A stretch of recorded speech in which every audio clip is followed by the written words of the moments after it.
Good morning, everyone.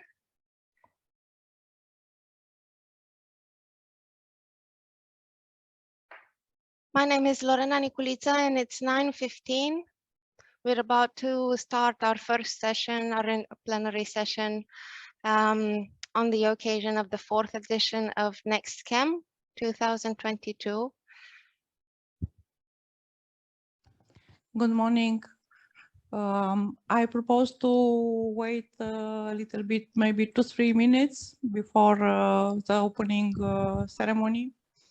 Thank you very much.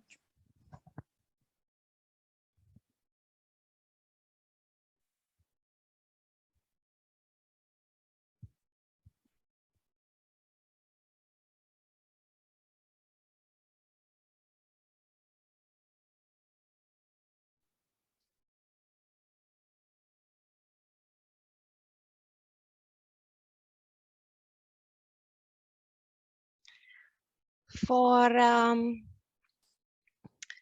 the participants who are already present, good morning, Dr. Gika.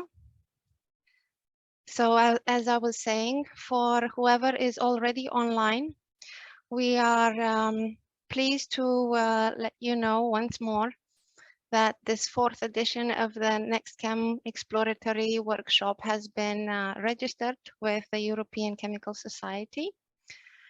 This is quite a joyous occasion for us to reconnect with you all and to share the trends and novelties in our field of expertise.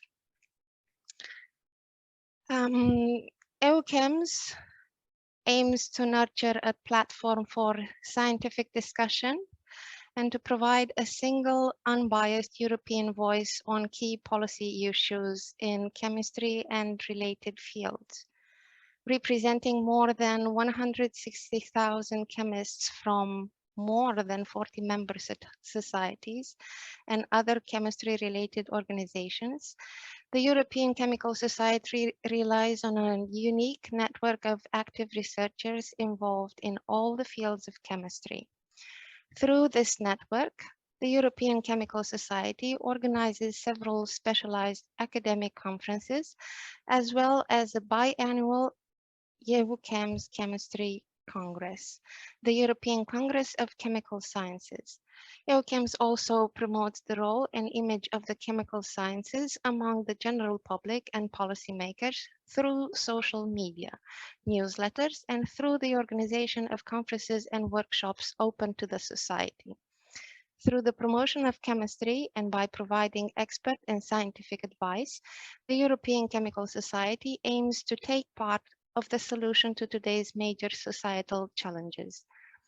You have below some information about how to contact the European Chemical Society.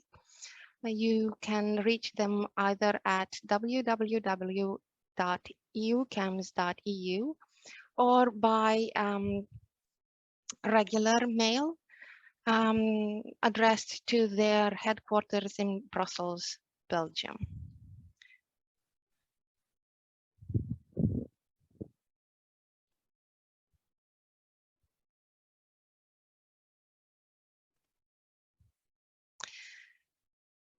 Thank you so much for joining us this morning, and I will kindly ask you to enjoy our event today, to take as much initiative in the discussions following the presentations. Do ask questions, do state your opinion and positions, and please share your takeaways with us. Let us know what we can improve for future events like this one. Thank you so much on behalf of the marketing department, and I will leave the floor to Dr. Doni, the General Director of NeXT-Chem. Thank you so much and enjoy your day. Thank you. Good morning. I will stay a little bit to be seen by the auditorium from online.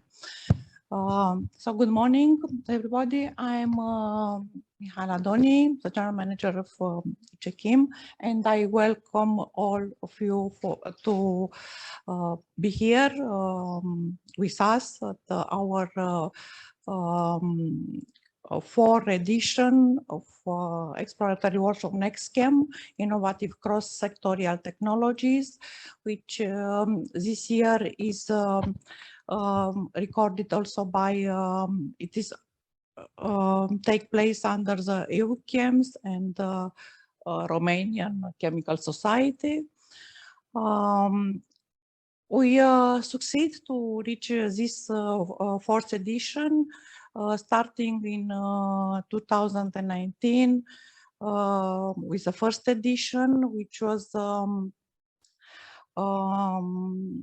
started as a part of a very important project for excellence funding. So 5 years ago, in frame of the Romanian National Plan for Research and Development, was introduced for the first time this kind of project. And now we are, NeXT-Chem is entitled to have the second type of this project. This project being focused on excellence improvement in research and development, especially for improving the expertise and excellence of the young researchers and also human resources in general.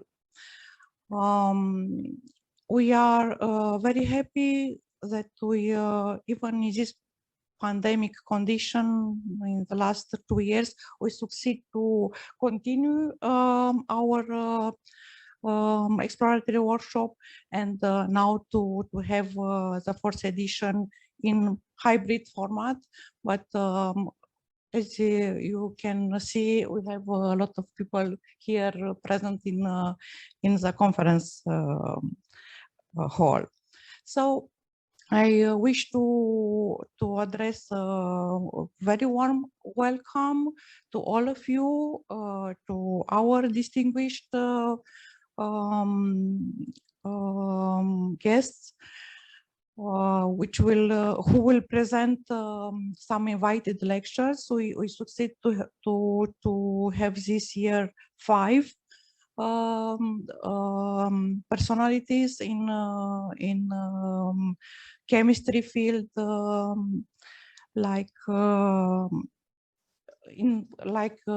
are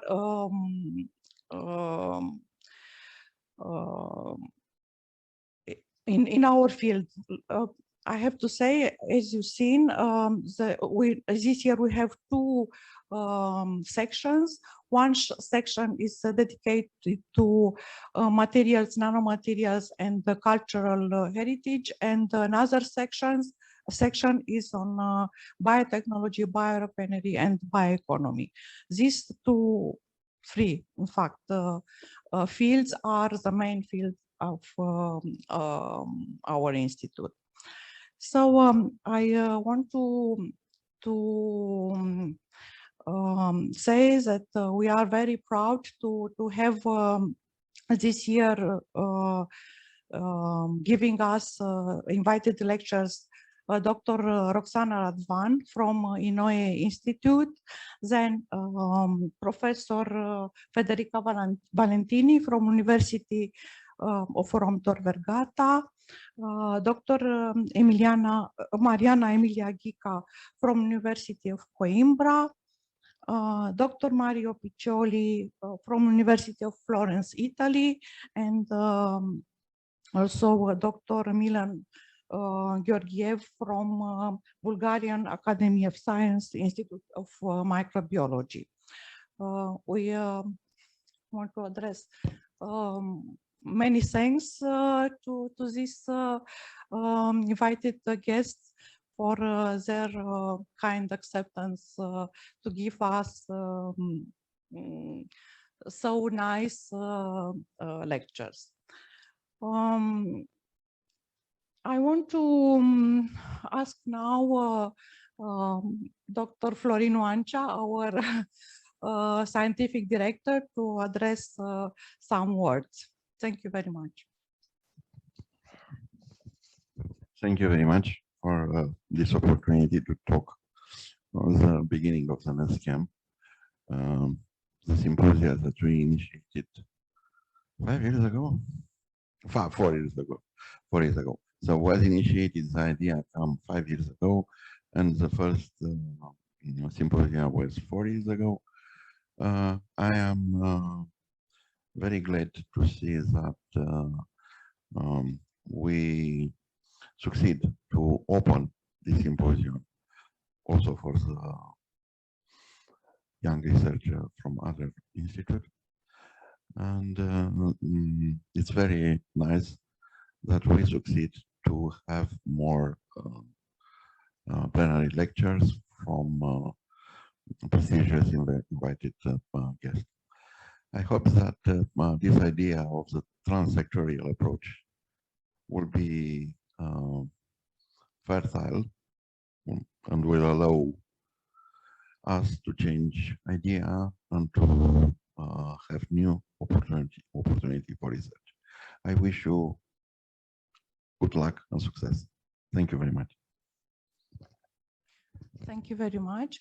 And now I want to invite Dr. Radu Fiersko to present a little bit the project, because he is the director of this second project for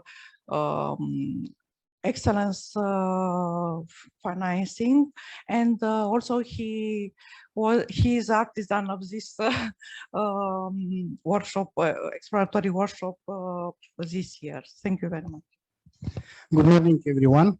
So I will try to be as short as possible because I've seen that so many of our guests are already online. The project is called Supporting the Competitiveness and Excellence of NeXT-Chem Research and Innovation in the area of bioeconomy and related fields. So this will be the main focus of today and tomorrow, bioeconomy and related areas.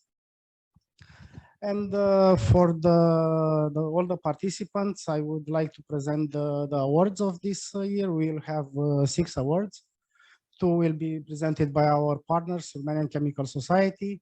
We will have 2 special awards for the best papers presented and 2 innovation awards for the most promising works presented regarding their application, their final application. So I think this is all. So we'll invite our first guest, Dr. Roxana Radvan, to present her invited lecture, and to all the participants, good luck.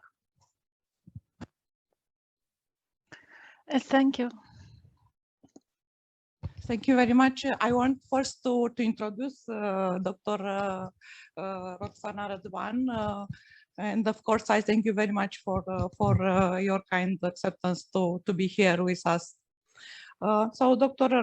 Roxana Radvan carries out her activity since 1996 in the field of scientific investigation for heritage with advanced methods in a predominantly non-contact, non- or micro-invasive manner without sampling, with the possibility of in situ and lab operation with the same performance. Her activity in this field of cultural heritage started with a study of ablation, developing the first mobile laboratory with high autonomy and capacity to characterize surface layers, pollutants, for identification and the discrimination and the mapping of specific materials. Also for chemical analysis of multi-layer structures without sampling, as well as in detection and mapping of hidden defects.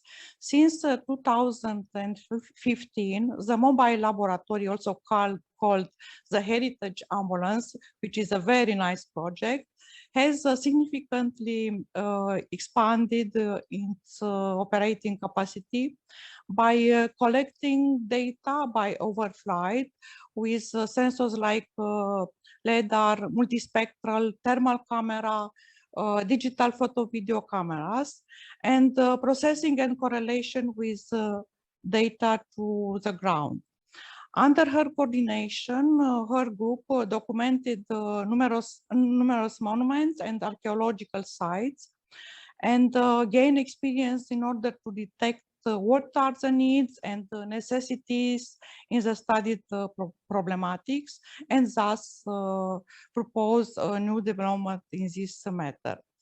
Dr. Roxana Radvan has over 100 articles and more than 12 patents in the field of scientific research of heritage, which are most focused on finding solutions for different casuistics.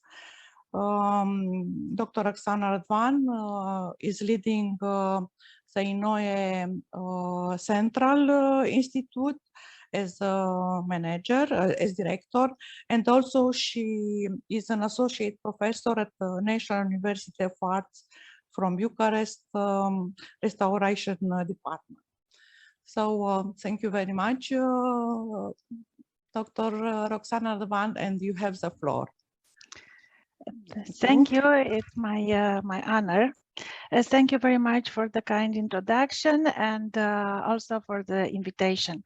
It's an honor to be here to share with you in such a prestigious company some of our results, our group results, preoccupation, and why not interests. Of course, I would like to have the permission to share the presentation.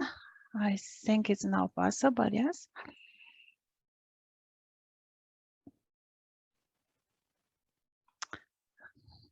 I hope it's everything okay, yes? Yes, it is okay. Okay. Just to go on full screen, if it's possible. It's on full screen now? It's not?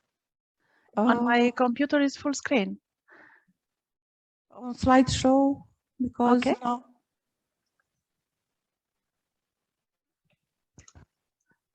For me, it's absolutely perfect. But if it's okay, so I can try again. Yes, if you try again. Okay. Dr. Radvan, please try clicking on the fifth icon in the right upper corner. I did it. Left upper corner, sorry. Yes. Fifth icon.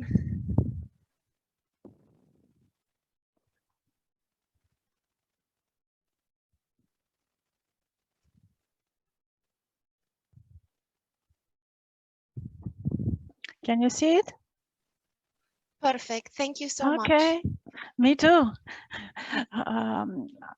So I'm glad to be, as I said, to be here, to have the chance to present part of our activity. It's an overview covering several aspects of our main preoccupation. I said all the time main, of course, because we are a group which is changing time by time, joining new and young as well scientists or just fellows who aspire to become scientists. As I like to stress, I have to in mind all the time to operate, as was said before, with extreme in an extreme gentle manner on the cultural heritage. We all know those who are working in the field that it's strong and powerful and very strict regulation in this field, not to consume original material, not to influence the stability of the material, to appreciate the fragility, the powdery sometimes of the surface. So and also to take into consideration to make a characterization, diagnosis That's why what Virgilius said, happy is the one who knows the causes of things. It's something which we consider like a motto in our group, because due to our techniques, which I'm sure that part of them are also operated by you, we try to find the causes of not evident processes which could affect the artworks. So the National Institute of Research and Development for Optoelectronics included since his foundation in 1996, having some previous preoccupation, but from that moment a dedicated department which has, as I said, this interest to develop techniques and methods for cultural heritage. Probably, and I dare to say that is the last time when I will say cultural heritage, is just an habit for me, because you know, now it's more correct to say heritage science. The new syntagma, which we appreciate and consider to be to characterize better what we are doing. Since 2006, we are part of the Permanent Scientific Committee Lacona, and then we founded with other traditional partners, the Balkan Archaeometry Network. We become a certified laboratory and member ICOMOS. As certified laboratory, having a wonderful chance to trust and confidence to work on the patrimony, on precious object, of course, and not only. I said that I am happy to present with you and to share with you what we are doing, what are our results, but what we consider, what is our preoccupation, what is our view, our trends, what we consider in the field to be most important. As I synthesize here, our mission is to create and to implement advanced techniques. So, of course, we are happy and we are working with commercial installation and equipment, but I honestly confess to you that probably the most good results, the most appreciation and satisfaction we have from the setups and the installation that we were able to create, to develop on site, in lab, and to validate, to certify on site. These are dedicated clearly from our point of view, making a clear discrimination between restoration, conservation, and preservation. And in this sense, all the task or our in fact, objectives are to create instruments and methods, protocol, procedures, clearly oriented to the end user, to be to offer a powerful and appreciated help for them in their daily work.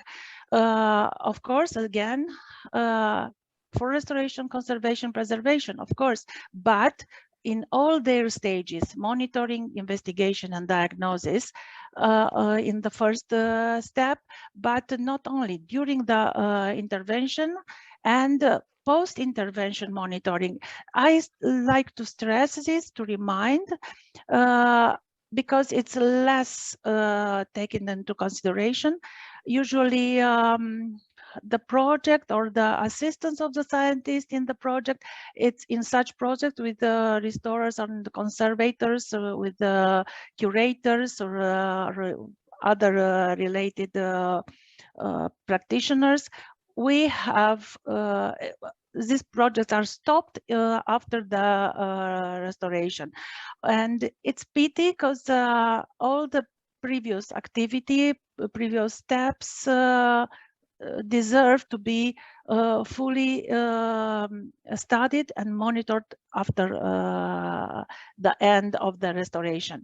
It's absolutely and clearly influenced by the way in which the object or collection is managed.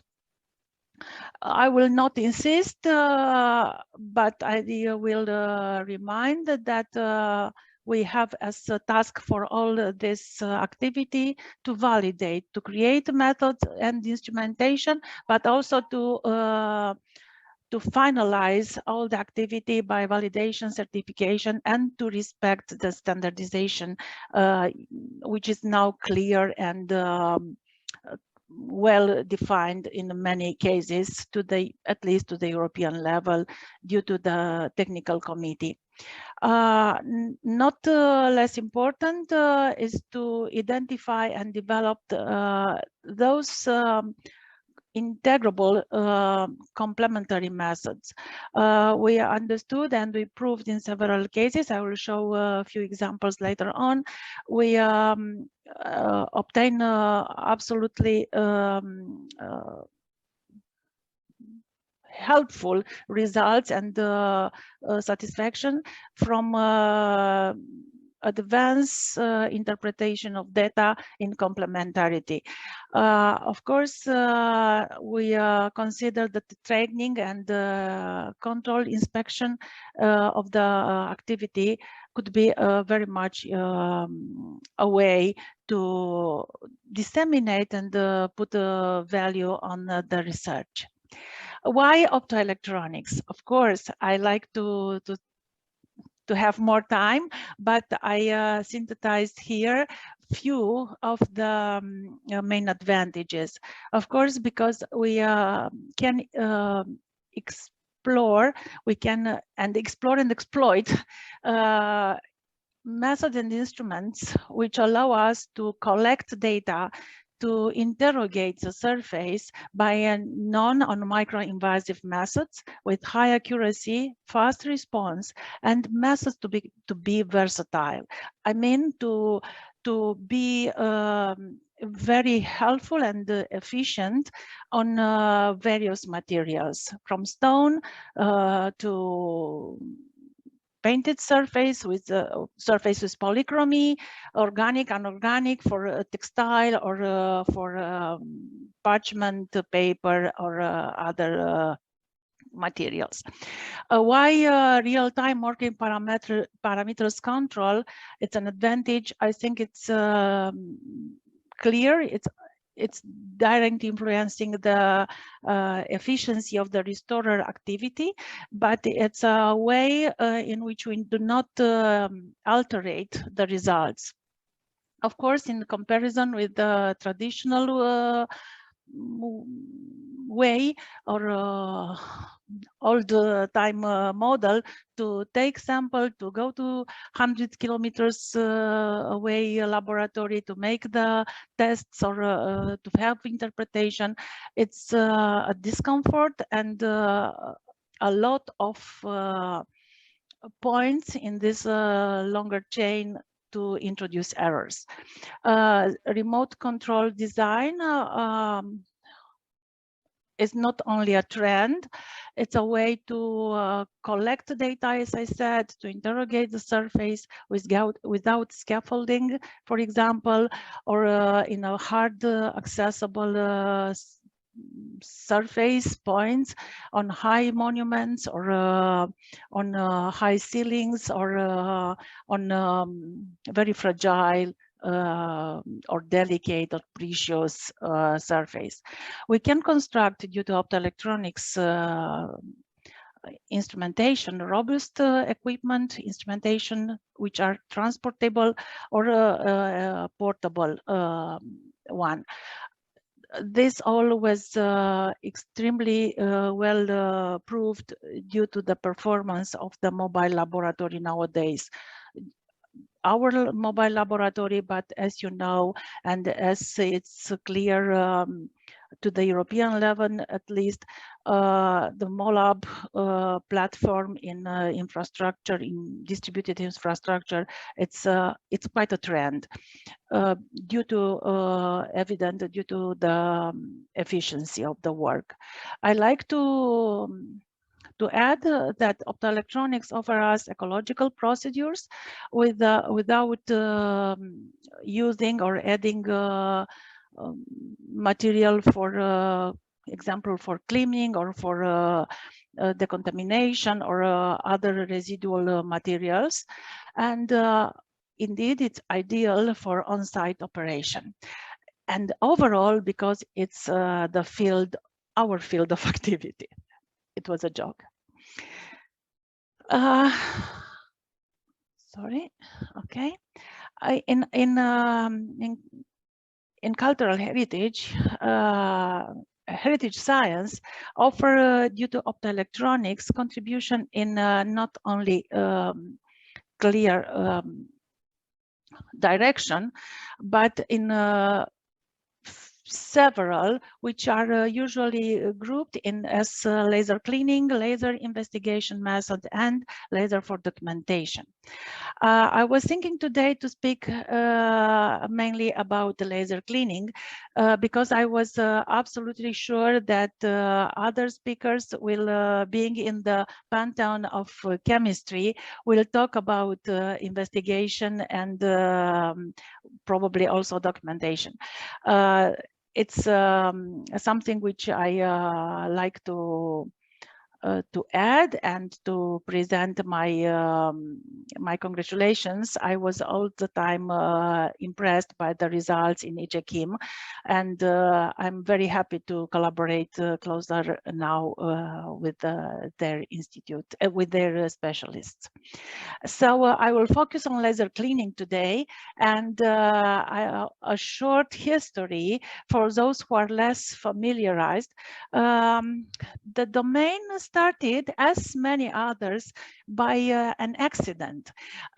In the beginning of 70s, Professor John Asmus from the San Diego University of California got an petroleum scholarship, and as young scientist at that time, with several colleagues, had the idea to make first holographical recording on several statues and paintings in Venice.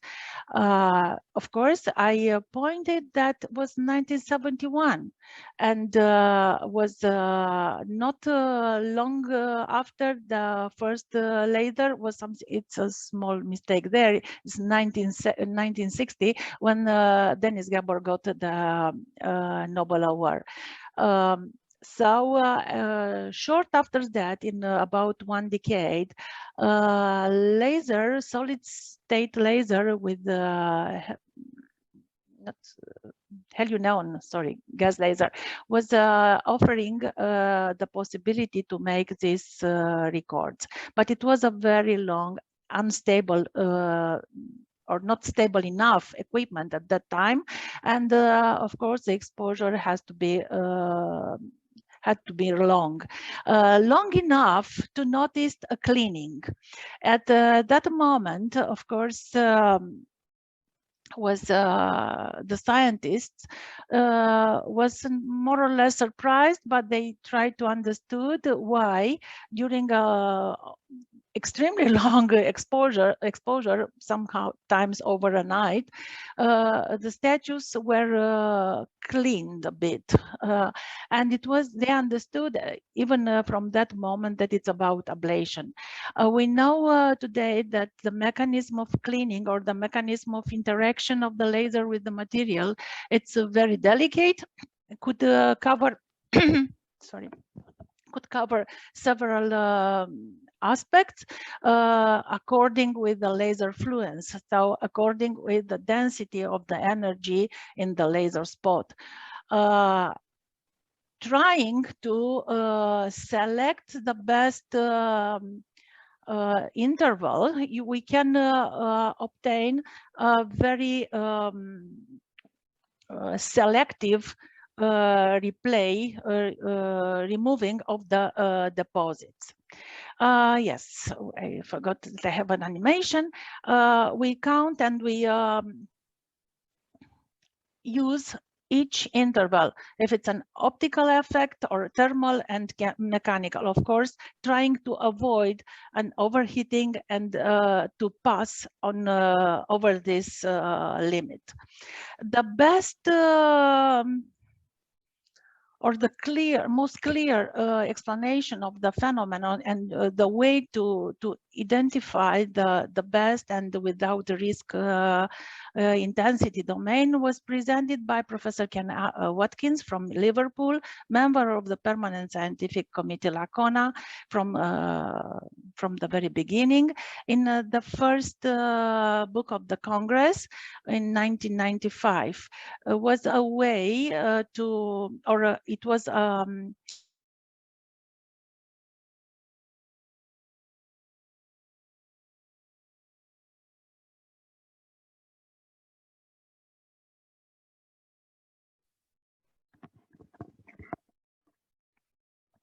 Nu vă mai auzim. We don't hear you.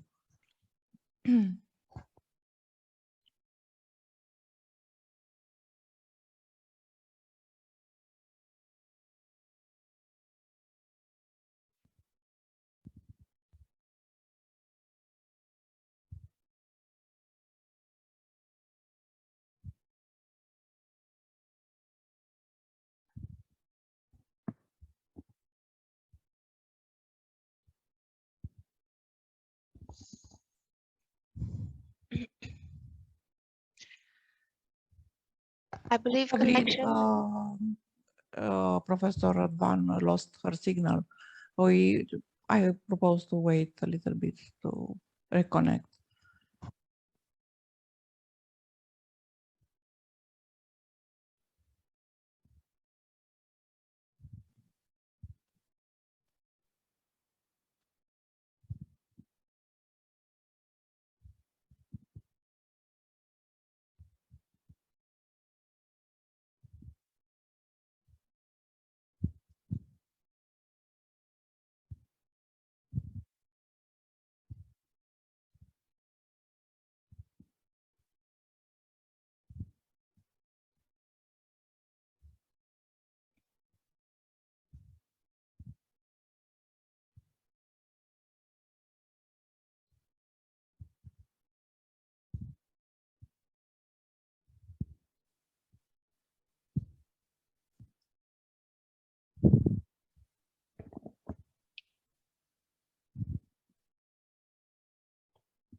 I am back. Can you hear me?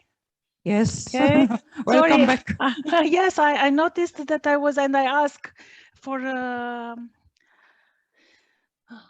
answer. Sorry, I hope I didn't, you didn't miss, or I didn't spoke too much alone. If you share again, we can tell you. Okay. So it's share now. It's not share. Oh no, it's not. Sorry. Yeah. I just open it. Yes. Sorry, it's happening all the time. Such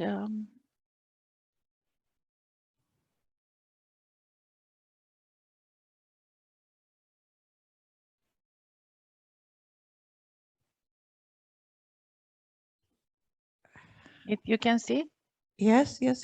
This was the last. Okay. Okay, this is Something new for you. Yes. Okay. No, this is the last that Okay. we have seen. Yes, I was saying that this is a part of the study, or the most clear way to explain which are the self-limits mechanism of the laser cleaning according or in relation with the optical absorption of the surface to operate in the area, in the domain without risk.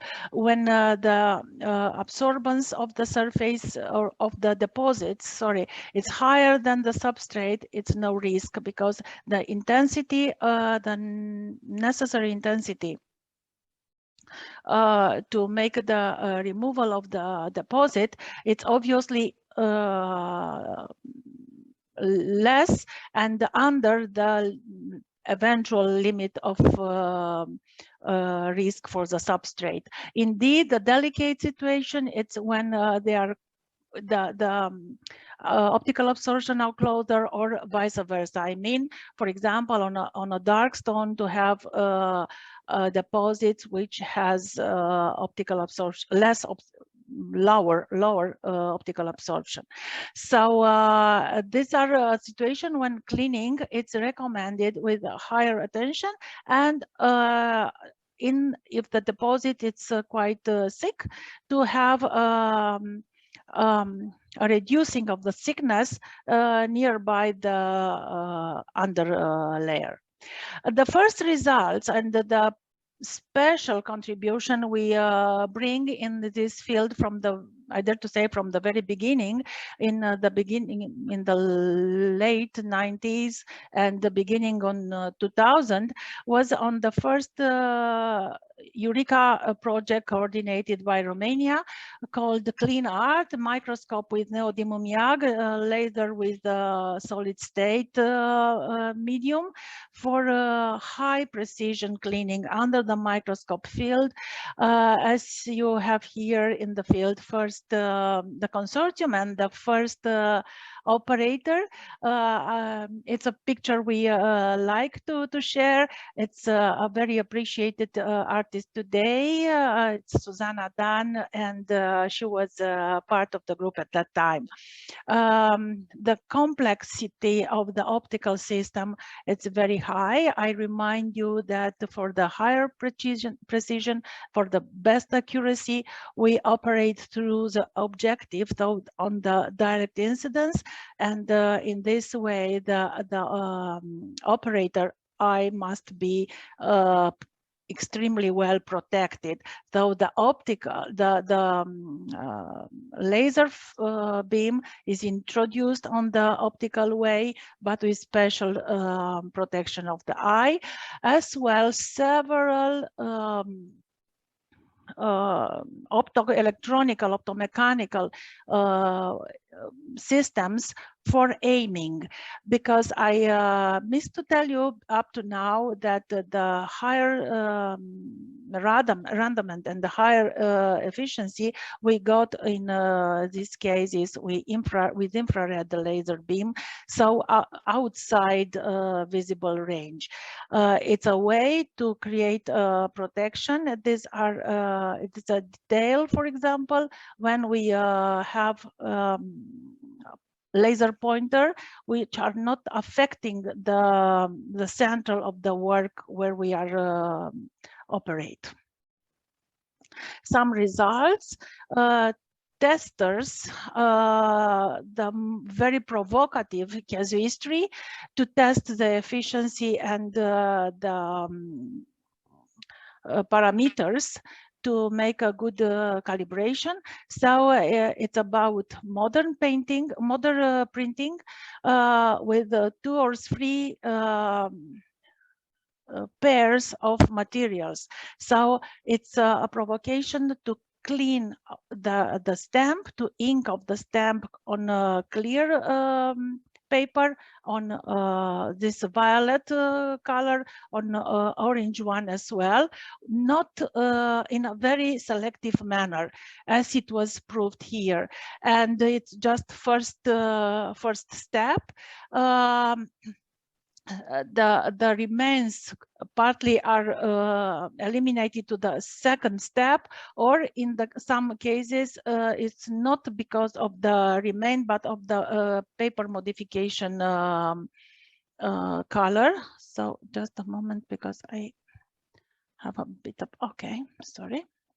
Another provocative results on very complex and with a complex combinations of inks, not destroying the substrate. Here a detail in this element before and during the process and after the process of laser cleaning. You can see this is a way to test the efficiency and the quality of the cleaning, not destroying the rustle, the network of the printing. But the results were obtained, or the efficiency of the cleaning with extremely high precision under the microscope field was just a step in our activity, and it was a way to test, to understand, to learn, to promote, to make a good dissemination of this methods of work, which was not so easy. I'm sure that all of you know that the restorers are extremely conservative, and it's good to be so. They wish to be extremely to have a documentation and to be convinced that you are not induce any other alteration. So the first two projects, which were carried out with under the authority, national authority of the Ministry of Culture and of the, at that time, ONMI, Opificio della Pietre Dure in Romania, let's say so. It's the Stavropoulos Church and Doamnei Church. Stavropoulos, you have several details here. Again, the possibility to clean in very hard accessible, difficult accessible, with the less accessible places, to have this cleaning without preparation of the surface, without necessity of previous consolidation, which is absolutely mandatory when you have, like here, a fragile surface, and which make not only a support, but involved another operation to extract later on after cleaning the consolidant. Also experiments on mural painting, indoor and outdoor, Doamnei and Stavropoulos Church, with a study of comparison with classic methods. So you can see the quality. I can tell you, but probably on short, I will not abuse on your time. It was at least 3 times shorter intervention than in classical manner, which was quite impressive. These are some examples, details, the difference in laser cleaning. Stavropoulos before the laser cleaning, and as you can see today, the scaffolding is not for us, was for the restorers who were working with also with us in the same time in parallel on mural painting above the columns. You have here my colleague who is operating on the surface, and the laser point just a set point just to make the targeting and to know where the infrared laser beam is acting. Details on modern graphics, lithography, wonderful and very efficient cleaning. It's just a part of the cleaning to be able to see the difference. Results on fragile archaeological remains from Macedonia, a metal decoration with animal And for Romanians, a known place, Moisei monument, which was an interesting and provocative intervention. Even was summer was a rainy summer. So this is a quality, this is a contrast. These are the results without risk on the surface, with the possibility again to select all the layers when it's monochromy, but also, as you saw, when we have polychromy. I have a short movie here. I hope it's not you have here samples. The entire movie here is just a detail you have on YouTube. Several tests to integrate better, to have the approval of the restorer and the art historians to keep the best, as I said, integration. Having in view that was a different a large sort of materials there. This is the first scanning. This is a real-time cleaning, of course, in between. I keep this to have also a detail. The green is also, as again I like to share, it's just to help the restorer, the user, to know what is where is operating. But overall, we are doing, even at that time now, even better and more complex thermal monitoring of the surface, monitorization of the surface, sorry. And it's clear that the plasma point could show it isn't moving, just to prove that it's not the highest point, is not the temperature on the surface. It's the surface, when the laser spot is moving, the surface, it's immediately balanced with, coming to equilibrium with the environment. It's a very dear result of us. It's from 2004, from the first control and complex monitorized intervention. Now we are working with the Yorux, for example, on important gilded iconostasis, and with Brunkovenus construction, iteration. I don't know. I don't wish to create new words in English. And with extremely good results, with a very hard surface, hard to be removed by chemical methods, and traditional or mechanical, and was the last and the best solution for the restorers. Here it's about known Sultana Polizo. These are some proofs from the laser cleaning before and after, to show you that the relief of the surface is completely preserved. All the details are kept. You can identify all the elements, just deposits are removed. And details during the cleaning on polychrome surface on Stavropoulos high level painting. Our other controls are consisting in color controls for all the procedures to make a helpful and scientific comparison study, and also of the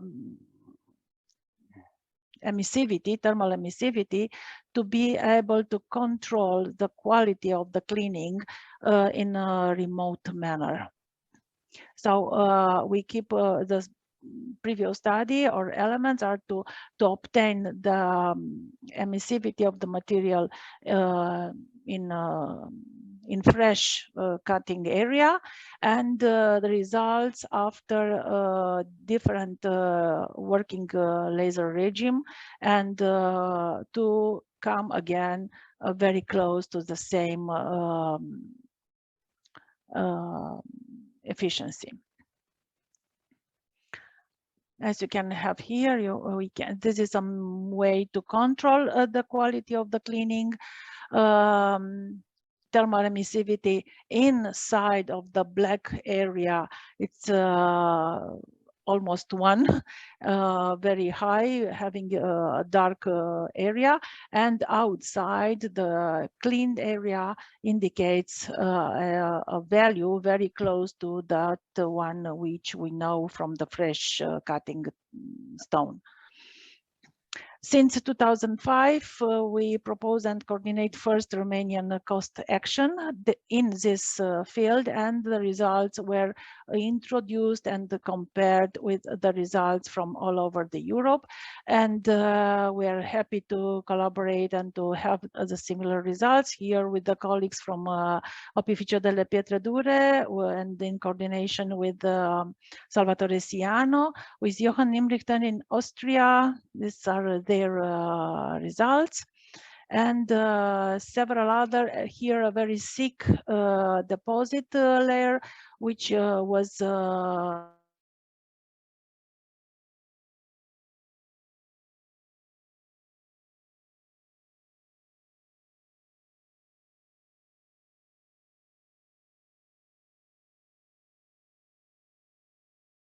We don't hear you.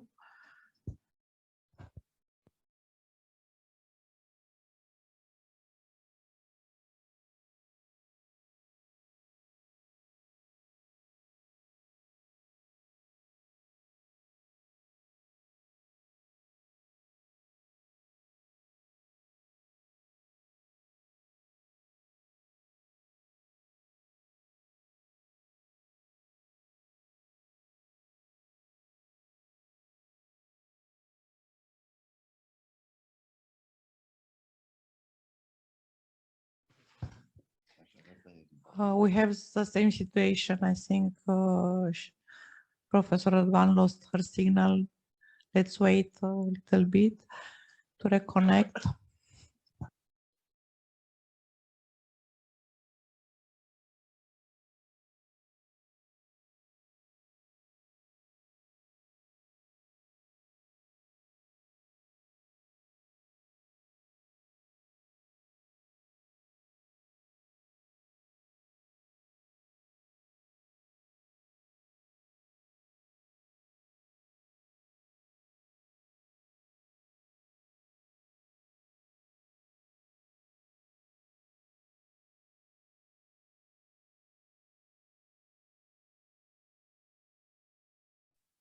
Îmi cer scuze, îmi pare rău, dar Don't worry.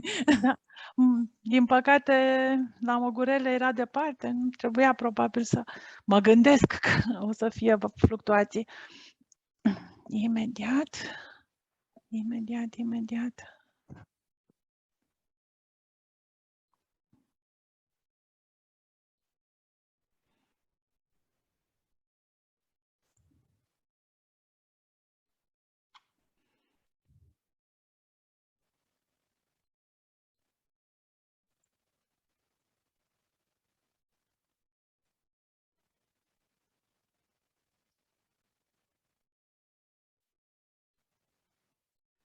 Suntem în regulă? Un semn așa să-mi facă cineva? Yes, Da. yes, it's okay. Thank you. I forgot, sorry.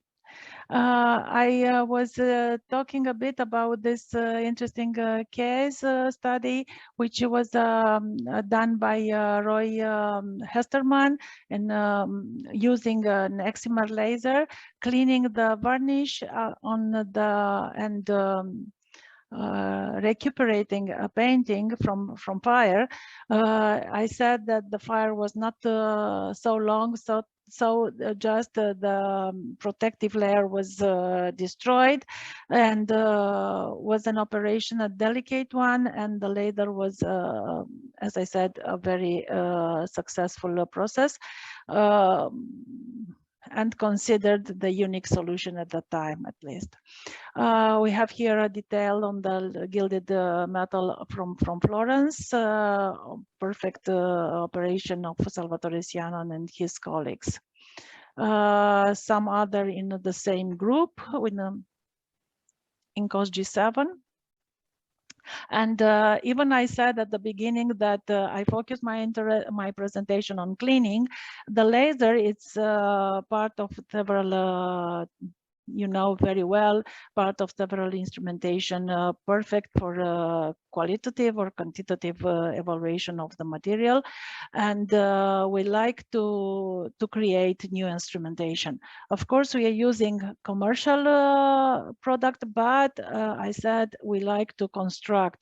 So I will keep your attention just for a few minutes more on original setups, which are we constructed and we use with in a successful way, I dare to say, to construct LIPS and the LIP spectroscopy, so laser-induced breakdown spectroscopy, exploiting the same phenomena, ablation, but in a destructive and micro-destructive without prelevation of the sample. So we interrogate, we generate, sorry, we by laser head, we send a laser beam on the surface of the subject of the artwork. We generate a microplasma, which is collected, the information is read it, collected, and through a fiber optic we obtain information about the material. But what I like to exploit from LIPS is to have stratigraphy without sampling, repeating the analysis obviously, and having ablation in the same time. We are able to know the composition of various layers and to appreciate the thickness of layers, for example, to add information about the technique, artistical technique, or several other data. Similar, we construct laser, here it's a setup original one, now it's a transportable, and similar, but without using an UV laser beam. We are not inducing ablation on the surface, but we are inducing fluorescence.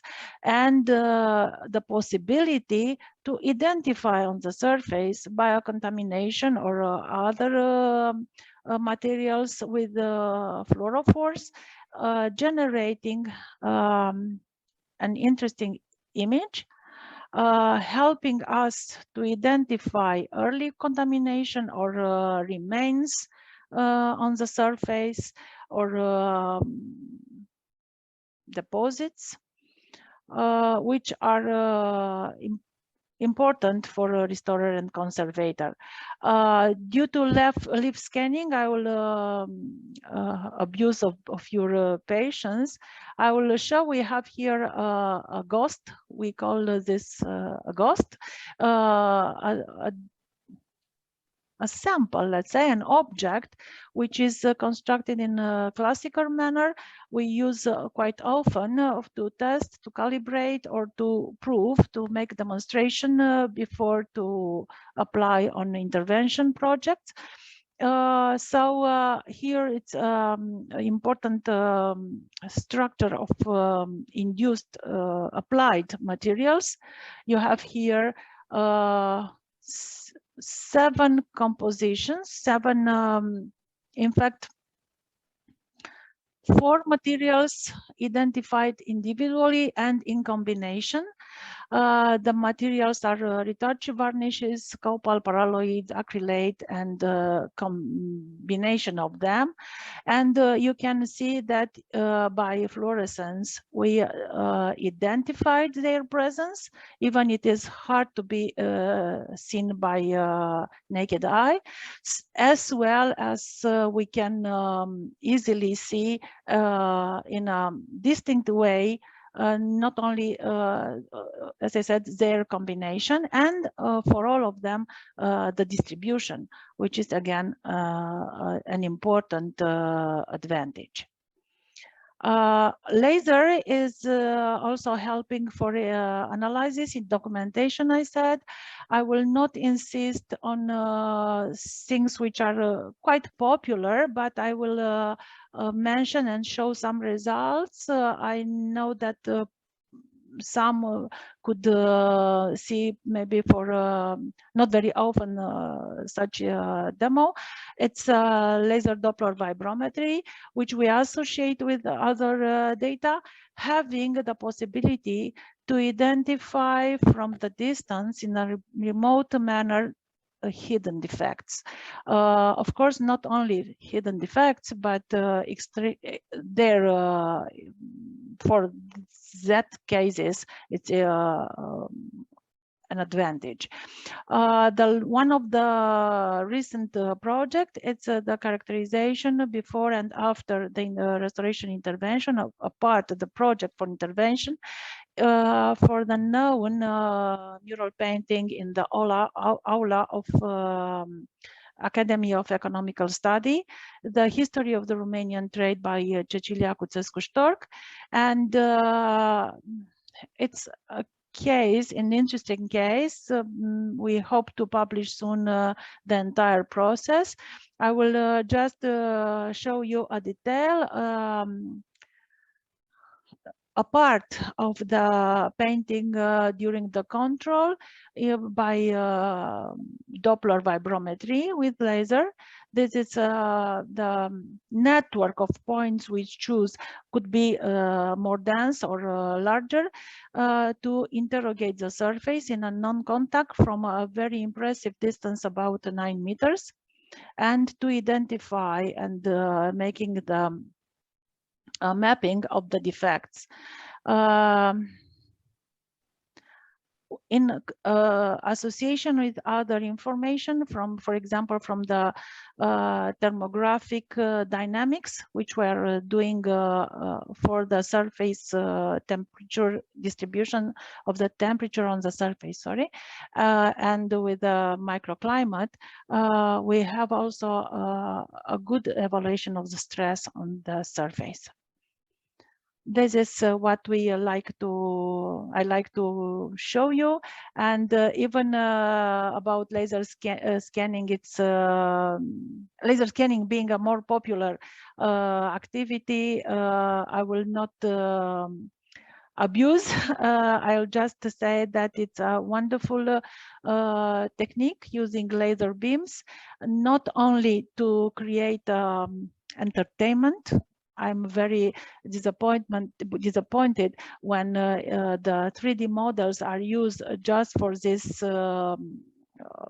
interest, to have virtual tours or to show. It's indeed very nice. We open the cultural heritage, or we can share important information, but it's when the models are well done, could include or could overlap very nice data, which we can, as you have here, it's a high accuracy collection of model on a detail. Here we present a detail from the Basarab ensemble, caved with incisions in chalk, and we had this model. We constructed this model more than 15 years ago, and several, because of the high speed degradation, or speedy degradation to say correct, several details are lost today. And what we have here, putting in accordance the surface, the fragility, the humidity on the surface, we can estimate the rate of degradation, and also repeating the degradation, we have clear rate of losing of the material. Details on wood in Tibet, on the Planeti, on the mural painting as well in Tibet, with appreciation of not on the or exclusively on the colored model, but on grayscale model, you can see easily the quality of the surface detaches from early stage. Reconstruction, simulation, or identification of other techniques. And in the end, one of the important results, one of the five, sorry, I'm a bit stressed because of the time. I know I covered, excuse me. One of the five painted tombs from Dobruja, which we documented in a multi-layer. We have now the construction of this 3D model with scientific data included, and this most colorful and first discovered hippogem is now reconstructed, and due to this documentation, we offer this reconstruction to the Museum of Constanza. So when you have a free summertime day in Constanza, please have a visit there. All this information and what I'd like to remind you was collected, was after a long research done in lab. We put a provocation in front of us. We test our ability to work with the same precision on site. So from 2006, we create Art for Art mobile laboratory, and we test, we offer support and construct projects in collaboration, of course, with restorers and specialists in practitioners in cultural heritage, adding our contribution from heritage science. Art for Art, it's advanced research technology for art and archaeology. It's a name which we propose for our mobile laboratory from the very beginning. And as having over years over name as ambulance. I will not, oops, it's something which is not for today. Mobile laboratory has now a part of aerial, sorry, but it's not, something is not working well, aerial scanning and aerial laboratory, transferring the data to the equipment, so we can send a part of the data during the campaigns to be processed in the institute, and to focus the interest on site. Thank you. This is what I was thinking to present today for you, to see about the ability to work and what laser cleaning can bring to remind this facility, and just to add some of the results. I hope that we will have more time to share also other results too. Thank you very much, Dr. Roxana. Roxana, thank you very much, and congratulations for your impressive work. And as you said, I really think that our groups in our institutes are complementary in this field, and we hope to have very nice collaborations also in the future. Because the time is very short, I propose to have just only one question from the hall or from online. Please, if you have questions. If it is possible, I would address a short comment. Please, Professor Ion, please. Thank you. First of all, congratulations for your wonderful paper. As our manager already mentioned, we have similar preoccupations, and it was a pleasure for me to see your slides about Basarab-Murfatlar churches. Unfortunately, neither your results nor our results, because we had a project on the same monument, did not show any interest for the authorities, and now the churches are in a very bad situation. It's pity because we are spending a lot of time putting on the table, let's see in this way, a lot of results, and nobody didn't anything for this important monument. It's a monument from 9th or 10th century, important for our orthodoxy and for our history.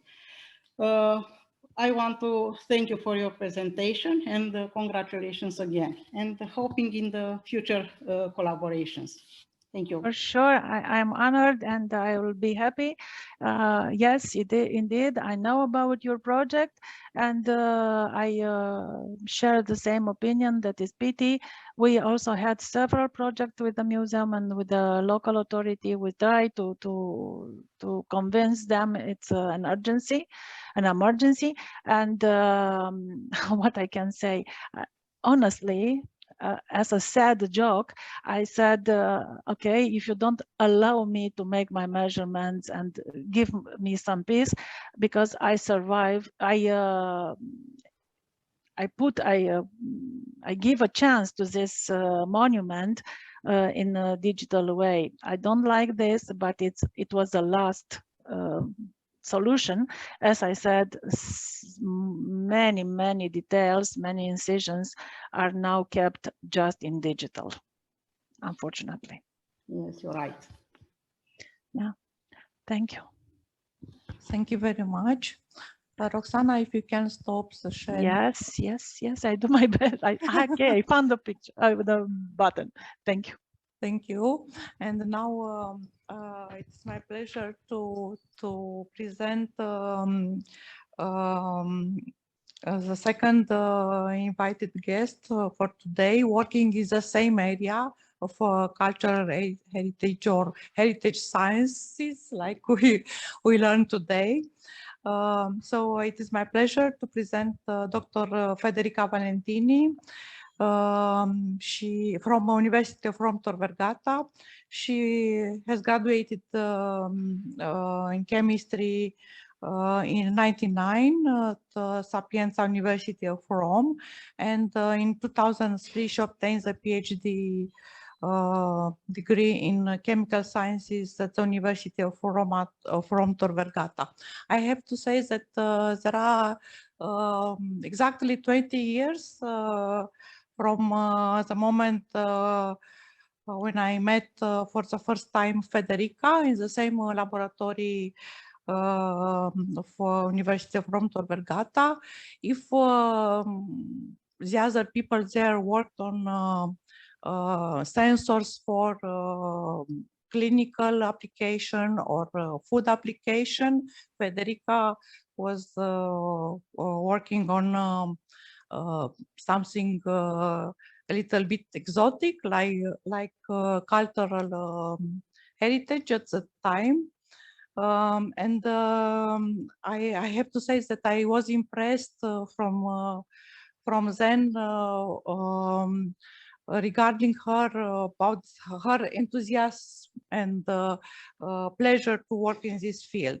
So Federica, in 2004 and 2005, she carried a postdoctoral period at the United States of America at Arizona State University, with under the supervision of the famous Professor Joseph Wang.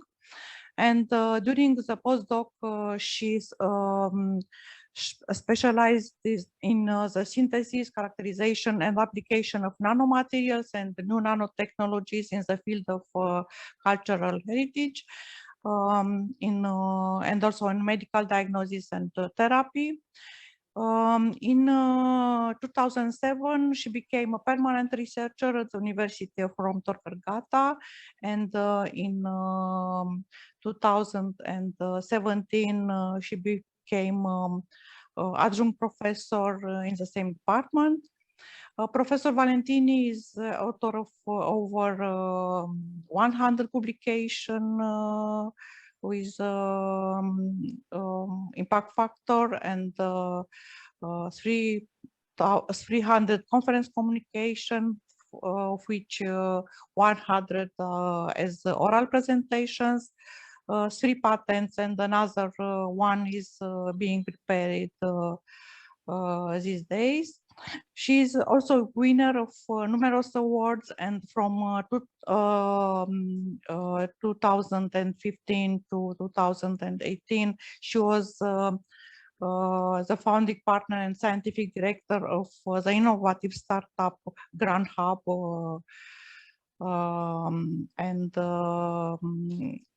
she is working with the major galleries, libraries, museums, Vatican museums, and archaeological areas, not only in Italy, but also in Europe, China, and the United States.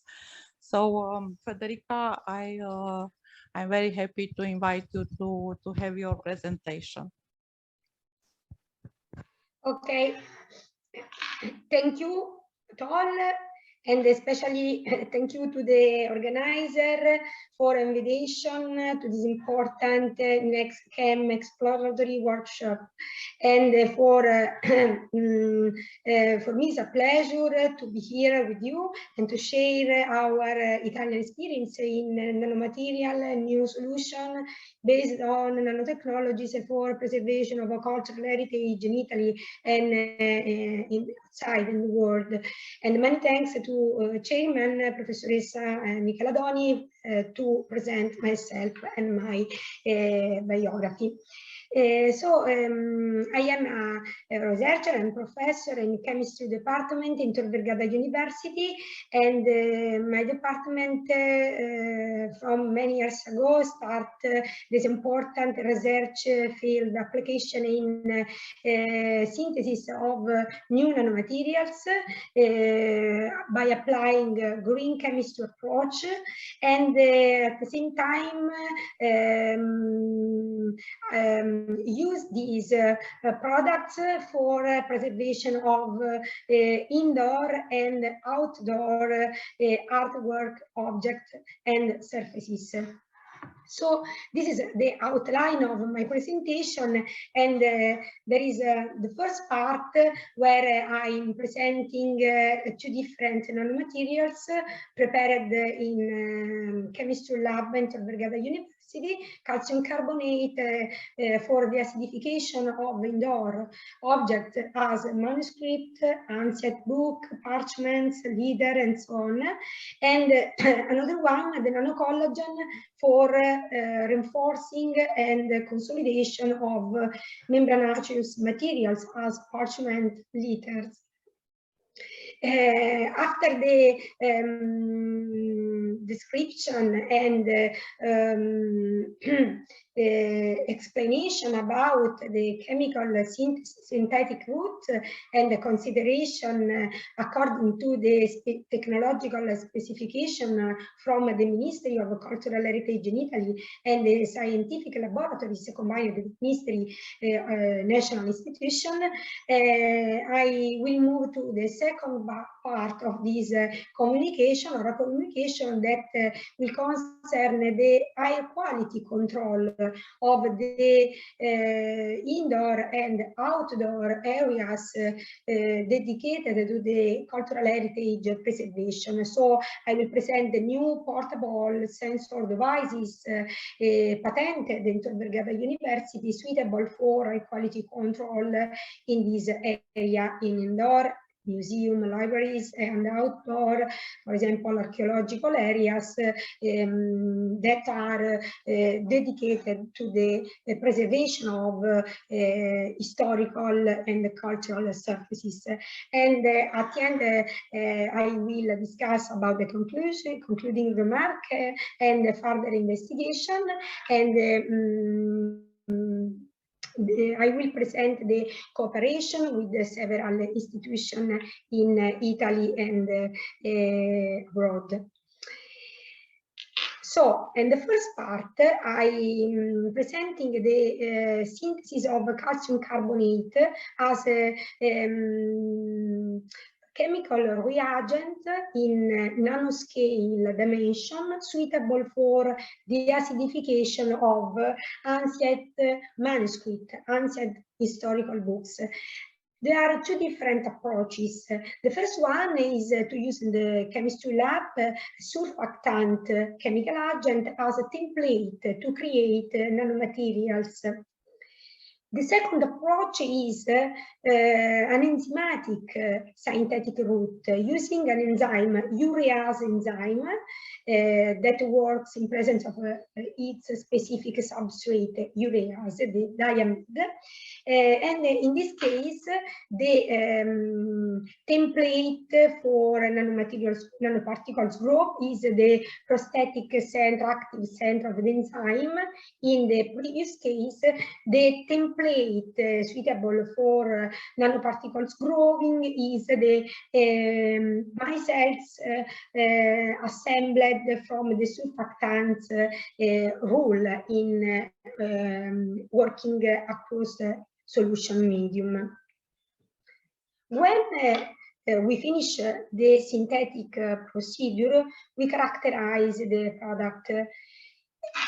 If you see in the up corner of this slide, there is the typical X-ray diffraction profile. There is a red profile and a black profile. The red profile is related to the first approach by the surfactant as a template agent for nanoparticles production. And it is not suitable to use this product because it is not quality product. There is a major element labeled with we. This is battery tight, different polymorphic species when compared to calcite. We need to obtain a quality product, calcite, and not a polymorphic compound. The second X-ray diffraction profile, as black line, is suitable for application because all a single peak is C, labeled with C word that represent a calcite quality calcium carbonate product that is the goal of our chemical synthesis.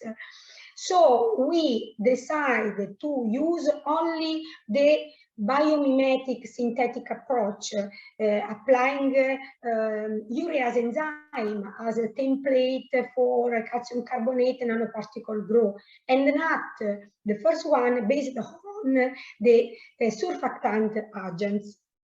So the calcium carbonate obtained by the biomimesis strategies is really appreciated from the scientific laboratory combined with the Italian Ministry of Cultural Heritage, because all the lattice structural characterization by X-ray diffraction is in very high quality for calcite calcium carbonate product. These are two micrographs for morphological characterization of the black profile of calcium carbonate. The transmission electron microscopy show the aggregates. It depends on the transmission electron microscopy preparation of the samples, and the cluster is 100 nanometer in dimension, but the single particle is 20 nanometer in diameter of the spherical calcium carbonate particles. But after the chemical physical characterization under science of materials point of view, the Ministry of Cultural Heritage is not able to approve to certify this new material, because it is essential to follow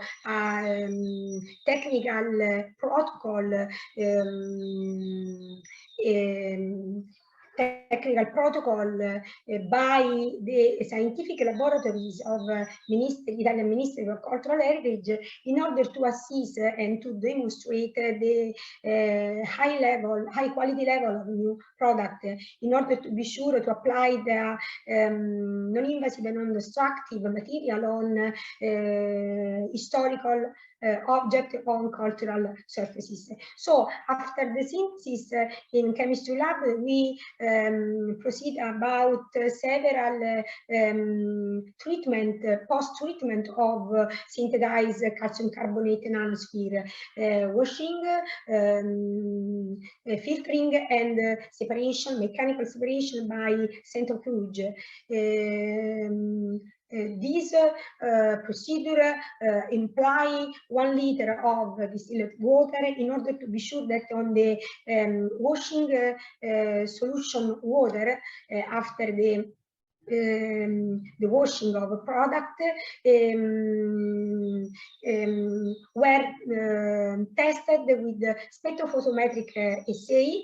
In the case of urea, the diamide specific substrate of urease enzyme, and when the concentration of this substrate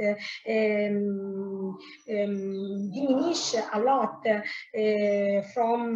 starting from around 10 minus 2 molar until the last washing of the product 1 millimolar, we are sure that the urea is present in ultra traces level and suitable to apply on parchment and ancient liter book, because urea is a chemical agent, diamide, so dangerous for parchment and membranaceous material treatment. After that, also the ionic precursors used for calcium carbonate nanosphere grow, the corresponding salt, magnesium chloride and calcium chloride, we need to minimize in terms of final concentration in the final product, because if present in high concentration level and the final powder, synthesized powder, they create a lot of problems with the ionic reactions exchange with the metallic elements contained in graphic mediation as iron metallic gallic inks present in ancient manuscript and parchment. So applying this procedure, washing, rinse and washing, filtering and mechanical separation with centrifuge, using 1 liter of final volume for washing, we optimize the analytical procedure in the lab in order to have in the final product the PBB level of cation and anion in the final product. At the end, the calcium carbonate nanosphere were put in dryness in overnight in oven 100 centigrade, and we check again the presence of the specific cation and anion absorbed on the final product only on the power phase with the scanning electron microscope and the energy dispersive X-ray probe. But this is only a qualitative qualitative test, a qualitative assay, in order to be sure that these a specific presence of the cation and anion absorbed on the final product, we need to extract again from the solid these trace level of unreacted precursors, and to inject in a plasma inductivity coupled combined with the mass spectrometry detector for a quantitative and accurate analysis in order to be sure about the amount present in the final product. And we have a very trace level for chloride anion, PBB level, and bivalent magnesium cation is PPT level. So this product is suitable for application in scientific laboratories combined with the Italian ministry institution. But before to apply this new calcium carbonate nanosphere that are approved in terms of quality control of the new materials, the Ministry of Cultural Heritage immediately asked to do a marketing analysis in order to compare this new product made in Tor Vergata University Chemistry Lab and the state of the art in commercial availability of calcium carbonate nanoparticles produced by different companies. So this market survey produced two companies from USA that synthesize in large scale mass production, commercially available calcium carbonate nanosphere, having these physical feature as a diameter and purity and crystalline phase with the X-ray diffraction characterization, but they are not able to provide information about the quality control of the final product, commercially available final product. So the Italian institution say that without a specific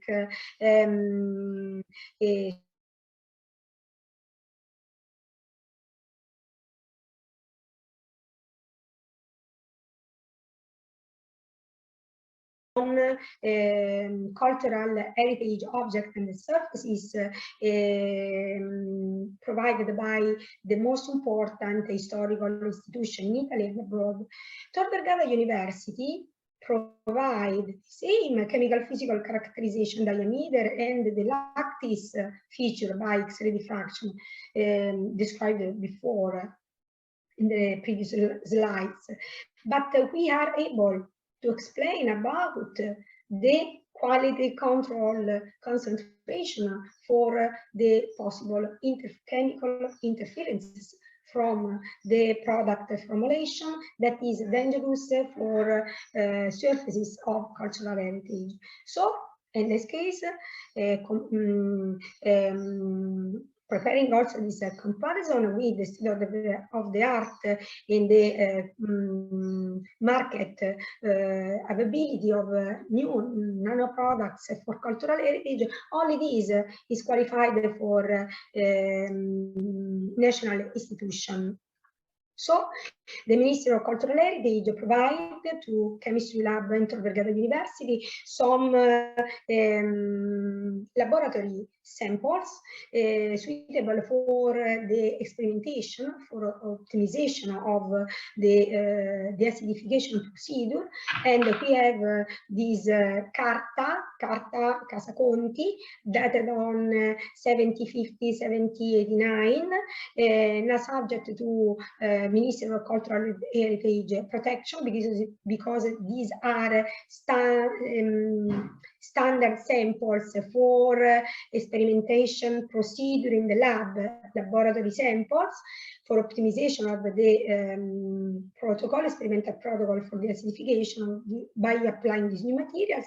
And in this slide, especially in this table, we can see the excellent results before and after the calcium carbonate nanosphere procedure for the acidification of these laboratory samples about the pH.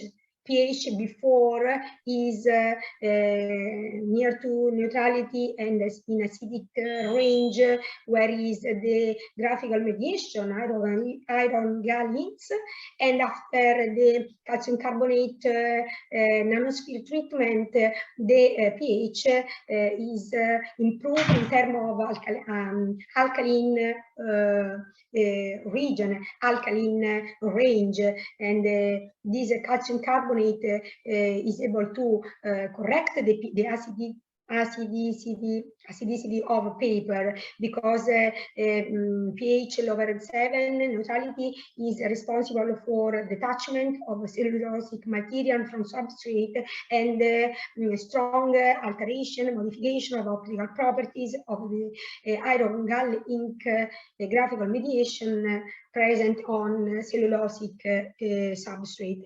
And another important characterization after the calcium carbonate treatment is the measurements of optical feature, in order to be sure that these last don't change, because for specification declared by the technical book from the scientific laboratory belonging to the Italian Ministry of Cultural Heritage, reagents that are applied for conservation of cultural heritage don't change the optical properties of original substrate. In this case, calcium carbonate is an excellent product for the acidification and to maintain the optical feature of the original substrate, carte Caseconti 7050 7089 age. After that, the Ministry of Cultural Heritage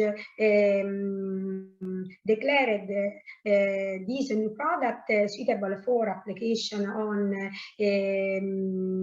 cultural historical surfaces, and give to Tor Vergata, provide to Tor Vergata Laboratories the cartula of St. Francis. This is a parchment-based cartula, an important cultural heritage object, because St. Francis, during the Middle Age in Italy, in Assisi town, write the rule of an important religious order, Minor of Friars. And in this table, in the up corner of the slide, we can see a quantitative analysis performed by X-ray fluorescence technique, and we can see the improvement of calcium content, almost the calcium content after calcium carbonate treatment of the cartula, parchment-based cartula object, historical object. And is important for two reasons. Parchment for its nature and inner and preparation is treated by carbonate, and there is a procedure called carbonatation that gives to parchment alkaline zinc, alkaline pH, and alkaline sin for the stability of this membranaceous material. And at the same time, the calcium content in the original inner composition of parchment and zinc parchment is essential to provide the right natural elasticity, right Young modulus of this membranaceous material. So provide a double content of calcium carbonate is important for this historical object, the cartula, because provide an alkaline zinc, important for the natural pH of the parchment, and at the second time provide the right elasticity of this substrate. And calcium carbonate on this parchment doesn't create problem to the graphical mediation, does create problem to the iron links, because no chromatic alteration are observed according to this superimposable Raman spectroscopy profile before and after the calcium carbonate application. Now, with the new slide, we move from the calcium carbonate first nanomaterial prototype for the acidification of the ancient book, and in the second approach, we describe a new nanocollagen material suitable for consolidation of parchment, ancient leather, and membranaceous deteriorated material. In this case, the synthesis changes completely, because there is not a template based on a surfactant and enzyme, but this is an electrochemical portable device, prototype, where the template is the working electrode, where is a template alumina membrane. And this is a patent. This is a patent from Tor Vergata University, Italian patent and PCT patent. And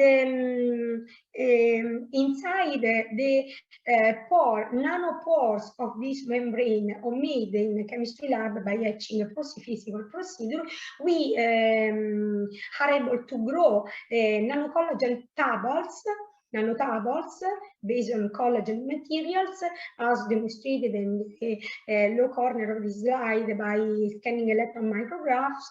And we can change the dimension of this nanocollagen, especially in terms of diameter, that depends on the nanopores diameter of the template membrane prepared by physical etching in Tor Vergata physical department, and also the length of these tuples made in collagen material depends on the electrical charge recorded during the chronoamperometry synthesis by galvanostat potentiostat electrochemical apparatus.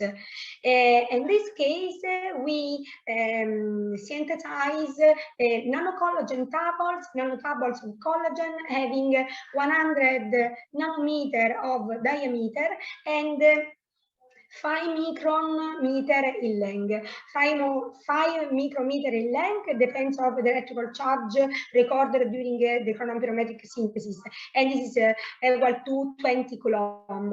And the 100 nanometer as diameter depends on the diameter of the porous etched alumina membranes prepared by physical etching in Tor Vergata physical department. After this characterization, this is the bundles of nanotables in collagen materials. The scientific laboratories associated to the National Institution of Ministry of Cultural Heritage asked to Tor Vergata chemists, is possible to test the quality of the final product? Yes, again, in order to be sure that the chemical interference that are not react or a specific absorption of this residual of a precursor remain in the final formulation of the product, nanotables of collagen. So we check the presence of the sodium cation and the nitrate cation. Why? Sodium cation is sodium hydroxide that is applied after the electrochemical synthesis to remove the alumina membrane, the template, because after the synthesis we can be able to remove the template in order to obtain only nanocollagen tables without the template. That is only the tools for the nano tables growth. at the end of the synthesis, we need to remove the template using a strong alkaline medium, sodium hydroxide. And we can be able to assure to the ministry institution the absence of a strong alkaline presence of electrolyte and salt, because this is dangerous for stability of historical surfaces, historical artwork objects. And at the same time, we need to check the presence of nitrate anion. Nitrate anion is came from nitric acid treatment after the synthesis that is able to remove the silver layer that we deposit on alumina porous membrane before to start with the chronoamperometry synthesis, because alumina membrane is a isolant material, is a ceramic material, is an isolant. In order to be sure that the template membrane is a working electrode in electrochemical device, it is essential that is a conductive material, and to be sure about the conductive layer of the alumina membrane, we deposit by sputtering process in a lab 20 nanometer of silver layer. In order to remove this layer, because we need to obtain only nanocollagen without the conductive layer, we remove the silver layer deposited by sputtering by deep immersion in nitric acid solution, 1 molar solution. So we need to be sure that this nitrate related to the presence of strong acid is not present on very low traces concentration level in the final product. So we use a quantitative analytical technique, the plasma inductivity coupled combined with the mass spectrometry detector, in order to record the presence of the trace level after washing treatment post synthesis of the production nanocollagen production. It is essential to move for the quality control of the nanocollagen product, similarly to that explained before for calcium carbonate nanosphere. But I would like to say the only observation about this electrochemical synthesis that is very important, because is a portable apparatus in lab suitable for mass production. In 1 week, we obtained 1 gram of nanocollagen, and in the final liquid dispersion, we use 0.7 milligram per ml of this. So with this chronoamperometric template synthesis approach, we can be able to obtain in the university lab mass production of nanomaterials. For the air quality control, according to the technical specification of the Ministry of Cultural Heritage, we proceed following the optimized protocol described before for calcium carbonate, and we move on to the market analysis investigation in order to see at the state of the art the presence of similar product, commercially available similar product, and we find only 1 company in Canada, and no specification about chemical physical parameter are presented, and only information about the packaging. Instead, the nanocollagen homemade mass product in Tor Vergata University provide chemical physical features, quality control of the final product, and the packaging solution dispersion in water on hydroalcoholic medium, ready to be used in laboratory dedicated to conservation of cultural heritage. So this product is approved from the Ministry of Cultural Heritage, similar to that described before for the acidification provided by calcium carbonate nanosphere. And the Ministry of Cultural Heritage provides to the Tor Vergata University in chemistry lab an important historical object, historical book that is located in an important historical ancient library in Roma Centro, la Biblioteca Casatense, and this important object is Elettropoetico Armonico MUS 243, and before the nanocollagen application, the surface, external surface is completely detached. The ancient leader is completely destroyed, damaged, and present red rot, and this in particular micrograph obtained by confocal laser microscopy.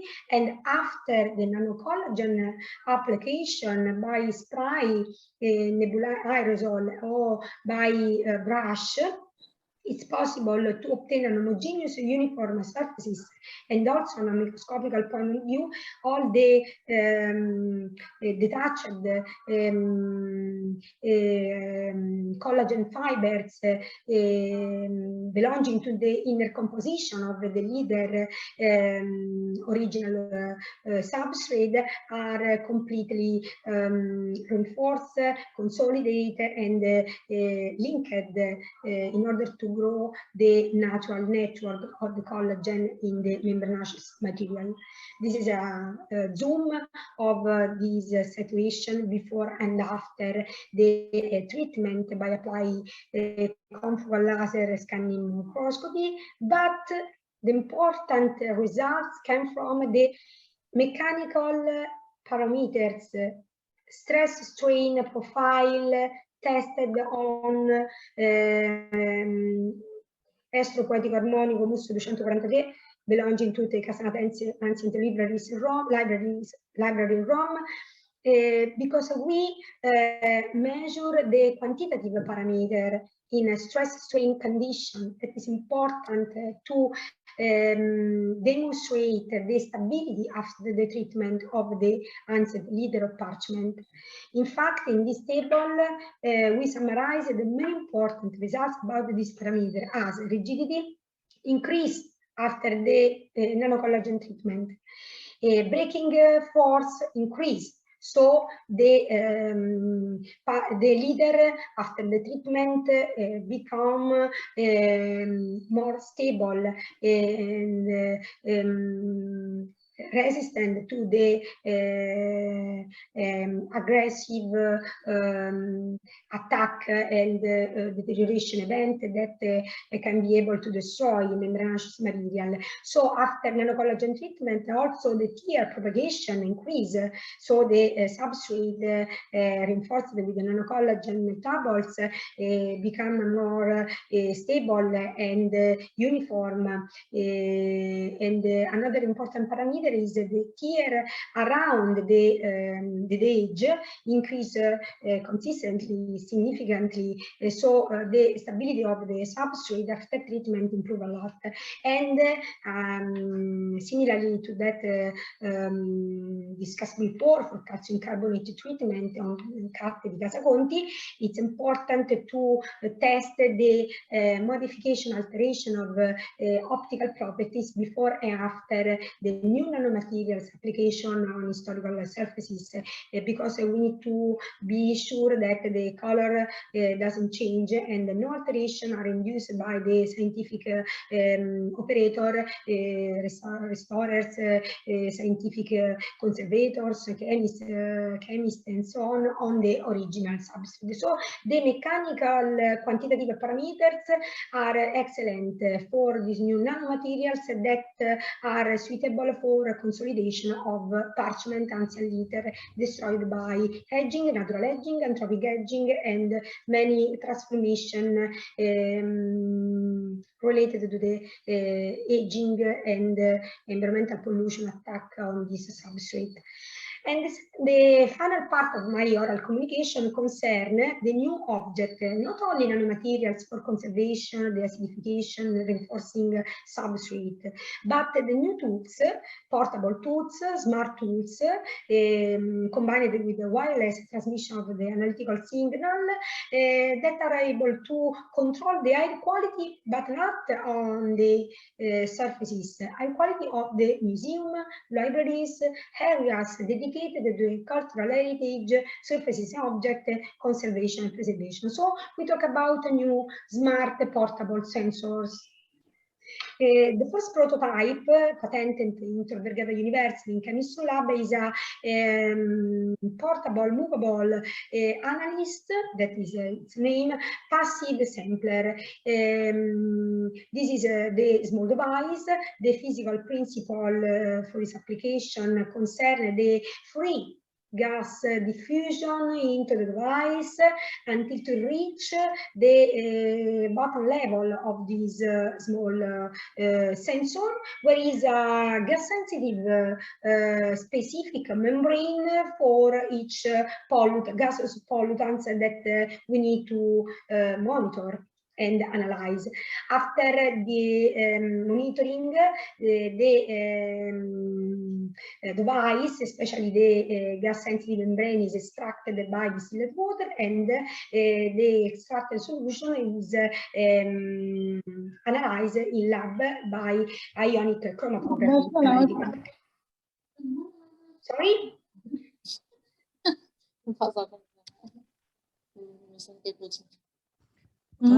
It is a person who has the microphone open, please. Do not interfere. Okay, but my microphone is open, also the camera. No, it was another, but I think okay. it is okay now. I'm Thank sorry. And now it's okay? Now it's okay for the microphone?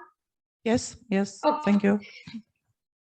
And it's important to preserve this device from the atmospheric turbulence, atmospheric parameters as wind, sunny, rain, especially when these devices are assembled in outdoor archaeological areas and not in museum and libraries indoor areas.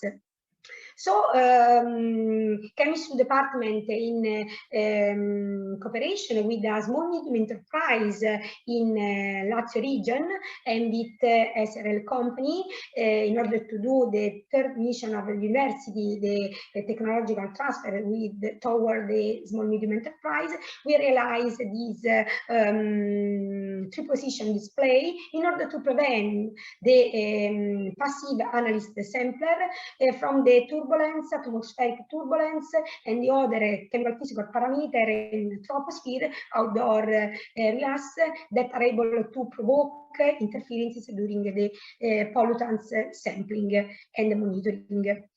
This is an application, a real application in indoor environment in the most important archaeological museum in Italy, MAN, in Naples town in the south of Italy. That is the most important archaeological museum in Italy and the world, because in this museum there is the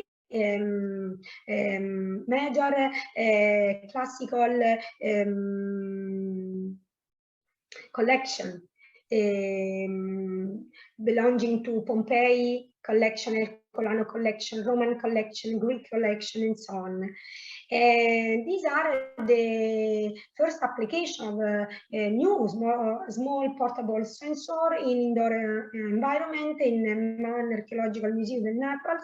This is a Sala dei Tirannicidi, Greek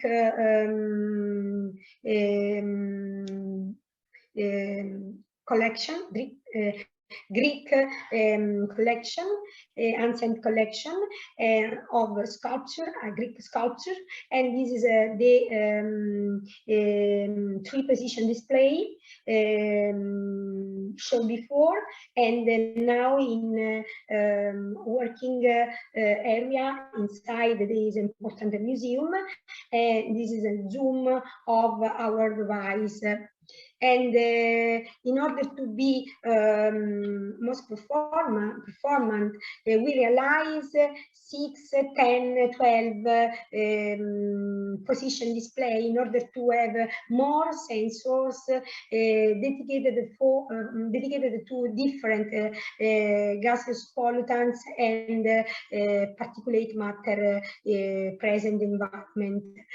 So we can see different prototype, and in addition addition, the last generation of this device, portable devices, this picture, and a section of this picture shows the presence of an area dedicated to the particulate matter, solid power pollutants, so we can be able to monitor gaseous pollutant, chemical pollutants, and also solid particles present in troposphere, indoor, outdoor troposphere. These are an example of quantitative concentration profile recorded in museum area in Naples, and this is a particular example of nitrogen dioxide, dangerous pollutant in chemical, physical, smog, photochemical event, and we can see the average values inside the museum that is similar to lower concentration, but similar to the trend of the nitrogen dioxide concentration side of the museum, in order to demonstrate that the inner pollution event are strictly related to the visitors to the museum, and came from the pollution present and recorded outside area of the museum.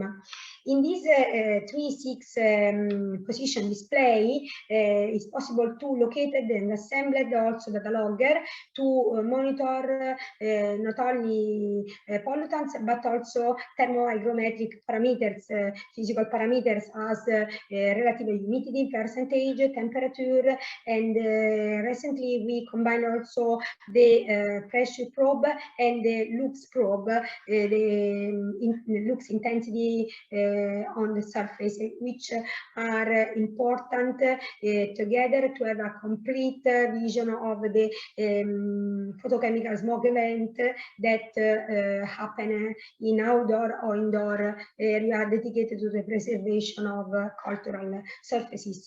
This is a particular example of temperature, relative humidity percentage profile recorded by the logger, assembled in 3-6 display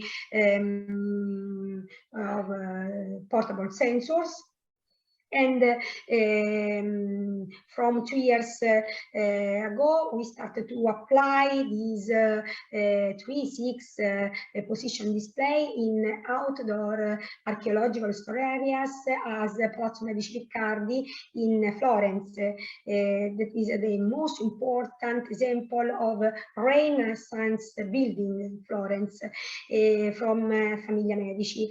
This is the location of the device in Via Cavour, and this is a two zoom of the same device in Via Gori, another side of this Renaissance building from Famiglia Medici in Florence.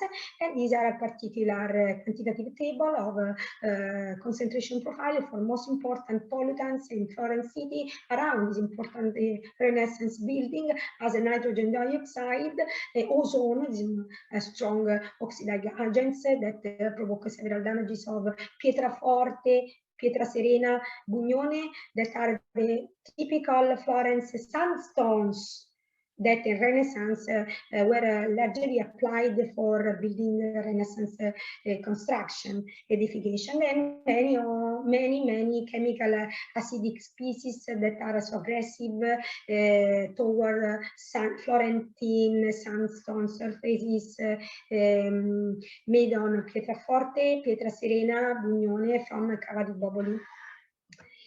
And we can see the concentration level are ppb.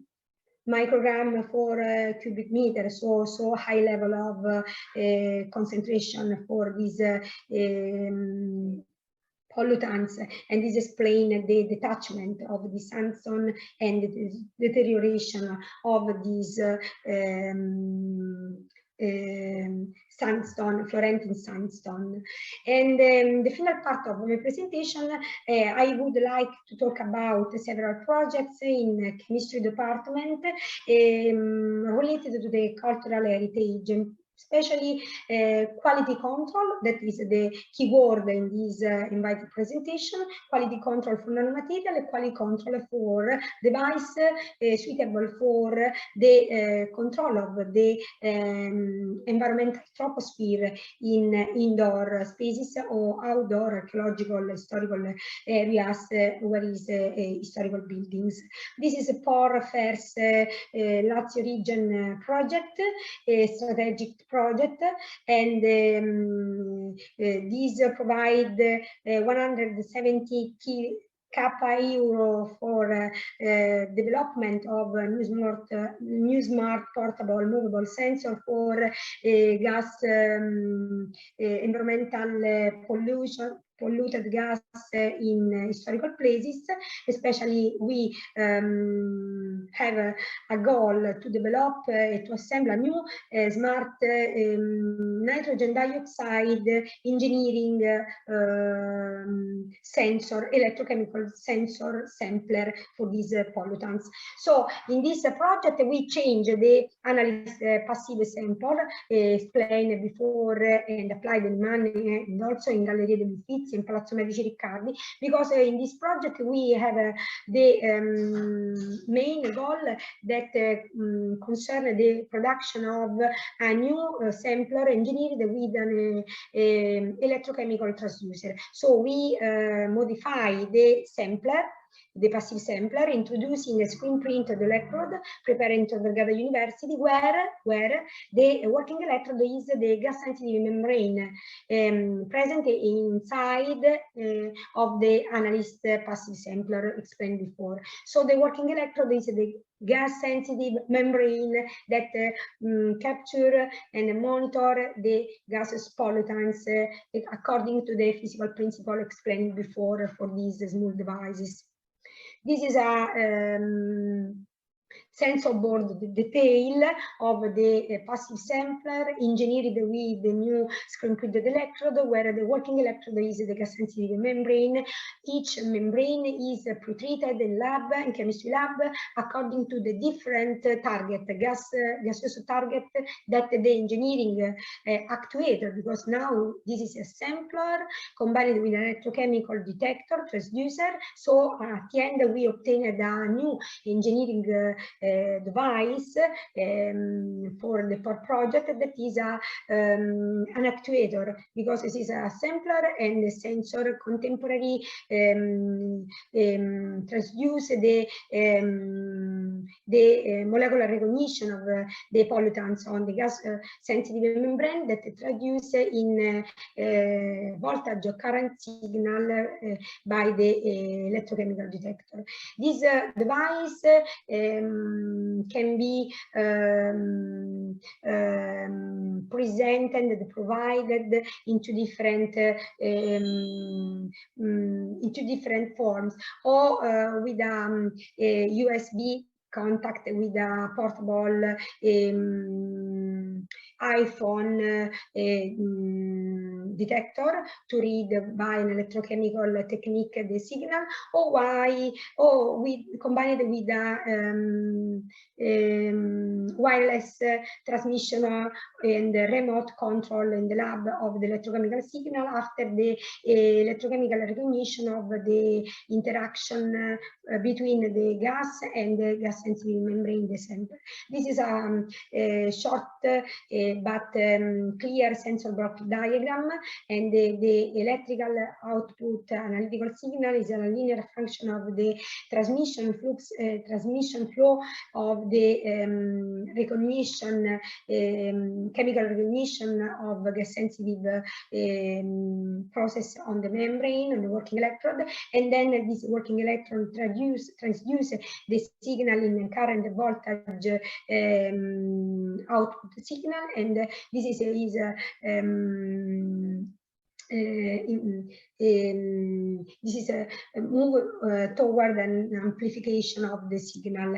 And the final device is very small, suitable to put on directly on the historical surfaces, because it is not invasive, is made by inert chemical material, suitable to put in contact directly on the historical surfaces, book ancient book on the pietraforte sandstone, and this direct contact is able to recognize the pollutants, to quantify the deposition rate of the pollutants on the historical surfaces, and to evaluate the risk function in order to be ready for the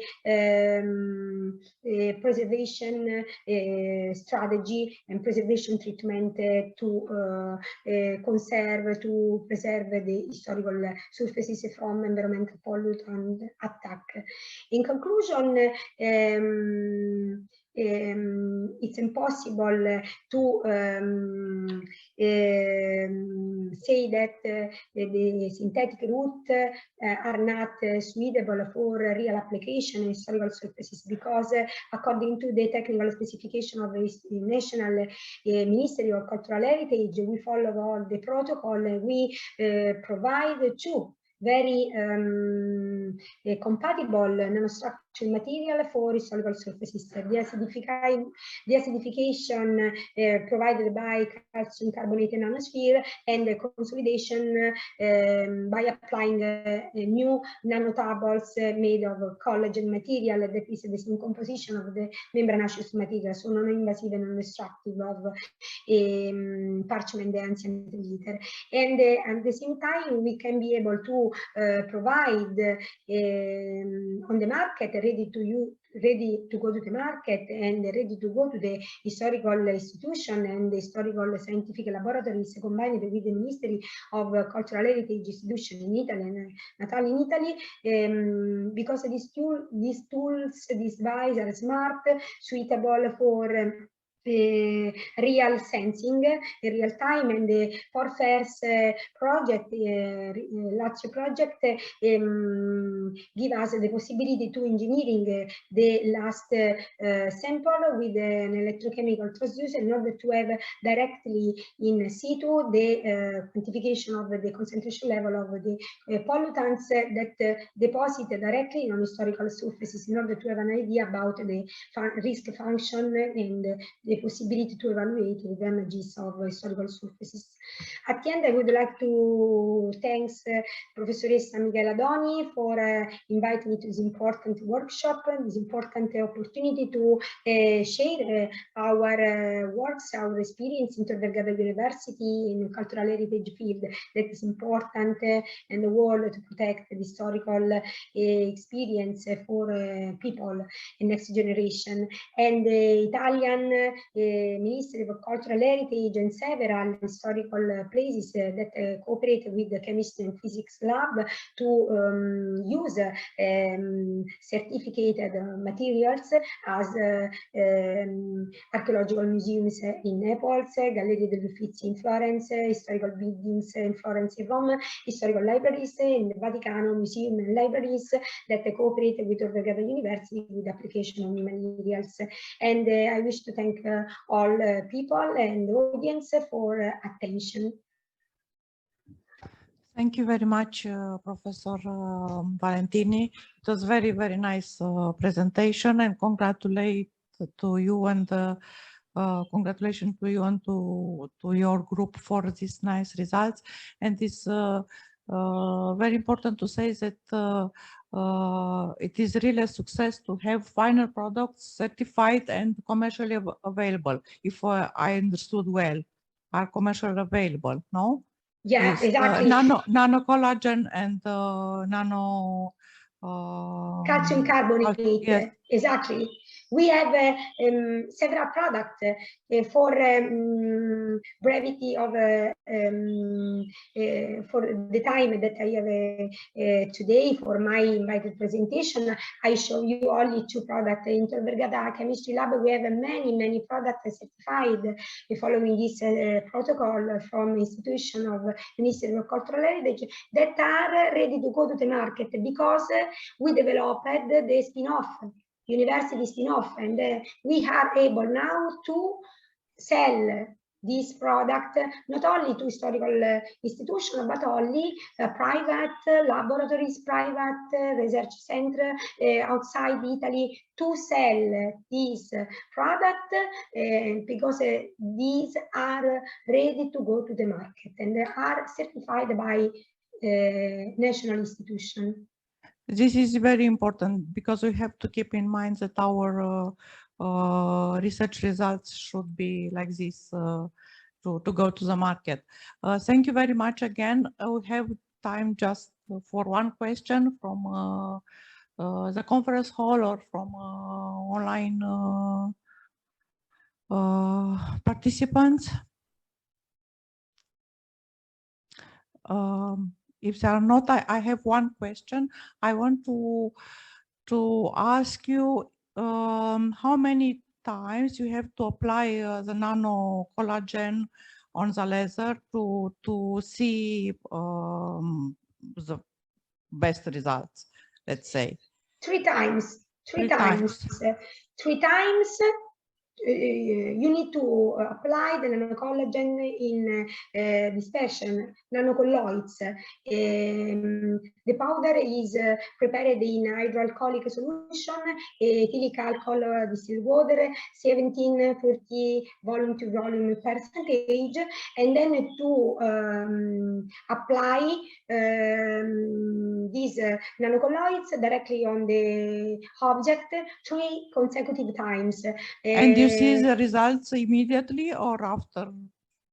We need to wait. We need to wait one night. One night because you applied in the lab. We restore as a conservator scientist during the morning, and then only one day. After day, we can able to measure the quantitative parameters, stress strain profile, and the morphological characterization by electronic microscopy.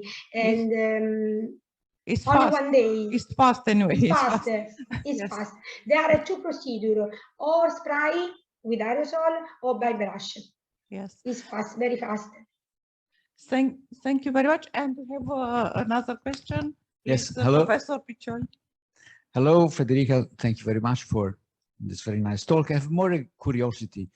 You mentioned that for the calcium carbonate nanoparticles, you reach some magnesium and chloride concentration of 10 to the minus 9 or 10 to the minus 10. The question is, which is the limit which is expected to have for those ions, and which are the effect? I mean, yeah, why you have to get so low concentration of magnesium and chloride? That was my curiosity. Exactly, because we optimize applying the laboratory samples and not the real sample. During this optimization analytical procedure, we test the trace level of the magnesium cation and chloride anion after the washing step, filtering and mechanical separation by centrifuge. For example, we perform the first washing, separation and mechanical centrifugation, and then we apply the first product treated only by the first washing with distilled water on the sacrificial laboratory samples, no real samples. And if the concentration level of magnesium cation and chloride anion is so high, there is a problem with the optical change of the colorimetric parameters, because the high level of concentration of this anion interfere with the ion present in iron gallic inks. So we can measure different optical parameters that show in the tables before, when the concentration level of the residual ions is so high. So we can stop with the post-treatment washing of the materials when applying the nanocolloids, wash the nanocolloids on the surface. The colorimetric test is good, very good. So the parameters before and after the product is the same, and no, there is not change in the optical feature, no modification of the optical feature. So we continue with the washing of the material until the colorimetric assay demonstrate the stability of the optical feature of the treated materials. Okay, I understand. So you need 5 or 4 washing steps to get to the good value. This is a best practice. Provided to the scientific laboratories of Ministry of Cultural Heritage. All people that decide to perform the acidification of ancient manuscript, cellulosic substrate or membranaceous substrate, can follow this protocol that we share with the national institutions. But there is the possibility to modulate this step depends on the object that the laboratory has and use for its application. For example, if I have a manuscript different from Casaconti that I showed before, dated on 1789, so no modern but not so ancient, it's possible to provide additional step of washing. It depends on the conservation status of the substrate. So the best practice protocol is defined and now is in the technical specification in national institution laboratories. But then when you have different new historical objects, you follow this protocol, and the 5 washing that correspond to 1 liter of distilled water, of this post-treatment washing, filtering, and mechanical separation. You can try with the colorimetric, spectrophotocolorimetric portable tools directly on the object. If they are also again short modification, you need to continue the post-treatment procedure until the L star, A star, B star color coordinates don't change, and there is constant after 2-3 additional washing, in order to be sure that all the cation and ion are under 10⁻³ mol per liter concentration. Thank you. You're welcome. Thank you very much, Professor. You're welcome. Valentini, and we hope to have you with a plenary lecture at our future event in October, last October at PrivaChem, to have you here with a physical presence. I hope, and many thanks, Professor Sadoni. Many thanks. I hope to be in presence with you in next October. Thank you very much. Thank you. Thank you. So now, please, Federica. Okay, it's okay. Now we have to pass to the first section. So the first section is multifunctional materials, nanocomposites, innovative technologies, and cultural heritage preservation. We have several presentation now before before the lunch break. I think to have two. We are a little bit delayed, but we have two now, and then we move all the presentation after the lunch break. Okay. Okay, or we'll try three. Let's see. So first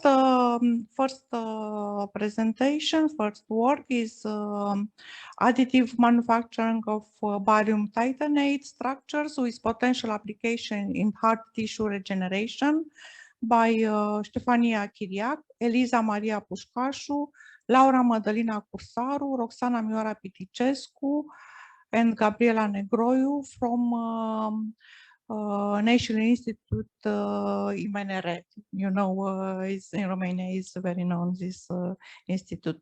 I don't know if he's the presenter is online, I think. We are here. Yes. You can hear us? Yes, yes, we hear. Welcome. Perfect. 1 second to share the presentation. Can you see the presentation? Yes, but please go on full screen. Okay now? Okay, now it's okay.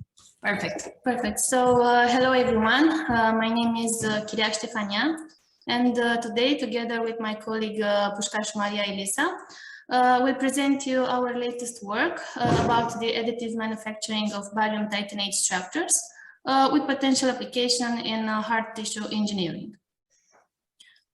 During the presentation, we will talk about a short introduction and the aim of the research, the hydrothermal synthesis of barium titanate and the characterization of the powder, the additive manufacturing of the barium titanate 3D structures, the mechanical simulation of their mechanical behavior, some in vitro preliminary tests, and of course some conclusions.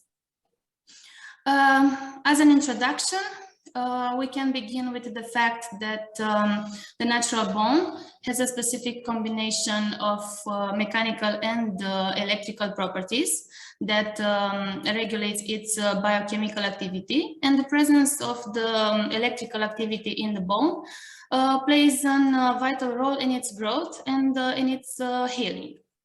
And from this point of view, the use of piezoelectric biomaterial could lead to a bone implant with promising results. A promising candidate that can be used as a lead-free piezoelectric material is barium titanate, which is an inorganic material which is part of the perovskite family and which became intensively studied in the last few years due to its dielectric, piezoelectric, ferroelectric, good mechanical and thermal properties, and of course because of its excellent biocompatibility.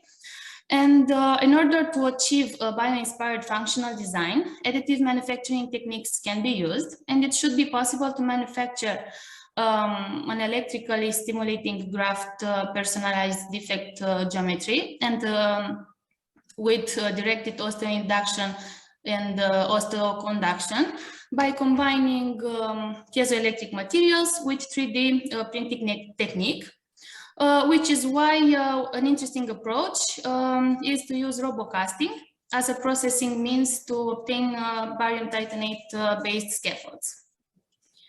The aim of this research was to process the hydrothermally synthesized barium titanate via robocasting in order to obtain porous synthetic bone graft with interconnected pores and adequate mechanical strength.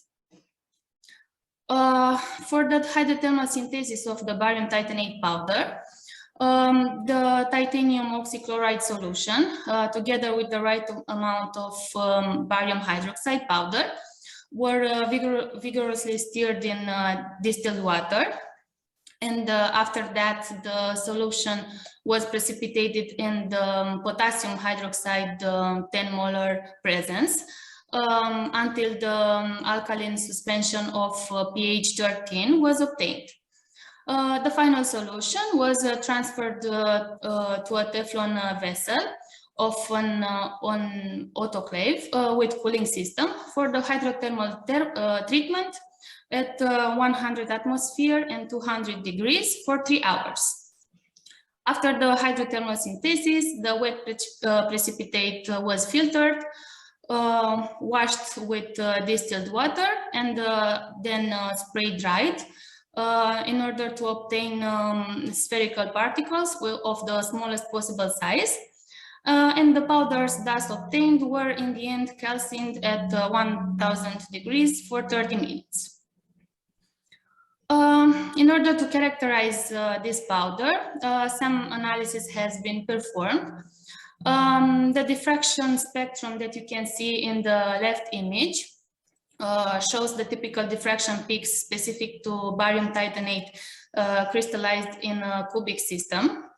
And also in the right, you can see the same image of the powder, which highlights the nanometric dimensions of barium titanate particles, as well as their spherical shape. That analysis has also been performed in order to achieve the exact particle size, which was about 270 nanometers.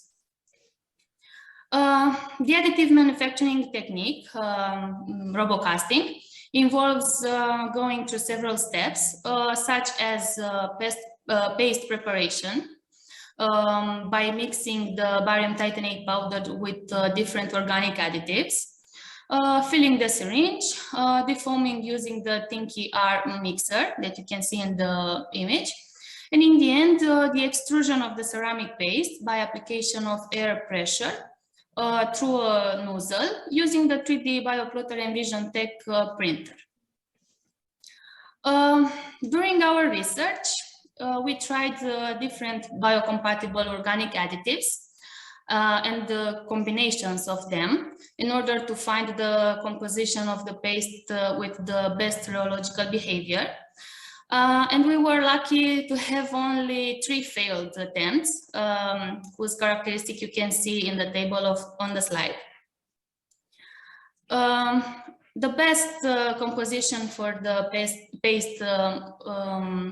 with the best viscosity and rheological behavior was based on barium titanate powder, which was mixed with Bimedix, which is an aqueous polyurethane dispersion, and polyethylene glycol.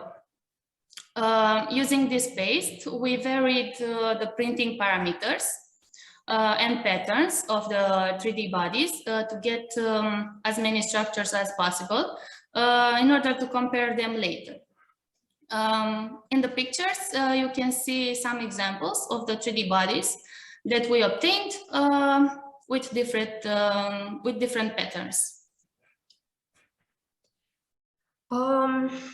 The 3D structure with a rotation angle between strands of 90 degrees were characterized using scanning electron microscopy. As it can be seen on the slide, the printing parameters set were mostly respected.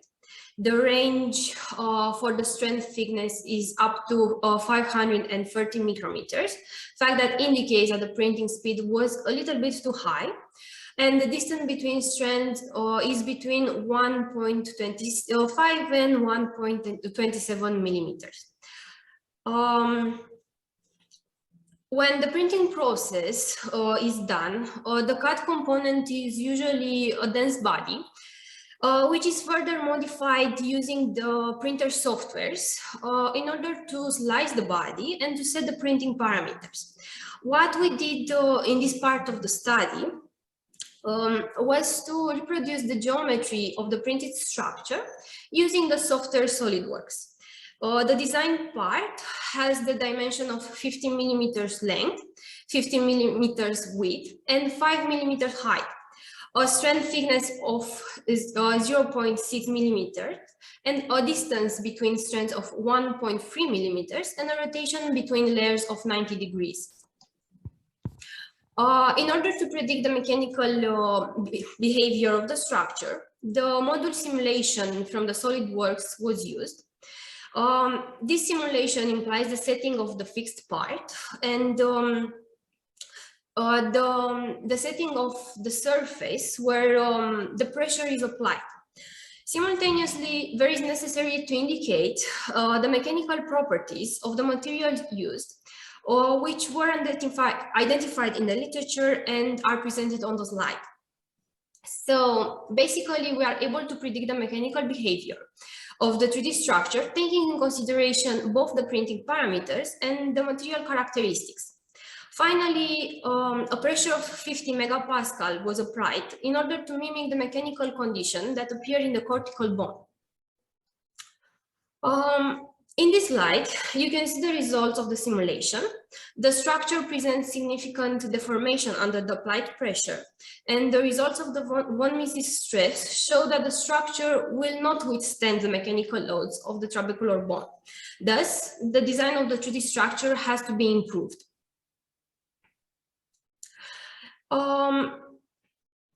Considering the fact that our structure are designed for the bone engineering, bone tissue engineering, preliminary in vitro tests were done on the 3D printed bodies. During those tests, it was revealed that the barium titanate structure are stable in the culture medium and that the melanoma cells adhere to the 3D structure. The viability of the cell detached from the 3 samples was 100%. But even so, the obtained structure presents a significant degree of toxicity, releasing toxic compounds in the culture media. Furthermore, a dramatic change in the morphology of the structure was observed. Still, the viability of the removed cell is a positive indicator of the potential of the barium titanate-based structure, and it's clear that some modification in the composition has to be done in order to improve the biocompatibility. So, the following conclusion can be made from our work. It can be said that barium titanate structure were fabricated by robocasting technique using hydrothermally synthesized powder and biocompatible organic additives. The obtained 3D structure respect the printing parameters that were set. The designed 3D bodies with a 90 degrees rotation angle between layers were successfully subjected to mechanical simulation, and it was predicted that they could not withstand the mechanical loads of the trabecular bone. In vitro cell tests performed on this 3D architecture demonstrate their biocompatibility, but also raise an issue related to the toxicity of the soluble products released by them. Further experiments need to be performed in order to eliminate the problems that we identified during our work. And some of our future perspectives are to optimize the printing parameters by decreasing the distance between strands and the strand thickness, and to modify the rotation angle between the strands. We presented before some of those modifications.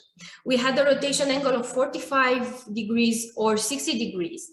Those patterns are reported in the literature to have a better mechanical performance. So further mechanical prediction in SolidWorks have to be done on those patterns in order to determine the best inner geometry of for our application. On this slide, you can see our selective bibliography. Furthermore, we want to acknowledge the help provided by the entire team of the National Research and Development Institute for non-ferrous and rare metals. And also, we want to thank Dr. Gabriela Negroiu and her team for from the Institute of Biochemistry for the in vitro test. We want to thank you for your attention, and we are happy to answer any question you may have. Thank you very much for your nice presentation. And please, if you have questions from online, if there are questions, please, you can ask. No, thank you very much again. And now we may pass to the second presentation. So the second presentation, it is called Alginate and Xanthan based materials used in transdermal delivery of Ketoconazole. It is presented by a group from Petru-Poni Institute of Macromolecular Chemistry of Romanian Academy. Ștefania Irina Apostol, Alexandra Dimofte, Narcis Cătălin Anghel, Maria Valentina Dinu, and Iuliana Spiridon.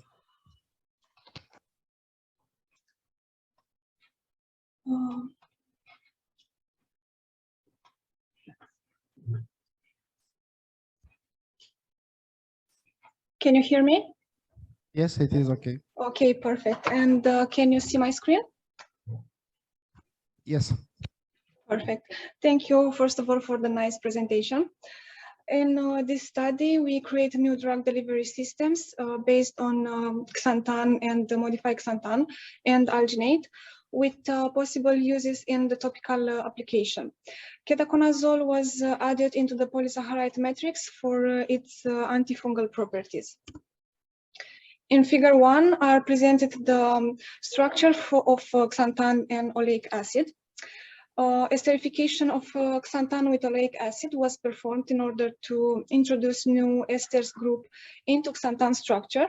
This chemical modification was performed in the presence of tosyl chloride and pyridine in methylene chloride at room temperature. The reaction product was separated by filtration, washed with methylene chloride, water and ethanol, and then dried at room temperature. From figure 2 and figure 3, we can see the FTIR and the NMR spectra of the Xanthan, for the Xanthan and modified Xanthan. Both of them evidence that the modification reaction of Xanthan took place. FTIR spectra confirm the chemical modification by the presence of a signal which conform signal for carbon-carbon double bond and the methylene group. And NMR spectra provide also the Xanthan esterification by the presence of a signal at 5.3 ppm assigned to olefinic protons. In the next step, the materials containing equal amounts of modified Xanthan, unmodified Xanthan, and Alginate were developed. Ketoconazole was selected as a model drug and added into the polysaccharide matrix. These materials were obtained by freeze-thawing cycles, followed by lyophilization and analyzed using different techniques. The FTIR spectra of materials are presented in figure number 5 and confirm the presence of drug in the materials by signals at 839 and 1238 centimeters -1, characteristic for different groups from ketoconazole structure. Based on the recorded spectra, we can calculate some specific indices that reflect the degree of structural ordering and the intensity of hydrogen bonds for the studied materials. Analyzing the data from table 1, for the materials containing chemical unmodified Xanthan, a decrease in the crystallinity of polymeric matrix was found from 4.43 to 3.03 with the addition of ketoconazole due to its amorphous character. The chemical modification of Xanthan by esterification with oleic acid gives the base matrix a slightly hydrophobic character, which is reflected in the decrease of TCI index from 4.43 to 2.68. And the increase in the degree of order macromolecules by the hydrophobic interaction between hydrocarbon chains of unsaturated fatty acid. Ketoconazole is an amorphous compound with a strong hydrophobic character. It decreased the distance between macromolecular chains of polysaccharide, which cause an increase in the strength of hydrogen bonds between them, and induce a certain degree of structural disorganization of the entire scaffold. The data presented in table 1 could be correlated with the data presented in table 2. The mechanical strength of materials based on Xanthan alginate and Xanthan modified alginate is affected by the encapsulation of ketoconazole. For instance, by encapsulation of ketoconazole into Xanthan alginate based formulation, the mechanical strength of the materials increased compared to those obtained with drug. The material based on Xanthan modified alginate sustained a compression of 79.40%, while the materials based on Xanthan and alginate supported only a compression of 40.69%, which could be associated with the high HBI value of the materials based on Xanthan modified and alginate. Same images of the materials are presented in figure number 6 and offer information about the morphology of materials and evidence the presence of pore in all of them. A heterogeneous morphology consisting by polyhedral interconnected pores were observed in the case of materials based on xanthan alginate, and ketoconazole, and xanthan modified and alginate. For the material based on xanthan modified alginate and ketoconazole, it can be observed the presence of a compact structure with elongated pores. In figure number 7 are presented the antimicrobial activity for the tested materials. And as you can see, the materials containing ketoconazole show approximately the same biocidal capacity after 24 hours for all the tested bacterial and fungal strains. The release of drug from polymeric matrix was also studied, and in table number 3 are presented the kinetic parameters for drug release experiments. It could be observed that the release of the active principle from materials is best described by the Kosmayer-Pepas model, because the correlation coefficient presents good values as compared with the values obtained for first order model or Higuchi model. The release rate constant shows higher values for the materials based on unmodified xanthan as compared with materials based on modified xanthan. In figure number 8 is presented the release of active principle from materials based on xanthan alginate and modified xanthan and alginate. The presence of esterified xanthan slows down the release rate of active principle through hydrophobic interaction. Thus, ketoconazole are released at slightly faster rate from the materials based on xanthan as compared with that comprising modified xanthan. As conclusion, materials based on xanthan and alginate were obtained. FTIR spectra showed the presence of drug in the materials, and the materials presents antimicrobial activity due to the presence of the ketoconazole. The release kinetic of ketoconazole fitted well in the Kosmayer-Pepas model.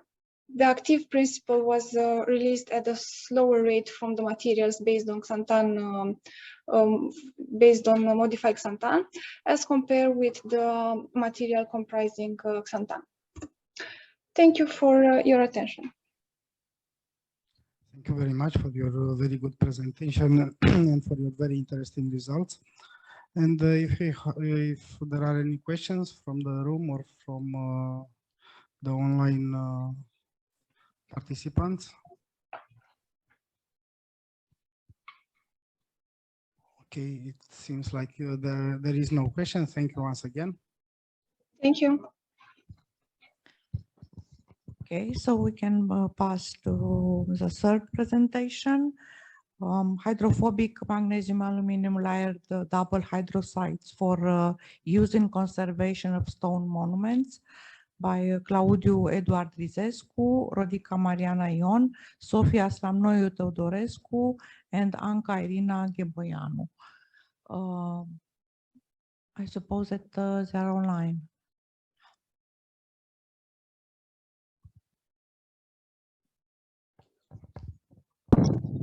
Can you hear me now? Yes, but please switch on full screen. 1 second.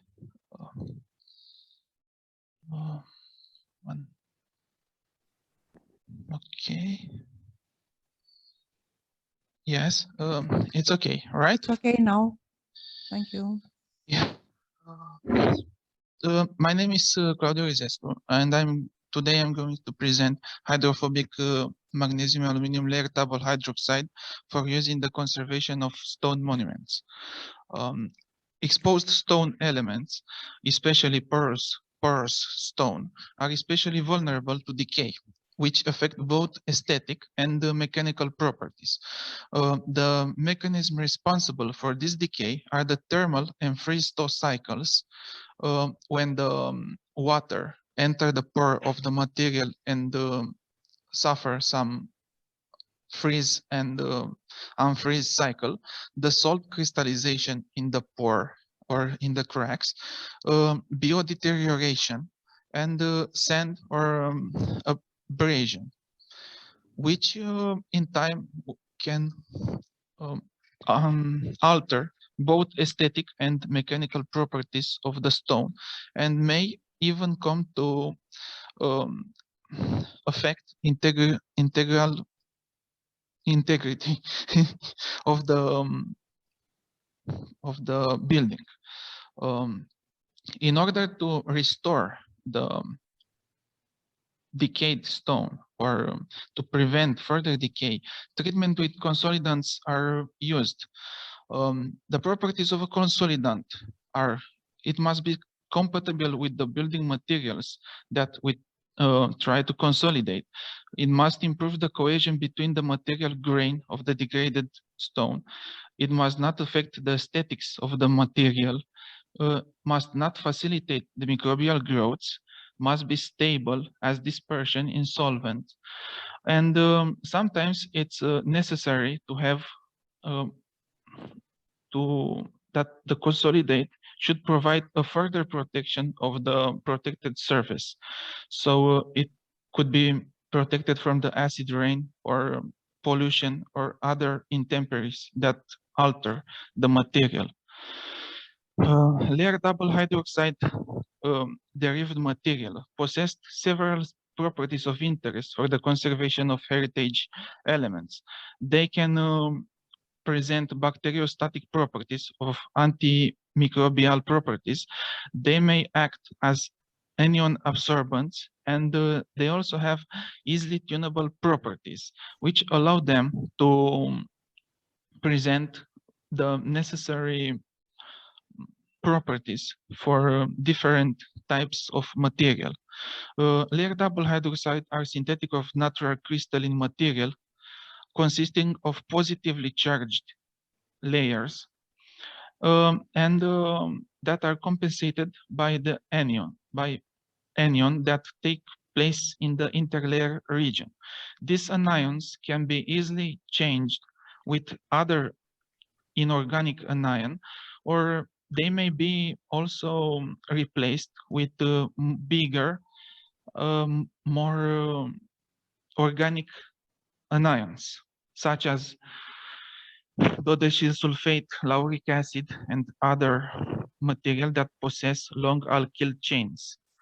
The aim of this study is to introduce an organic anion, in this case dodecyl sulfate, into a layer double hydroxide structure via facile method, and study the properties of the obtained material in the conservation of stone masonry.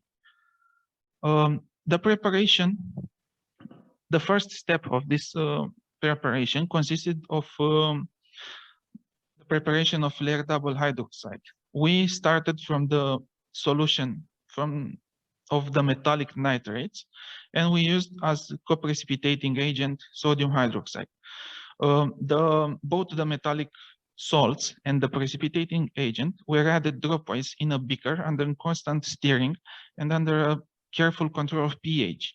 The precipitate obtained was aged overnight, filtered, washed, and dried in there, and we obtained the initial layer double hydroxide material.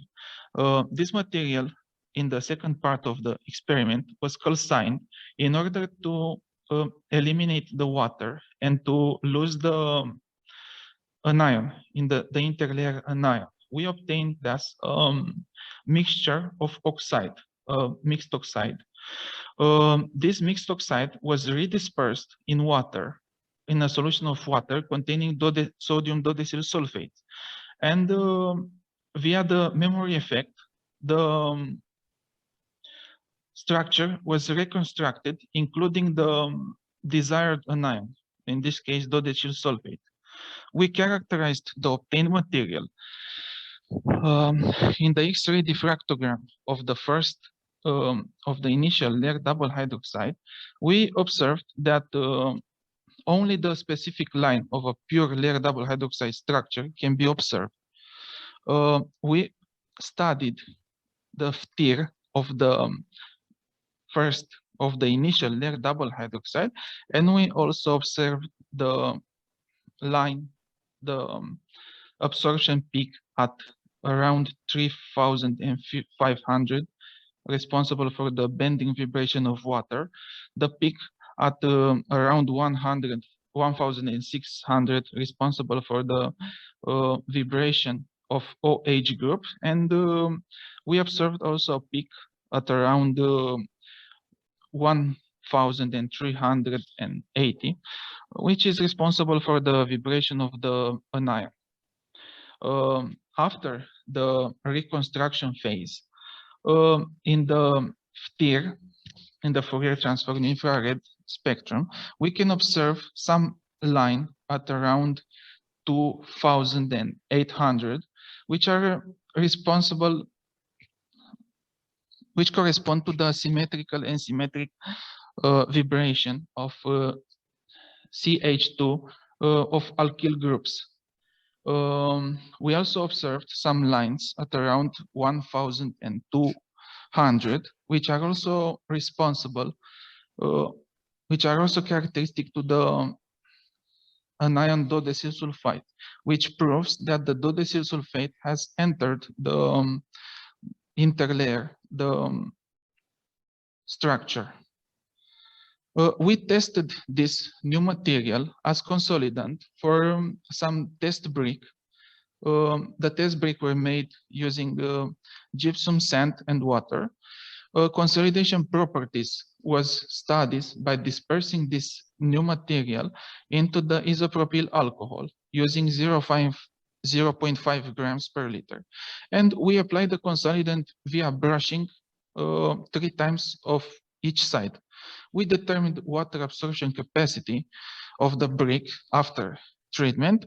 We studied the chromatic change that the test brick suffer after treatment, and we also determined the compressive strength of the material. After treatment, the sample does not present a high change in aesthetic parameter, only 3.4 change in delta A. The water absorption, however, did not suffer, even though the material is hydrophobic. The water absorption did not change after applying the treatment. And we also observed a small increase in the compressive strength of the treated sample. In conclusion, LDH structure was reconstructed in the presence of dodecyl sulfate in water from the using the memory effect. The interlayer consists of OH groups, small quantities of CO2, and dodecyl sulfate. The final material exhibit hydrophobic properties. It's not mixable in water, does not mix in water. And applying the material dispersion on test brick does not modify the chromatic parameters and water absorption capacity, only a slight increase in the mechanical properties. And further study are needed in order to better understand the behavior of this material. Thank you for your attention. Thank you very much for your presentation. Please, if you have questions from the hall, or from online. No, thank you again for your nice presentation. So I think we still have time for one presentation before the break. We will go to the second presentation from the Petroponi Institute. Thin films based on xanthan and cobalt ferrite for methyl blue dye absorption by Irina Apostol, Iuliana Spiridon, Narcis Cătălin Angel, and Mirela Fernanda Zaltariov. Yes, thank you again for the nice introduction.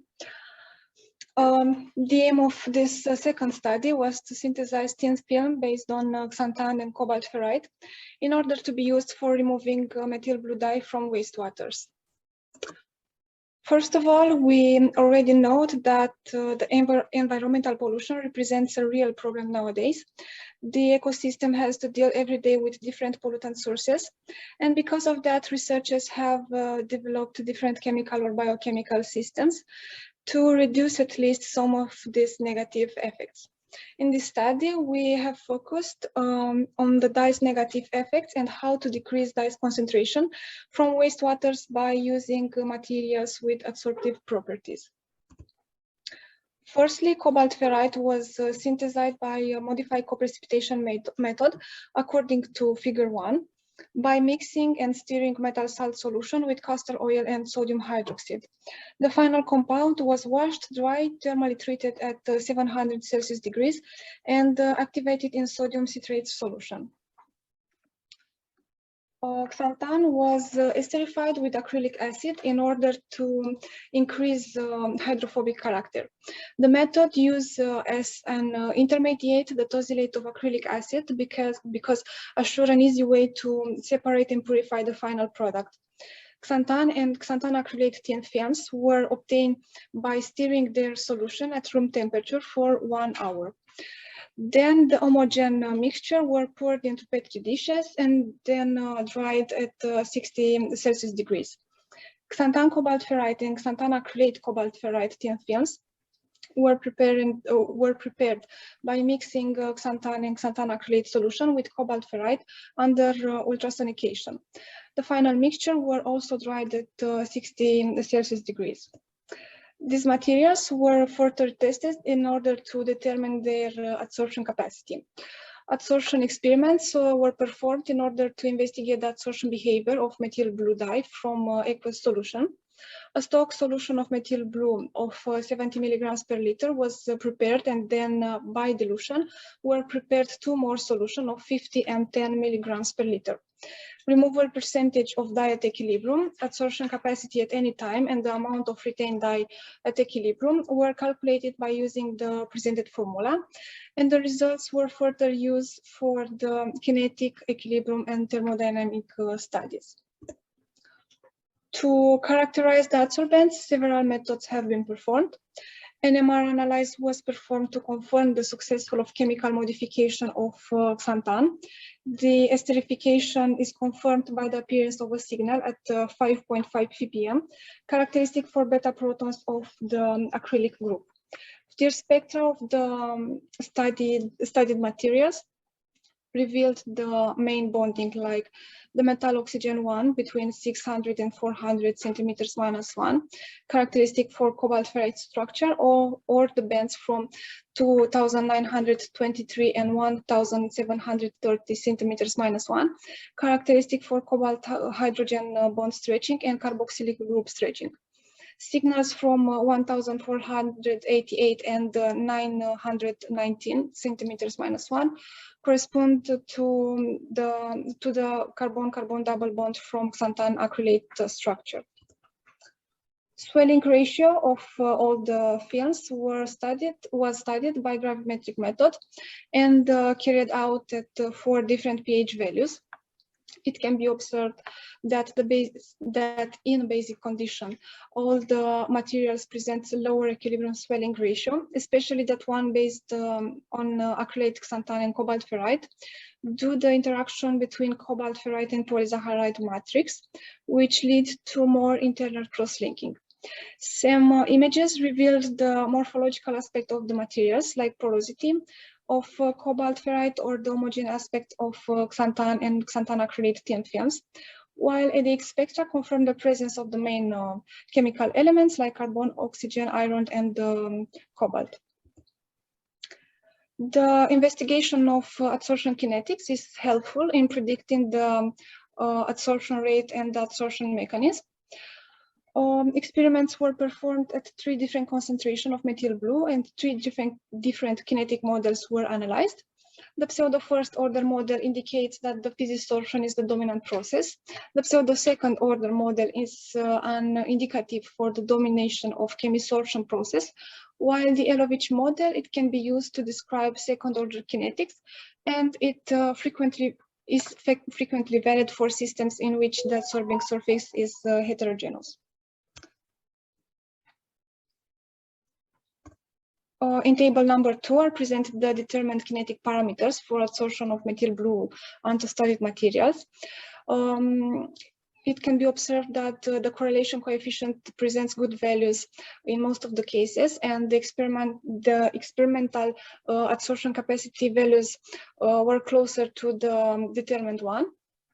In these cases, physisorption is a dominant process, and materials based on xanthan cobalt ferrite and xanthan acrylate cobalt ferrite presented a decrease of rate constant with an increment of methyl blue concentration, because at high dye concentration, the competition for the surface active sites rises. The physisorption nature of binding was attributed to the negatively charged surface of the xanthan basis materials involving ions exchange in covalent forces. As we can see in figure number 9, materials comprising cobalt ferrite presented the highest values of adsorption capacity, and also the same materials present the highest mean value of percentage removal, as we can see in table number 3.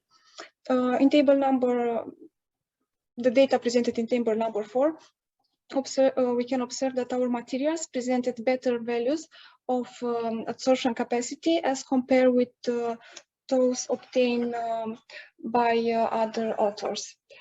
The adsorption isotherms indicate how the adsorbate molecules are distributed between the liquid and the solid phase when the retention process reached an equilibrium state. The equilibrium data were adjusted to 5 isotherm models, and the most appropriate model was described for describing the dye retention process is evaluated considering the value of correlation coefficients. For cobalt ferrite and xanthan acrylate materials, the obtained data were better fitted on Langmuir model. In this case, it's the monolayer onto cobalt ferrite and xanthan acrylate surface with adsorbed dye molecules took place. And for materials based on xanthan cobalt ferrite and xanthan acrylate cobalt ferrite, the data were better fitted on Dubinin-Radushkevich model. And the adsorption process for these cases was related to micropore volume filling. Thermodynamic study revealed the effect of temperature on the adsorption capacity of prepared materials. Experiments were carried out at 295, 310, and 320 Kelvin for 10 milligrams per liter dye solution concentration. The determined thermodynamic parameters were enthalpy, entropy, and free Gibbs enthalpy. In table number 5 are presented the thermodynamic parameters for the removal of methyl blue. The positive values of enthalpy demonstrate that the process is endothermic, while the negative values are attributed to the exothermic reaction. In the last case, high temperature slows down the dye adsorption onto materials. Negative values of entropy indicate that the disorder of the system has decreased, while the positive values are correlated with the stability of the dye molecules onto surface materials. And negative values of free Gibbs enthalpy indicate that the interaction between methyl blue dye with the materials is a spontaneous process. In conclusion, the materials were obtained by green synthesis routes. Characterization of all the materials confirm the successful of synthesis reaction and also revealed the morphological aspects and the swelling ratio. After methyl blue adsorption experiments, we could confirm that experimental data of pseudo first order model presents a good correlation in most of the cases. Films comprising cobalt ferrite presented the highest adsorption capacity, and the adsorption process is exothermic and spontaneous. Thank you again for your attention. Thank you for your very complete and complex study. If there are any questions from the conference room or from the online, it doesn't seem that there are any questions. So in this case, I will propose to take the lunch break now, and a very short 30 minutes break. So we'll meet back here at 1 o'clock.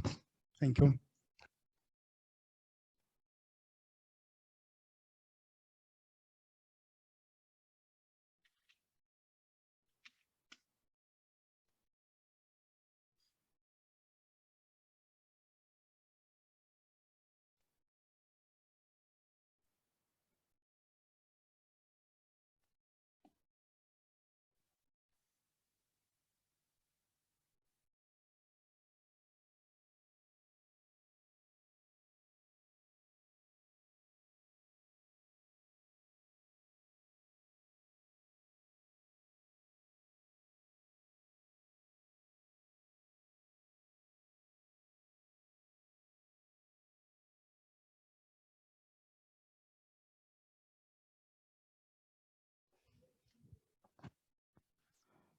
So welcome back, everyone, for the second part of the first day of our workshop. Together with my colleague, Dr. Zina Vulug, I will present the rest of the oral presentation for section 1 and the two invited lectures. So our next work, it is polyvinylidene fluoride barium titanate nanocomposites with improved interface by Catalina Diana Ușurelu, Denis Mihaela Panaitescu, Adriana Nicoleta Frone, Cristiana Andi Nicolae, Monica Raduli, Laura Andrei, and Florin Ciuprina.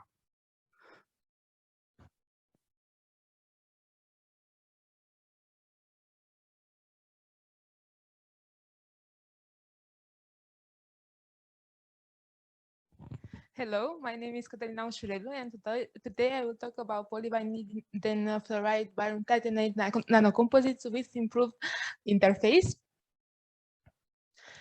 Microstrip antennas, also called micropatch antennas, are essential components for almost all wireless communication systems. They are able to convert electrical energy into radio waves and vice versa. They have attracted enormous attention in the last years because they have a lightweight, they have a small size, they are easy to fabricate, have a great performance, and also have a simple design. Briefly, microstrip antenna consists in 3 layers. One middle layer, which is the dielectric substrate and is made of polymeric material, which separates 2 electrically conductive layers.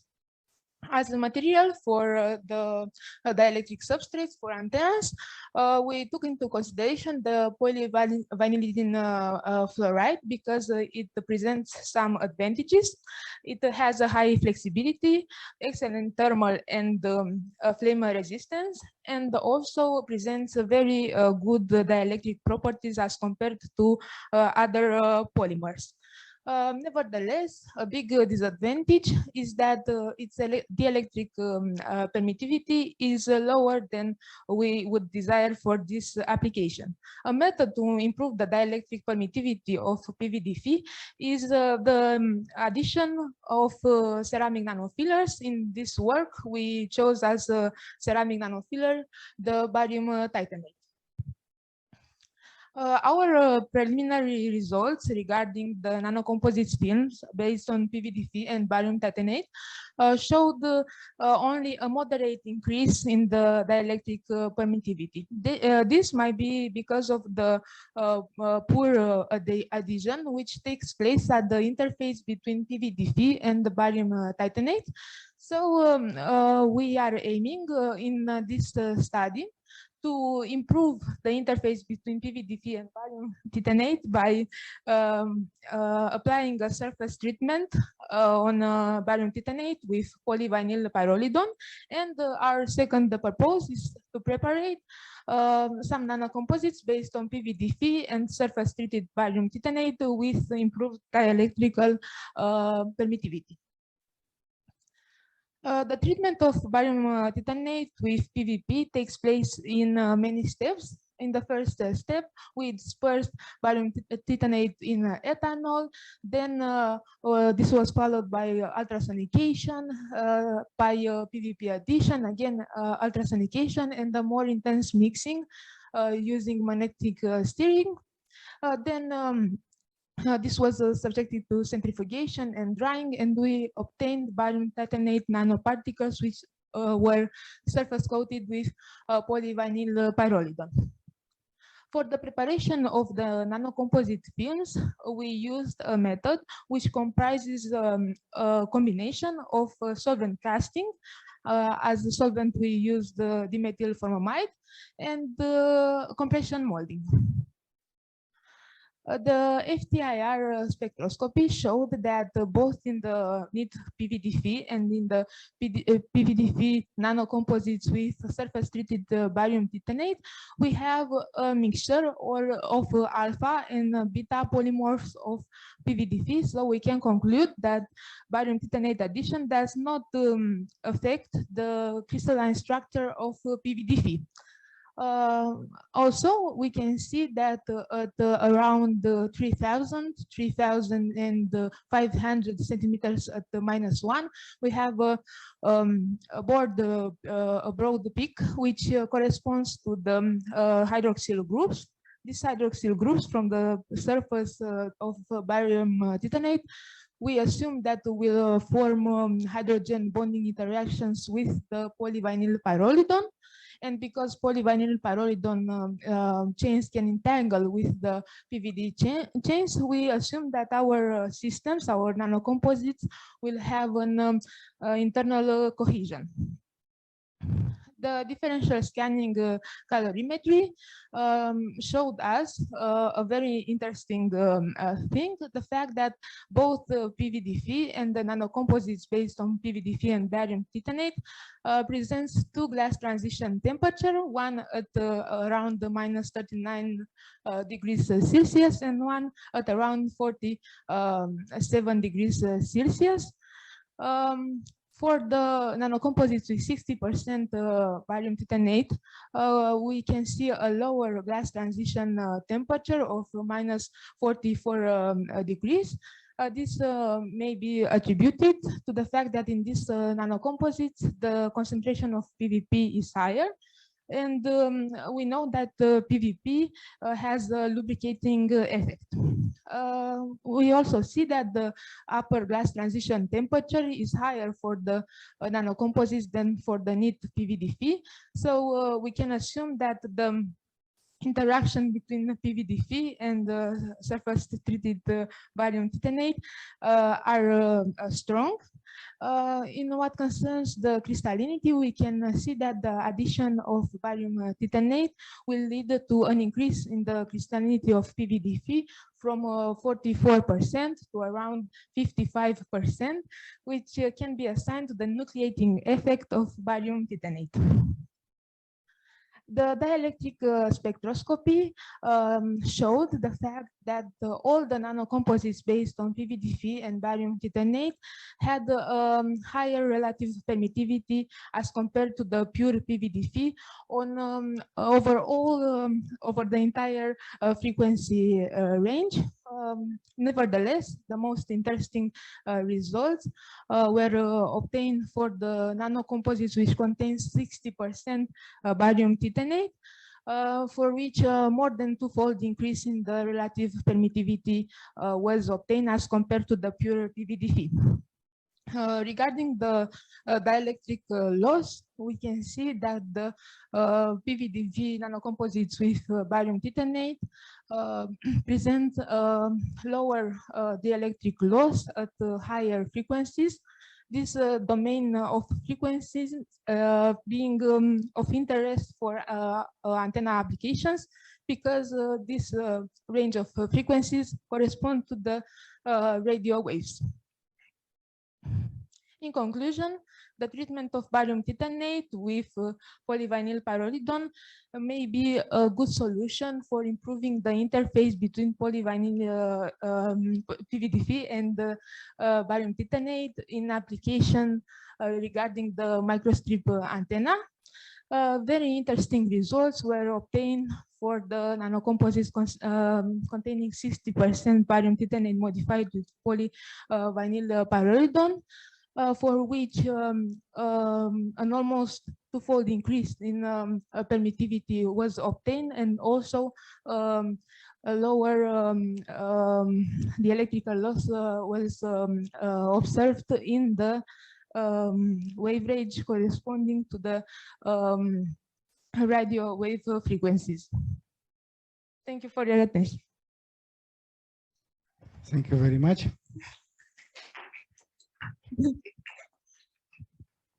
Thank you. Congratulations on your results and your presentation. If we have any questions from the room or from the online participants, it seems like we do not have. So thank you once again. Please let me congratulate Catalina for her courage to be physically present in front of us and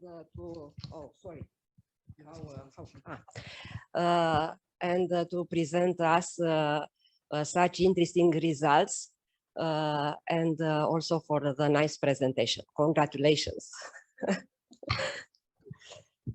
Let's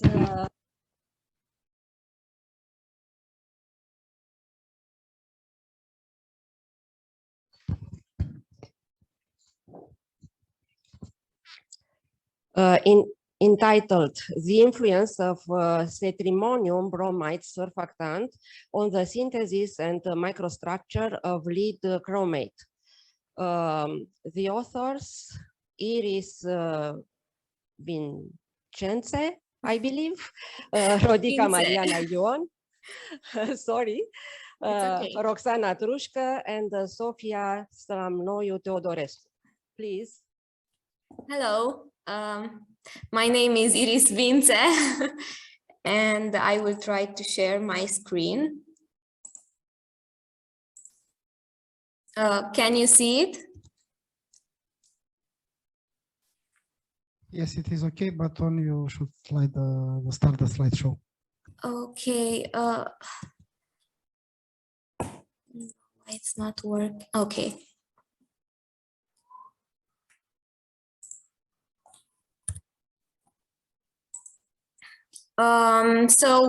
Today I will talk about the influence of cetrimonium bromide surfactant in the synthesis and the microstructure of lead chromate. As an introduction, crystallized lead chromate is an inorganic compound well known as chrome yellow. It was widely used as yellow compound in paints or in decorative systems. It was the main yellow pigment used in the sunflower painting by Vincent van Gogh, but this pigment was also used in other paintings of him. The principle of this method is a precipitation reaction between sodium chromate and lead acetate.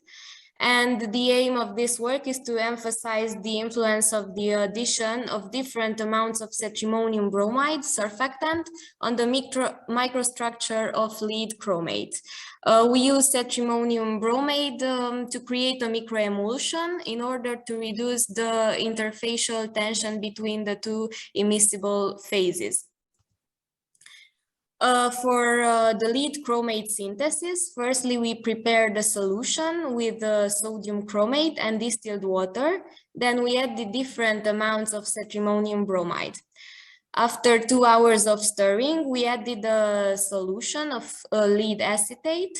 And after another 30 minutes of stirring, we collected the precipitate by centrifugation, and we carefully washed the lead chromate with distilled water and ethanol.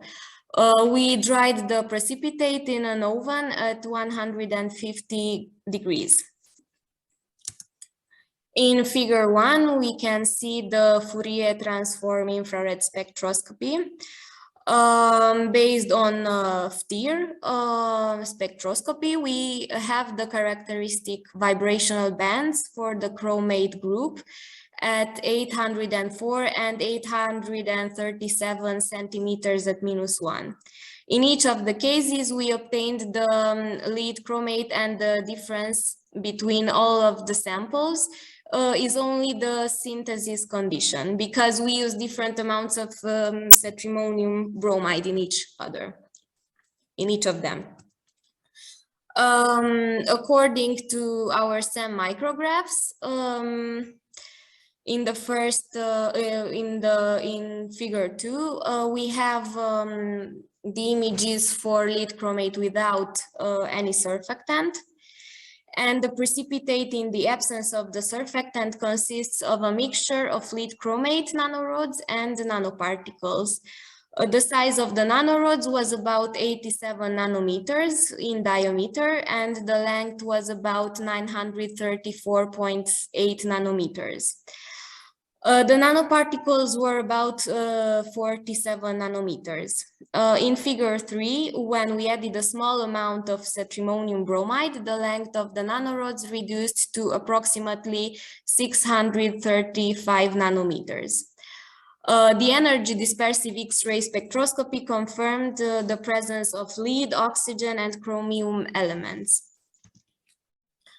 When the molar ratio between sodium chromate and the surfactant was 2:1, we obtained the smallest nanorods with the length of about 404 nanometers. In figure 5, we have the image for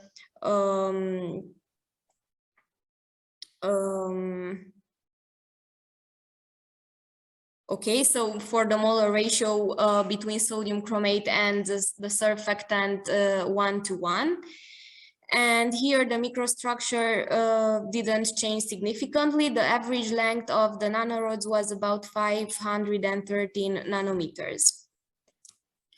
As a conclusion, based on SEM micrographs, with the addition of certain amounts of surfactant, the length of lead chromate nanorods are reduced significantly from 934.8 to 403.9 nanometers. Using different amounts of cetrimonium bromide in the microemulsion, we can control the size and morphology of lead chromate nanorods. And based on analytical techniques, could be concluded that the lead chromate nanorods were successfully obtained. Here are my references, and thank you for your attention. Thank you very much. Please, if there are any questions from room, please, Professor Paciuli. Give you the microphone. Thank you. Just a curiosity, I wanted to hear a comment on how the different sides of your chromate rods may affect the properties of your material. In the near future, we will see the photodegradation, and we will try some methods, but now I wanted to talk about the synthesis. So we will see in the near future, maybe at the next conference. But I think the smallest the particles are, the better will be the photodegradation properties. I see. Okay. Thank you. Thank you. Please, any questions from online? If no questions, we'll pass to the next paper. Apathetic materials enhanced with heavy metals, heavy potential antimicrobial properties for the preservation of cultural heritage. Toma Fistos, Roxana Ioana Brazdiș, Anda Maria Baroi, Irina Fierăscu, Lia Mara Dițu, Radu Claudiu Fierăscu. Please.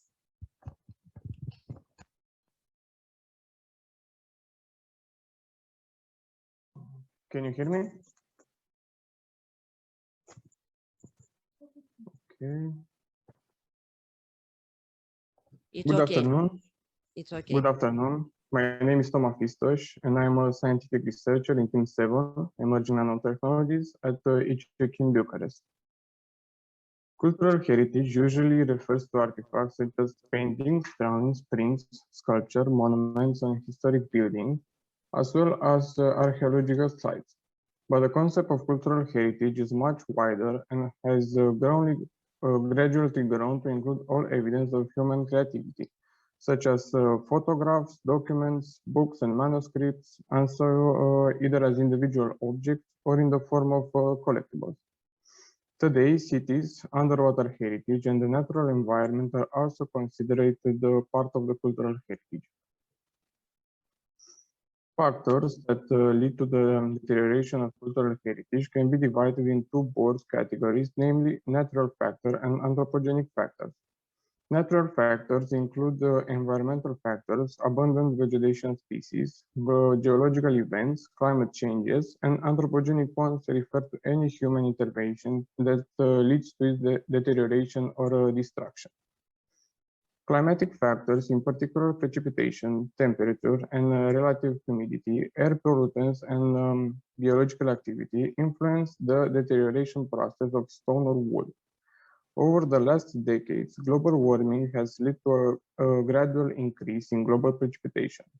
The most important factor that leads to the deterioration of stone heritage is the water caused by rain or floods.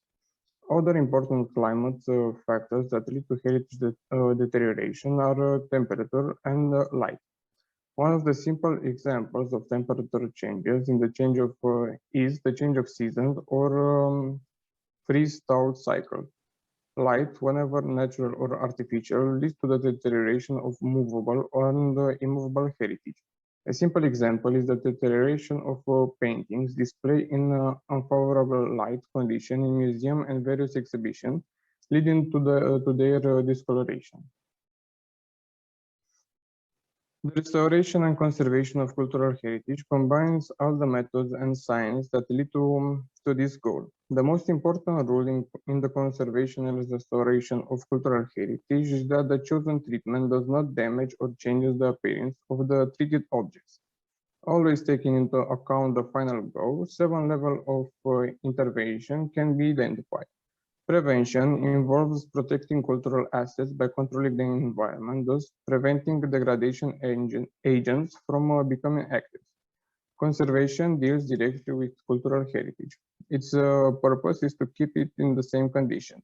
Consolidation is the physical addition or application of additive or baking material to the original material of cultural property to ensure condition durability or structure integrity.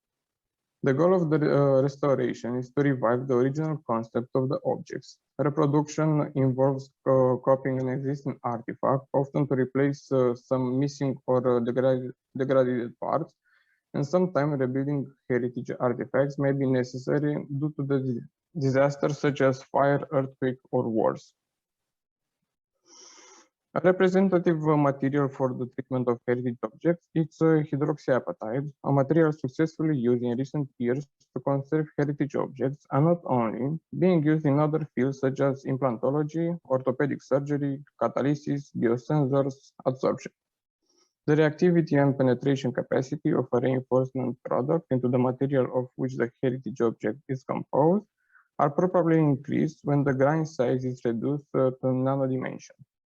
In this study, we synthesized hydroxyapatite substituted with different heavy metals by the method of co-precipitation, starting from calcium nitrate and metal chloride, over which the ammonium phosphate was added. The reaction took place at 18 Celsius degrees, pH 10, for 3 hours. After that, the compound obtained was washed with water to remove ammonium excess, and then with ethanol until a gel was formed, and it was dry at 45 Celsius degrees. The hydroxyapatite substituted cobalt. It was synthesized also by sonochemical method. The sonochemical method is similar to co-precipitation with a small difference. Instead of heating to 80 Celsius degrees, the reaction took place under ultrasonic irradiation in 6 cycles of 6 minutes each, with 10-minute pauses in order to avoid the reaction heating. After this process, the reaction mixture was stored for 24 hours at room temperature in order to induce the particle precipitation. After this stage, the reaction proceeds as in the co-precipitation method. Half of the hydroxyapatite substituted with lead and copper quantities obtained were calcinated. To confirm that the compounds of interest were obtained from the synthesis, they were characterized by the following method: X-ray diffraction, X-ray fluorescence, Fourier transform, infrared spectrometry, and thermogravimetric analysis. FTIR spectra confirmed that the substitution reaction and the formation of compounds of interest took place. From the XRD spectra, it can be said that hydroxyapatite substituted with zinc has a crystalline structure, and the hydroxyapatite substituted with cobalt has predominantly an amorphous structure. In all the samples were identified the presence of secondary phases in the form of metal phosphate in different amounts. From the XRF spectra were identified the peaks corresponding to the metal of interest, calcium, and the heavy metals corresponding to the compound. The ratio between calcium metal to phosphor was in the range of 1.6 to 1.9 due to the presence of secondary phases. From the thermogravimetric analysis, it can be said that all compounds are thermally stable. Qualitative and quantitative tests were performed to see if the synthesized compounds has antimicrobial property on gram-positive, gram-negative, and fungal strains. Qualitative tests were performed by the method of minimum inhibitory concentrations on Petri dishes for 24 hours, and the qualitative test by the method of minimum concentration of biofilm eradication by binary dilution in 96 well plates. The compounds exhibit antimicrobiation properties due to the substitute process.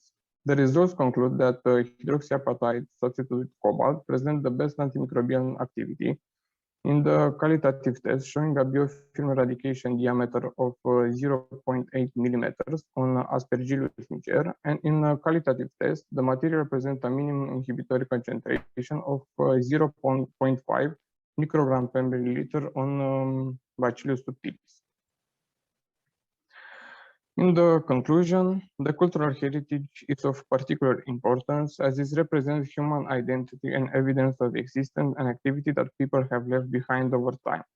The factors that lead to the degradation of cultural heritage are multiple, uncontrollable, some caused by nature or man. Multiple apatitic materials were synthesized, substituted with different heavy metals at different ratio for preservation and conservation of the cultural heritage. Biological tests have shown that by replacing apatitic material with heavy metal, their antimicrobial properties have been improved. In the future, we aim to apply these materials on different types of stone and wood to test the efficiency in the protection and conservation of the support material. Our group has several collaborations with the museum in Romania, for the example, the National Museum of the Romanian Peasant, which allow us to apply the development solutions on real artifacts. Thank you for your attention. Thank you for the nice presentations and also for the interesting results. Please, any questions from room, online? Yes, I have one. Please, Professor Ion. A curiosity, how do you intend to use the colored hydroxyapatite derivative on different white or transparent surfaces? For example, you mentioned you will use this hydroxyapatite on stone surfaces. Yeah. Will these compounds affect the color of the stone surface? For sure, but we need to investigate some methods to eliminate the color from some compounds to not influence the heritage objects. But this necessitates more studies. I think you should select only those uncolored, because it's not possible to change the aesthetic aspect of the artifact surface.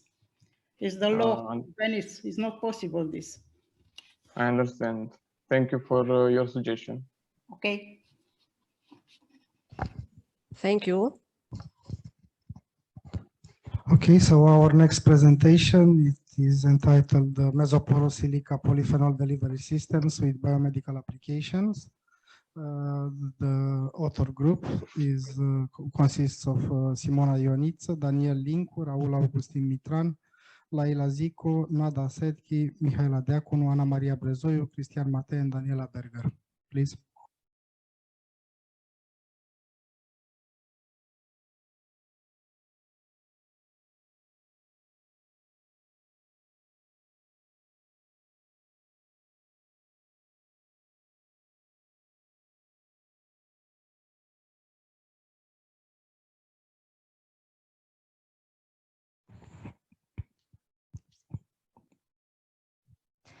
Hello, I'm Simona Inița, a student at University Polytechnica of Bucharest, and I will present mesoporous silica polyphenol delivery systems with biomedical applications.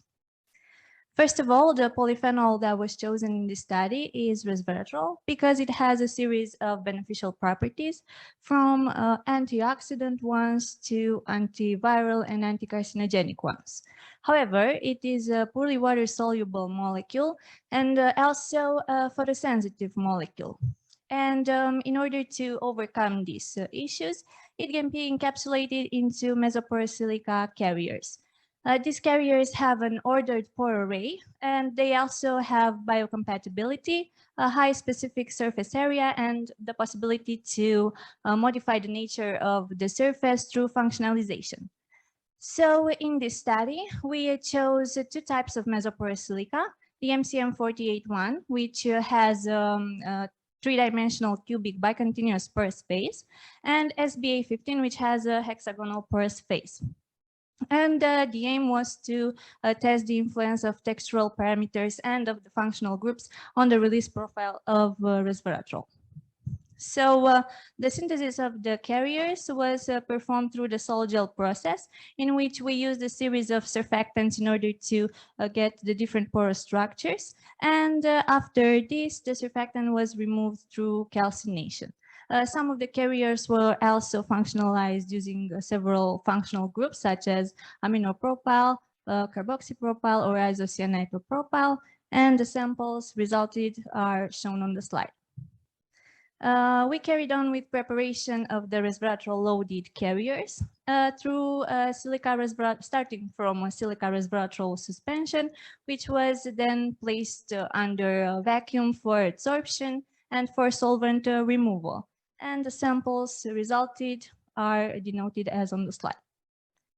The samples were characterized through several techniques. First of them would be infrared spectroscopy analysis, in which we were able to observe the specific vibration bands of the silica, as well as those of the functional groups present on the surface of the silica after functionalization.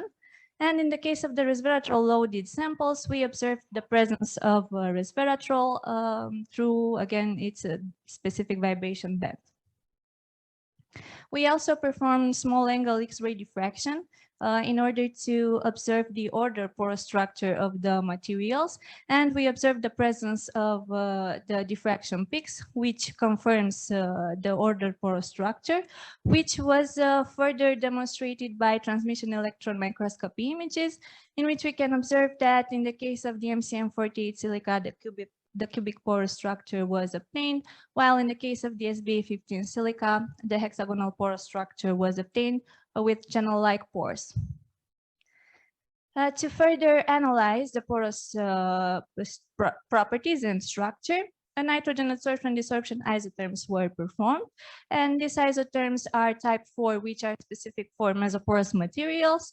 And in the pore size distribution diagram, it can be observed that the pore size decreases after functionalization.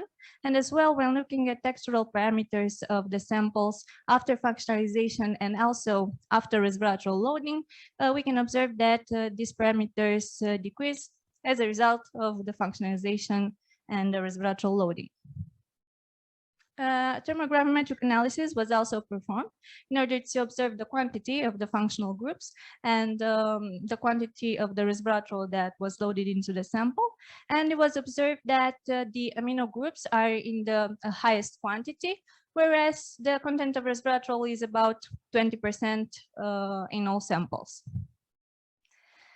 Wide-angle X-ray diffraction was also recorded, and it can be observed the broad peak, which is associated to the amorphous structure of the silica, but also some crystalline peaks, which are associated to the presence of resveratrol, which is both in amorphous and in crystalline phase. And in order to further prove that, we performed differential scanning calorimetry. And we observed that the melting event of the resveratrol loaded into the sample shifts towards lower temperature, which is in agreement with the Gibbs-Thomson equation, which states that melting point decrease is inversely proportional to the particle size. This suggesting that the resveratrol is nano-confined inside the mesopores of the silica. We also performed in vitro release experiments, and in order to further understand the experimental data, this was fitted with the theoretical kinetic model, the 3-parameter model, and the kinetic parameters are shown on the slide. And it can be observed that the highest rate constant of diffusion was obtained for the amino-functionalized sample, and this is probably because of its low pore volume. Also, another sample that exhibited a higher diffusion rate constant is the MCM48 silica, which this is probably due to its cubic mesophase, which is known to enhance the diffusion processes.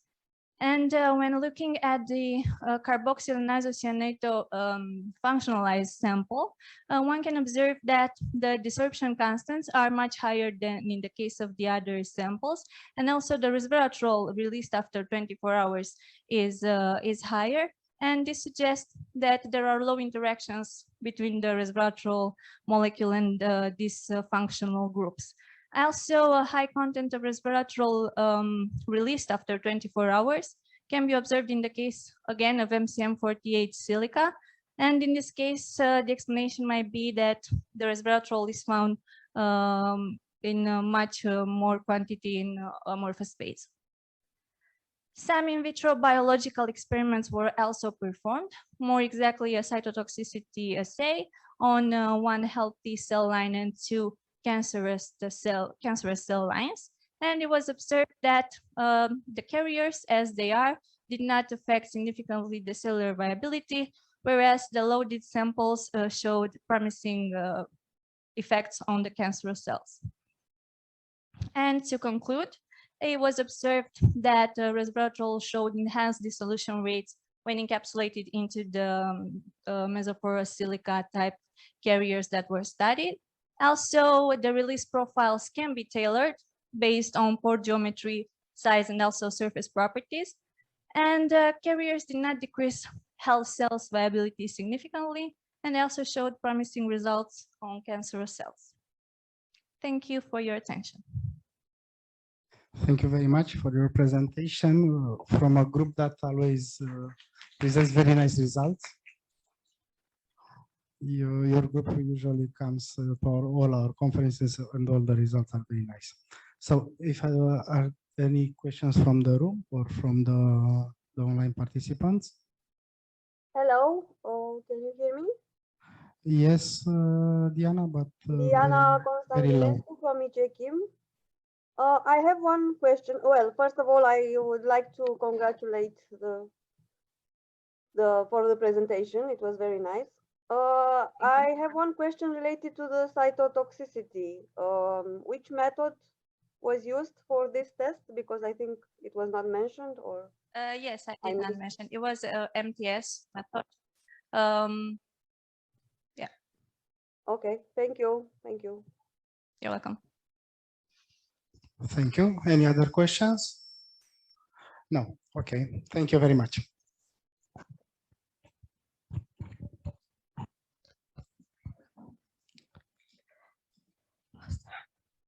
The next presentation, composite materials with immobilized pepsin for water cleaning. Larisa Maria Petrilă, Florin Bucătariu, Marcela Mihai. Good afternoon. My name is Larisa Maria Petrilă, and I'm a PhD student at Petru-Poni Institute of Macromolecular Chemistry in Iași. Today, I will present some results from the study composite materials with immobilized pepsin for water cleaning. Pepsin enzymes are a proteic structure with catalytic activity that operate in mild conditions of temperature and pH. Even though enzymes are very selective, their use in large-scale processes is limited by their low stability in process parameters and also by their difficult recovery and reuse. Because of this reason, enzyme immobilization imposed as a versatile method to improve the stability and the reusability of the biocatalysts. By immobilization, composite materials of different sizes and shapes are obtained with different properties. Between the materials that are used for the immobilization of enzymes, polyelectrolytes imposed because of their large number of functional groups that allow interaction with enzymes, favoring their immobilization by chemical and physical forces. Layer by layer composites are stratified materials that are obtained by the alternating deposition of oppositely charged polyelectrolytes on support materials. Based on the results in the literature, this type of materials can be employed in enzyme immobilization. From an experimental point of view, this study was divided in 5 main steps: the fabrication of the composite materials, the immobilization of pepsin by sorption, the characterization of the composite materials, the enzyme assay activity, and also the water cleaning tests. The materials used in this study are branched polyethylenimine as a polycation, polyacrylic acid and polysodium methacrylate as polyanions, and also glutaraldehyde as a cross-linking agent. The support materials used in this study are silica microparticles of the isogel type from 2 different sorts, SP1000 with pores of 100 nanometers and also SP2000 with pores of 200 nanometers. The fabrication of the materials was achieved by the alternating deposition of polyethylenimine and of polyacrylic acid and polymethacrylic acid on the silica microparticles. After the deposition of each polyethylenimine layer, the chains were chemically cross-linked with glutaraldehyde. At the end of the deposition process, the polyanion chains were removed in strong basic media. By varying the 2 support materials, the 2 polyanions, the number of the polyelectrolyte layers deposited, and also by extracting the polyanions, we obtain different types of materials as presented in the table on the slide. In order to assess the successful deposition of the polyelectrolytes, we used the polyelectrolyte titrations to calculate the amount of organic material that was deposited after each step of the protocol. As we can see from the 2 graphical representations on the slide, when we used polyacrylic acid as a polyanion, we obtained materials with a higher organic shell. We can assume that this is the result of the more coiled conformation of the chains that allow better electrostatic interactions between the 2 polyelectrolytes and ensures the deposition of thicker layers. On the other hand, when using polysodium methacrylate as a polyanion, we can observe that the organic shell is much thinner. The immobilization of pepsin in both extracted and non-extracted materials was achieved by sorption, and the amount of enzyme immobilized was assessed by UV spectrophotometry. When it comes to the immobilization of pepsin, we can observe the same pattern for all the composite materials, with higher amounts of enzyme being immobilized in the extracted composites, which demonstrates the fact that the immobilization of pepsin is dependent on the number of functional groups that are available for sorption. Also, by comparing the amount of enzyme immobilized in similar materials obtained with different support materials like SP1K pay 5 times, respectively SP2K pay 5 times, we can observe that the amount of enzyme is almost the same, which suggests that the porosity of the support material does not influence strongly the sorption. In the case of the composite materials fabricated with polysodium methacrylate, we can observe the same pattern with higher amounts of enzyme being immobilized in the extracted materials. Next, based on the potentiometric titrations performed, we determine the surface charge of the materials. As we can see from the graphical representations on the slide, in the case of the materials with immobilized pepsine, the isoelectric point, which corresponds to the pH value for which the potential is 0 millivolts. For these materials, the isoelectric point is much lower, about 4.5, which demonstrates the negatively charge of the surface of the material and also the successful immobilization of the enzyme. By determining the influence of the extraction step, we can see in the case of the composite materials fabricated with polyacrylic acid that the isoelectric point of the material after the extraction is about 1 unit of pH lower, which may suggest the fact that some of the organic material is delaminating from the support. On the other hand, in the case of composite materials fabricated with polysodium methacrylate, we can see a stronger shift in the isoelectric point from about pH 7 to about pH 5.5, which suggests the fact that the material is unstable in strong basic media. So further experiments are needed in order to optimize the deposition process. Next, we wanted to assess the use of our composite materials as sorbents for interest pollutants. So we tested 2 of the composites in sorption studies using simulated polluted water samples with 5 metal ions in concentrations 5 to 10 times higher than the limit concentration approved in the European Union. As we can see from the graphical representation on the slide, all the materials present good sorption capacity towards the metal ions, excepting for zinc, which was almost not sorbed in the composite material. The best results were registered for nickel, with almost 98% of the metal ions being retained, but also for lead, with more than 80% of the metal ions being retained in the composite materials. In conclusion, in this study, we managed to achieve the layer-by-layer fabrication of composite materials on silica microparticles. The flexibility of the organic shell was achieved by the extraction of the polyanion chains, and also we increased the stability of the composite materials by chemical cross-linking.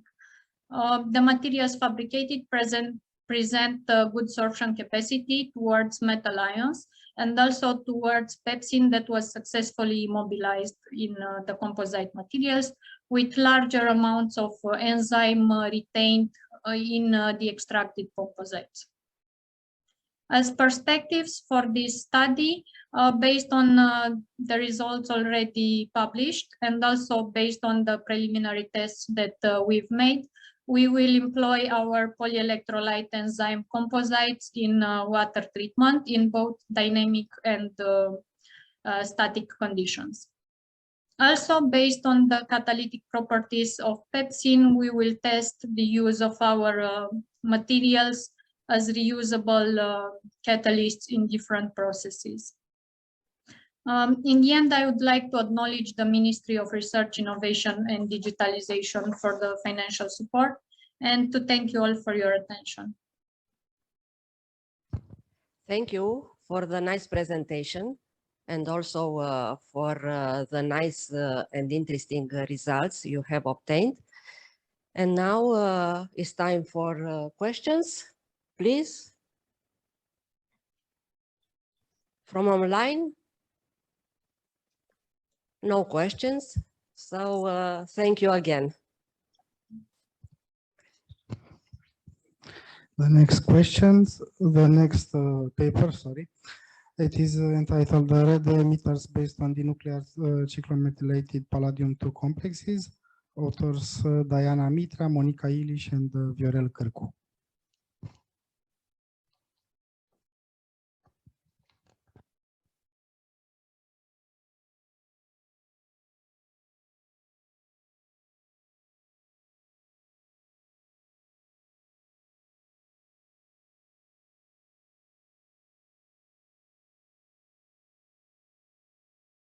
We cannot hear you. You should start your microphone.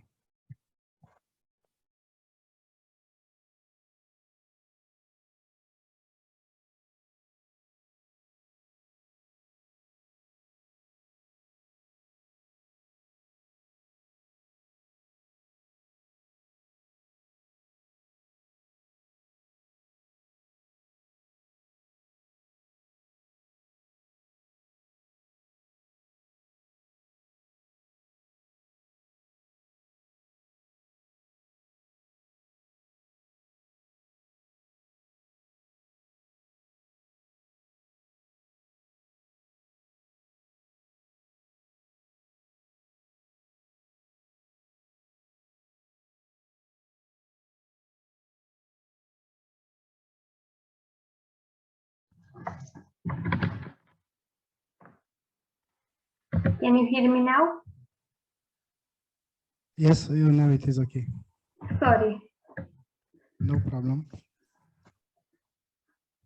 Over time, the organometallic complexes with photoluminescent properties have been intensively studied for their use in different sensing or lighting applications, such as organic light-emitting diodes or redshift emitters, and also in optical oxygen sensing. The palladium-2 complexes are used also in fields such as catalysis, photocatalysis, and in biology. Regarding the luminescence properties, I have chosen to present two examples. The first example is based of palladium-2 complexes, is based on azobenzene and acetyl acetonate ligands, and this complex show emission at 660 nanometers.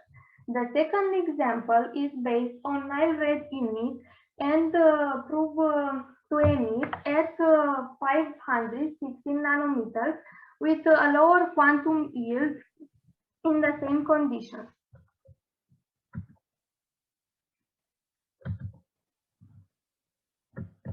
With the aim to enhance the emission efficiency, we have designed a series of double cyclopalladated complexes that combine in one molecule the phenylpyridine unit and the shift base unit.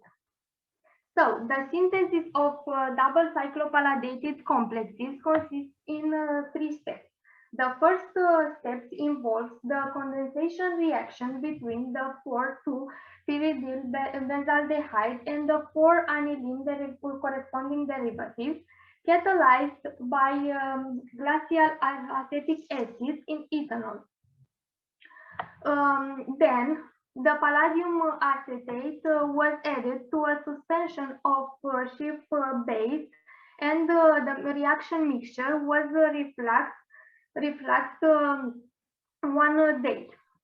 In the final step, the N-benzoyl thiourea derivatives were added to the mu acetate of bridge palladium complexes together with potassium carbonate in dichloromethane to obtain the final complexes.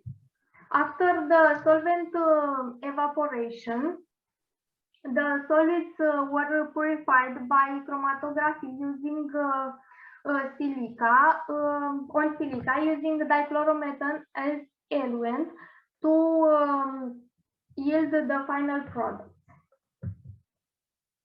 The chemical structure of these complexes was assigned by NMR spectroscopy, as it can be seen in Figure 1. The first signals is assigned to the proton bonded to the carbon nitrogen bond of pyridine unit. The second signal can be attributed to the proton of the imine group. The following signals are assigned to the phenyl protons. In this region are appear the signal of alkyl radical proton. The infrared spectroscopy was used to confirm the formation of the palladium complexes. So the coordination of N-benzoyl thiourea derivatives was proved by the disappearance of amino and carbonyl frequencies from the infrared spectra of the complex compared to the infrared spectra of the benzoyl thiourea derivatives. The thermal stability of these compounds was investigated by thermogravimetric analysis. The selected compound 9 are stable up to 190 degrees. Their complete decomposition occurred at 318. The red emission of the selected yellow compound was visually detected at optical microscope when the samples were irradiated in UV light. The solid state emission spectra of palladium-2 complexes show two maxima. The luminescent measurements were performed both in solid state and liquid state at room temperature. As it can be seen in figure 5, the solid and liquid state emission spectra of palladium complexes show two emission bands as summarized in table 1. Additionally, the compounds having the perfluoroxyl group were proved to emit in solution with the highest quantum yield of 0.33%. In conclusion, we have synthesized a series of palladium complex based on sheaf bases and N-benzoyl thiourea ligands. Their structure was confirmed by NMR and infrared spectroscopy. The thermal stability was investigated by thermogravimetric analysis. The luminescence measurements were performed both in solid state and in solution at room temperature. The phosphorescence quantum yield were estimated from the emission and absorption spectra by a comparative method using the selected standard. According to the experimental results, these palladium complexes show low emission quantum yields in solution and good photostability. Their emittive behavior was slightly affected by the different N-benzoyl thiourea ligands. Thank you for your attention. Thank you very much for your presentation with very interesting results. If we have any questions from the online participants or from the conference room, please. It seems that there are no questions, so thank you once again. Thank you.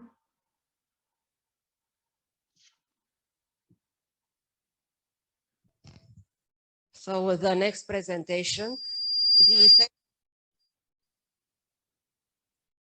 layered double hydroxides used as a corrosion inhibitor in reinforced concrete.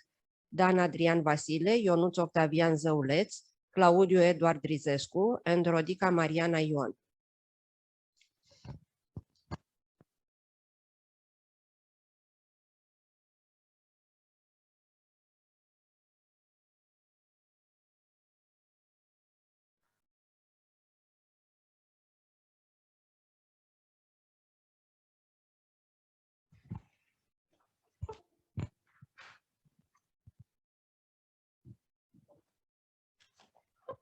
Good morning.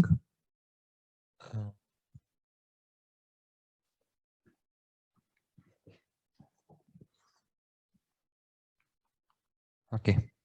How the title relates, today I will speak about the effect caused by presentation of layered double hydroxide, noted LDH, in reinforced concrete bricks. Concrete is the most used widely material in construction industry. This is made up from cement, sand, and water, and how all we know, the cement is a binding agent with the composition based on a mixture of silicates and oxides. The principal cause for cracks from reinforced concrete is represented by corrosion. This phenomenon occurs when anions migrate to the surface of metal. The bricks we did are in rectangular shape with the respective dimensions. Sample's composition has a cement sand water ratio of 6:1:1. The synthesis of LDH was made using a co-precipitation method of corresponding metallic salts with a solution of hydroxide sodium 2 molar. This was added in a proportion of 1% from mass of the brick. For analysis, it was used a ProSec recipe device which is able to evaluate if the concrete allows corrosion to occur. The principle of function is based on application of electric shock from outer rods and measure the potential between inner rods. How graphic representations show us an improvement in resistivity value is occurring in the sample where LDH was added. Higher values mean a lower possibility of development corrosion process. But this method can tell me if the concrete is reinforced or not. This fact can be verified using another device like any from the same company ProSec, which is able to detect if exists an anodic point and to determine the position of this point. In conclusions, the detection, premeditation, and inhibition processes are essential tools in fighting with the corrosion problem. The electrochemical methods are very useful in this type of study.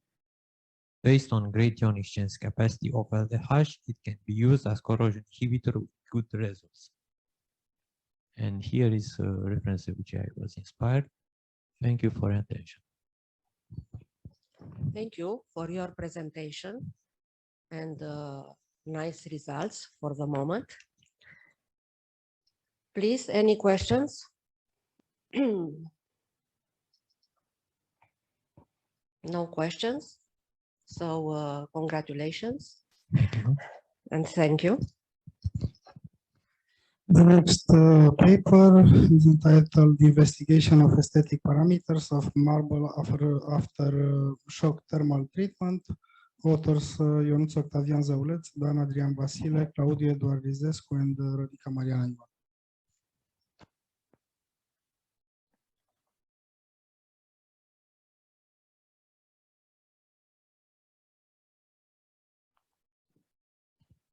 Hello everyone, my name is Ionuț Zăuleț, and today I present a new investigation of the static parametry of marble after shock thermal treatment. In the introduction of the sky, marble is found in much of the world heritage thanks primarily to its aesthetic properties, purity, color, homogeneity, translucence, and polishability. Temperature variation is among the major case of the marble decay and ancient and modern buildings.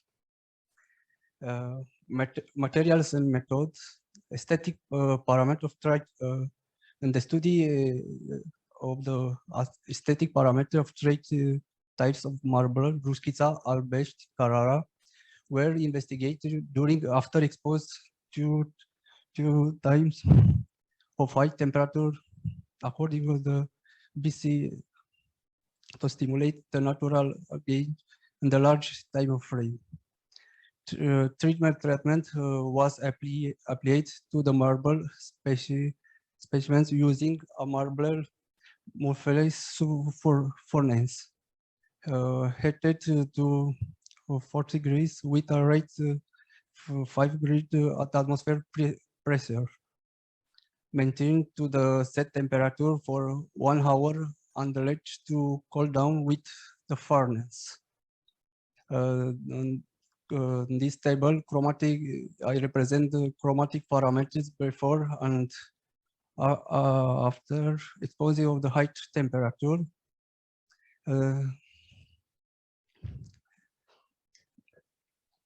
the gloss results value decreased with the number of cycle of the case of the albest white marble.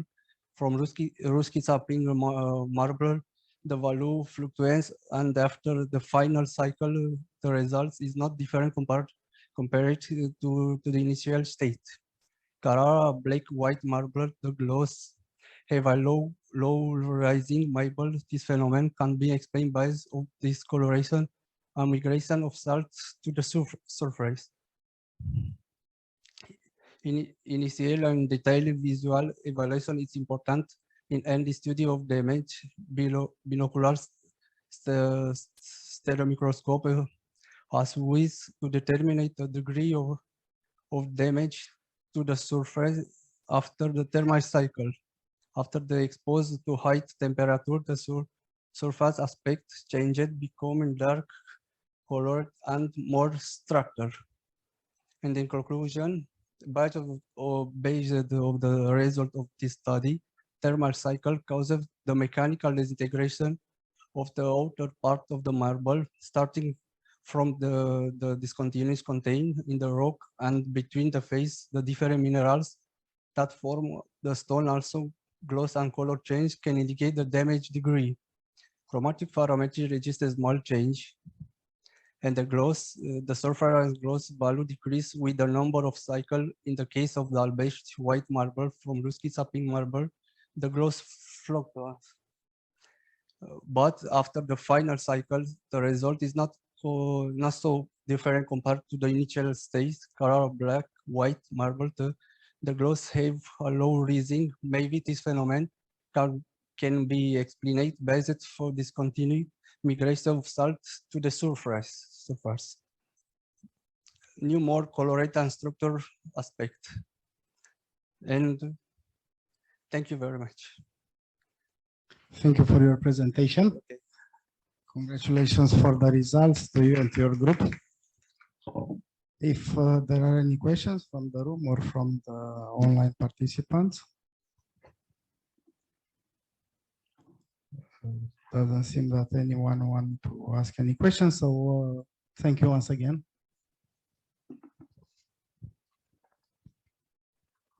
The next presentation is entitled Design, Characterization, and the Luminescent Properties of Palladium Complexes with Mixed Ligands.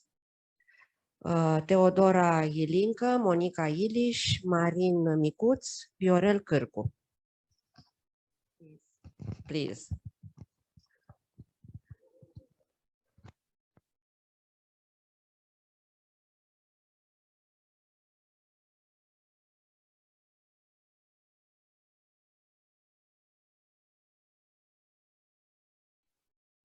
Hello, good afternoon.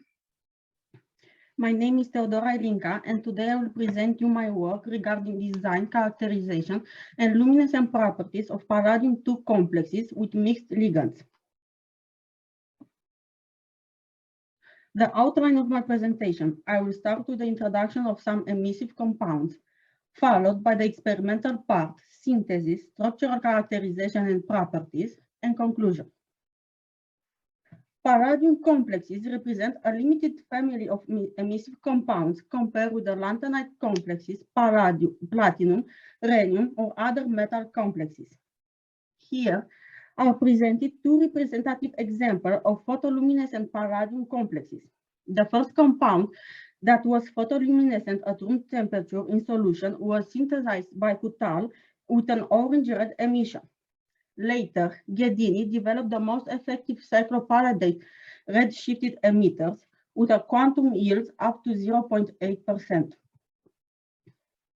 The first step of the synthesis of the new palladium complexes is represented by the reaction between 3,4-dihydroxybenzaldehyde and the bromoalkane, bromooctane or bromotetradecane in acetonitrile media for 5 days under reflux, followed by the condensation with 4-perfluorophil aniline to form the corresponding Schiff bases. They are used further in the orthometallation reaction with palladium acetate to prepare the dinuclear palladium complexes in good yields. These dinuclear complexes were used in the final step for the preparation of the mononuclear palladium complexes by reacting them with a series of N-benzoyl-thiourea derivatives. The formation of the orthometallic mononuclear complexes, it was confirmed by proton and carbon NMR spectroscopy and infrared spectroscopy. The proton NMR spectroscopy showed the appearance of the imine hydrogen as a singlet at 8.17 ppm, followed by the proton corresponding to the phenyl ring in the range 7.7 and 6.9 ppm, and then the aliphatic proton at high field. Moreover, two signals around 12.4 and 9 ppm assigned to the amine group for the uncoordinated M-benzoyl-thiourea ligand were absent in the proton NMR spectra of the complexes as a consequence of ligand coordination in the bidentate fashion. Furthermore, the coordination of M-benzoyl-thiourea derivatives in a deprotonated form was confirmed by the disappearance of the amine group frequency at 330 centimeters or -1, the absence of the hydrogen from the nitrogen between the carbonyl and thicarbonyl groups of the benzoyl-thioureic moiety, and also by the disappearance of the carbonyl frequency group at 1680. All mononuclear palladium complexes were investigated by thermogravimetric analysis in inert atmosphere in the 25–550 degrees Celsius temperature range, and that the composition curves of the selected compounds are represented in figure 4. These compounds show a good thermostability up to 250 degrees Celsius.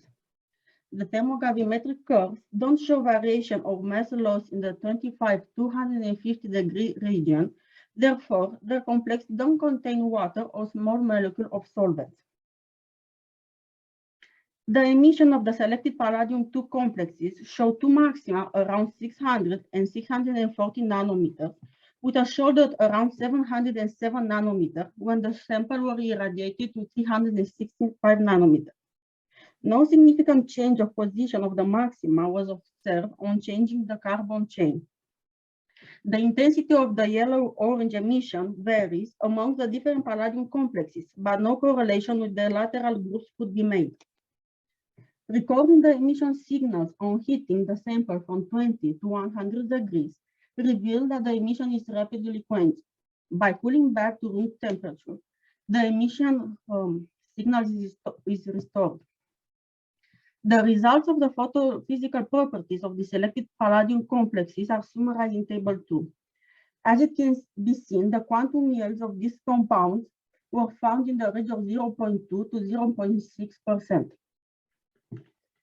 The ultra UV visible absorption spectra in methylene chloride feature two intense absorption bands around 260 and 310 nanometers that are assigned to ligand center transition based on similarities with the absorption spectra of the uncoordinated ligands, and the less intense absorption band at 420 assigned to the ligand to metal charge transfer. The orange emission of the palladium-2 complexes was also confirmed by pictures taken at the optical microscope from the solid state in normal light and under UV light. In conclusion, a series of cyclometalated palladium-2 complexes with mixed ligand, shift bases, and N-benzoyl-thiourea have been designed and investigated. The intermediates and final compounds were characterized by proton and carbon NMR spectroscopy and infrared spectroscopy. Their thermostability was studied by thermogravimetric analysis. The luminescence of palladium-2 complexes investigated both in solution and methylene chloride solution at room temperature, while their quantum yields was estimated from the emission and absorption spectra by comparative method using a rubidium-2 complex as standard. Thank you for your attention. Thank you for the nice presentation and the very interesting results. Please, any questions from room? From online? No questions. So thank you again. Thank you. The next work, it is entitled Cobalt-Based Metal Organic Frameworks Containing Dichromat and Chromatanium as Spacers. Authors Cezara Marina Bolocan, Mihai Răducă, Augustin Mădălan, and Delia Laura Popescu. Please.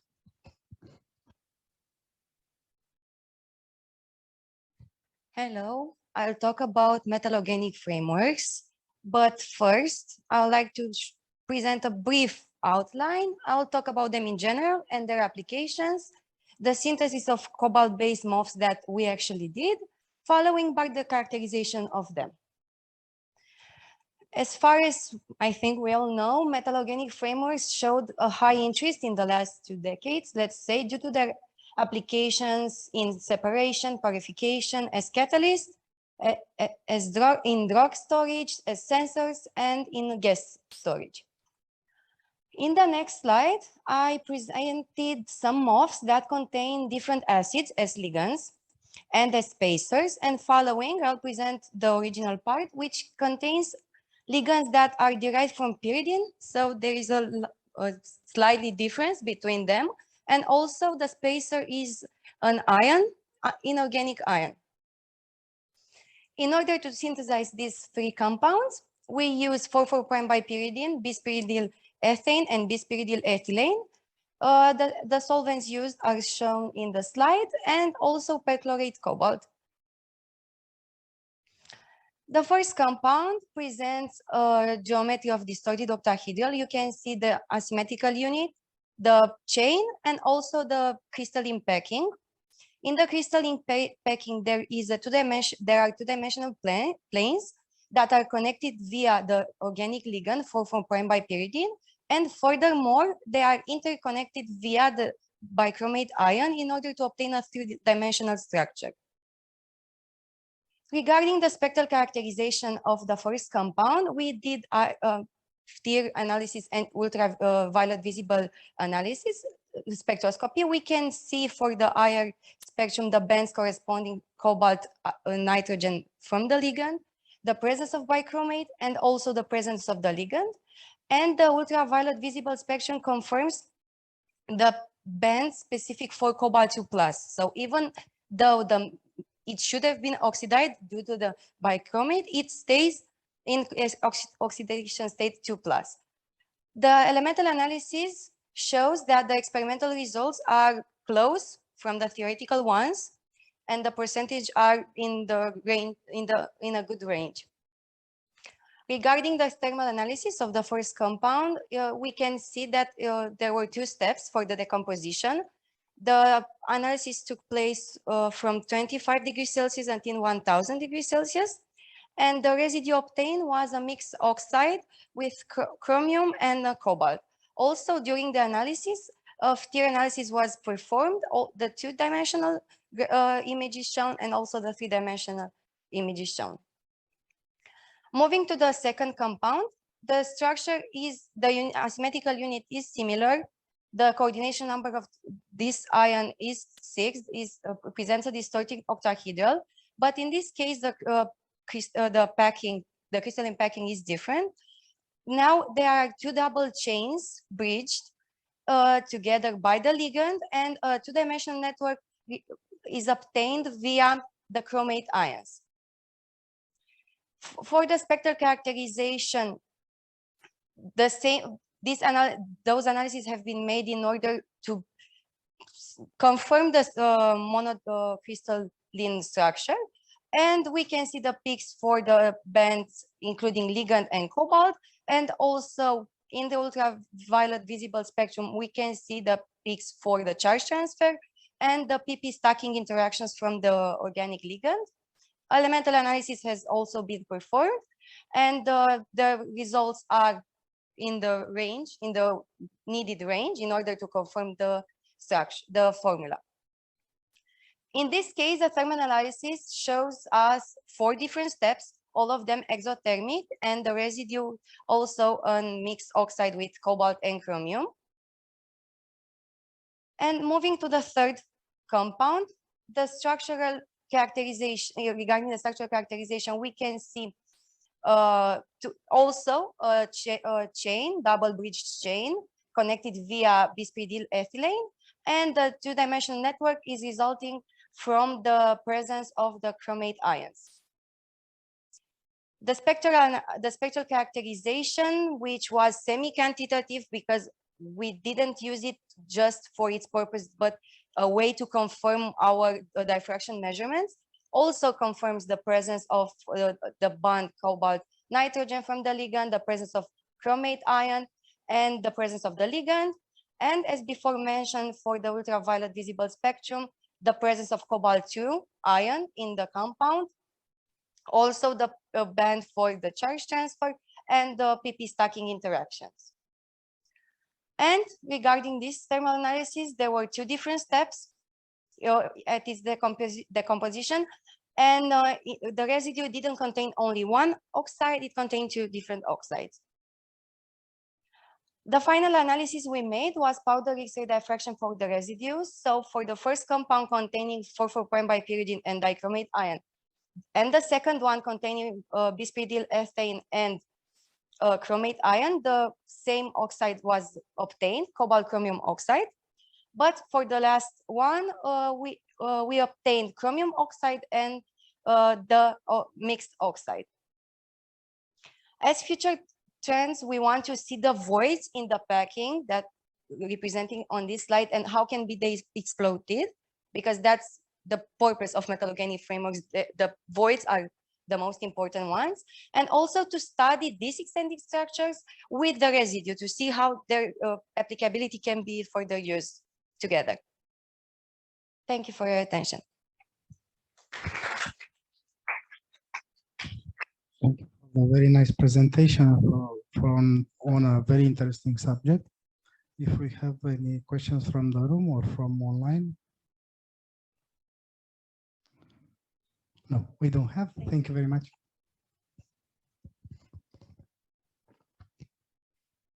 Next presentation, absorption studies of ibuprofen and phenol from aqueous samples using phosphatic materials. Roxana Ioana Brazdiș, Sorina Bramescu, Irina Fierăscu, Anda Maria Baroi, Toma Fistos și Radu Fiersko. Please. Hello. Hello. Everyone, do you hear me? It's okay? It's okay. Thank you.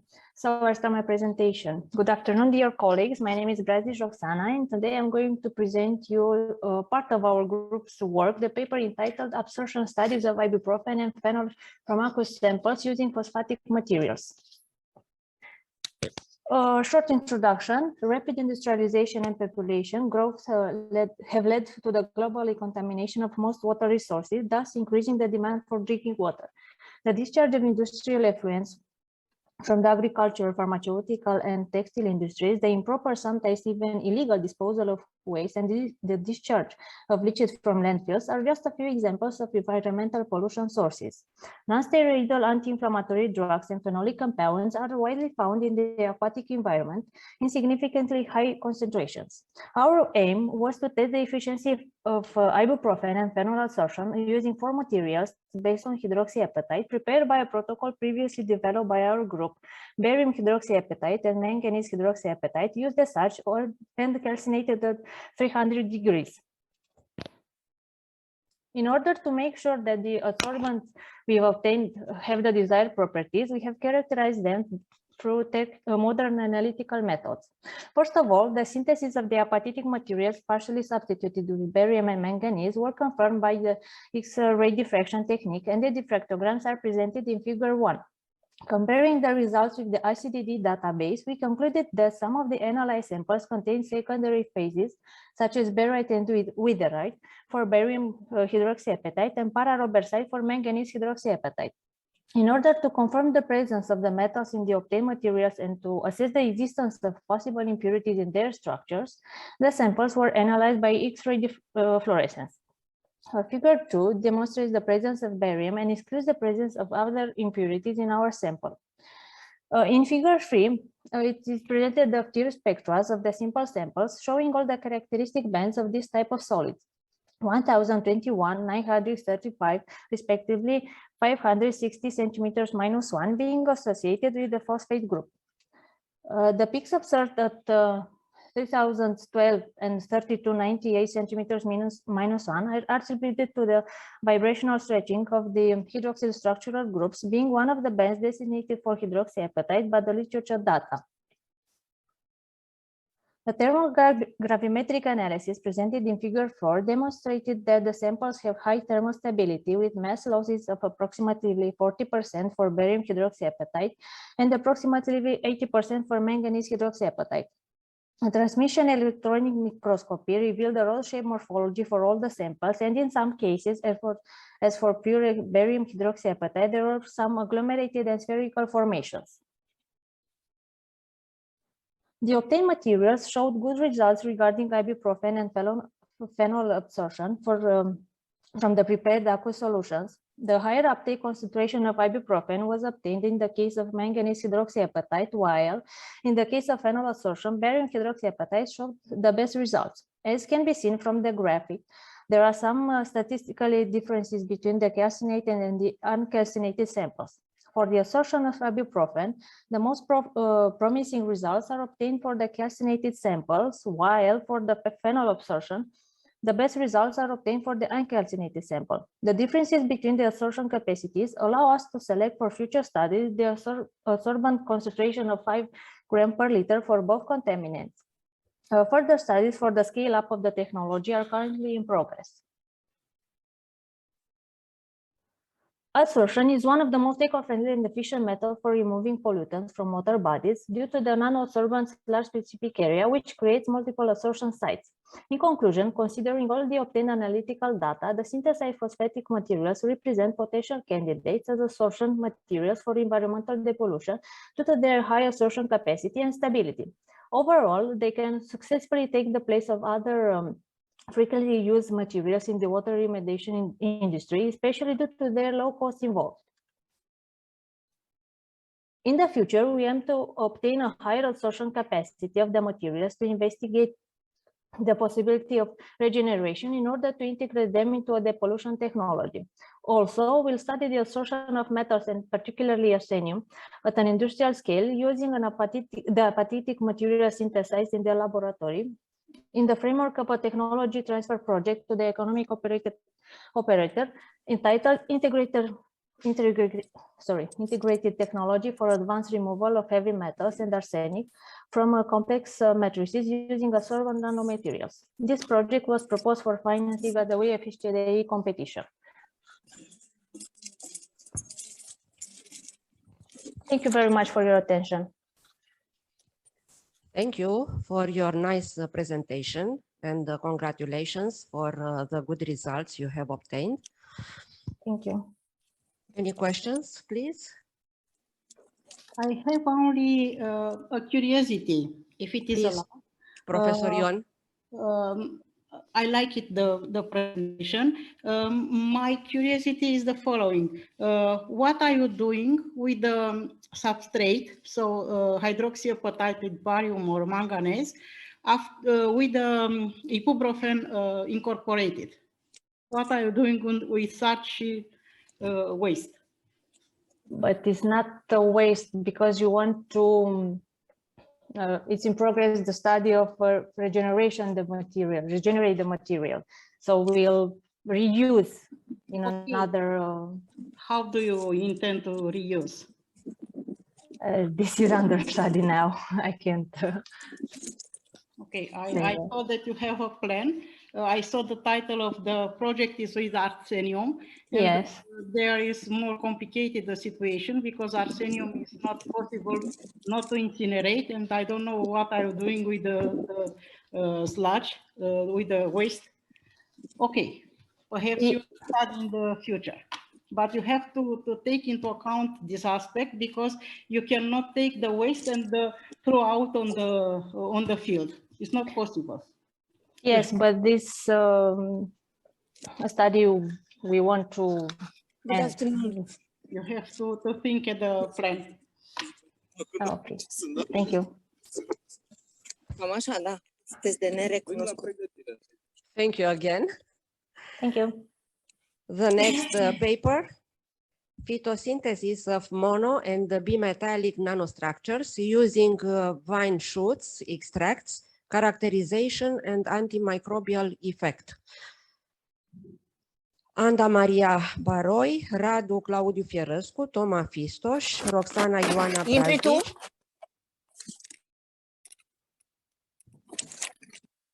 Lasă-mă că mă uit. Lia Mara Dițu, Raluca Șomoghi, and Irina Fierăscu.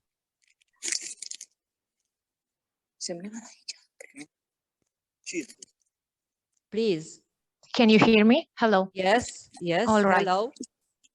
Good afternoon. I'm Anda Maria Baroi, scientific researcher and member of team number 7, Emerging Nanotechnologies at NeXT-Chem Bucharest. The aim of the current study is to present two different extraction methods of bioactive compounds from vine shoots waste in order to obtain mono and bimetallic nanostructures with antioxidant and antimicrobial activity.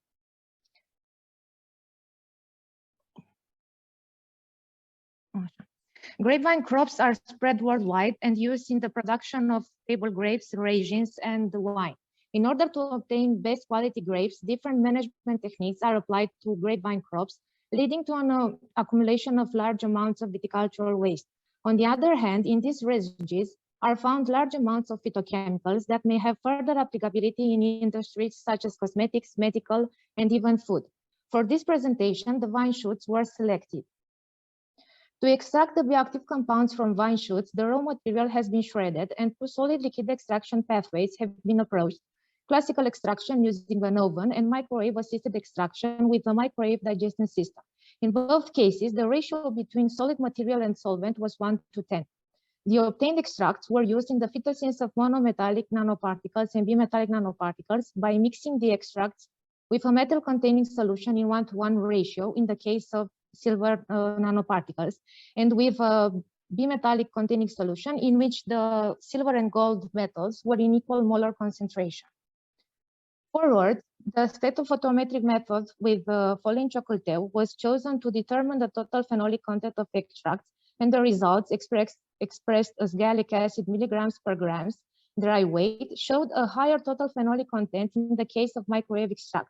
Furthermore, antioxidant capacity of extracts, silver nanoparticles and silver gold nanoparticles, were determined using DPPH assay. Compared with the extracts, it can be observed that in vitro antioxidant property of mono and bimetallic nanoparticles against DPPH was significantly enhanced in both extracts cases. Also, given the higher total phenolic content of the microwave extract, it would be expected that this type of extract would present a higher antioxidant activity. This is not the case, as the classical extract presents a higher antioxidant activity, fact that can be explained by the synergistic antioxidant action of multiple type of compounds. Another noticeable feature that can be observed in is that the silver nanoparticles photosynthesized using the microwave extract shows a statistically significant higher antioxidant action compared with the silver nanoparticles photosynthesized using classical extract. This in turn would suggest a better capacity of the microwave extract to reduce and stabilize the silver ions. First, the formation of nanoparticles was monitored by UV spectrometry in the wavelength range of 300 to 700 nanometers.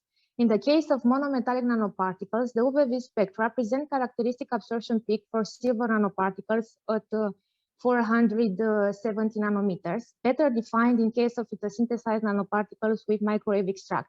The UV spectra of bimetallic nanoparticles present a characteristic absorption peak for silver nanoparticles at 490 nanometers, and the main difference appeared in the case of gold nanoparticles, in which the absorption peak was observed at 540 nanometers for microwave and at 545 nanometers for oven extraction method, which would suggest slightly smaller dimensions for the gold nanoparticles obtained by microwave. Transmission electron microscopy was used to visualize the size and shape of nanostructures. The dimensions of the nanoparticles, determined by 200 measurements each, had an average of 12 nanometers in both cases for monometallic nanoparticles, but the main difference consists in a better defined spherical shape in case of nanoparticles obtained through microwave extract. And the average of bimetallic ones is 20 nanometers, slightly higher in the case of microwave. From literature, it can be assumed that the spherical nanoparticles are represented by the silver nanoparticles, while the gold ones have irregular shapes. For the XRD and XRF analysis, the nanoparticle solution were centrifugated at 6,000 rotation per minute, and the precipitated nanoparticles were directly deposited on the glass sample suppers. The XRD spectra confirm the synthesis of monometallic nanoparticles and bimetallic nanoparticles. For silver nanoparticles, it can be observed the specific diffraction planes of silver, but with a higher intensity for those photosynthesized through microwave extract. In the case of bimetallic nanoparticles diffractogram, the absence of any diffraction plane specific to silver oxide suggests that these nanoparticles are most likely in a core shell structure, in which the core is represented by silver nanoparticles and the shell is represented by gold nanoparticle, which are more stable at oxidation. The XRF analysis of monometallic nanoparticles has identified the presence of silver in the precipitated nanoparticles in higher concentration for the microwave extract, supporting all the previous findings regarding the better efficiency of this type of extract for photosynthesis. And also the XRF identified elements originating in the extract, potassium and phosphorus. For the bimetallic nanoparticles, the core shell structure explains the lower intensity of silver in the XRF spectrum, as well as the low maximum corresponding to silver nanoparticles in the visible spectrum. To evaluate the antimicrobial activity of photosynthesized nanoparticles and extracts, qualitative and quantitative tests were performed on gram-positive, gram-negative, and fungi strains. All presented antimicrobial activity, and the higher inhibition zone of nanoparticles can be explained through the ability of metal ions to break down the bacterial cell wall, especially in the case of bimetallic nanoparticles. In quantitative studies, maximum dilution at which the materials showed antimicrobial activity are presented. The silver nanoparticles exhibited a minimum inhibitory concentration of 0.625 micrograms per milliliter for fungi, which correspond to a dilution of 1/80 compared with the extracts 1/20. And the silver gold nanoparticles exhibited a minimum inhibitory concentration of 0.078 micrograms per milliliter for gram-positive bacteria, which correspond to a dilution of 1/640 compared with 1/20 of the extracts. The conclusion of this work is that microwave-assisted extraction has a higher ability compared with the classical extraction method to recover phenolic compounds from viticultural waste, as well as to photosynthesize monometallic and bimetallic nanoparticles with enhanced antioxidant and antimicrobial activity. This is also a part of my PhD thesis, and in the future, the obtained nanoparticles will be used in cosmetic formulations. Thank you for your attention. Thank you for the nice presentation. Congratulations for Thank you very much. The very good and interesting results you have obtained. Please, questions? No questions from room, from online? No questions, so thank you again. Thank you very much. We'll pass to the next presentation. Chiral cobalt complexes based on carboxylato and amino alcohol ligands. Anda Andreea Maria Pârvu, Violeta Tudor, and Cătălin Maxim.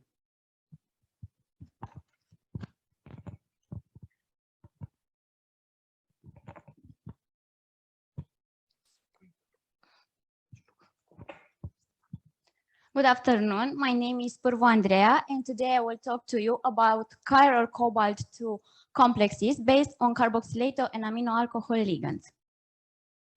Within the experimental activity from the past, the synthesis and characterization of a new heterohexanuclear cluster was succeeded using as ligands 3-ethanolamine and pivalate anions.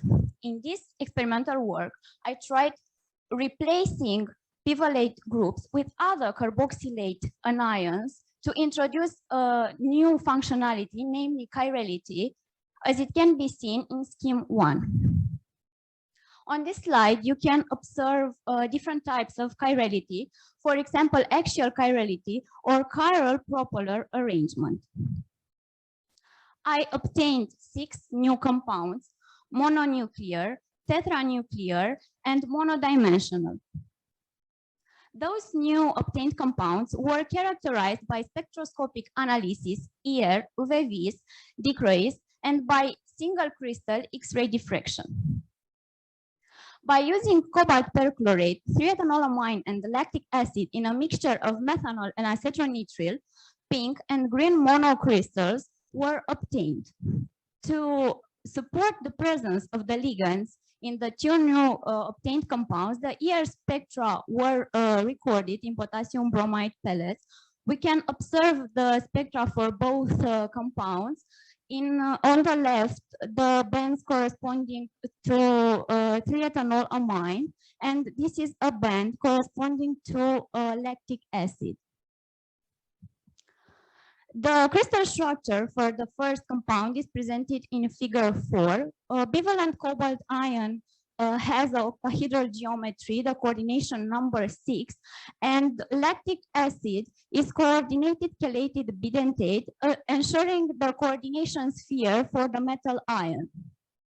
The hydrogen bonds in this compound are presented in figure 6, and we observe the formation of bivalent cobalt supramolecular chains, and these chains are further connected by 3-ethanolamine.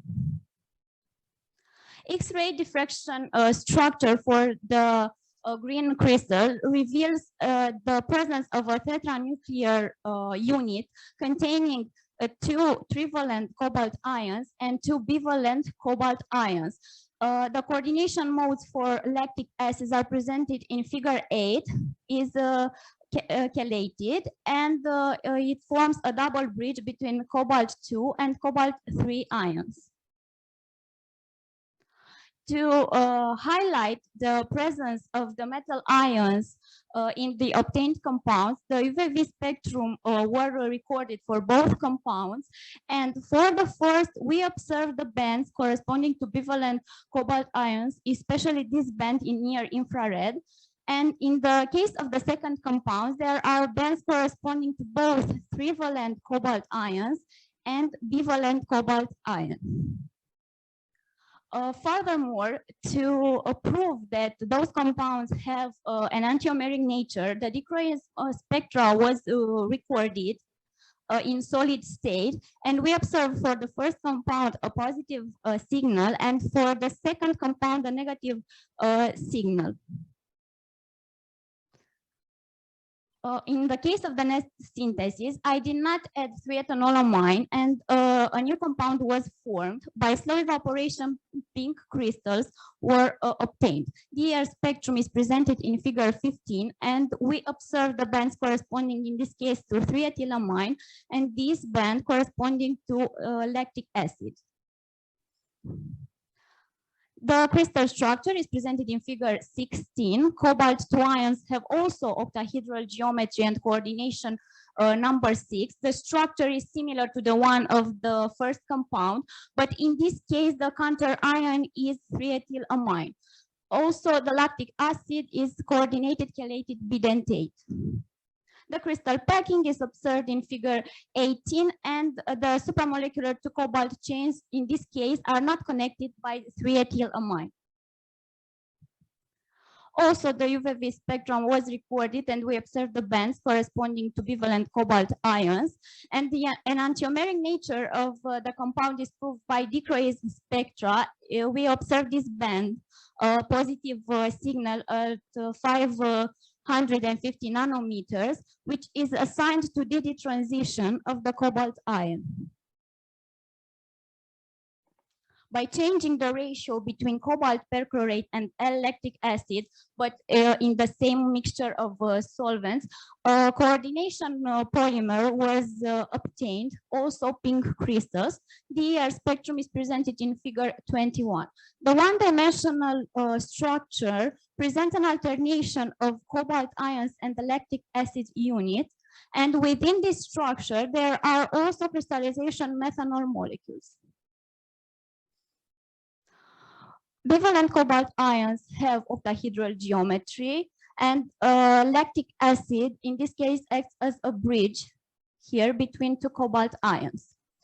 Helical chains are formed via hydrogen bonds, and we observe formation of 2D hydrogen bond supramolecular network. The one-dimensional structure here in figure 28, we observe that it constructs helicates, thus suggesting a transfer of chirality from the lactic acid to the one-dimensional structure. The UV spectrum contains the bands corresponding to bivalent cobalt ions, and in this case, in the decreased spectrum, we observe a negative signal. Here, by adding water, but maintaining the same mixture of methanol and acetonitrile, pink crystals were obtained, and we performed the same synthesis, but using a mixture of, or a semi-mixture of lactic acid. In both cases, by slow evaporation, pink crystals were separated. We observed the ER spectrum for both compounds, and we can see that they are similar. In the case of the fifth compound, which has the structure presented in figure 35, the basal plane contains 4 oxygen atoms arising from 2 different lactic acid units and 1 oxygen atom arising from a water molecule. In the actual position, there are 2 oxygen atoms, one arising from 1 lactic acid unit and the other from another water molecule. In figure 37, we observe the lambda unit in the compound. In the case of the last compound, in these figures, we observe presented the 2 enantiomers. Here is the delta, and here is the lambda enantiomer. Also, in both cases, bivalent cobalt ions have octahedral geometry, coordination number 6.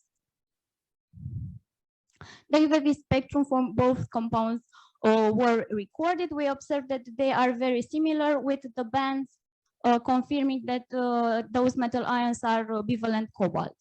The decreased spectra for the fifth compound expose a negative signal, and for the last compound is approximately aligned. This here suggests that there is a little excess of the D compound. In conclusion, the experimental part includes the results obtained with the initial purpose of introducing another functionality, namely chirality, using as ligand lactic acid. Within this experimental activity, the synthesis and characterization of 6 new compounds was succeeding using as ligands L-lactic acid. And by modifying the ratio between cobalt perchlorate, lactic acid, and triethylamine, a coordination polymer was obtained. And the 6 new compounds were characterized by ER, UVVs, dichrois, and single crystal X-ray diffraction. I would like to thank my coordinators, Cătălin Maxim and Violeta Tudor, and thank you for your attention.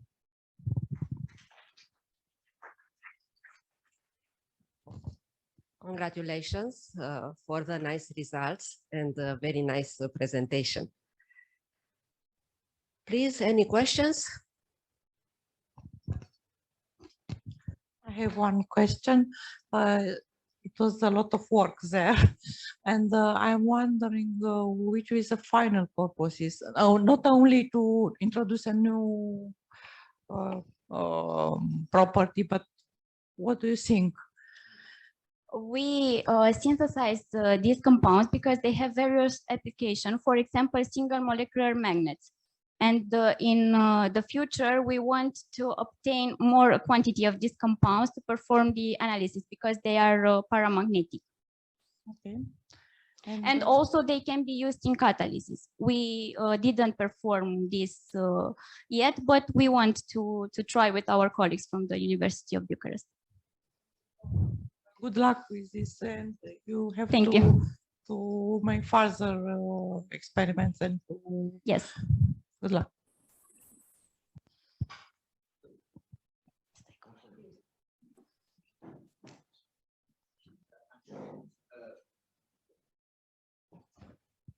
Okay, so yeah, your answer was also of something for the question I had in mind, in the sense that have you measured or do you know something about the magnetic properties of these complexes, especially the tetranuclear?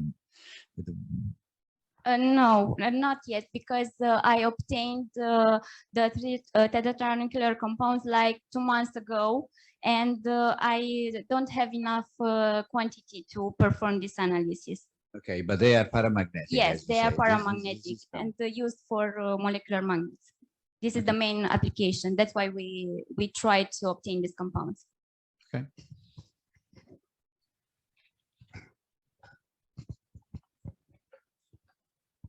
Thank you and good luck. Okay.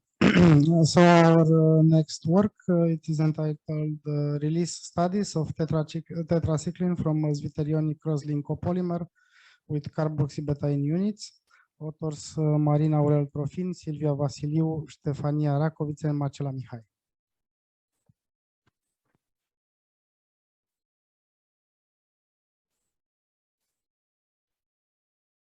Hi, can you see my presentation? Yes, it is okay. Yes, thank you. Hi, my name is Marie. I'm a PhD student at Petroponi Institute of Macromolecular Chemistry, and today I feel honored to hold this presentation at the conference. The objective of this study is the preparation of Zwitterionic porous microparticles with beta-in units for drug delivery systems. And in the next moments, I will present you a short introduction about polysvitterions, the synthesis of our precursor microparticles, the beta-ionization process we took after the synthesis, and the actual load release study for tetracycline. First, polysvitterions are polymers containing both anionic and cationic groups, and they classify as polyampholytes, which have the anionic and cationic groups in different monomer units, and polybetanes, which have the cationic and anionic group in the same repeating unit. And they show a unique and interesting set of properties, such as good biocompatibility, anti-fouling, and antimicrobial activity. The synthesis of these microparticles takes place by suspension polymerization method, which takes advantage of the immiscibility of two phases. The organic phase is made up by mixing two monomers, glycidyl methacrylate and N-vinyl imidazole, with a cross-linker, which can be mono, D, or 3-ethylene dimethacrylate, or D-vinyl benzene, with initiator, benzoyl peroxide, and diluent or porogenic agent, which can be toluene, N-butyl acetate, or 50-50 mixture of both. This organic phase is poured slowly and under stirring in the aqueous phase, which is a solution of polyvinyl alcohol.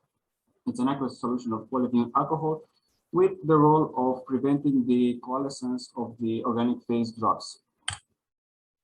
The reaction takes place by the radical polymerization mechanism, and in order to track the samples more easy, we name them by using the abbreviation from each monomer and cross-linker used.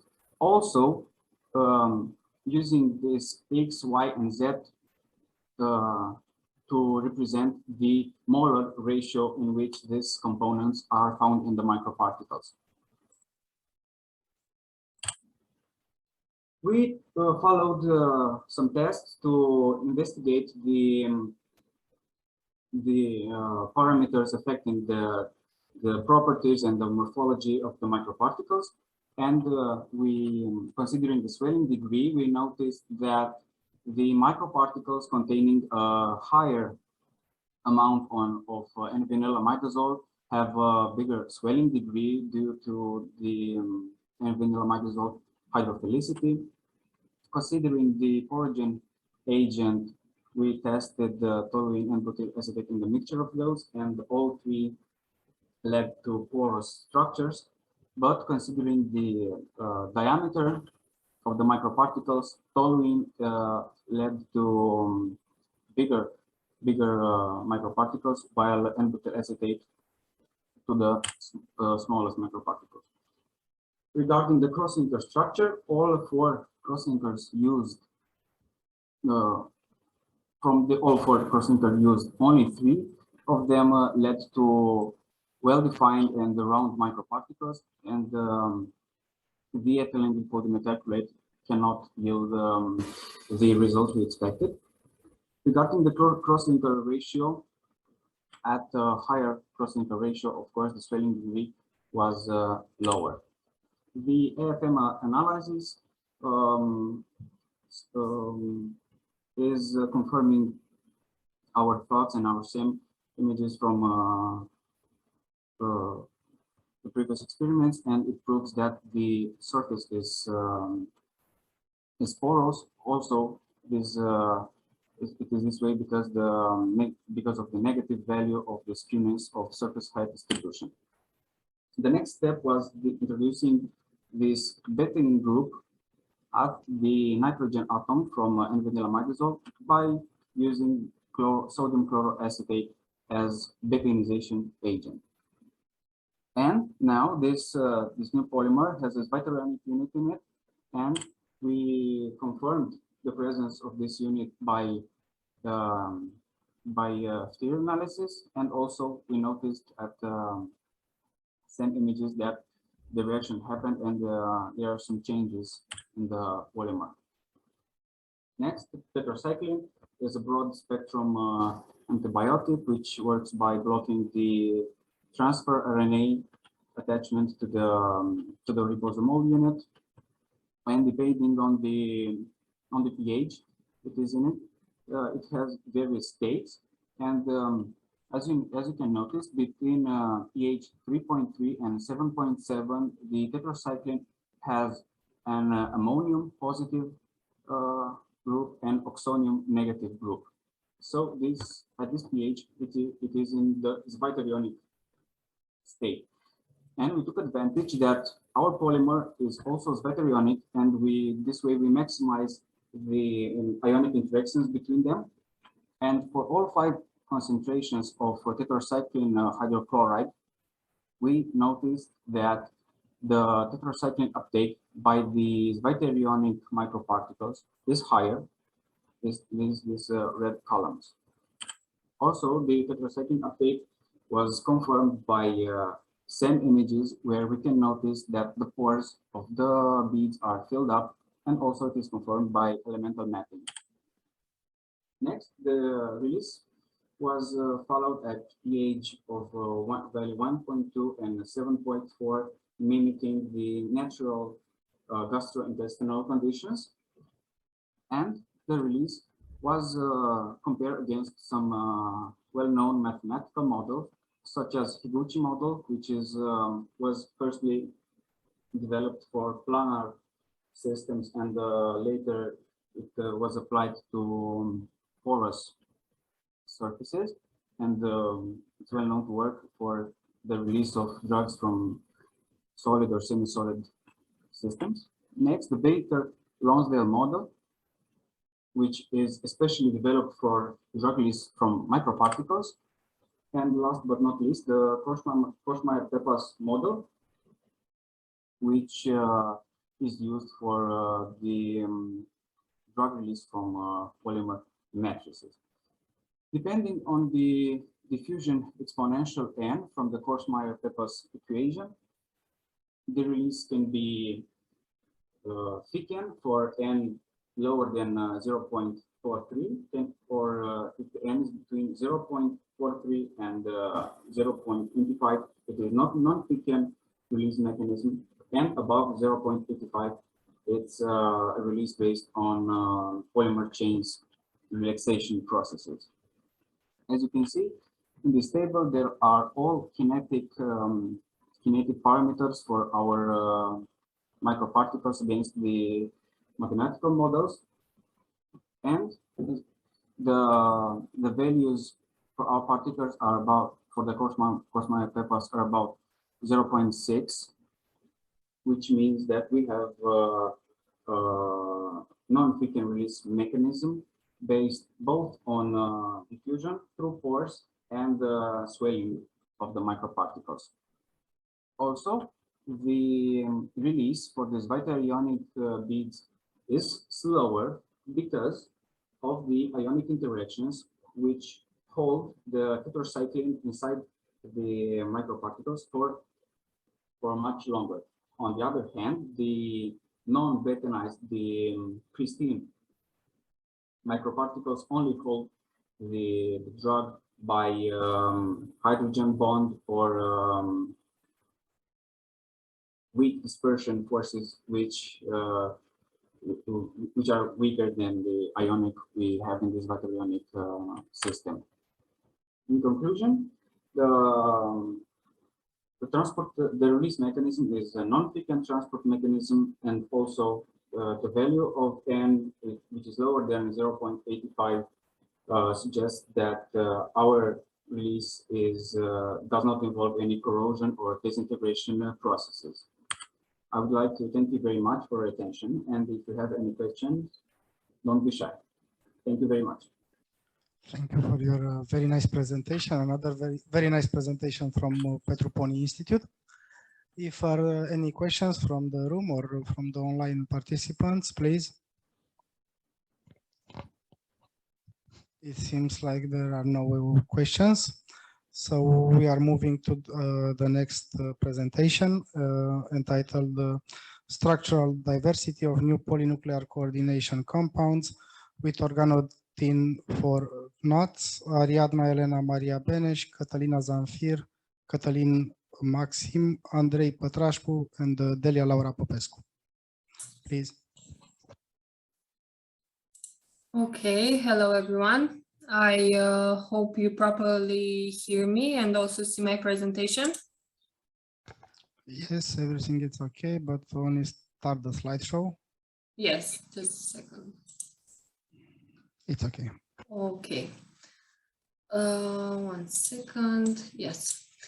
Okay, so today I'm gonna talk about the structural diversity of new polynuclear coordination compounds with organotin knots.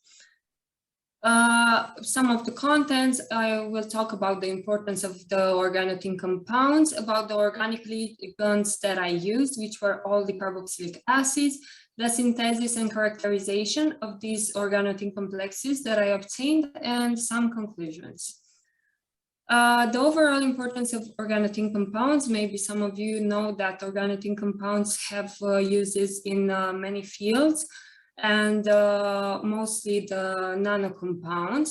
When it comes to medicine, they have anti-inflammatory, antihypertensive, anti-tumoral properties, which are cytotoxic properties, and they are very useful in chemotherapy. And as antimicrobials, they can have antibacterial or antifungal properties. In industry, they are used as catalysts, flame retardants, and so on, and in agriculture as pesticides, herbicides, and so on. Of course, these compounds, some of them have also toxic effects, such as hepatotoxicity, cardiotoxicity, neurotoxicity, and genotoxicity. Moving on to the research I did, the compounds I obtained are obtained with the ligands that are the carboxylic acids. And from these, we have 4,4' biphenyl dicarboxylic acid, 1,4-cyclohexane dicarboxylic acid, adipic acid, and fumaric acid. Although all of them are carboxylic acids, we will see that we obtain different complexes because some of them are more rigid. For example, the biphenyl dicarboxylic acid and the fumaric one, and some of them are not as rigid as these ones. First of all, I will talk about the compound obtained using the biphenyl dicarboxylic ligand. You will see that all of the syntheses go in the same way. I used for all of them 0.1 millimoles of ligand, 0.1 millimoles of the team precursor, and 0.25 millimoles of the protonation agent. Of course, I'm using more of these because there are two carboxylic groups. First of all, I prepared the ligand solution, which was the ligand dissolved in methanol. On top of this, I added the deprotonation agent solution. This made the ligand to deprotonate, of course, and this was added on top of the team precursor solution. The team precursor there I used for all of the synthesis is tributyl team chloride, and all of this mixture is put on a magnetic steering plate, and for 30 minutes is stirred at room temperature. In the end, because in some of the synthesis was obtained some precipitate, I added a few drops of ammonia. Just a few drops were enough to dissolve all the quantity of both ligand and precursor is made. So for this compound, the crystallization occurred in 25 days, and you can see here a picture with the crystals in solution. When it comes to the characterization of this compound, we first obtained a zero-dimensional compound. In this picture, you can see that the tin atom coordinates with two oxygen atoms, but one of them is from the carboxylate group from the ligand, and one of them is actually from the methanol, which is the solvent that we use for this synthesis. Further, we obtain a two-dimensional supramolecular network through the hydrogen bonds. These hydrogen bonds are made between the other oxygen from the carboxylic group, the one which didn't coordinated with the tin, and the oxygen from the hydroxylic group of the methanol.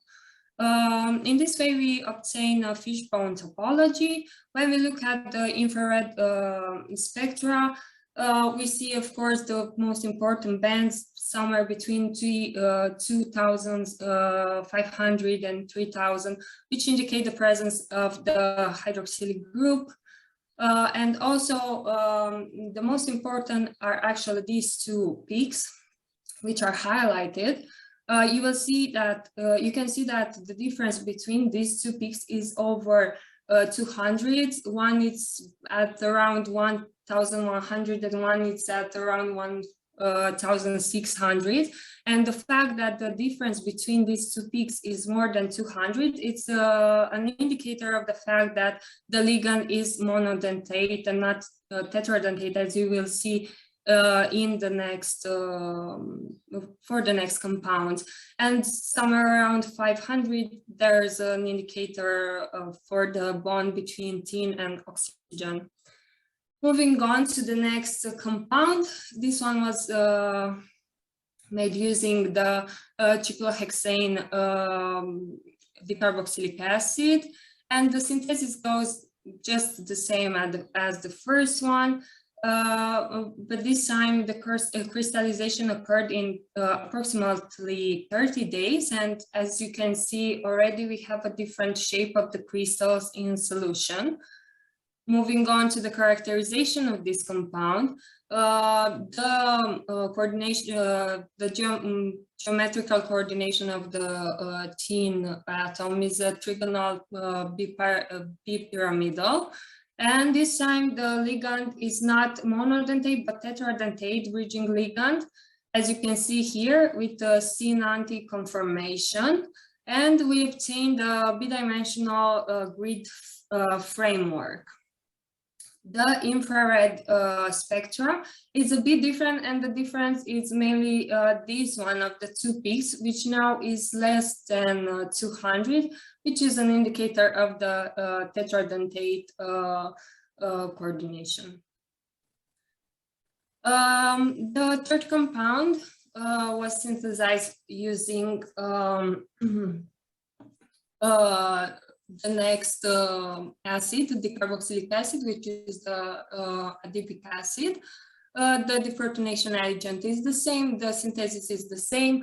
The crystallization occurs again in approximately 30 days. And here you have a picture of the crystals, this time on a filter paper, because I wanted to show that the crystals are stable both in and outside of the solution. The characterization of this compound, the tin coordination is just the same, the ligand coordination is just the same. This time we obtained bidimensional fishbone topology network, and the infrared, again, the two peaks have a difference of less than 200 between them, so the ligand is tetradentate. And this time we performed also X-ray powder diffraction, which I want to do with the other compounds as well in the future. And from these peaks, we can see that they are very similar, and actually both for theoretical and experimental data. So we can come to the conclusion that the compound is pure enough, and that the topology that we concluded we have, it's actually true. And the last compound, this one using the fumaric acid, will crystallize in approximately 40 days in just the same way. And the characterization of this one is a bit different, because this one is a three-dimensional compound. And here we have the image of the three-dimensional network. And we can see that we have two types of rings. A type with 24 atoms, from which 6 are tin atoms linked to each other through only one carboxylic group, the same carboxylic group, and the other cycles, which are not linked through the same carboxylic group. They are linked through two different oxygen atoms from two different carboxylic groups.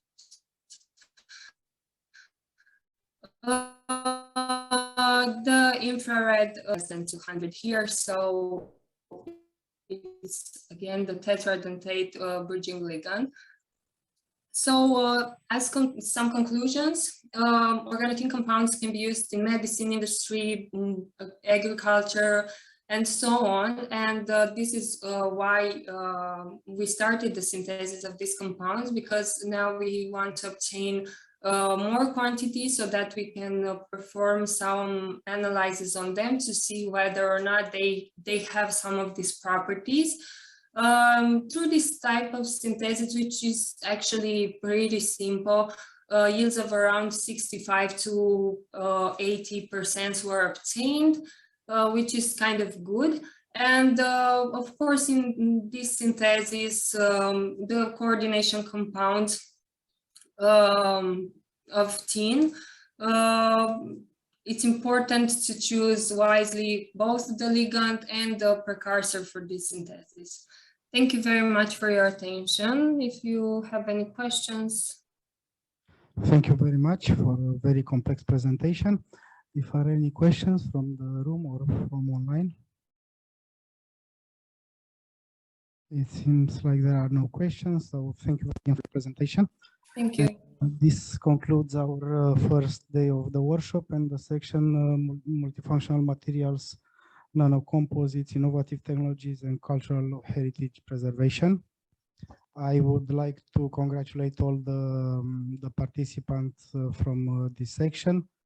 The jury will have a very hard job for selecting the best works presented, and to encourage them to keep on presenting their finals results, perhaps in our conference in October. So for introducing the next session, I will pass the microphone to our general manager.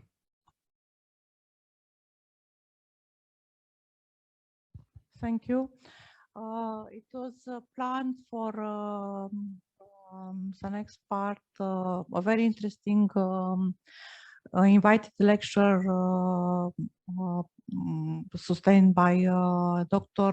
Ghica from Coimbra University. She was connected in the first part, but during the lunch break, she announced to us that she has a medical emergency in her family here in Romania, and she has to take a plane very rapid and to come here.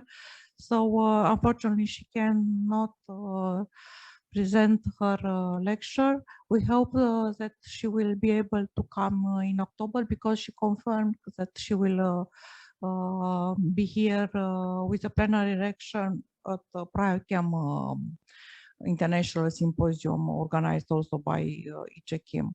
So sorry for this change of plans. And in this case, I want to ask Professor Andrei Sârbu to give us a short talk about European Chemical Society and, of course, Romanian Chemical Society. Thank you very much. Professor Sârbu, please. Thank you. Thank you. Also, I want to tell my greetings to all participants in our NeXT-Chem symposium, and especially to my friend Professor Mario Piccioli. I apologize again that I am not in Bucharest to meet him, and I want to congratulate also all participants which gave in this morning and afternoon talks about their works. I think that there were good works, and we have good hope for the future with such good young researchers.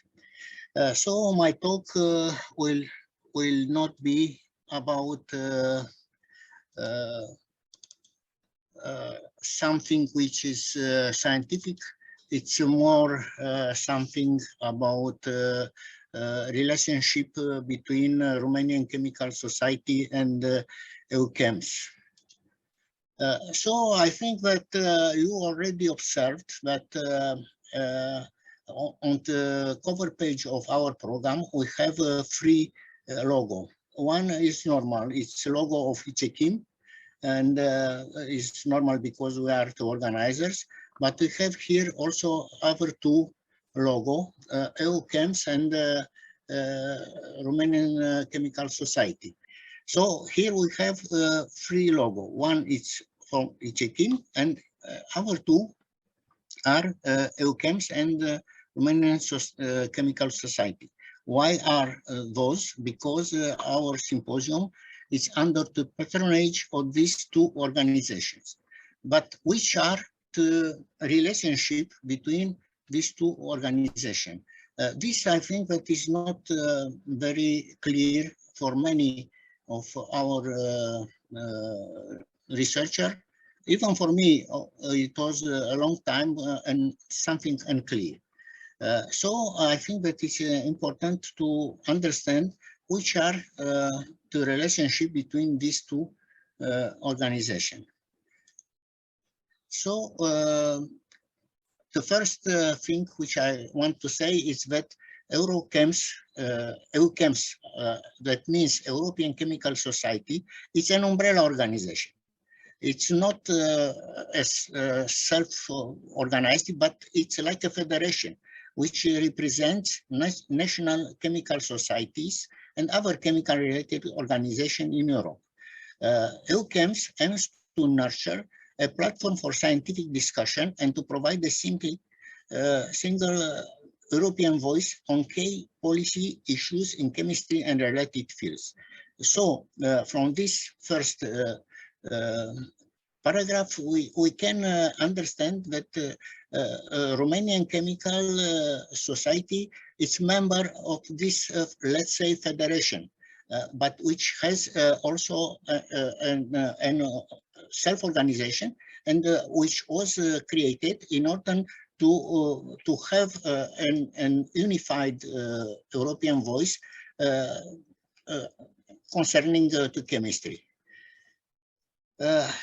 EUCHEMS has been active since 1970, initially under the name of Federation of European Chemical Sciences, which is in fact the intention of founding this organization. This was created on 3 July 1970 in Prague by 17 member society from both East and West Europe. What is important to underline is that in Bucharest on 14 October 2004, a General Assembly in Bucharest adopted the new logo for this organization, EUCHEMS, with the meaning of European Association for Chemical and Molecular Sciences, and which has the headquarters in Belgium, and they began to prepare a new constitution, and which was published later on in 2006 in Belgian Gazette.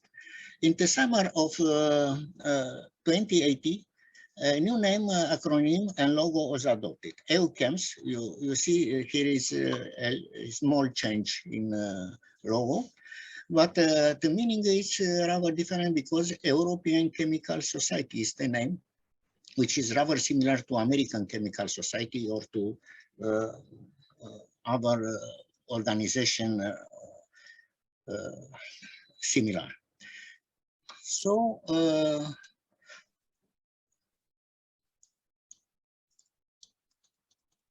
I want to underline also that this organization represents more than 160,000 chemists and from the member society in the other chemistry organization, and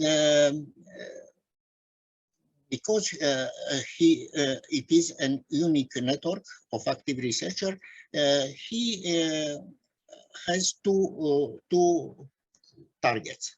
The first is to organize several specialized academic conferences. There are very many, I'll show you, but also they organize a biannual chemistry congress, which is a very important congress in Europe. This is the first target, to organize conferences and so to organize a exchange of views between chemists and to make new relations between chemists in Europe. The second important target is to promote the role and image of chemical science in general public and especially to the policy maker through social media, newsletter, and through the organization of conference workshop open and to the society. This is a very important target also because you know that chemistry it's presented sometimes as a diabolic. It's something dangerous. It's something which is not good. but this is not the reality. And this organization has the purpose to underline the necessity of chemistry, to be understood that without chemistry is not possible to development of the world. So you will see that Romanian Chemical Society has also these two purposes. So here we have very many common points with EUCHEMS. So as I said, the aim of EUCHEMS is to take part in the solution of today's major societal challenges.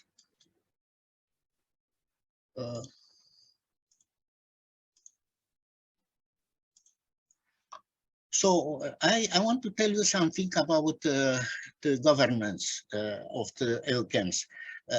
EUCHEMS is registered as an association. The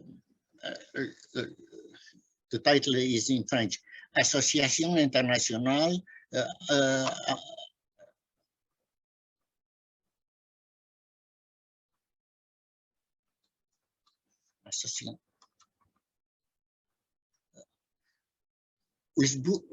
avec un but lucratif. Ça veut dire qu'il est international non-for-profit association. And it is established in Belgium. The governance organisms are General Assembly. The General Assembly is governing body and defines the general political lines of EUCHEMS. Our body is executive board. The executive board is responsible for managing the scientific, educational, and professional activity of EUCHEMS. And the third body of this institution is the Secretariat.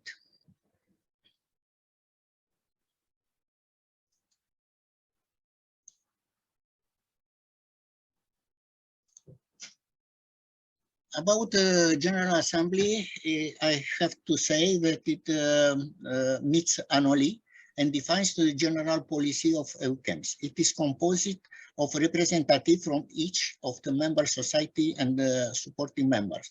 From Romanian Chemical Society, every year a representing person goes to meetings to General Assembly, and they go with the point of view of Romanian Chemical Society. And I want to show you where took place last 5 General Assemblies. In 1980, it was in Liverpool. In 2019 in Bucharest. You see, Bucharest is always in the middle of the EUCHEMS, and this is because of the quality of chemistry in Romania. In 2020 and 2021, it was online because of COVID, and in 2022, the General Assembly took place in Lisbon, Portugal, and there was elected to new board of the organization. The new board is composed from the president, the vice president, the treasurer, the members elected by the General Assembly, and other members appointed by the executive board to provide special expertise. Now, the president of the EUCHEMS is Professor Floris Ruties. It's a professor in synthetic organic chemistry and vice dean of education at the Faculty of Science from Radboud University in Netherlands. The vice president is Professor Pilar Goya. She is working in Instituto de Química Médica in Madrid, in Spain. And the treasurer is Professor Eckhard Ruhl from the Freie Universität Berlin in Germany. Which are the members? They are also elected. It's Professor Nicola Armaroli. It is the former president of the EUCHEMS. Professor Christoph Copere, Dr. Ioannis Katsoyanis, Professor Renata Oriniakova, Professor Rinaldo Poli, Professor Cristiana Rădulescu, Professor Slavic Rajic, and Professor Artur Silva. You see again that we have here another Romanian, a very good professor from the University Valahia, from Târgoviște, and this also show the quality of our chemists. Appointed members are Professor for Frankov, Dr. Robert Parken, and Professor Peter Shalai.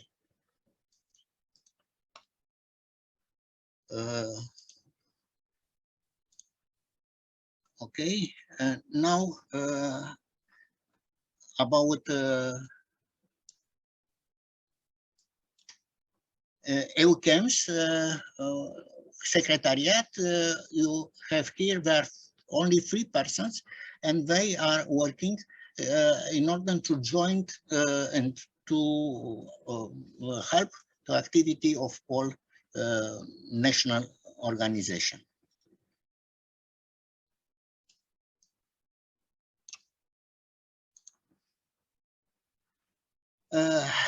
As I told you, EUCHEMS intends to influence the policy in Europe concerning chemistry. And I will show you here some position that EUCHEMS took and which are very important. You see, here is EUCHEMS response to the European Commission public consultation on the revision of the Urban Wastewater Treatment Directive. EUCHEMS response to the European Commission public consultation of the new soil strategy. EUCHEMS response to the European Commission public consultation on mercury. EUCHEMS response to public consultation on the Euroclimate Act within the European Green Deal. EUCHEMS response to the open consultation on the revised version of orientation towards the first strategic plan of Horizon Europe.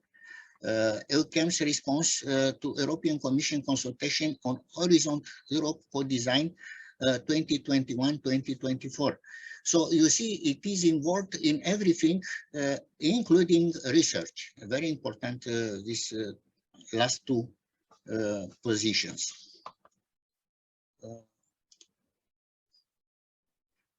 They are organizing also a lot of events, and I extracted here only for May and for June 2022 to see what it is appearing on the EUCHEM site. And you see our symposium is here, NeXT-Chem, Innovative Cross-Sectorial Technologies, but also a lot of other events which are taking places in Europe.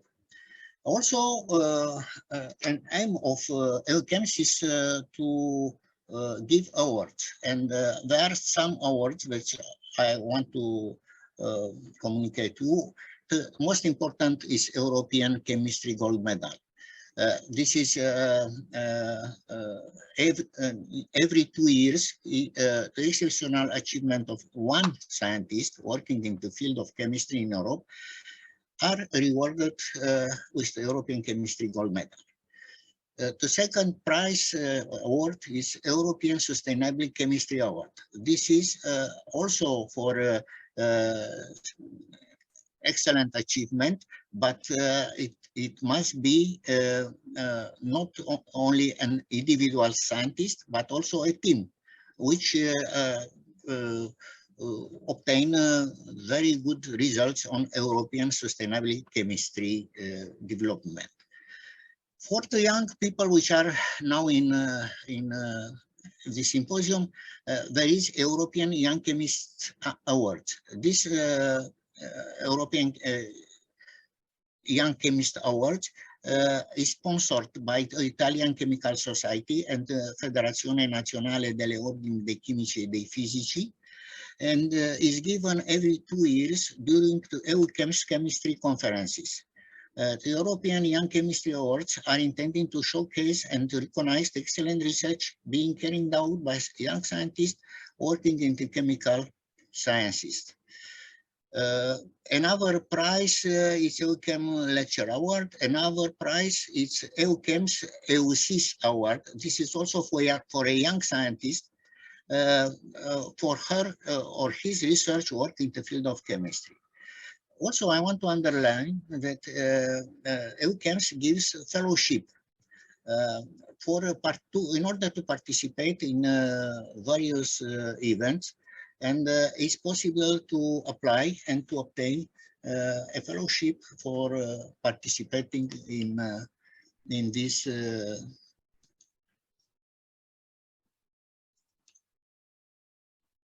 event. What about Romanian Chemical Society? Romanian Chemical Society aims to bring together all those with higher education involved in research and design, education, industry, other sectors of the economy and society, useful fields, in order to develop and achieve the following objective. Promotion of chemistry in all respects. You see, it's similar with what EUChem's intends, and organization of communication sessions, symposiums, seminars, workshops, conferences, and congresses of national and international interest. So the second target also for EUChem's. What I want to understand is from this definition is that in Romanian Chemical Society is not obligatory to be chemist. Romanian Chemical Society accept all kind of specialists with higher education, which is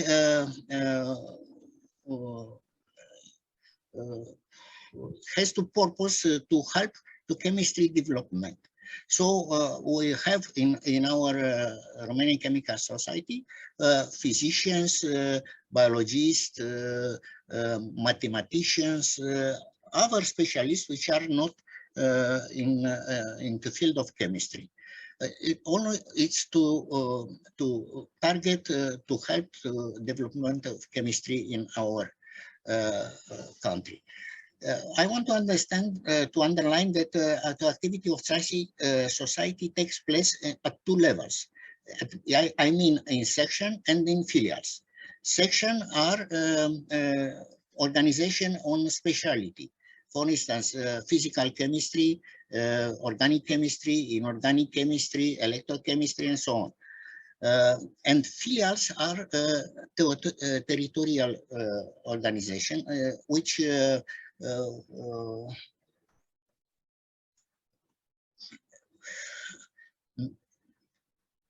try to put together all the chemists from a place, from a town or a district. The membership in Romanian Chemical Society means automatically that you are a member in the EUChem's. So I want to underline that there is no need for our inscription or to payment of our member fee in EUChem's. And you can declare that you are member of Romanian Chemical Society, but also member of EUChem's, because EUChem's is in fact a federation.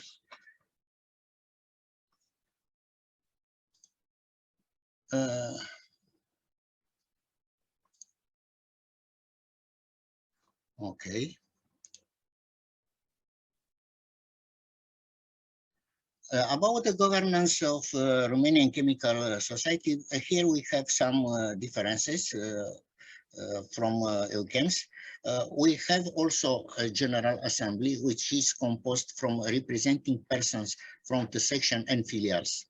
They are elected because before the General Assembly, and the General Assembly takes place annually. And at every 4 years, the General Assembly elects a leading council of the society. In July 2021, the following composition of the leading council was approved. The leading council is the top body during the General Assembly.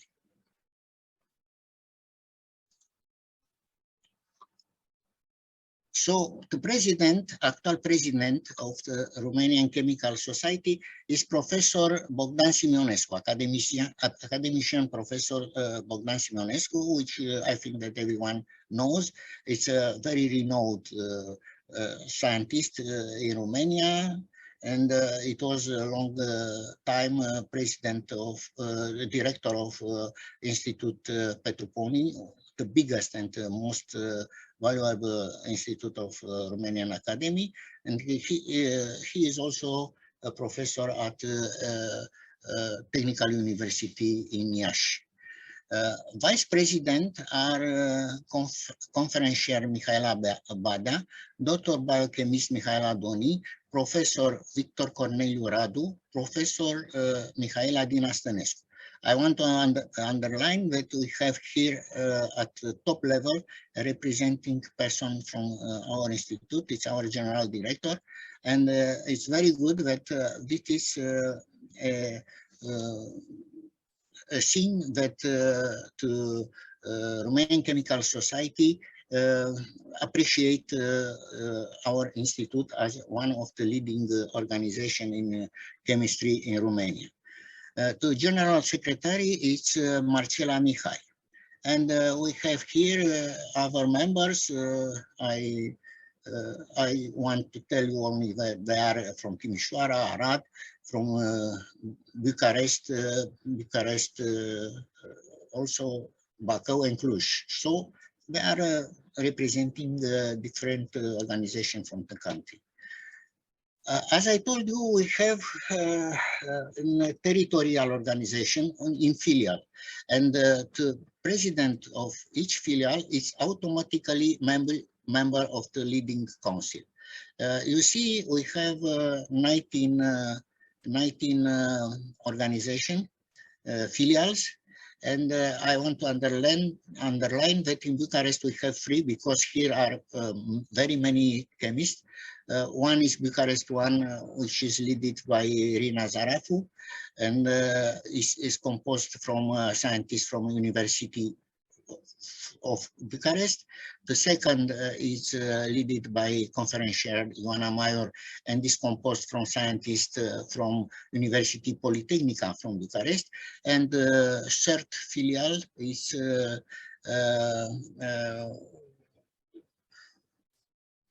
composed from scientists from all research institute and design institute in Bucharest.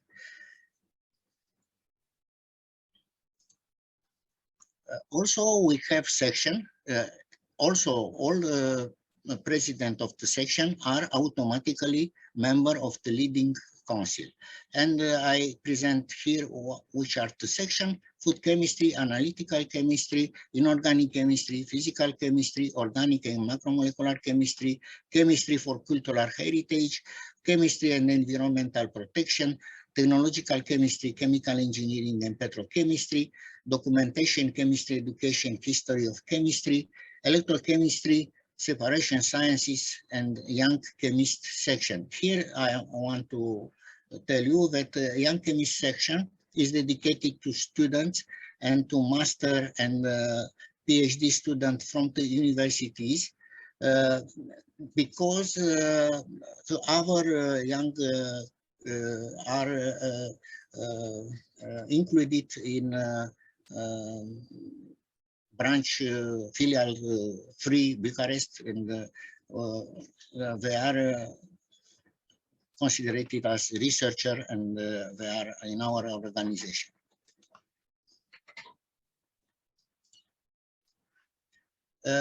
About the position, we also try to have some position, but I want to tell you that our position was never took into account.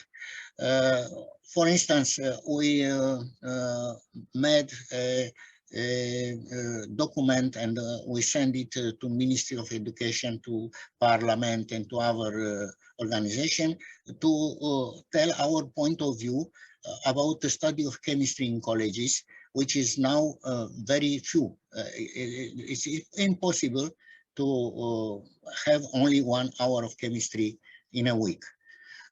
We made also another material about chemistry industry in Romania and what we propose in order to remake this industry.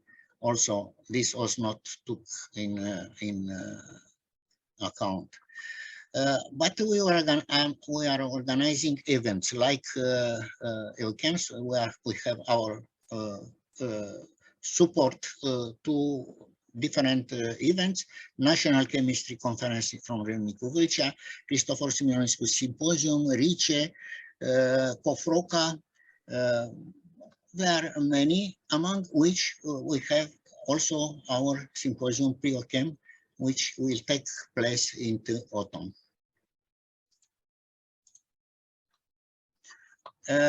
We have also the purpose to give awards, and the most important awards are Gheorghe Spacu Medal for Inorganic Chemistry, Costin Nițescu Medal for Organic Chemistry, Emilian Bratu Medal for Chemical Engineering, Constantin Istrati Medal for Chemical Education, and Petru Poni Medal for Chemical Education. Petru Poni is dedicated to higher education. Recently, we adopted a prize, a Sorin Roșca Prize for young researchers. Sorin Roșca was the former president for 20 years of Romanian Chemical Society, and he had a very good management, and during his management we succeed to develop a lot Romanian Chemical Society. We also confer honor diploma, jubilar medals. What is important for young people is to understand that we award also a reduction for participation fee in events in which Romanian Chemical Society is involved. Such reduction is, for instance, in the National Conference in Râmnicu Vâlcea, in COFROCA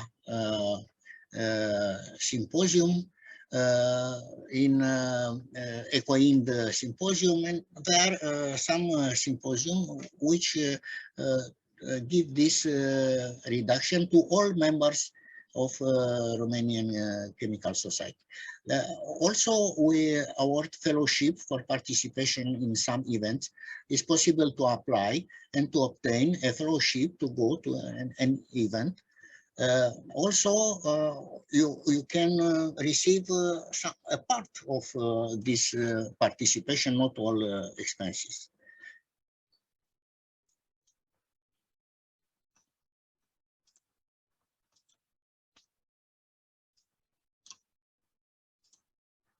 So my conclusion is join Romanian Chemical Society to build a more powerful organization to promote chemistry in Romania and in the European Union. Thank you.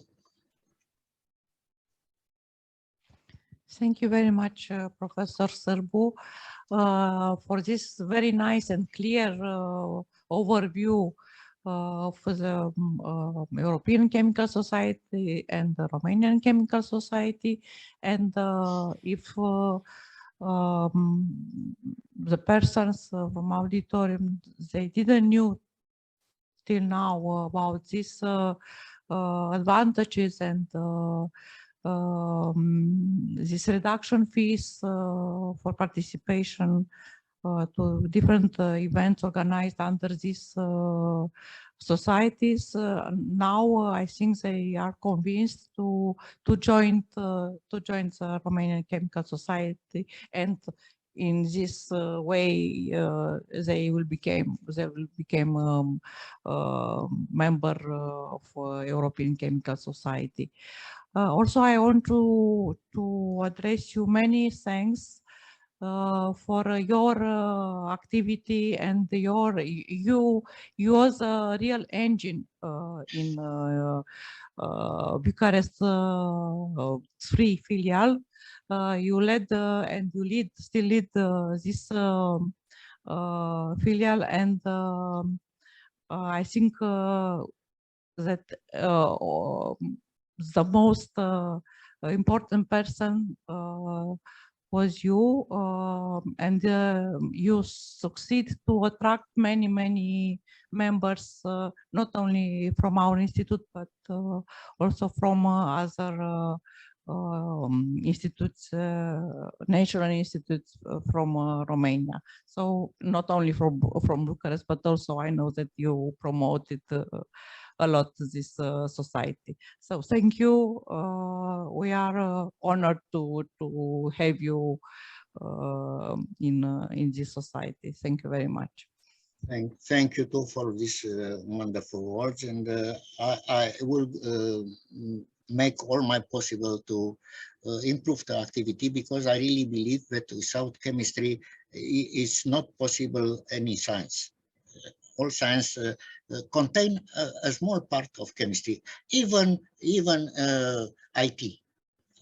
If you have a hard, you cannot have a soft. So thank you very much again. And so now we may close the first day, the works of the first day of our workshop, and we invite you, all of you, to join again to our event tomorrow morning at 9:30. We will have two invited lectures, Professor Mario Piccioli and Professor Georgiev, and then we'll continue with several works from the first section, and then only second section, and then of course we'll have the awarding ceremony and the final closing ceremony. So tomorrow morning I hope to be with us. We wish you a pleasant afternoon, and see you tomorrow. Goodbye.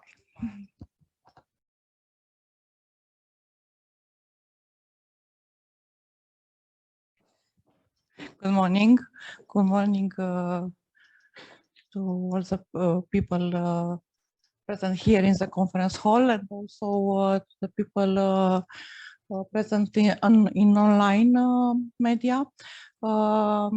I have to say that yesterday it was a successful day. We had more than 50 participants online and around 50 here in the conference hall. So I think that we can say that it was a successful day. Now we arrived to the second day of our workshop, NeXT-Chem. And we have in the beginning two invited lectures.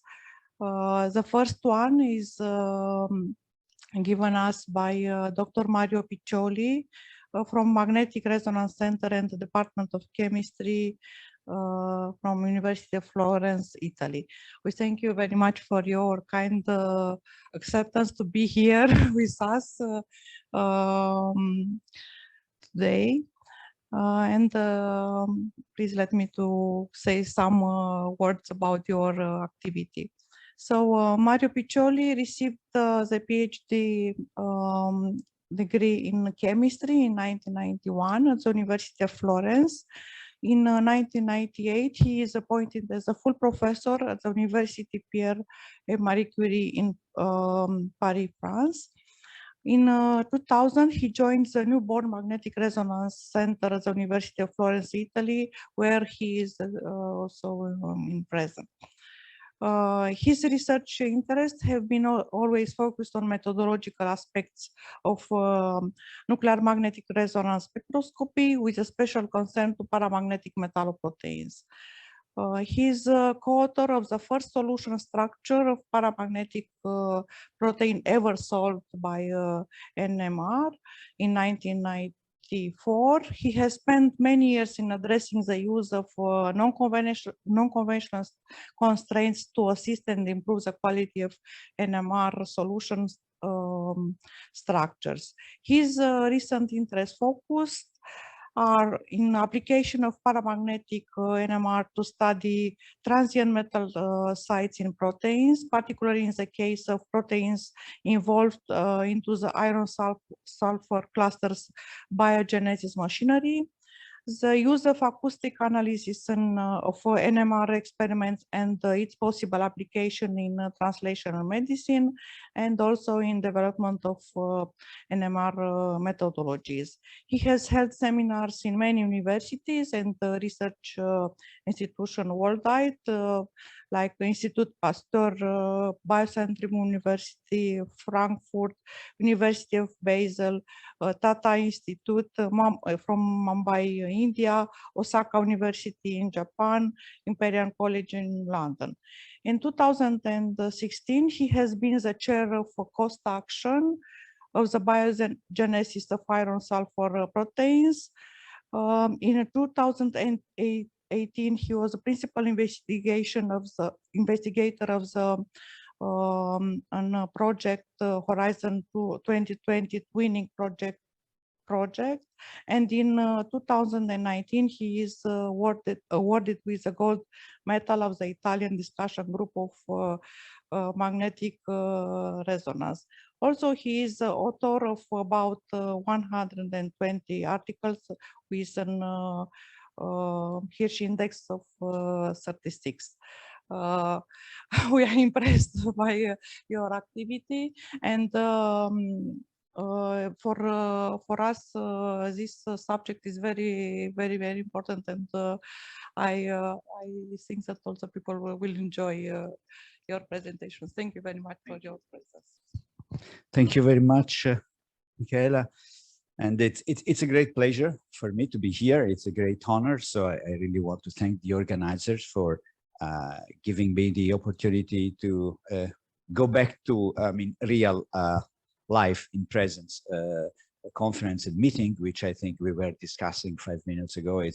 It's in any case part of our job, of our expertise. So I think that even if for a number of reasons, sometimes it is more practical or convenient, lecturing from home or from his own office, then it is important, meeting physically and having the possibility to talk and to interact.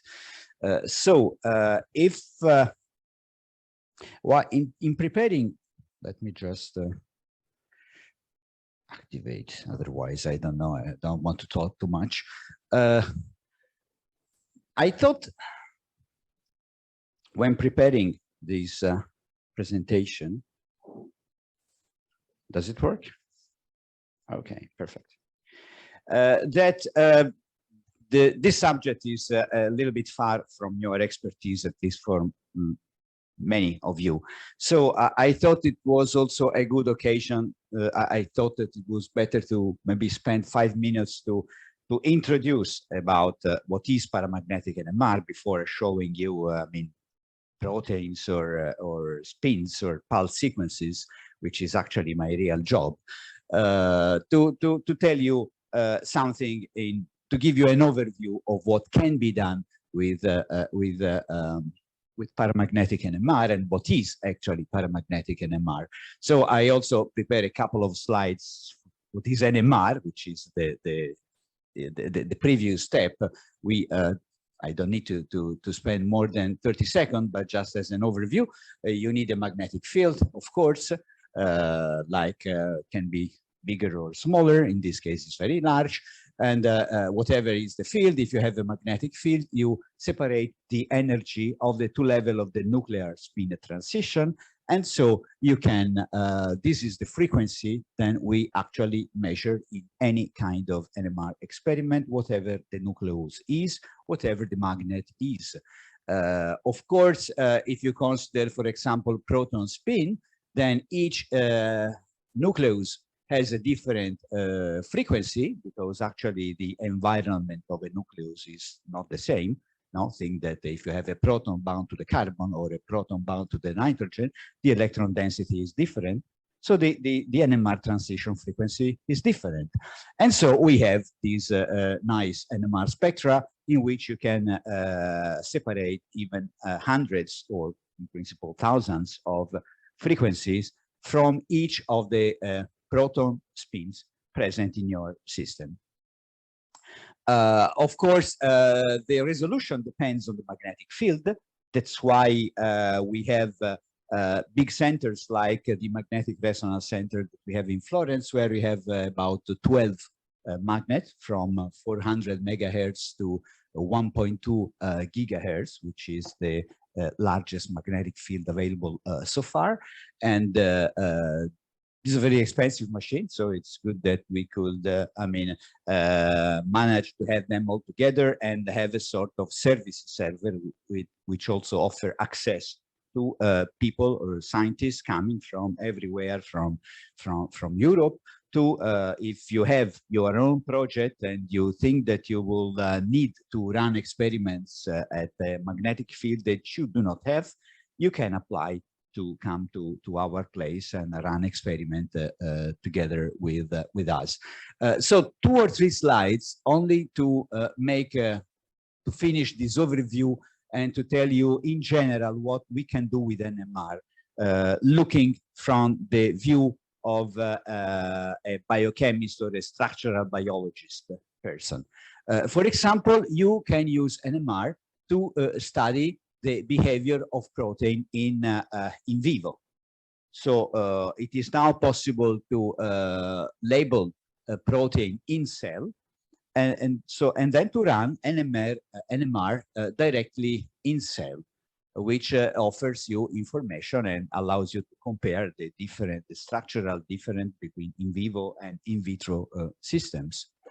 Or you can integrate NMR with a number of other techniques. As a structural people, NMR is a technique that works relatively well with a small size molecule. I mean, proteins up to 30, 40,000 molecular weight. But then you can combine the information that you get by NMR with the X-ray, with the cryo-EM, and with the high-field multidimensional EPR experiments in a way that you can, for example, obtain the structure of a also large macromolecular assembly. And then metabolomics is certainly one of the fields that are most important over the last year. So, for example, you can develop methods and build collaboration projects with medical doctors. So, in this respect, I don't say nothing because the next talk will cover this topic. And you can also, for example, try to do something in vaccinology because now that's a little bit before the COVID came and the new generation of vaccine. But if you stay with the old generation of vaccine, which are basically structural related, you can use NMR and collaborate like we are doing in Florence with people from GSK, which are those who develop vaccine, and we run the NMR structure for them in a way. Now, this is NMR. What is paramagnetic NMR? Paramagnetic NMR means that you have an electron spin, which works together with a nuclear spin. So in a way, you have a magnetic field, nuclear spin, and electron spin. And everybody talks with everyone else. So nuclear spin talk each other, electron spins talk each other, and nuclear spins talk with electron spins. Physically speaking, the Zeeman Hamiltonian contain a lot of terms, which chemical physics people loves to work with those equations, which is not really my passion, but actually it is nice that each of these terms correspond to experiments that you can develop either by NMR or by EPR. Okay, and the paramagnetic NMR is the last term of the Zeeman Hamiltonian, the term which describes the interaction between the electron spin and the nuclear spin. We can also say in this term, this is a little bit of educational slide, which I like it, I think it's useful. If you put a system in a magnetic field and you have unpaired electron, you have the electronic Zeeman transition. So the EPR experiment, low electron spin level and high electron spin level. Then if you have nuclei, you have also nuclear Zeeman transition. And so you have this 4-level system, which if it is in this way, it is useless because you have 2 different transitions, the EPR and the NMR. But if you have the interaction between the electron spin and the nuclear spin, this energy level switch. And in this way, if you look, for example, to the NMR transition, you have 2 transitions which are different in energy, this one and the other one. So in principle, you are expected to observe 2 signals for a single nuclear spin. But this is not true because the electron relaxes very fast. Okay, so because of the electron relaxation, we are observing an average between these 2 signals. But the average is not 0 because the 2 energy levels have not the same population. So this ground state is more populated than this. So this signal is larger than the other one. And so the weighted average is different from 0. And this is what we measure in paramagnetic NMR. We measure an additional contribution to the hyperfine shift, which comes from the interaction between the electron spin and the nuclear spin. We can pictorially say like that. If this is a protein NMR experiment, then this is the protein NMR or an NMR, even of a small complex, in the case of a paramagnetic system. You have a few signals which are very well shifted outside what we call the diamagnetic envelope, which is where everybody works with NMR normally. This can be explained with a lot of equations. The equations are important, but also we don't really want through them. Not today, not now, because every time I try to go systematically through the equation, people fall asleep after 25 minutes. That's typically the time. And so I would like to avoid this if possible. So if you are interested, you have, this is a free review available online, for example, so you can download and take it your equation. However, they are important from our point of view because we can use the different equation to obtain structural information, like everybody usually does with diamagnetic NMR. But we have an exceeding number, an additional number of equations that we can play with. For example, the one component of the hyperfine shift depends on the electron spin density, on the way in which an electron spin is delocalized from the metal ion to the donor.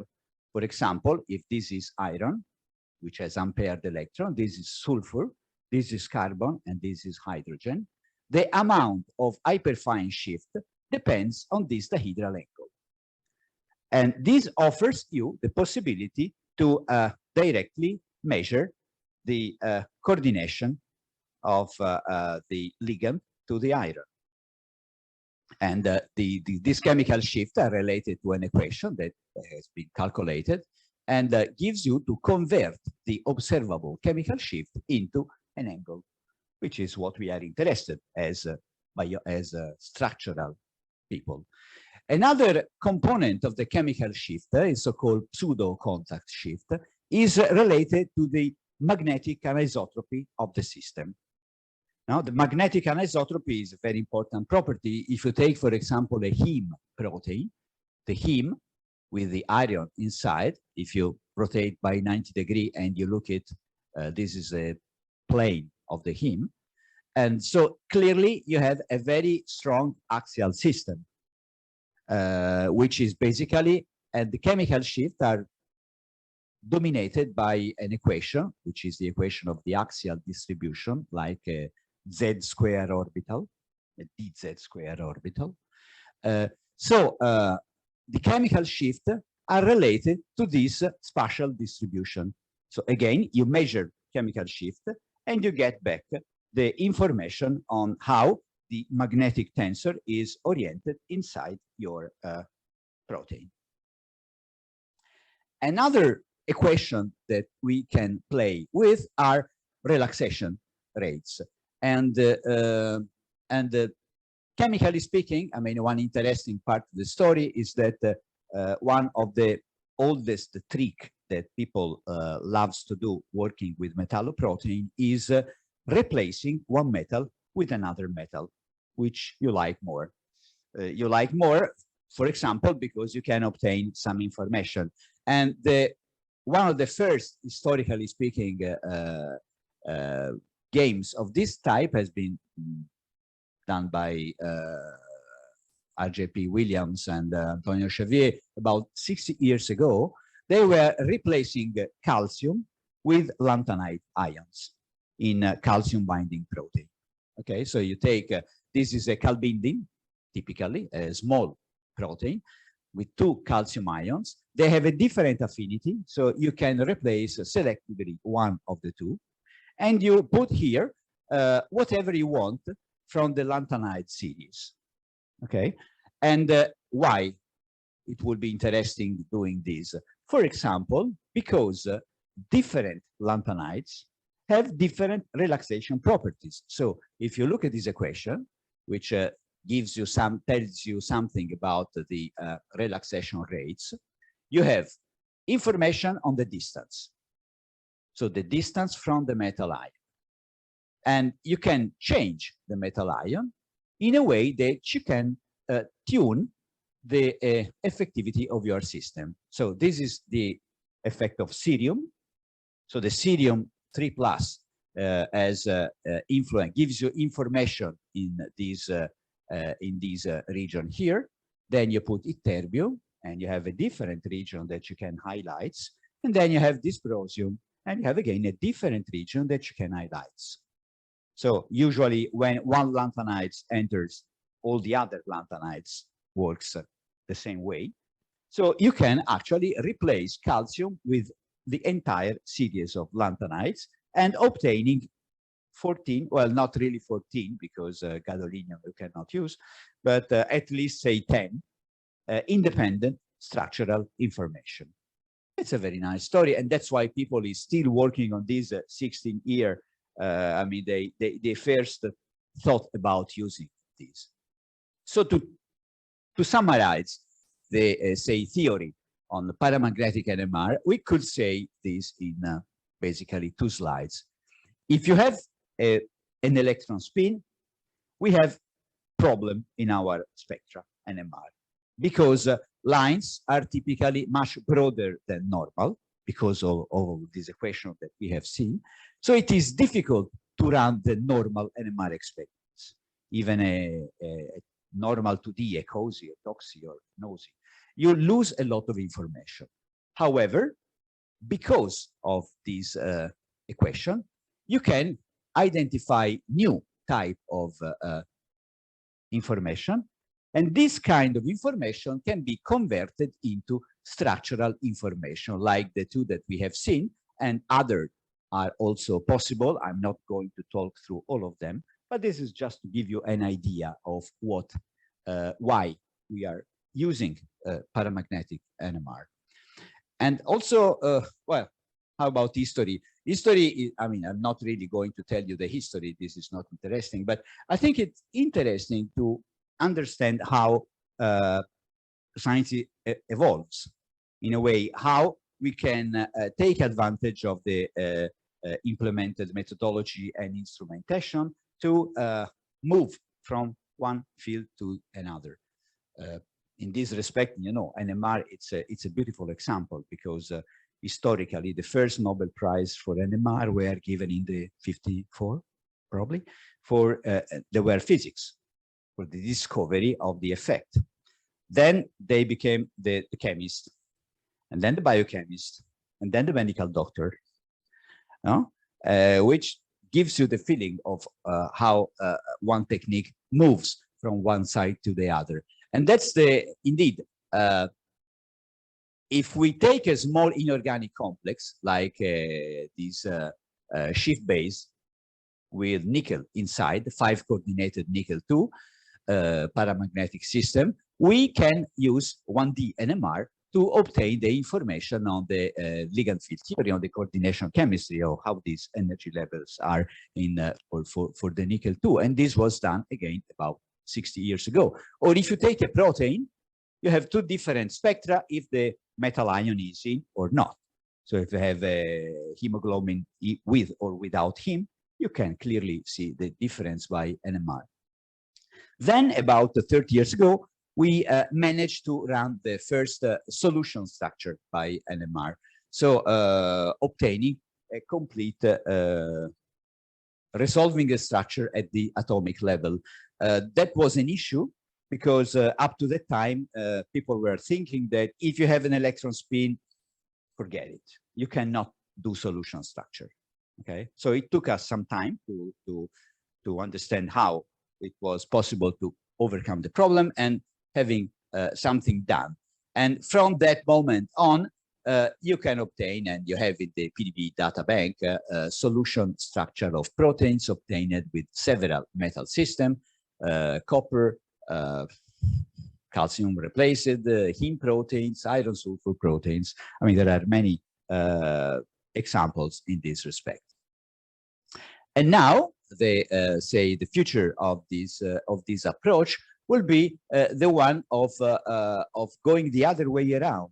So people is now, since I would say about 10 years, developing approach to insert paramagnetic metals inside diamagnetic system. For example, you mutate this protein, whatever it is, you mutate with the cysteine residues, and the cysteine residues are used as anchoring point to attach small synthetic metal complexes that you can attach to the protein and see how the effect of the paramagnetic center helps you to obtain structural information on this system. Now, this is a case if you have this paramagnetic tag, they call this way. It is a tag because it moves. So suppose that you have some conformational changes in which this is like that, or this moves and goes very close to the protein. And here is the case. In one case, you have no chemical shift effects. In the other, you have. So you can measure this pseudo-contact shift to obtain information on this exchange rate, but also on the structure of this system. And there is plenty of people now working in this kind of system. Our former student and now professor at Nanking University is doing this also in cell experiment. So adding the lanthanide tag and then going in cell and measuring directly in vivo how the paramagnetism helps you to monitor the system. Very nice. Okay, now let me show you. It's okay, we're about half time. So we can go and see some application of what we have been doing in our lab. It's not systematical, but just to give you some feeling of what can be done using different system. And actually, the first case I'm going to show is not a protein, but it is a small complex.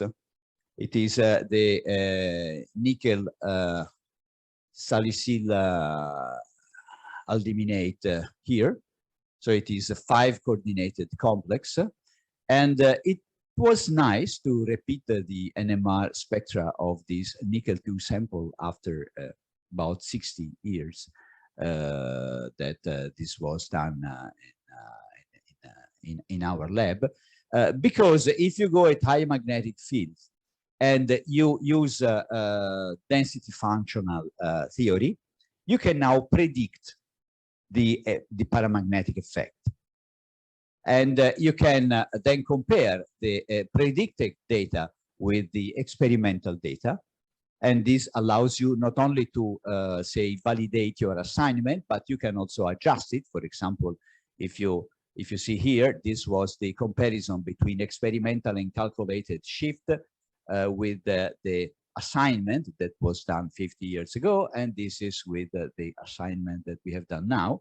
Of course, there was some peak that did not match correctly, and now they do, because of course we have, thanks to the calculation, we have improved the assignment of all these signals, which is nice, not only because, I mean, because we like playing with useless things, but it is nice because you can obtain information from the inorganic point of view on how the distribution of the electron, of the unpaired electron in this small 5-coordinated high-spin complex is active.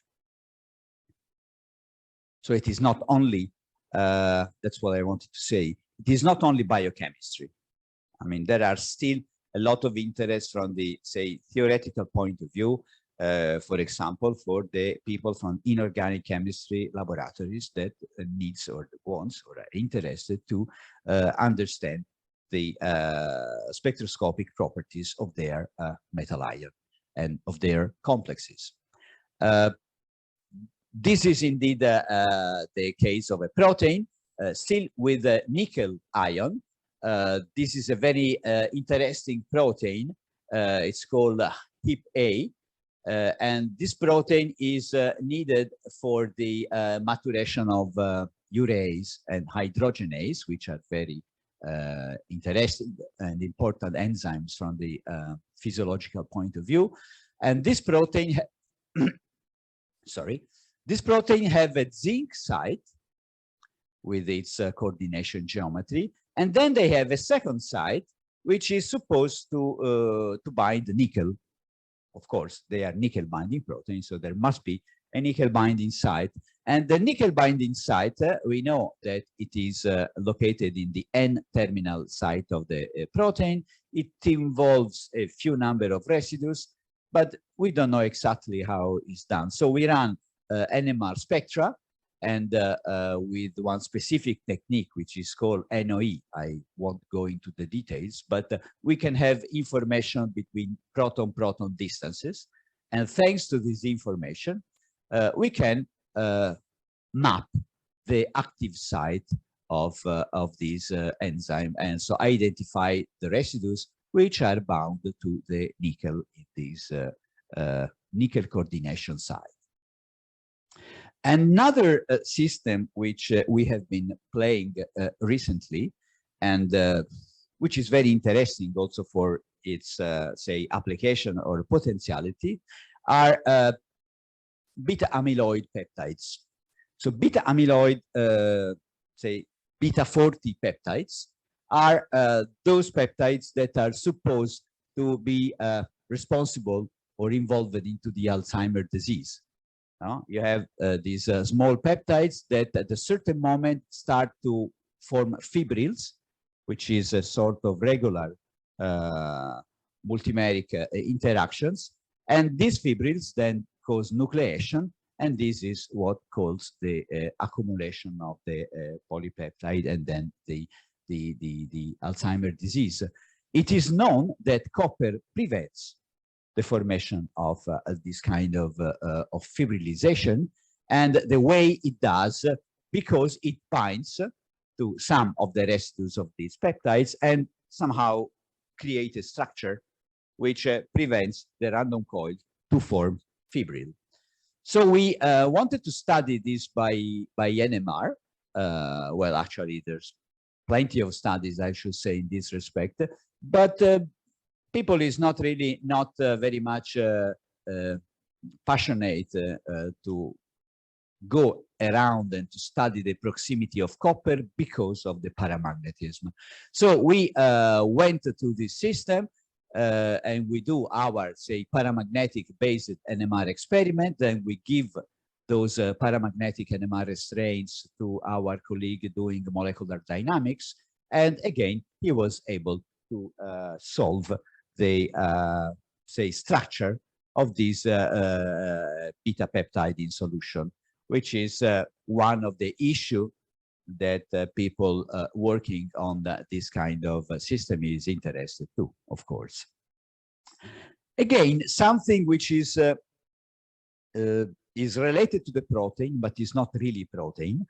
One of the projects that we have been running over the last couple of years was to synthesize small iron sulfur complexes and see how these iron sulfur complexes interact and convert each other.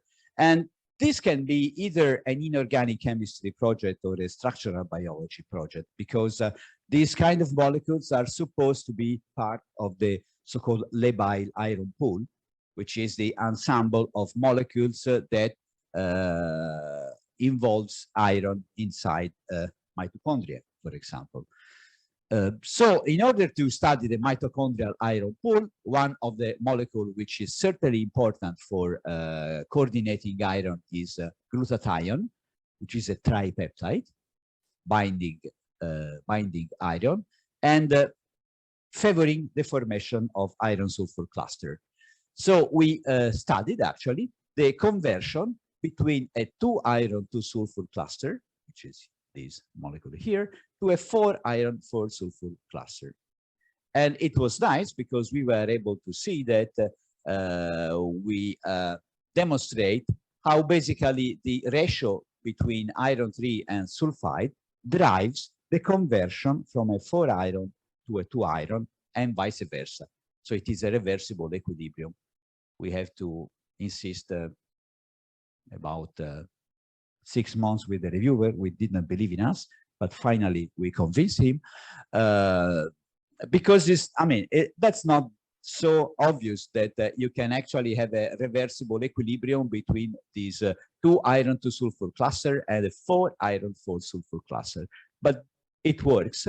And so we can hypothesize that the equilibrium between the 2 iron cluster and the 4 iron cluster is somehow important for the function of our cells, because if you go to this little cartoon which show the eukaryotic cell, there is here one component which is responsible to transferring the iron sulfur cluster from the mitochondrial to the cytosol, and people is asking question whether what is transferring this system. It is a 2 iron, it is a 4 iron, it is something else. So our studies allows us to have some sort of snapshot of what happens at the molecular level. So the last 5 minutes, I wanted to talk about my beloved systems, which are iron sulfur protein, for which the small complexes that I showed before are a nice introduction. And yeah, when I was preparing this slide, I always am impressed on how nature's love inorganic chemistry, no? And how clever it is in building this incredible prosthetic group. So you have in nature, in cell, in our life, we have simple iron ions, 2 iron 2 sulfur cluster, 4 iron 4 sulfur cluster, and even much more complicated cluster, like the one that you have in this sulfite reductase. You have a heme, which is attached to a 4 iron 4 sulfur cluster. I mean, you need a crazy inorganic chemist to think molecules like that. Or the cluster of nitrogenase. And these clusters are involved into very many different proteins. No? I should remind you, I wrote here as a reminder also for me, that the iron sulfur cluster are supposed to be the responsible of the origin of life, because in prebiotic chemistry there were iron and sulfur, and if you have iron and sulfur, you form iron sulfur cluster, and if you form iron sulfur cluster, you have potentially enzymes to do something. Okay, so one of the hypotheses that people is running to talk about life evolution is that the formation of the first amino acid was catalyzed by this type of very simple cluster. Then, if you look inside the cells, these kind of clusters can be in very relatively small proteins like these, and they work for electron transfer, but also a much more complicated system like hydrogenase or aconitase. So you have huge proteins with a large number of iron sulfur cluster inside. So it is really a system which have a huge versatility, and nature is using for a lot of reasons. And it is nice that also NMR can take advantage of this versatility. Because if we look to the NMR spectra of a number of different systems, we have totally different NMR spectra. Okay, so if we have an iron 3, you have a very peculiar NMR spectra with broad lines very far away, shifted more than 100 ppm. If the iron is reduced, the spectrum is different. And if you have a 2-iron 2-sulfur cluster, you have a spectra which is almost diamagnetic. And if you reduce it, it changes. I mean, every kind of coordination, it gives you a different NMR spectrum, which makes sense because, of course, this kind of interaction depends from the electronic state of the iron and from the redox potential and from the magnetic coupling. So all you can think about reflects into a different NMR spectrum. And if we want to see the application of this kind of versatility, we could use paramagnetic NMR to focus some aspect of these complicated slides, which is supposed to represent the homeostasis of iron in living cells. If you think about iron sulfur cluster, we have a number of machineries, which are consortia of proteins, about 30 proteins, which takes iron and builds up 4 iron 4 sulfur. And then they deliver these iron clusters to proteins that takes the cluster, they mature, and then they do whatever they want to do.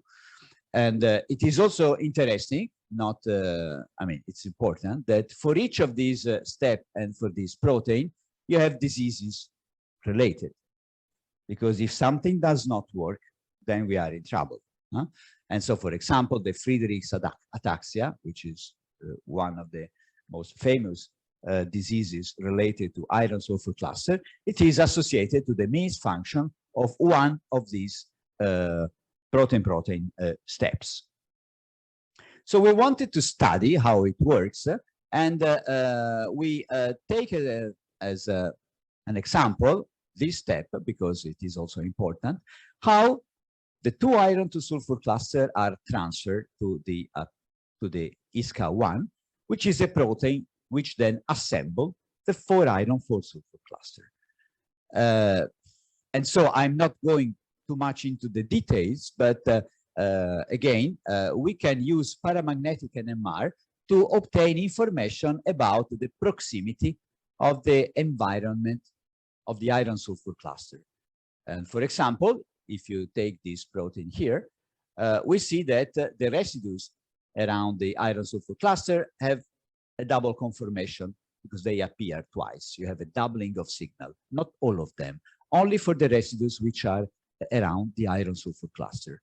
So we conclude that there was a close opening transition between these 2 states of the protein. And once the protein is in the open conformation, then it is possible that these subunits goes away and the receiving protein arrives and picks up the 2 iron 2 sulfur cluster. So that's the way the cluster transfer works from the donating protein, which is this glutaredoxin 5, to the ISCA1, which is iron sulfur cluster assembly number 1, which is the protein accepting. And then ISCA1 interacts with itself, so they make some sort of dimerization, and out of this process, you obtain a 4 iron 4 sulfur cluster. And again, we follow this experimentally by NMR, because the 2-iron to sulfur cluster has an NMR spectrum,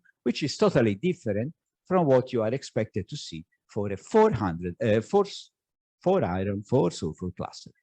Okay, so two different NMR spectra. I mean, again, you have to convince the reviewer. So let's go to the mass spectrometry lab and also some more, say, normal experiment that people is ready to accept. And also mass spectrometry tell us this kind of information so that you can identify the presence of a 2-iron to sulfur cluster, then converted into a 4-iron 4-sulfur cluster. And so that we follow all the steps from 2-iron to 4-iron, and which is a reductive process. So the reduction of the system brings up to the formation of this cluster. And in the end, we can say complete the picture. So this is not this is in form of a cartoon. So we start from this situation where this protein binds to glutaredoxin 5 and takes away the 2-iron to sulfur cluster. Then what to do with this? Let's internalize. So there are two systems here which are ready to put the two clusters in a more inner sphere, in a more stable configuration, in a way that these two arms are ready to go away and to interact with the second amount of GRX5. So they take a second 2-iron to sulfur cluster. Now you assemble, you put together, and you get the final product.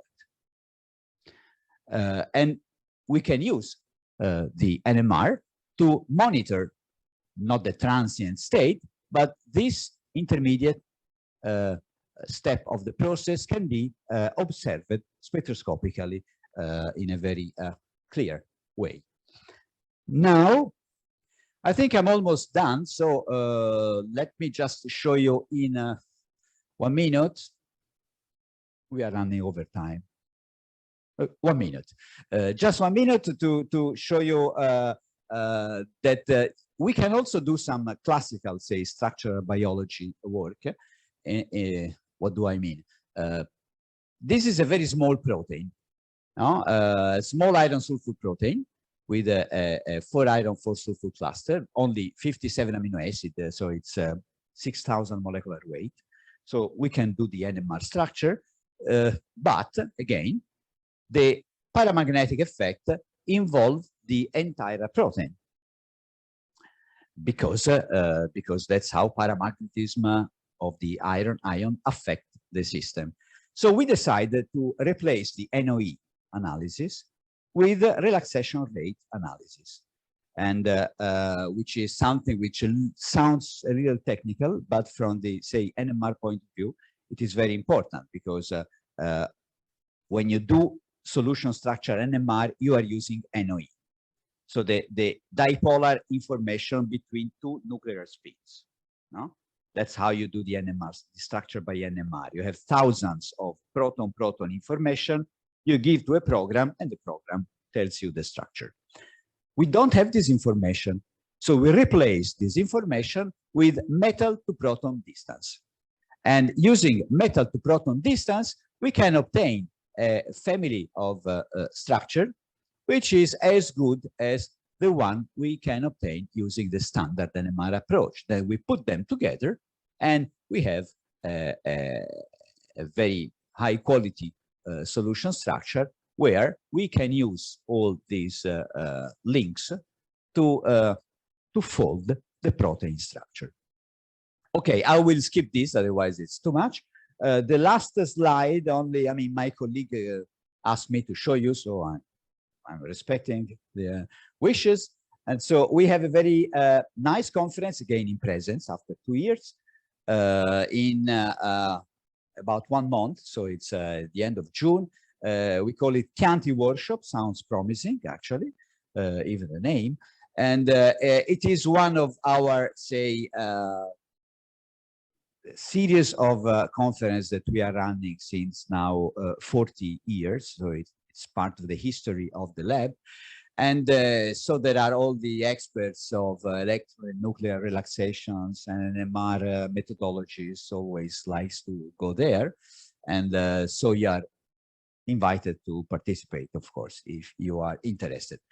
And okay, actually my group is very small. I have only a couple of people, but luckily we have the opportunity to interact with many scientists that comes to Florence with their own proteins or their own problems, and so we collaborate. And this is, say, part of the richness of our institution. That's why we have collaboration with people from Lisbon, from Stockholm, and from other places. With this, thank you very much for your attention, and again, thank you for the invitation.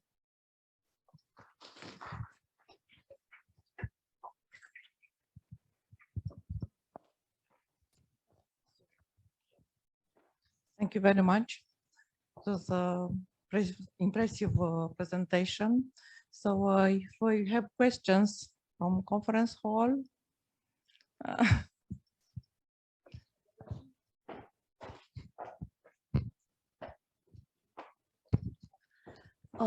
Very impressive work. Thank you very much. I was wondering if you also perform other kinds of investigations like kinetics or thermodynamics besides the structural aspects. For example, or if it's possible to... It is possible. It is possible. I'm not doing on my own, but it is possible to run thermodynamics using NMR, measuring affinity, and also paramagnetic NMR.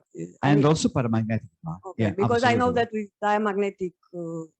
Well, it basically is the same, because in the end you have your signals. So once you identify them, the electron relaxation does not prevent you to do all the classical analysis that you can do with thermodynamics, and also the kinetics. Actually, we have a very nice example, for example, of metallation. So you can follow the kinetics of the metal uptake just by measuring the intensity of these isolated lines, how they grow and how they disappear.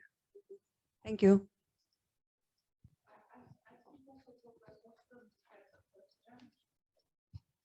Please, Professor Sârbu, do you have a question, or your microphone is turned off. I only want to congratulate Mario for this very nice conference, and to say that this field of NMR studies on protein, it's very important from the medical point of view. He already mentioned this at the end of the talk, but there are some diseases which are not explained without these studies about the sulfur iron protein. So I want to apologize again to Mario that I was not able to be in the room, but I watched the presentation, and I was very pleased to see what he presented. Thank you, Mario. Thank you very much, Andrei. It was really, as I said already, a great pleasure for me being here and having the opportunity to visit the Institute also, which is a very nice place. Thank you very much. And also we have another question, I think, from Paula Kira. Please. Hello, good afternoon. Can you hear me? Yes, yes, please. Yes, I want to congratulate the professor. It's very interesting presentation. And I echo my previous speaker. I want to ask the possible link between his research and medical and environment. I just thinking about AOP. I don't know if you know the term. It's adverse outcome pathway. It is a model that identifies sequence of molecular and cellular events required to produce a toxical effect when an organism is exposed to a substance. I don't know that there are key events. I don't know if he thought to go to this research also. It's a new approach methodology, something like that. I see what you mean. I see what you mean. Thank you for the question. Thank you. I think that this is certainly one of the direction where we will all move, more or less. I mean, people working with NMR and at the interface between chemistry, biology, and medicine. Over the last year, I mean, historically speaking, when we when we talk about this biochemical problem, we tends to consider that we do something and the medical doctors do something else, and that's not going to be that way anymore. So I think that this is certainly one of the applications in which we should try to go more deep and to explore what can be done. Perfect. And one more question. You announced about the conference. It is also in online format or only in physical? Thank you. I'm sorry. That's a good question. I don't know. I don't know. I must say I don't know.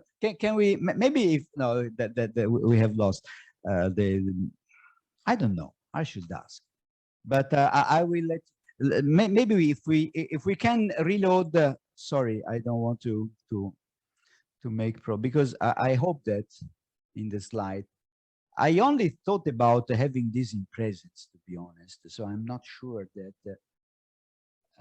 there is the just one step back. Okay, no, it's there. Registration open. No, they're not saying. So I think it will be completely in presence without the Zoom connection. I wanted to check, but I'm almost sure that the idea was we have to go there. I'm sorry. Me too. Thank you very much. You're welcome.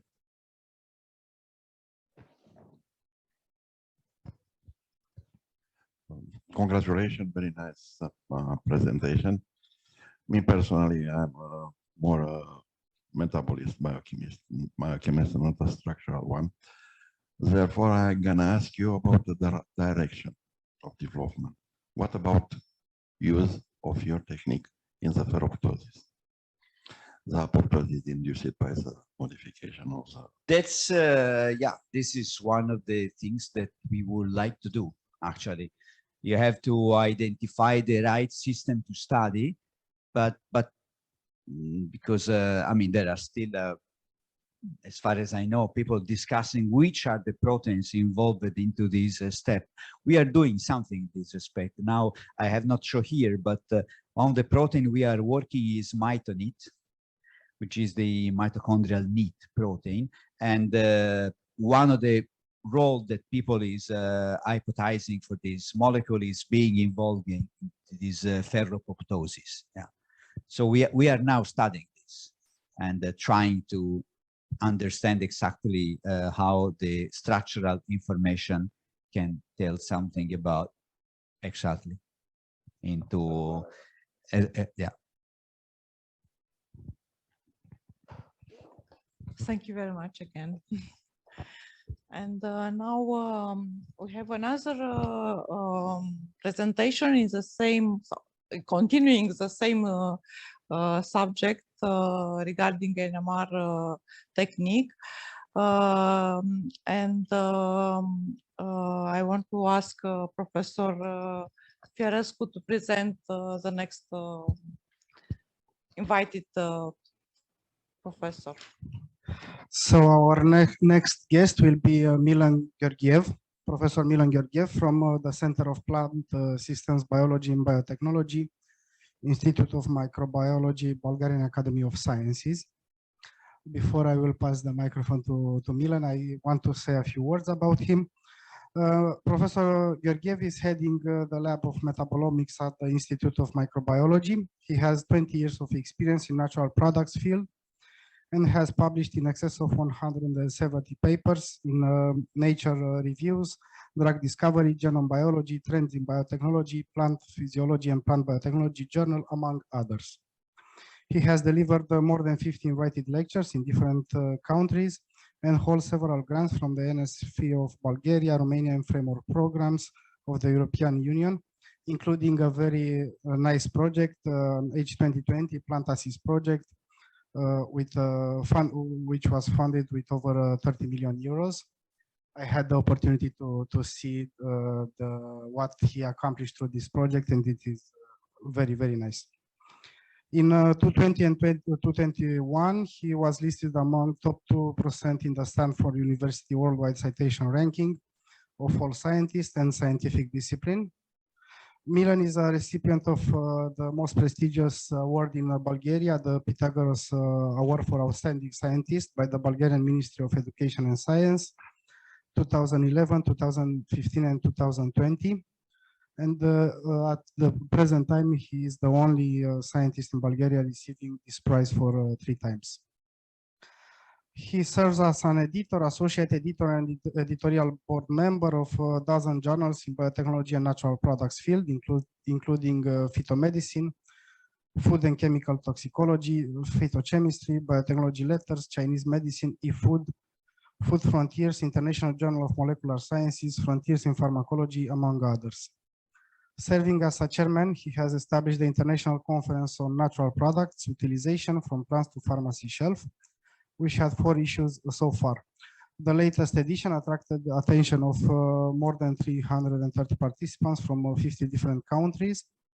And his current research focuses on biosynthesis of fine molecules and development of biotech tools for their sustainable mass production, metabolomics and comprehensive metabolic profiling, and molecular pharmacology, with a particular focus on obesity and longevity as his latest research. Thank you once again, Milan, for accepting our invitation. And please. Thank you, Radu, for the kind introduction, and good morning, everyone. First of all, please let me share my screen.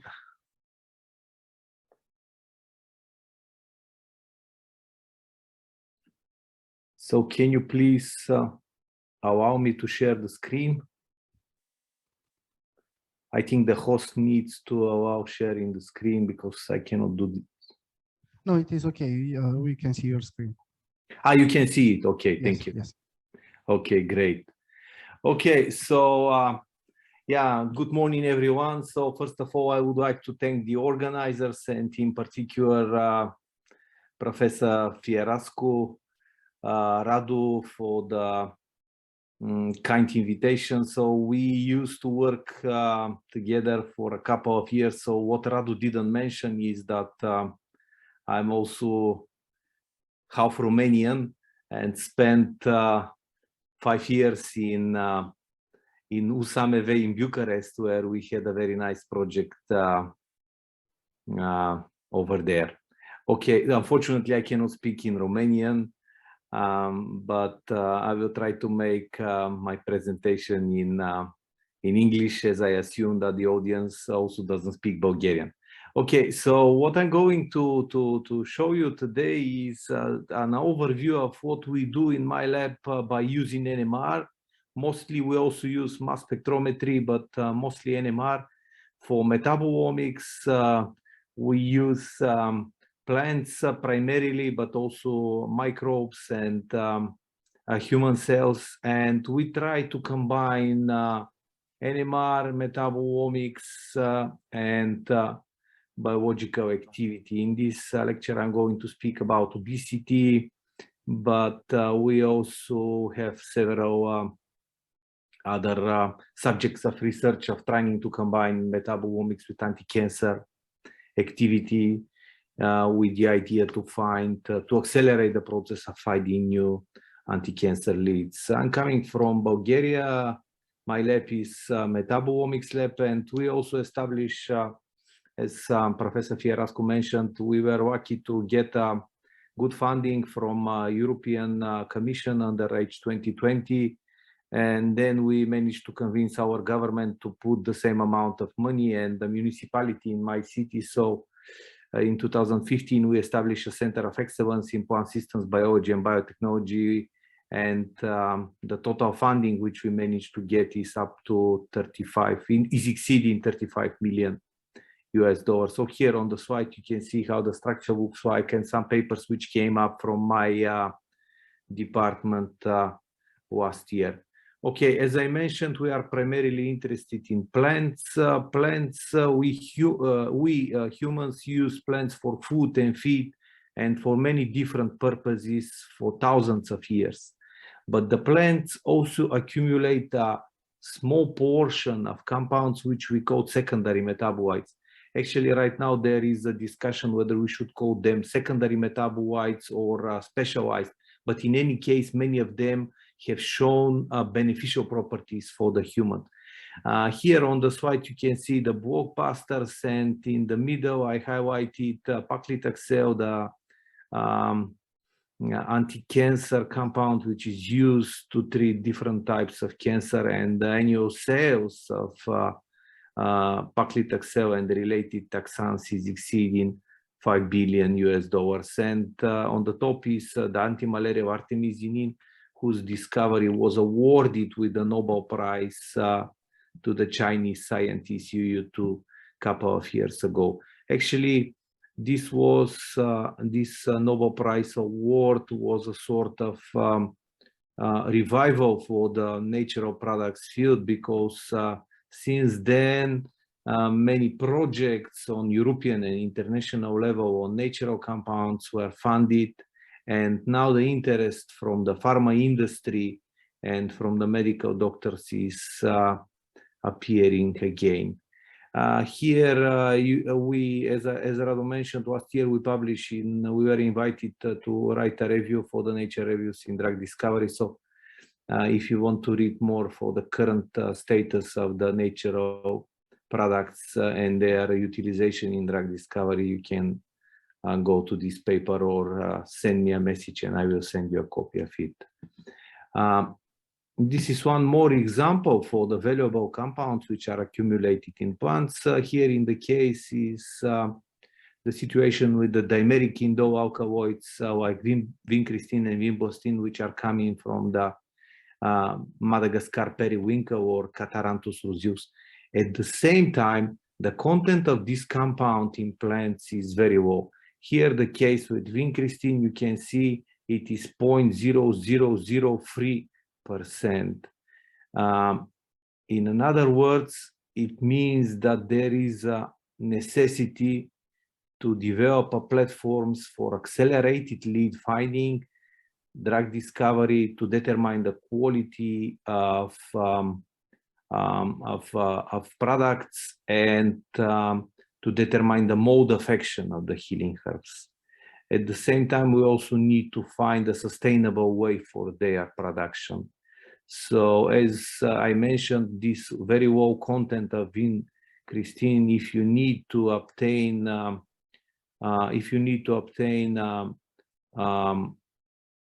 amount which is commercially used during a year, you need to treat 500 kilograms of plant material to obtain 1 gram of vincristine.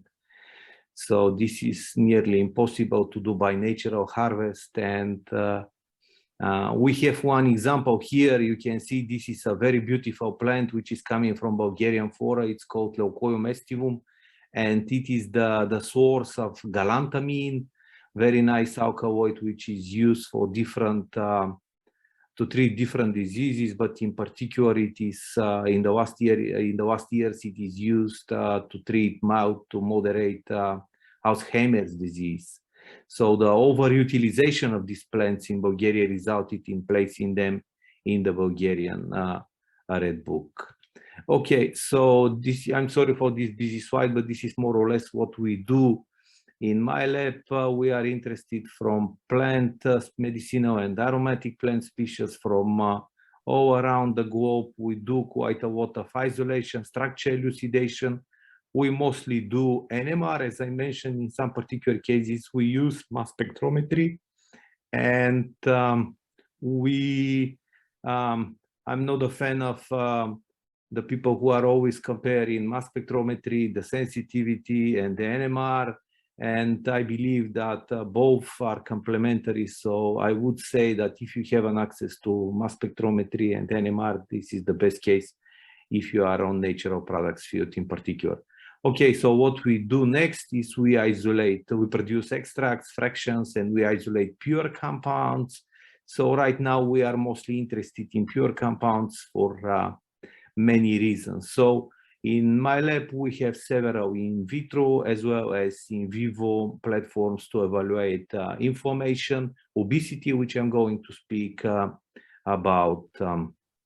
So once you have a lead compound, there are basically two possibilities. The first is to go to preclinical trials and clinical trials and eventually to end up with a product which is marketed. So I should mention that it happened to me only once to go through this way. In most cases, the compounds which we isolate are going to the rubbish bin. So this rubbish bin is supposed to be full of garbage, but in our case, it's full of natural compounds. Okay, so as I mentioned, we try to correlate particular biological activity with some signals from the NMR spectra. The idea is that we believe that by using multivariate data analysis, we can assign some particular activity to specific signals from the, for instance, proton region of the NMR. In this way, we believe that this is the possibility to accelerate the lead finding. So if you are, for instance, on cancer field, and if you want to explore a number of compounds or extracts or whatever for anti-cancer activity, you need to start treating the cells for 24, 48, or even 72 hours. Well, in case with the proton NMR, it only takes 5 minutes. So you run NMR, you check for some particular signals. If you see them, you go to more sophisticated assays. If you don't see them, then the extract goes to the rubbish bin and you continue with the other one. Okay, so as I mentioned, metabolomics several times, so I just put a slide to introduce what actually metabolomics is. So it's a term which was developed something like 20, 24 years ago. And nowadays, when we say metabolomics, we are defining the both qualitative and quantitative changes in all metabolites in an organism at given conditions. So I should point out that metabolome is very dynamic. So what we are doing right now with the most of the ordinary techniques is like taking a picture or a snapshot. Why metabolomics is interesting? So here you can see some samples from Nature and Science paper. For us, metabolomics is interesting because it together with transcriptomics and proteomics is forming the systems biology. And although many people believe that metabolomics is new, I here put on the slide the urine wheel, which is coming from 16th, 17th century. So people, by checking the color and the smell and the taste of the urine, were able to diagnose different types of disease. I believe this is the first example of doing metabolomics in humans' history. This is another view of the metabolome. These are the big statues which are coming from the Easter Island. Up to recently, it was told that this is the statue, but what then was figured out that actually the main part of the body is laying down underground. So this is a projection how the statues look like. So to me, it is representing the metabolomics. It is macroscopic approach. If you are happy with this part of the statue, you can still use HPLC or UPLC or GC or even TLC. But if you want to see the whole picture, then metabolomics is eventually a solution into this direction. As I mentioned, we do proton NMR. At some particular cases, we do C13. We also do two-dimensional NMR like COSI, TOXI, HSQC. I will show you some examples from TOXI and HSQC later. You can also do metabolomics in three-dimensional mode, like putting together HSQC and TOXI, for instance. Then the next step is the data processing, which is consisting of metabolite identification, structure elucidation, data bucketing, and multivariate data analysis. So first part of doing metabolomics is the extraction. So here is the protocol which we use in my lab. We are using equal amounts of methanol and water to do metabolomics, and depending on the chemical nature of the compounds which you want to see at the NMR, you can play with the solvents.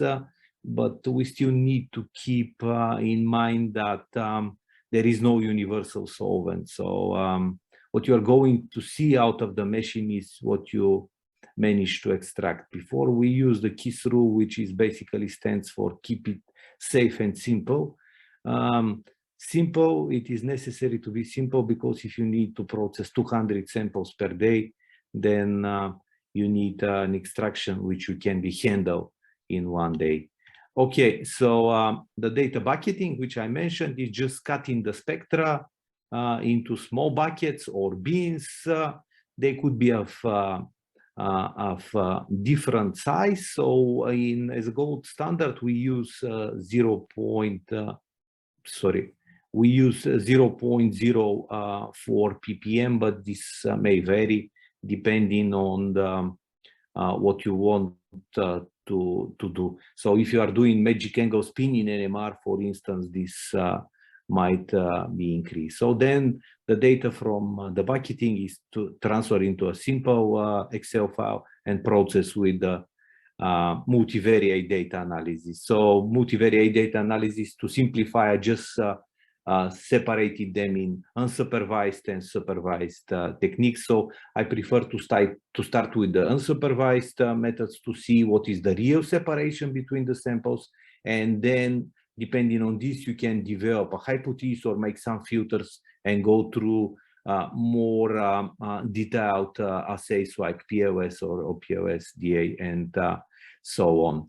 Okay, so obesity is interesting for us because it is a real pandemic. Over the past 40 years, the prevalence of obesity has increased more than 3 times, and nowadays all ages, all genders, and different groups are affected, and quality and expectancy of the life of the obese people is lowered. So at present, there are three possibilities to cope with obesity.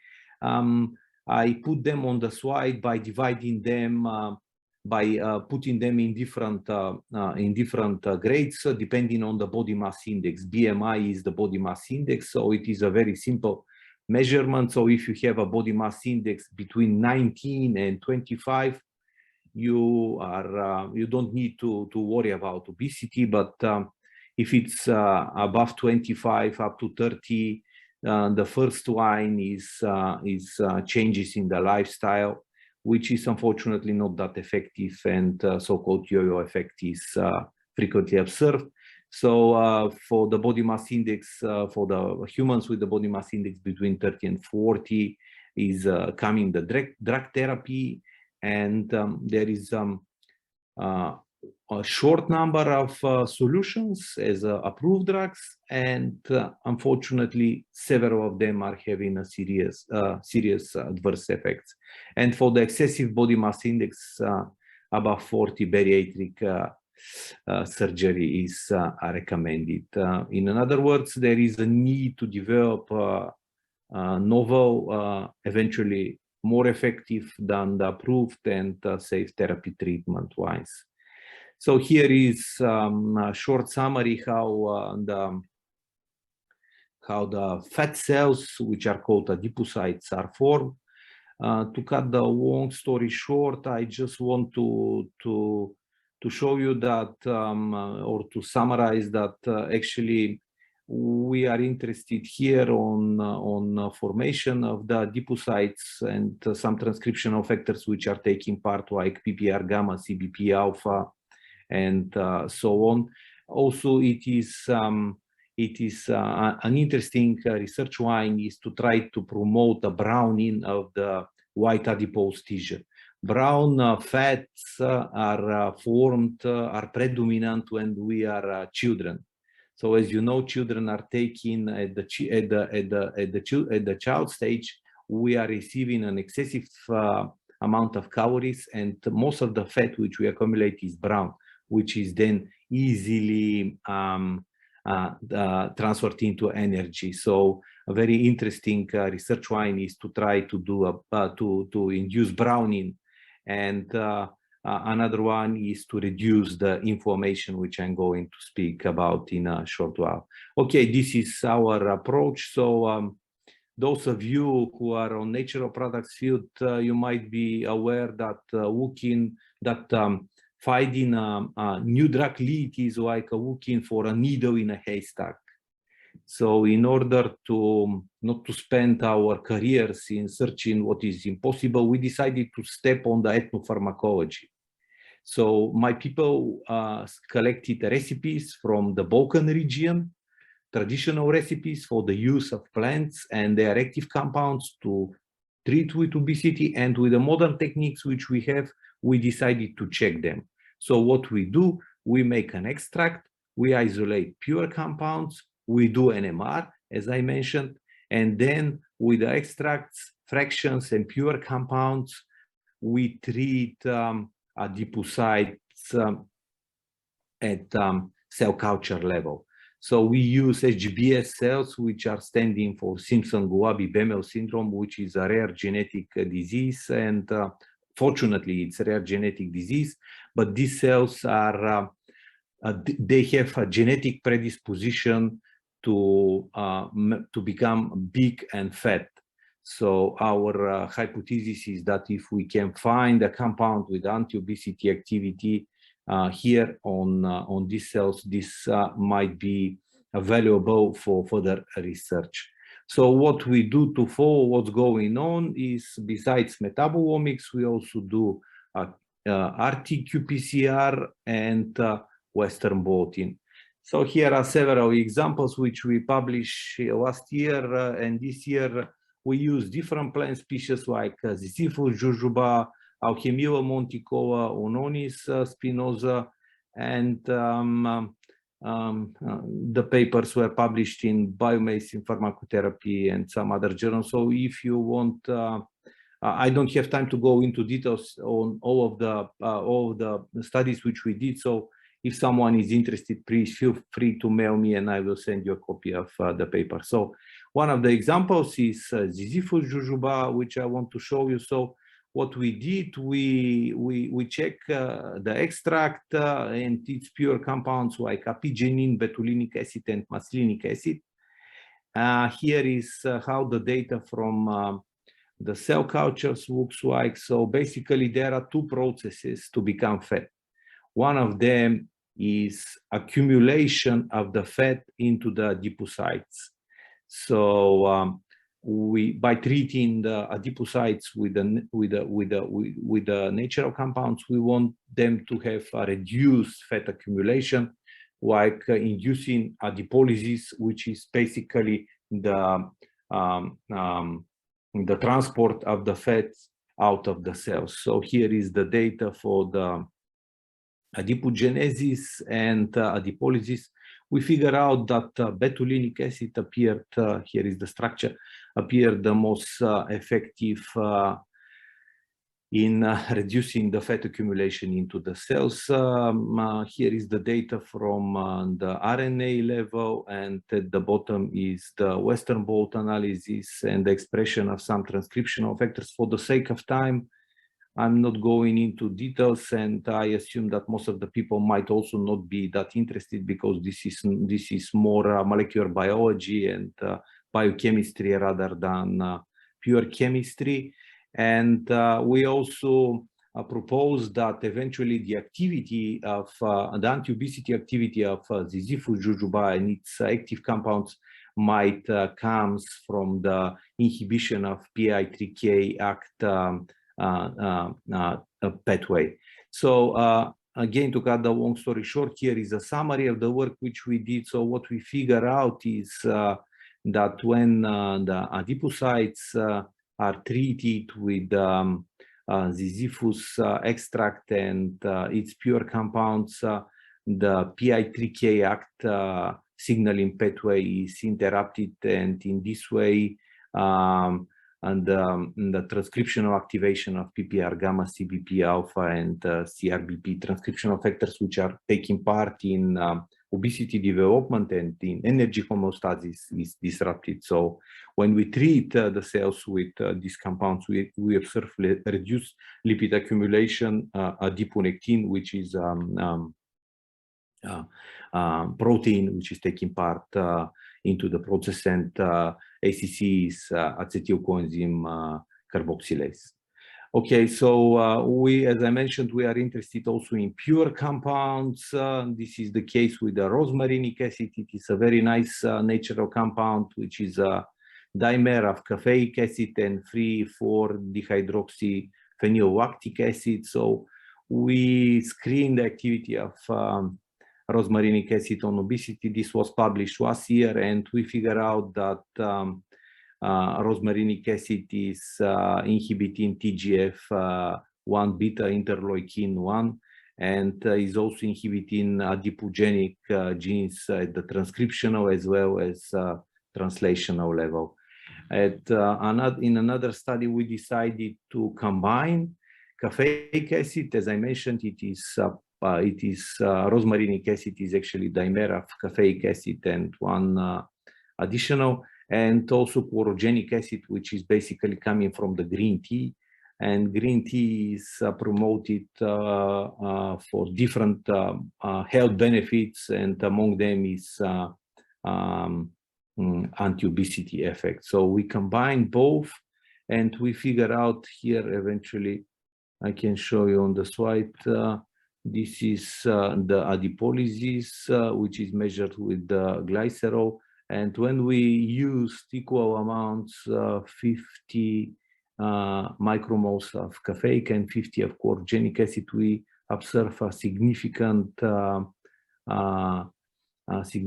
increase in the adipolysis process. And here is our hypothesis how the activity of these both compounds is occurring.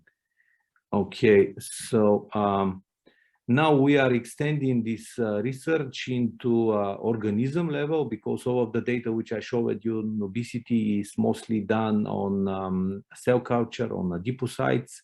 So for this purpose, we use Caenorhabditis elegans. This is a nematode. This is how the nematode looks like, and here is a picture from my lab how the worms are moving. So these nematodes are very interesting for us because their genome is sequenced. There is a relatively high homology with the humans, and eventually C. elegans is representing an excellent model for study neurodegenerative diseases, obesity, aging, and longevity. So what we do, we make the worms fat, and then we treat them with the pure compounds from the studies which I just showed you. And in this way, we are just moving from cell culture to organism level. We are also interested in longevity. Longevity is important because here you can see what is the prediction of the WHO by 2050. It is expected. So here with the dark blue, these are the countries where the population of people with 60, which are age 60 years, 30% of the population which will be age of 60 years or older is going to happen. So I think Romania is somewhere here and Bulgaria. So we are in the dark blue situation. So in a linear range, this is our life. And what is known at this stage is that with the development of the aging-related diseases appeared, like Alzheimer's, different types of cancer, and so on. So our hypothesis is that health and longevity can be improved and affected by slowing aging. So with all compounds which we isolate, we are treating C. elegans as a model system for longevity, and our aim is to find a compound which could eventually, or a combination of compounds which could effectively influence the aging and longevity. And if someone thinks that this is a fiction, I can tell you that only 120 years ago, the average lifespan of the humans was 50 years. And now, 100 years, a little bit more than 100 years later, it is 80. So just in a short period, we managed to increase this by 60%. Okay, so the last part of my talk is about 2D NMR and the application of the NMR. So this is not 2D NMR, it's a picture which was taken some years ago in Hawaii. So I normally ask the audience to try to find me on this picture. And this is more or less the same when you are doing a proton NMR with a crude extract. So the signals are crowded and mostly overlapping. So it is a real challenge to assign signals from the NMR to some particular functional groups of your compound. So for this purpose, we do 2D NMR. This is toxic autocorrelation spectroscopy. On the top is the whole toxic spectrum of verbascum. This is a plant extract. And at the bottom is the zoomed aromatic region. So in this particular case, we were interested to distinguish between verbascosite and martinusite. So if you look at the structure, you will figure out that actually the difference between these two compounds are the methoxy groups here and here.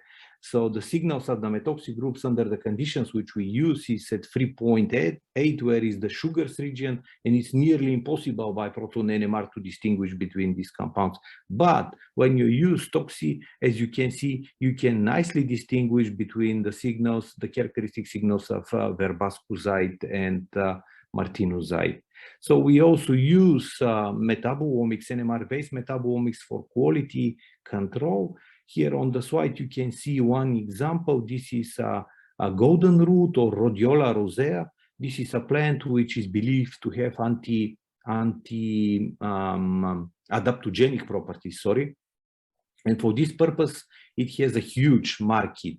And because the market is huge, it is to some extent dirty. So here on the slide, you can see on the top is a product which we took from the drugstore, and at the bottom are the signals of salidrosite, which is one of the characteristic compounds in Rhodiola rosea. This is a HSQC, very nice signals of salidrosite. However, if you look closely to the label, it is written that all of these products, or most of them, contain 1% of salidrosite and 3% of rosavins. And we were not able to find any signal of the rosavins. So then what we did in another study, which was published in phytochemical analysis in 2020, so we bought everything which is available on European market. We managed to take more than 30 or 40 or even more products. And what we figured out is that only few of them are having the same amounts of what is written of a ratio between rosavins and salidrosite of what is written on the label. So by using NMR, you can easily distinguish between real content of what is in your product, or eventually adulteration. So in the case with rhodiola rosea, we figure out that most of these products are adulterated with rhodiola crenurata, which is the Chinese rhodiola, and according to European Pharmacopoeia should not be present in these compounds. We also did a water study on Sambucus. Sambucus is a plant which is also spread in Romania. It is very nice plant. There are several products in European market, but at certain conditions, Sambucus plants and mostly green fruits accumulate sambunigrin, which is a cyanogenic glycoside, and the presence of sambunigrin is not desirable. So it is not toxic itself, but at certain conditions in human body, due to the hydrolyzation, can form a toxic compound. So in this particular stage, we checked leaves, mature fruits and green fruits. This is the proton spectra, how the proton spectra looks like. We didn't find any sambunigrin, but according to the literature, in some particular cases, it is present. So I normally get a question when you do proton NMR, is it possible to identify new compounds? And the answer is no. But when you are doing proton NMR for a very long time, and when you are interested in some particular group of compounds, when you see signals which are not typical, you can go to further fractionation and isolation. In this particular case, we managed to isolate. We figure out that at the iridoids region, there are some signals which we haven't seen before. So we went to the isolation structure elucidation, and we managed to isolate two new compounds which are iridoid glycosides. Okay, so this brings me to the end of my talk. So for us, we use NMR for maybe more than 10 years, and for us it is quite powerful platform for, seems to be quite powerful platform for accelerated lead finding. It is also very powerful to understand the mode of action of the healing herbs and their and for their quality control. As I mentioned, with the NMR, you can easily check whether there are some adulteration or either intentional or not intentional by presence of some undesirable herbs in what you harvested from the field. So far, when we say metabolomics, it is like taking a picture. We can say what is going on with the compounds in whatever sample. It could be a plant or microbial origin or human cells or C. elegans, whatever.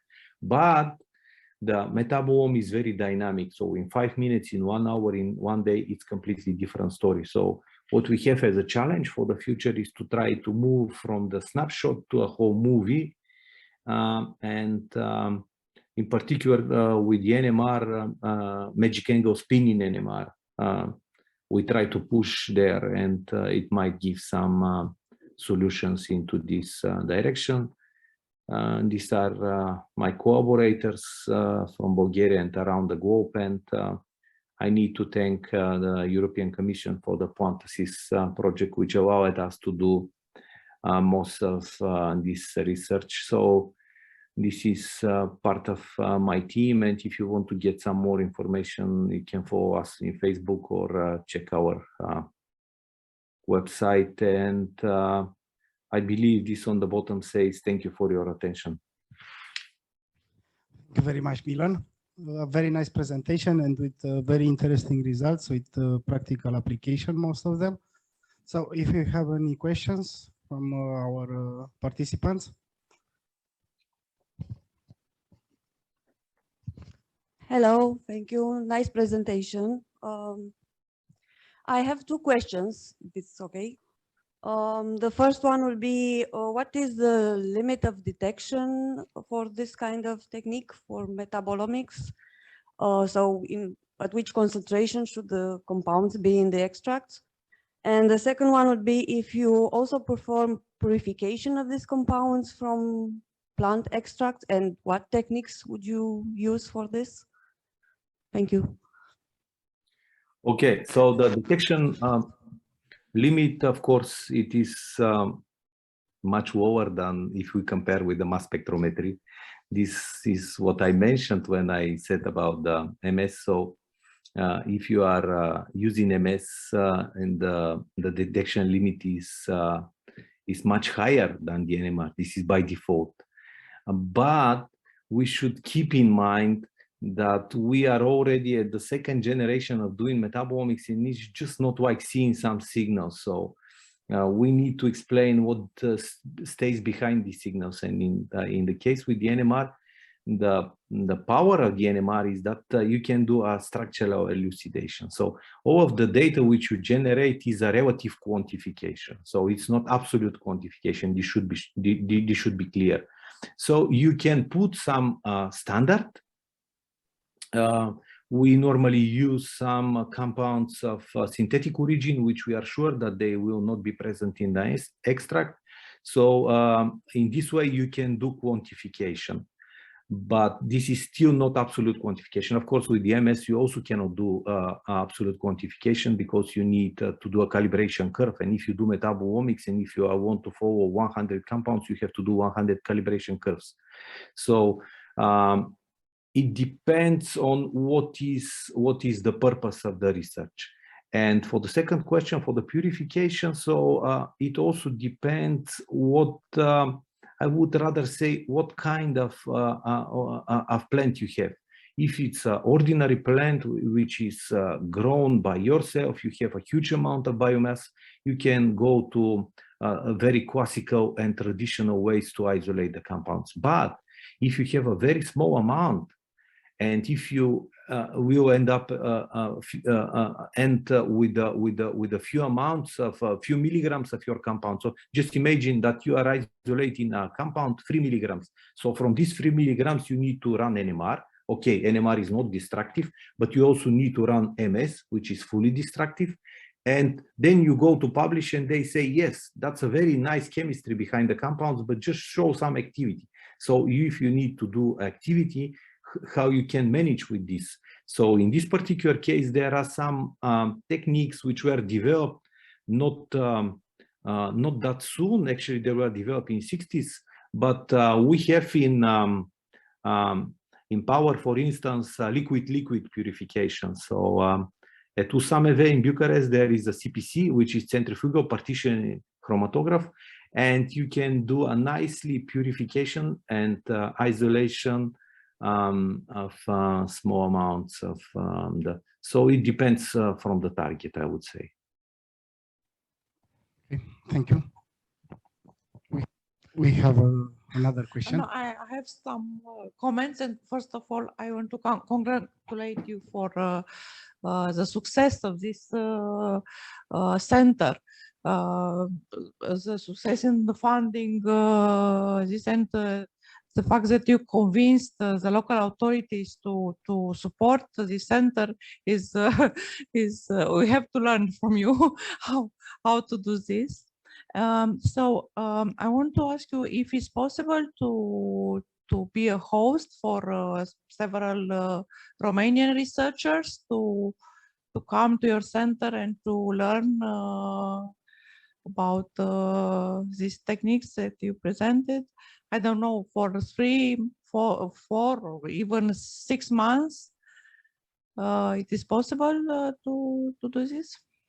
Yeah, so thank you for your question. And yeah, first, it was not easy to convince the government and the local authorities, so I must say this. So we spent an enormous number of hours staying in the front of the minister and the mayor, but this is over. Okay, so what I didn't mention, because we still have a time limit, is that we have a GCMS MS here in the center, and we just finished the public procurement procedure for the UPLC QTOF MS with ARAIMS.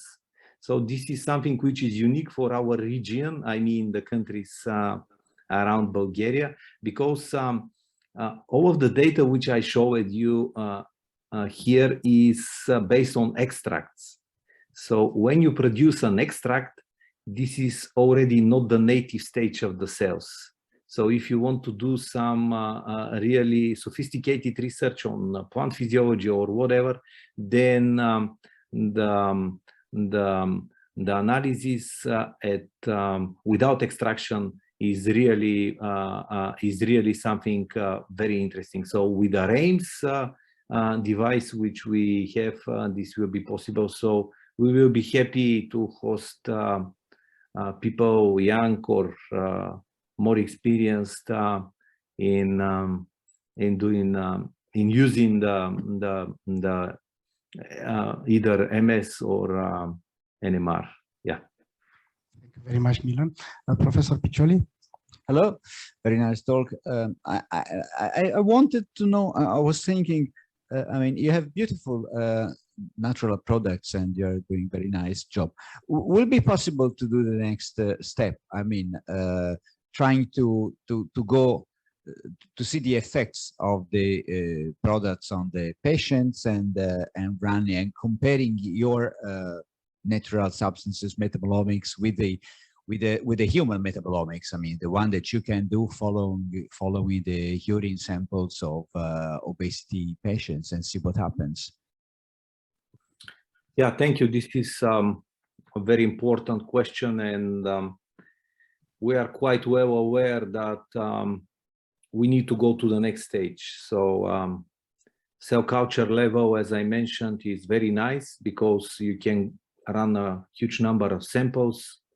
You can progress in a short period, but this is still not an organism level. So right now in Bulgaria, I think it is the same in Romania. It becomes more and more difficult to work with mice, with rats, in general with rodents. And that's why we switched to C. elegans as a first organism level. And C. elegans are still animals, but there are no ethical restrictions into this direction. So our idea at the next stage is to go to the patients and also to do metabonomics at the humans level. So we were asked by several companies to do so with the urine or with the serum, and we are now trying to implement a protocol to do this, because it is completely different story from the natural compounds and the plants. But yes, we are trying, and in particular with the mass spectrometry, you know, it is under vacuum, so it works 24/7. So you have, and it is UHPLC, so it is at high pressure, so which means the methods are around 10 minutes. So you need to make it busy. So this is the next step which we plan to do. But what I can say is that NMR is not avoidable. You know, many people around the globe, they buy fancy mass spectrometers and they run a lot of samples, then they submit to the journals, and then they got rejected and say, oh, how it comes? Yes, it comes because mass spectrometry is giving a powerful data. But if you want to go to a real structure elucidation, you cannot avoid NMR. I am sorry, I know that it's a little bit too long, these comments, but I am really interesting, very nice, and congratulations. It's a very complex and very hard work there. Are you going to do only the characterization of these extracts, or you can go further? For example, because I am working in the sensing area, I was interested to use some type of extracts, but in applying on the body like a patch, and to act, for example, for obesity, especially because there are a lot of people and young people suffering of this disease, not affections. So it would be interesting if we can do like a collaboration to test something like this, or to go further a little bit with these extracts. I was testing with my kids the Sambucol, for example. Okay, it's a syrupy or maybe some capsules or something like this. But in the obesity case, I think it's better to use the opportunity for non-invasive applications. So it would be very interesting to see if we can have this direction, to use the extracts or something like this. Thank you. Yeah, okay, that's very nice. And of course, we will be happy to arrange collaboration. So what you say, it's absolutely true. So we have a real pandemic right now, and more than 10% of the human population is obese. So we should find a way to cope with this. I'm pretty much sure that there is not a possibility to take a magic pill or whatever way of treatment and you get rid of the extra kilos. But I'm also sure that changes in the lifestyle, eventually in the diet, and with the help of the natural compounds can bring some solutions. And if it's a non-invasive way to cope with this, this is much better. And for Sambucol, as you mentioned, I saw this example just to highlight the use of the NMR, how it can be used for the quality control of some compounds which you don't want to see there. But if you want to use this for boosting the immune system of your kids, there is Sambucus ebulus and nigra everywhere in Romania. So you can harvest by yourself the fruits and give to them instead of buying something which is produced, I don't know where, in UK mostly, and you cannot be absolutely sure for the quality. Yeah, we in Bulgaria and Romania in particular, we are quite rich in these plant species. Yeah. Thank you very much. If you have any questions from the online participants, I think we do not have. So thank you once again, Milan, for accepting our invitation. Excuse me, I have a question. Okay, please. It's Paula Chira. Yes, Sambucol it's also expensive. Just a remark. And also a remark, I just, a very nice presentation, first of all. And I just want to ask if you consider in the screening process to use machine learning solution. I think it is very, very easy this way.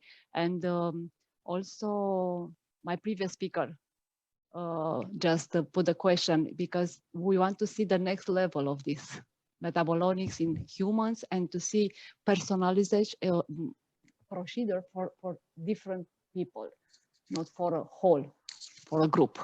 Thank you. Yeah, thank you very much. So I didn't make this, I didn't point this that Sambucol is expensive because I didn't want to go into comparing the prices, but you are absolutely true. So in country areas where Sambucus plants are so widespread, I don't see any reason to pay such amount for.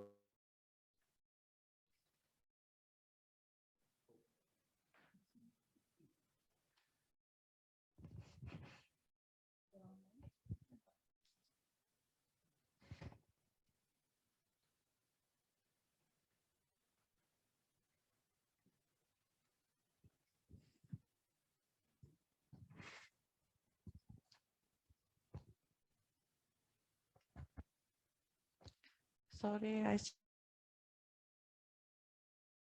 We definitely need to do something into this. Can you hear me?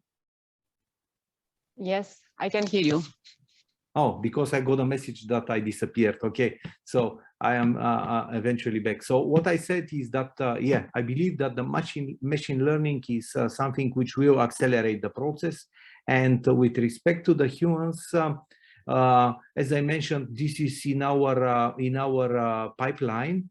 But still there are a lot of ethical considerations. So if you are using European money, so there are a lot of ethical considerations, and it is not that easy to do metabolomics with the humans. So this is what, in particular, in my case, we need to solve in order to proceed with this further. Thank you very much. Thank you once again for accepting our invitation. And I would like to invite you to our conference in October, NeXT-Chem, to be here in person, so you could see our institute and speak further for collaborations. Thank you. Thank you very much again. So now we start the second section of our workshop. And the first presentation today is light effects on supernatant properties of Trichoderma atrovide by Victoria Bânzari, Denisa Ioana Gheorghe, Ioana Alexandra Bala, Naomi Tritean, Bogdan Trică, Diana Constantinescu Alexandrei și Florin Noancea.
Hello, my name is Victoria Bânzari, and today I will tell you about light effect of supernatant properties of Trichoderma atrovide.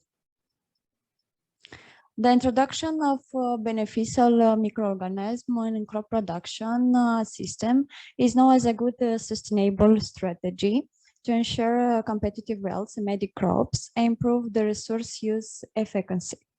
Trichoderma are in soil-borne fungi that have developed the ability to establish beneficial symbiosis with plants. It helps to increase root development, nutrient absorption, phytohormone synthesis, phytosynthesis.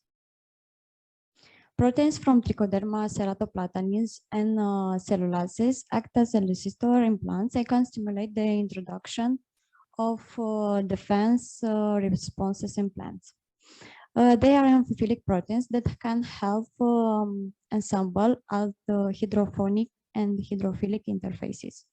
The aim of this study was to test the influence of laser light on the characteristic of Trichoderma atrovide supernatant, including its effect on plant germination, amphiphilic balance, cellulose activity, and the capacity to degrade filter paper. Firstly, the stain was incubated in basal medium, supplemented with 5% with whey and 1% yeast extract. Then the samples were irradiated after 5 days with blue laser source at 0.398 micromole per second intensity for 5 minutes.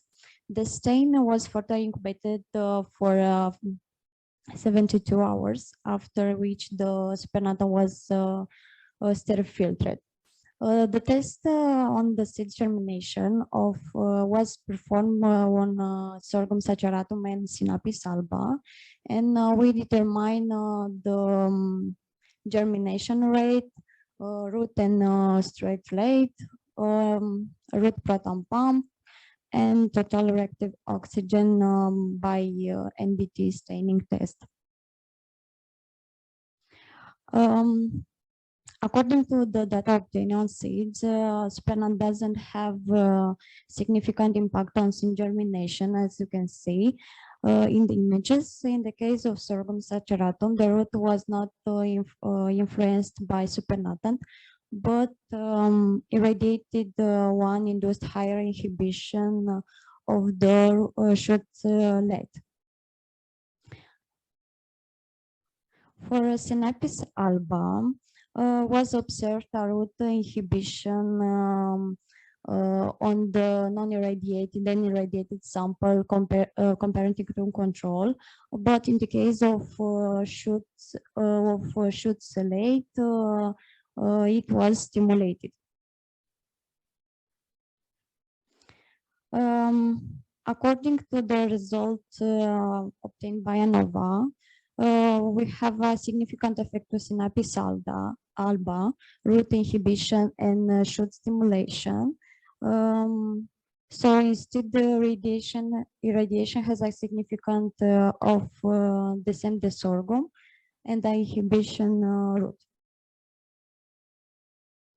The root proton pump test shows that was slightly stimulated, but non-irradiated and irradiated sample supernova.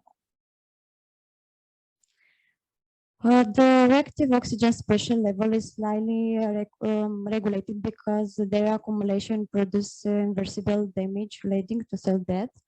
Staining test with NBT indicated that the root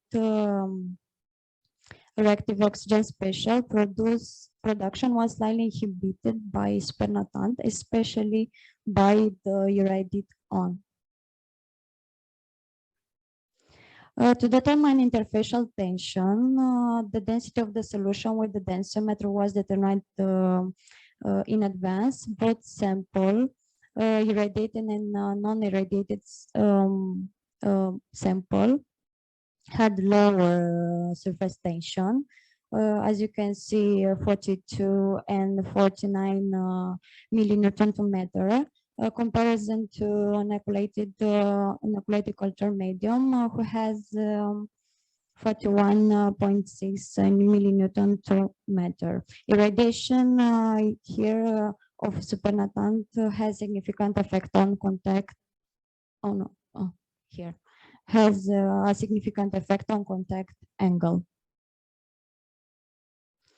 In the next test, the one with the filter paper, after 2 days of incubation at 131 degrees, was observed total decomposition of the paper discs. One irradiated sample in the point D. The action of decomposing the cellulose for the Whatman-Wilter paper test, paper discs, reflects the turbidity of the solution that show how much paper has degraded, and it was confirmed by spectrophotometric analysis at 500 nanometers. In conclusion, according to the data, trichoderma troviride supernatant doesn't have significant impact on seed germination. Results showed that supernatant had effect on roots and shoots of Synapis alba with root inhibition and shoot stimulation. But radiation didn't have its effect. In the case of sorghum, the root rate are not significantly induced by supernatant, but irradiated one induced higher inhibition of the shoots. In the case of root proton pump, was slightly stimulated by the supernatant of trichoderma troviride, and the root rose production was slightly inhibited, especially by the irradiated one.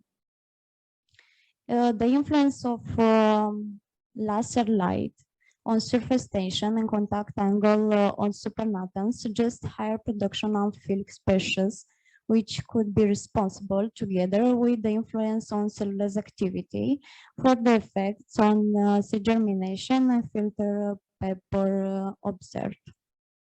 Thank you for your time. Thank you.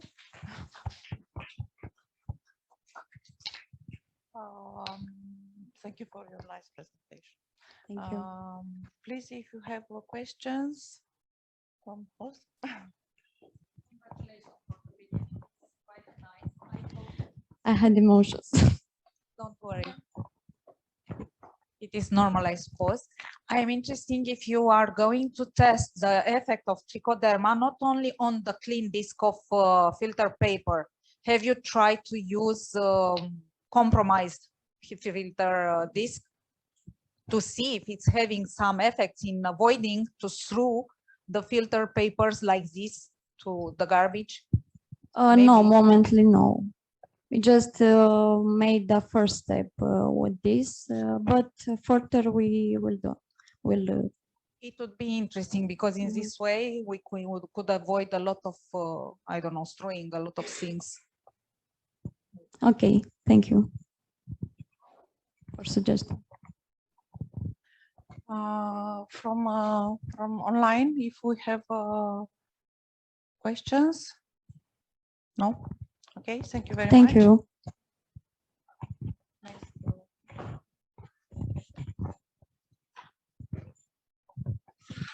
Okay, the next step presentation will be about bioactive and keto-compatible polyphenols and peptide from spent pleurotus substrate. The authors are Naomi Zitan, Valentina Mitran, Ștefan Ovidiu Dima, Melina Deșliu Avram, Pen, me, Florin Manja, and Diana Constantinescu Ruxande. The floor is to Naomi, please.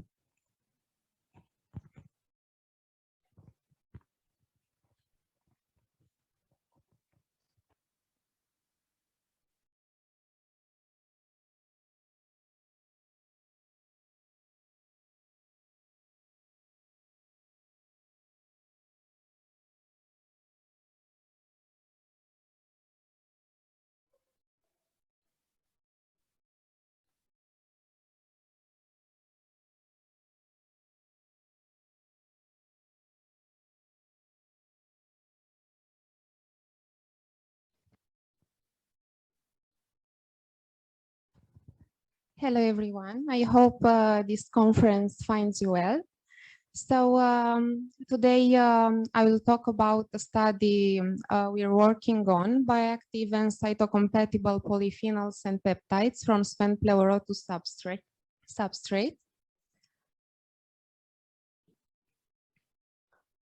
So spent pleurotus substrate is made of partially degraded lignocellulosic material interwoven with pleurotus mycelium, and it is obtained from mushroom cultivation on plant biomass exceeding, which comes from the plant cultivation. On the other hand, these biotic oral biofilms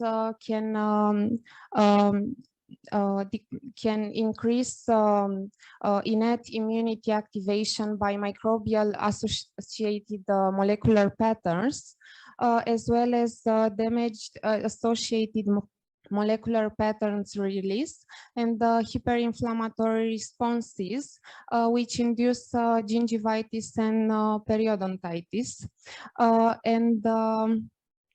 There is practically no cure for these pathological conditions, but diverse biological compounds can decrease the inflammation due to the remarkable properties. So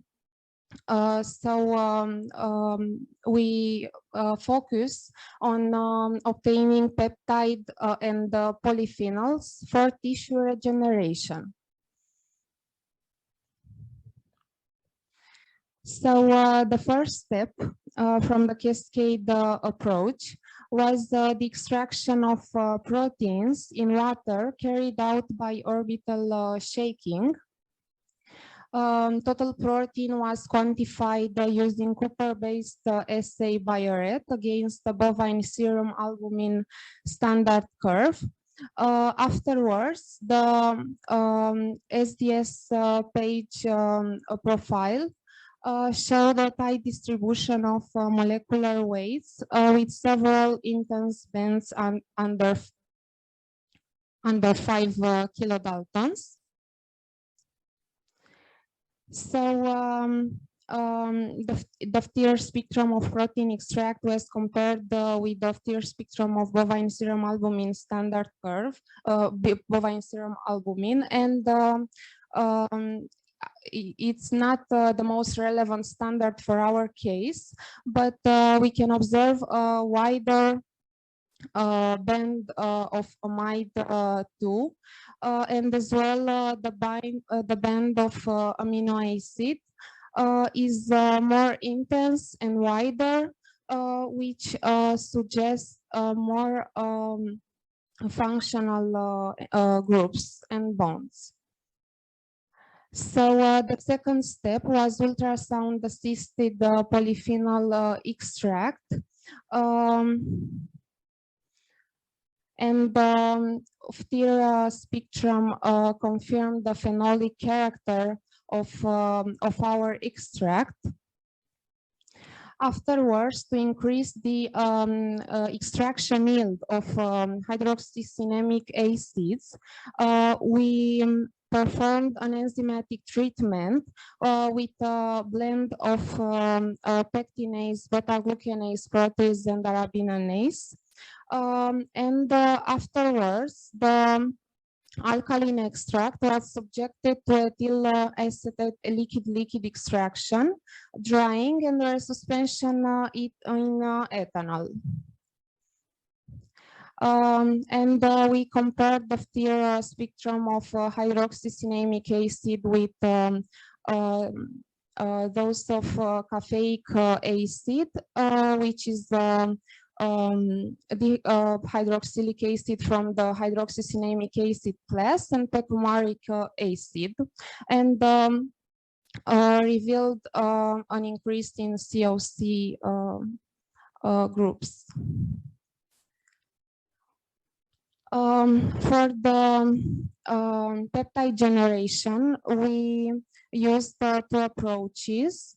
The first one involved the separation of proteins using cross-flow filtration with 10 kilodaltons column, and we obtain 10 kilodaltons a permate with peptides bigger than 10 kilodaltons, which were subjected to cross-flow filtration in order to obtain the permate with peptides under 3 kilodaltons. Afterwards, the second approach was the enzymatic hydrolysis of the protein extract with alkylase and flavorzyme. And because enzymes have a specific pH and temperature for increased enzymatic activity, we added the glutaminase after an incubation time, a specific incubation time of alkylase and flavorzyme. In order to determine the antioxidant activity of the peptide fractions, we performed DPPH, a method which is based on single electron transfer. So it can be seen that the peptides generated by enzymatic hydrolysis have an increased antioxidant activity compared to those separated by cross-flow filtration. And the CN hydrolysis is confirmed in all the three regions, amide 1, 2, 3. And because CN bond has the lowest average energy, is the most susceptible to the enzymatic hydrolysis in our case. We also wanted to identify and quantificate the polyphenols using high performance thin layer chromatography. This is a method in which compounds migrate based on their affinity to specific solvents.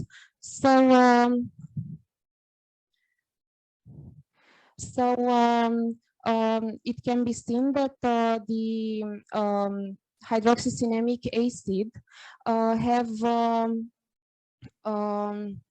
more caffeic acid and precumaric acid due to their more intense and it increased in the clarity of the bands.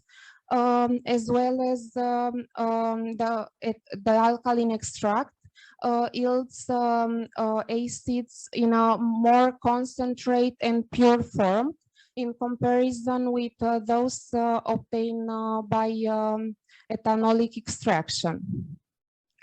We also want to determine their antioxidant activity by derivatization with DPPH. And for this method, we used several caffeic acid concentrations. Afterwards, the antimicrobial activity of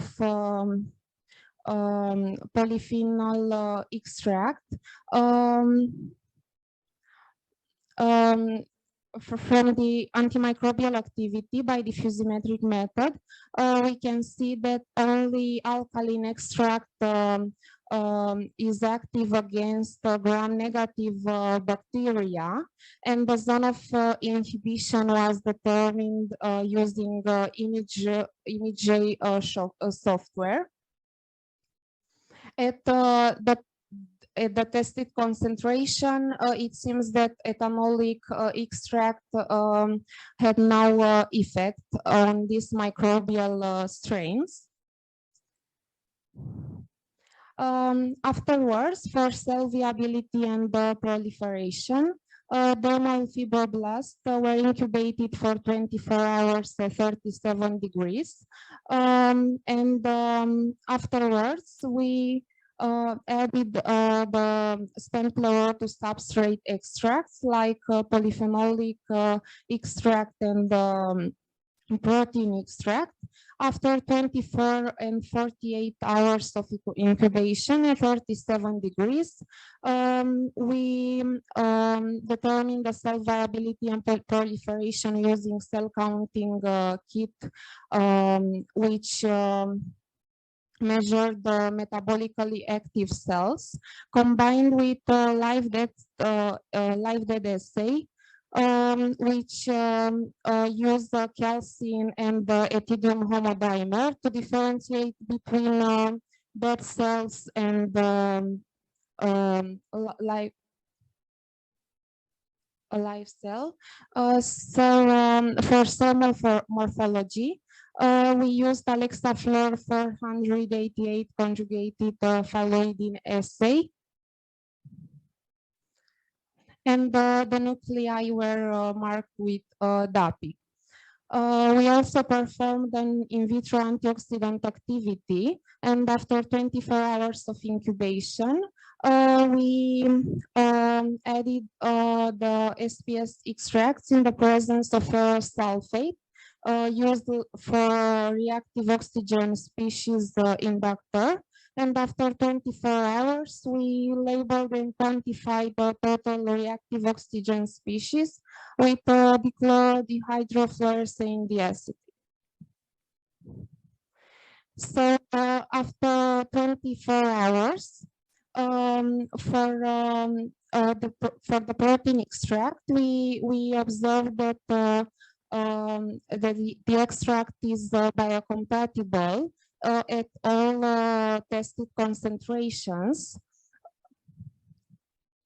But after 48 hours is a decrease in viability for the highest concentration tested.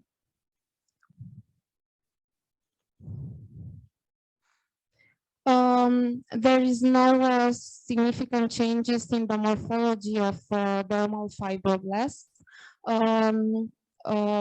For the samples treated, for the cells treated with proteins. There is the cytoskeleton is organized in a fibrillar structure. It can be seen with a green color. Which improves the mechanical stability of the nucleus, which is represented by the blue color. We also numbered the nuclei with a cell analyzer from Selena imaging system, and this analysis confirmed the biocompatibility of protein extract, and it can be associated with cell counting kit analysis. For the hydroxycinamic acids, all the tested concentrations were biocompatible even after 48 hours.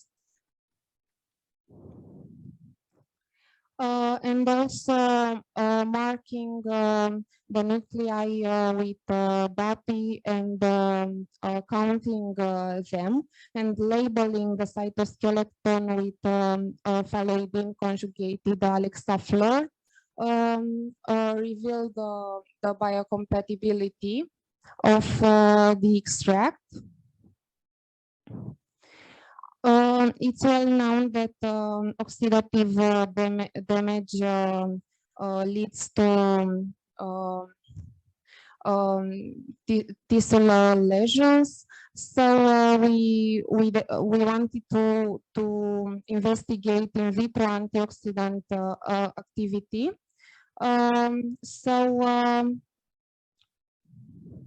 It can be seen in the graph from above that for 3 kilodalton spermate and the peptides obtained with alkylase and flamvorzyme blend have a pro-oxidant effect, possibly due to the generation of aromatic amino acids, but there is a reduction in fluorescence intensity for the polyphenols, for the peptides generated with the 3-enzyme blend, a reduction of 50%. For the in vitro oxidant activity of polyphenols, it can be seen that there is a reduction in fluorescence intensity as well in the reactive oxygen species with 50%. In comparison with ferrous sulfate treated cells, which was the positive control, and is also an increase in fluorescence intensity with decreasing of hydroxycinamic acids dose. So in conclusion, we observed a high degree of biocompatibility for our extracts. No significant morphological changes were found in the tested cell line, as well as we observed increased antioxidant and antibacterial activities. And this is the first step in proving that bioactive peptides and polyphenols are potential candidates for various biomedical applications. Thank you, and we also give special thanks to Daniel Preda and Grigore Mihai-Țostan for their significant contribution with the HPTLC analysis.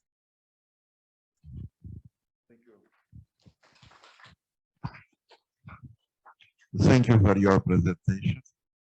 Please, if there are questions, comments, please.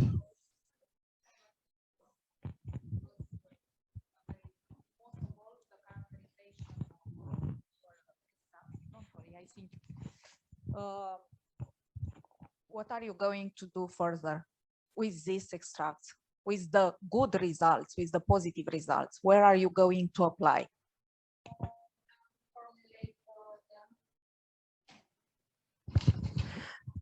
We want to formulate them.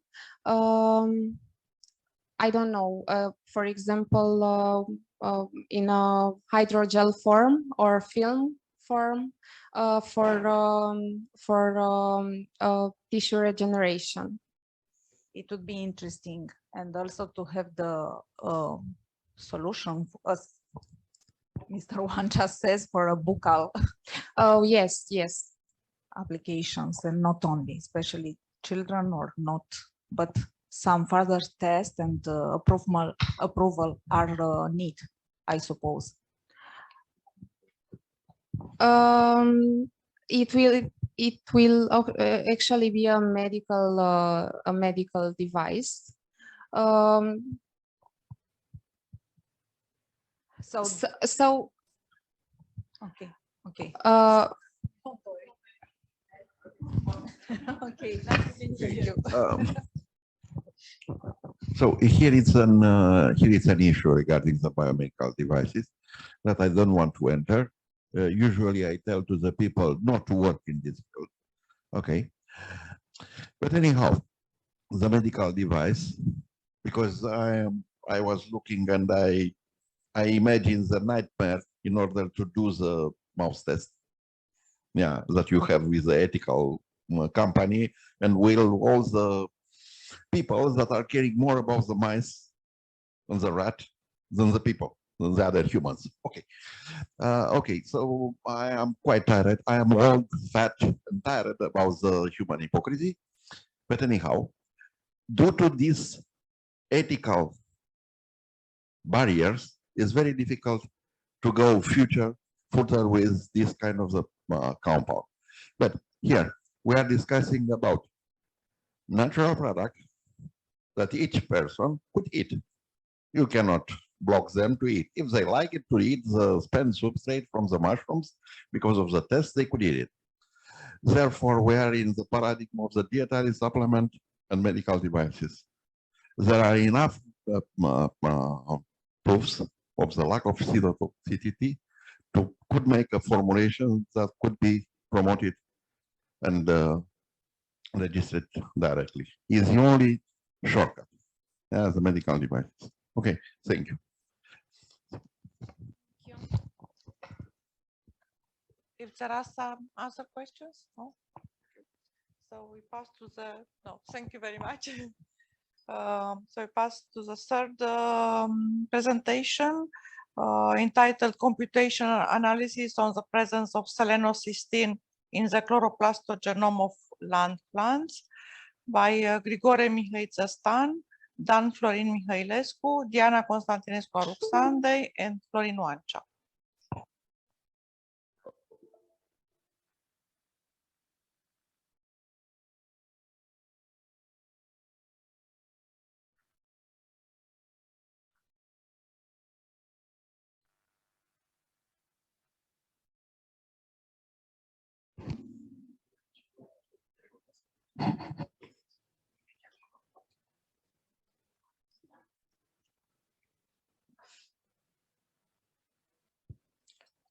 Hello, my name is Grigore Mihai-Țăstan, and I will talk today about the computational analysis of the presence of selenocysteine in the chloroplast genome of land plants.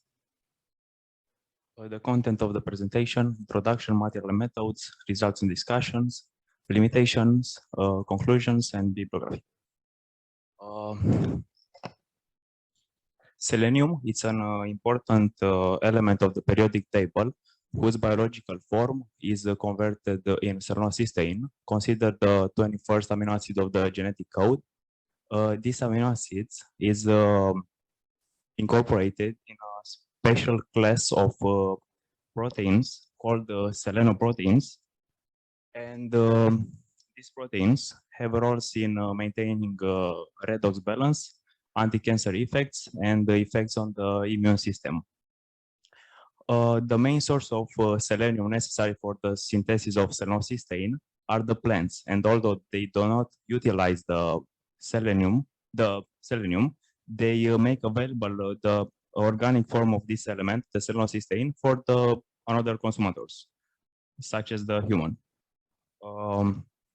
It's interestingly, selenoproteins, traces of selenocysteines, and their evolutions in evolution process in plants is not known. So there is a gap in literature about this subject. The mechanism of insertion of selenocysteine into selenoproteins, it's complex. Necessary for the incorporation of selenocysteine in this class of proteins is the presence of several elements with trans and cis action, such as trans elements, sec-tRNA, elongation factors, cessing binding protein, and cis elements, such as cessis, selenocysteine insertion sequence. What makes this process unique is that the insertion of selenocysteine into selenoproteins is made in response to the UJ codon, which normally is a stop codon, which marks the completion of the translation. This is due to the presence of this structure, cessis, selenocysteine insertion sequence, which alters the way in that the ribosome reads the UJ from stop to sec codon. So in this case, the incorporation of selenocysteine will take place. Selenocysteine is based on selenium, as I said before, and is scattered in nature in many cases, being replaced with its analog, cysteine, which is based on sulfur. Here in figure 3, we can see in green the distribution of selenocysteine in the domains of life, and in gray we can see the analog cysteine. We can see that selenocysteine, it's abundant in metazoans and is completely absent in land plants.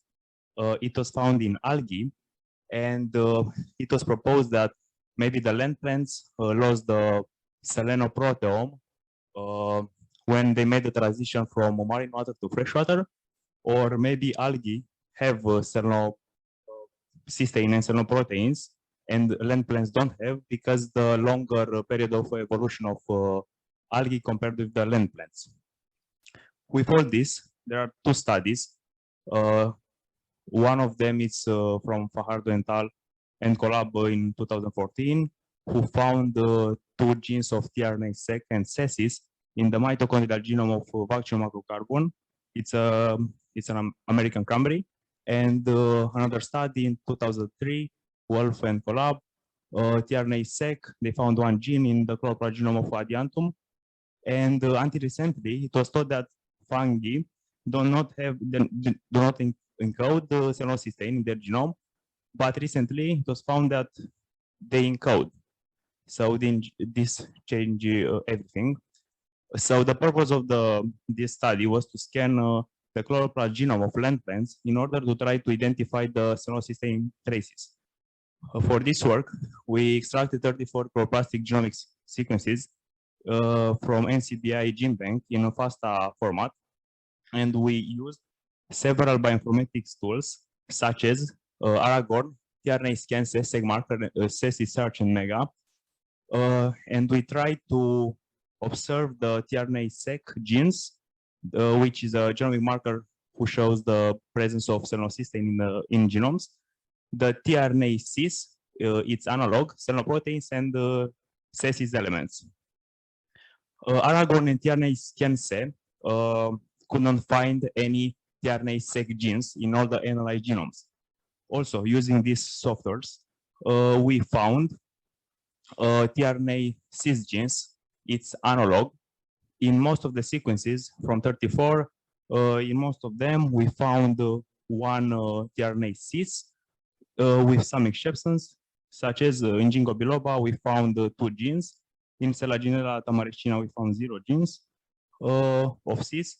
And in Scapania ampliata, using tRNA sequence, we found 1 tRNA cis gene, and using Aragorn, no genes. So the results are similar from the outputs are similar from both programs. Using Sebastian, we couldn't find any cellular protein in the analyzed genomes. Using SESI-SARS-3, we found from the 34 analyzed genomes, we found in 29 SESIS elements in divisions such as Antorcherotophyta, Tracheophyta, Marcantiophyta, and all of them have different grades of robustness. Here, all of these 4, we can see because of the zoom, are grade A, which means the best grade. This is based on the Covell score and the infernal score and the free binding energy. The Covell score is the basis of the SESI-SARS program and is based on a covariance model.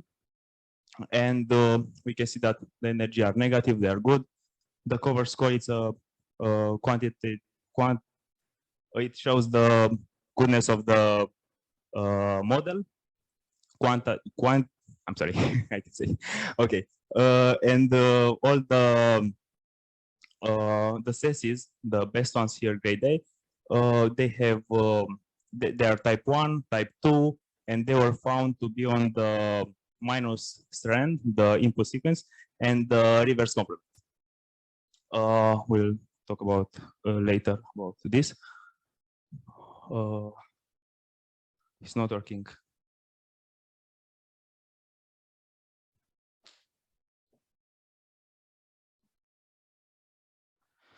Here we can see the alignment between these sequences using Omega X. We can see that most of the sequences are similar. Here we highlighted the SESI score. So they are formed by from a core. We can see here some conserved nucleotides, AUGAA. We can see that in Gaulteria, there are some mutations here. Instead uracil, there is a guanine. And here with asterisk, there are the conserved nucleotides. Also here are their pairs. Here is an phylogenetic tree. We can see that Anthoceros is closer with Megaceros, and those are closer with Scapania ampliata than with Gaulteria, which is part of another node. This is from a nucleotide point of view. So this is SECHIS, how it looks like. It's an mRNA structure who looks like a hairpin loop. And here are the models we spoke about before in that table, the best ones. We can see that there are the type 1, we have type 1 and the rest are type 2. Type 1 is made of helix 1, helix 2. It have an internal loop, an apical loop. The SESI score we spoke about in the previous slide. And here in green, we can see the conserved nucleotides in all the sequences. And the type 2 have an extra loop, which is a ring that can stabilize the overall structure. We can see here the core. The core is different just in Gaulteria. If you remember, in Gaulteria were some mutations. So in the pair, we have instead the A here, uracil. We should have uracil adenine, but we have one uracil 1 mutation. Using seg marker, another program, we found the tRNA sec genes in 10 viridae plants. So they were best fit with some bacteria models, and they were found to be in divisions from Tracheophyta, Bryophyta, Marcantiophyta, and the infernal score, the quality of the model was the best in Infea termerarum. The anticodon for all the sequences were UGA. The discriminator base was uracil, and here the SESIs we spoke about in the previous slides were found to be around 2, 3, and 0 in Helvingia himalaica. Here is the sec-tRNA gene, who looks the presence of selenocysteine in the genomes. And here we can see the secondary structure of tRNA sec predicted by the sec marker program. It consists of an A arm, T arm, variable arm, anticodon arm, D arm, and the discriminatory base. The discriminatory base should be guanine, but in our case it was uracil. In your eukaryotes should be guanine, but for bacterial models it is not to be uracil. So we have bacterial models predicted to be these structures. Also, the anticodon should be UCA, and which this would be complementary with the UJ codon, but in our case we have UJ anticodon, so this means that we have another codon. But the authors in their studies speak about other codon that codify for selenocysteine than UGA. So the anticodon will be different. Here we can see an alignment between all these sequences. We can see that most of them are similar. Here the anticodon is the same in all the sequences, have a high grade of similarity. Here we can see some gaps in Murella julacia and Microchicas. And here is the same alignment, but another point of view. Here we can see with yellow the conserved nucleotides in all the genomes, and here we can see the mutations with letters. So, for example, here should be it's a C, right? So should be chitosine, but we have uracil, for example, here. Okay. Mutations. The limitation of the study. It's important to say that the authors of SegMarker program, with the latest program to predict selenocysteine in genomes, spoke about the false positive and false negative results that Aragorn and tRNA scans showed in their study.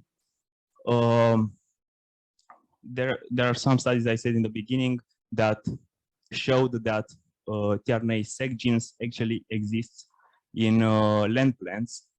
2 copies of tRNA in American cranberry and 1 in Andiantum.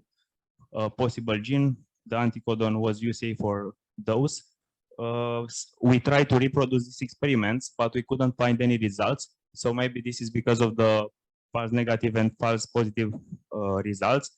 This is due to the UJ codon that have the double roll, stop, and sec coding. So the program, when they scan the sequence, they find the UJ codon, and they stop the scan because UJ is stop codon, and it's hard to make a program to accurate predict the model. We took every genome, 34 genomes, manually. We took it from GenBank and we analyzed in every program. So there are different websites and servers for these programs. So you have to copy every genome to put in every program. You have a lot of data there. So this is time consuming. And the program that all these programs are based is Selenoprofiles, which is written in Python. And the authors do no longer offer support for this program because when they developed this program, the version of Python was 2 and now is 3. So it's a little bit of complicated. So in conclusion, we found in 10 PDD plants tRNA sec genes, and in most of the genomes analyzed, tRNA cis, analogous of cysteine, of selenocysteine. We also found cis elements. The software showed different outputs. The selenoprotein were absent. In the future, we want to make an extensive comparative genomic analysis and maybe to automate the workflow and develop a computational pipeline with low prediction error rates. Maybe write it in R or in Bash in Linux. Thank you.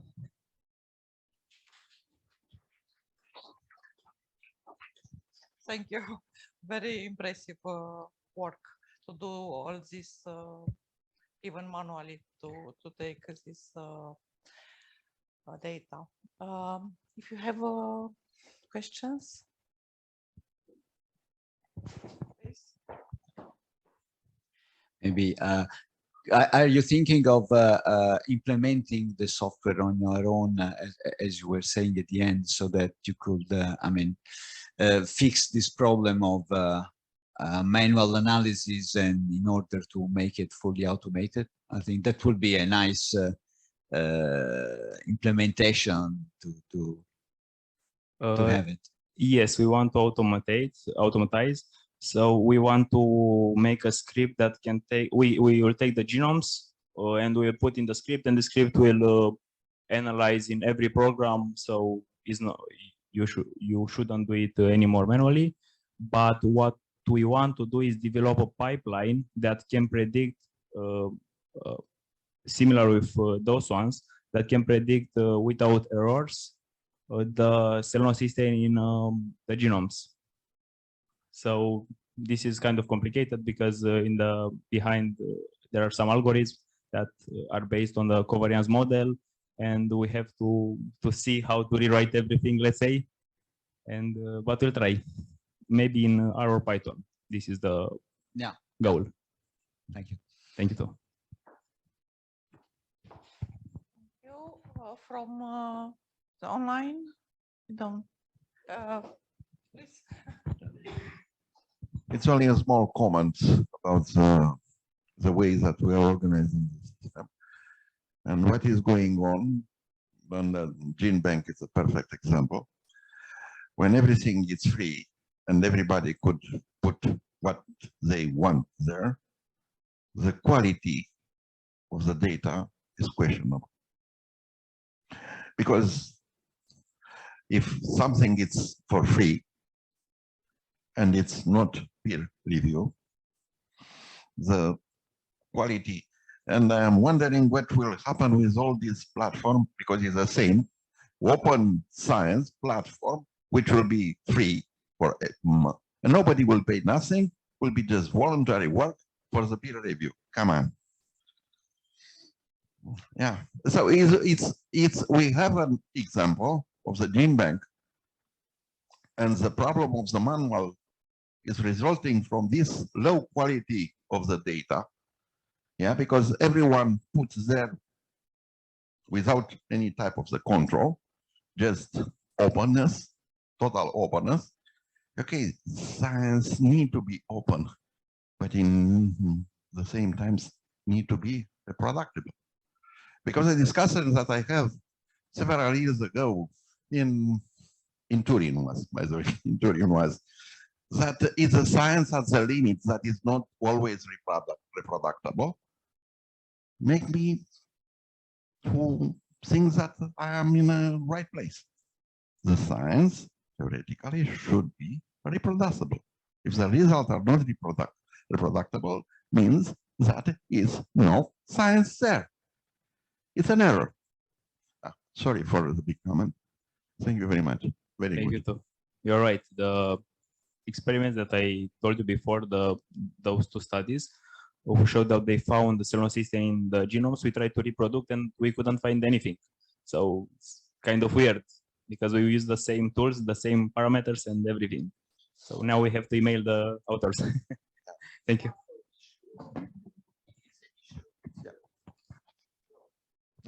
Zalakov. Okay, let's go to the next presentation. Will be about biomineralization potential of urolytic fungi for biogenic concrete repair, and will be presented by Cristina Firinca. The authors are Cristina Firinca, Mariana Constantin, Iuliana Răud, Ana Maria Curban, Nicoleta Radu, Lucian Gabriel Zafir, Luisa Jecu, Violu Vasilescu, and our General Director, Mihail Adon. Please, you have the floor.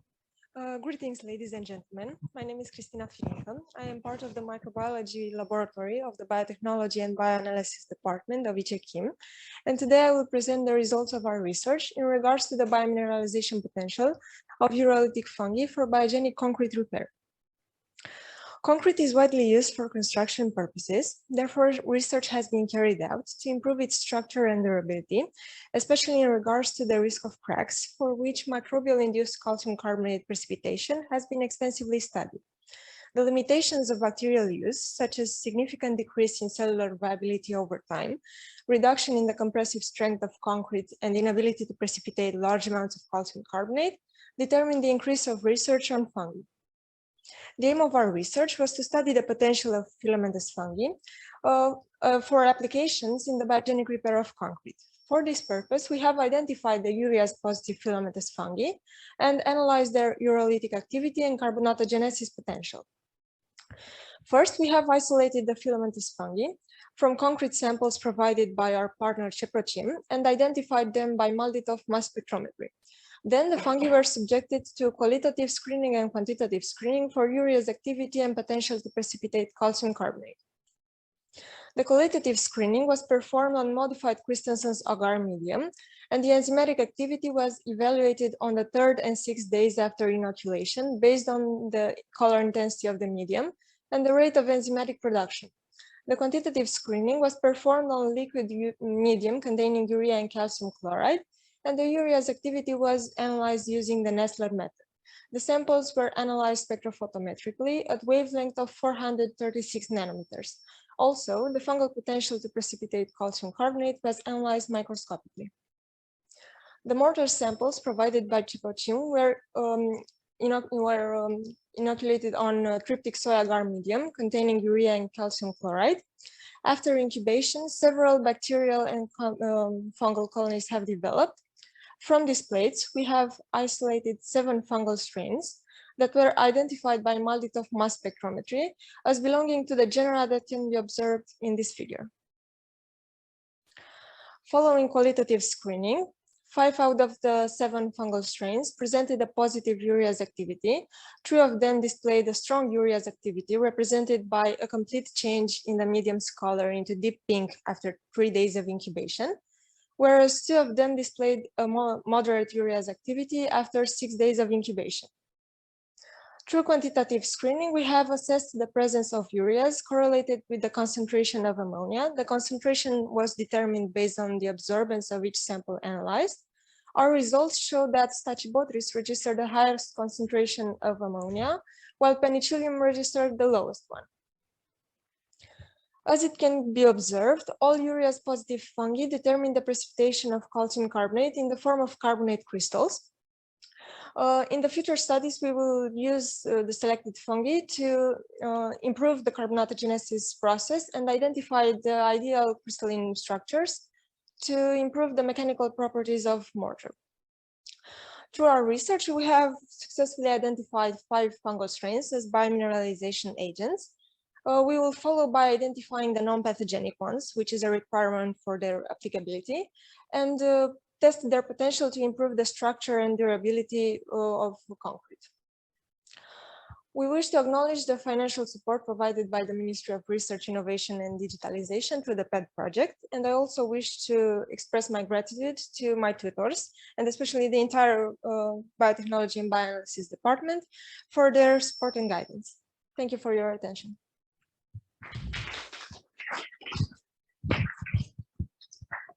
Okay, thank you for your presentation. Please, if there are questions from online.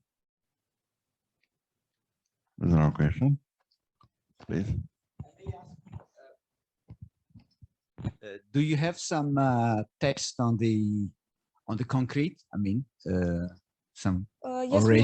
we have previous tests on the concrete samples included in this PED project, but looking for the activity of Bacillus subtilis, so bacteria. We decided to continue the research with fungi.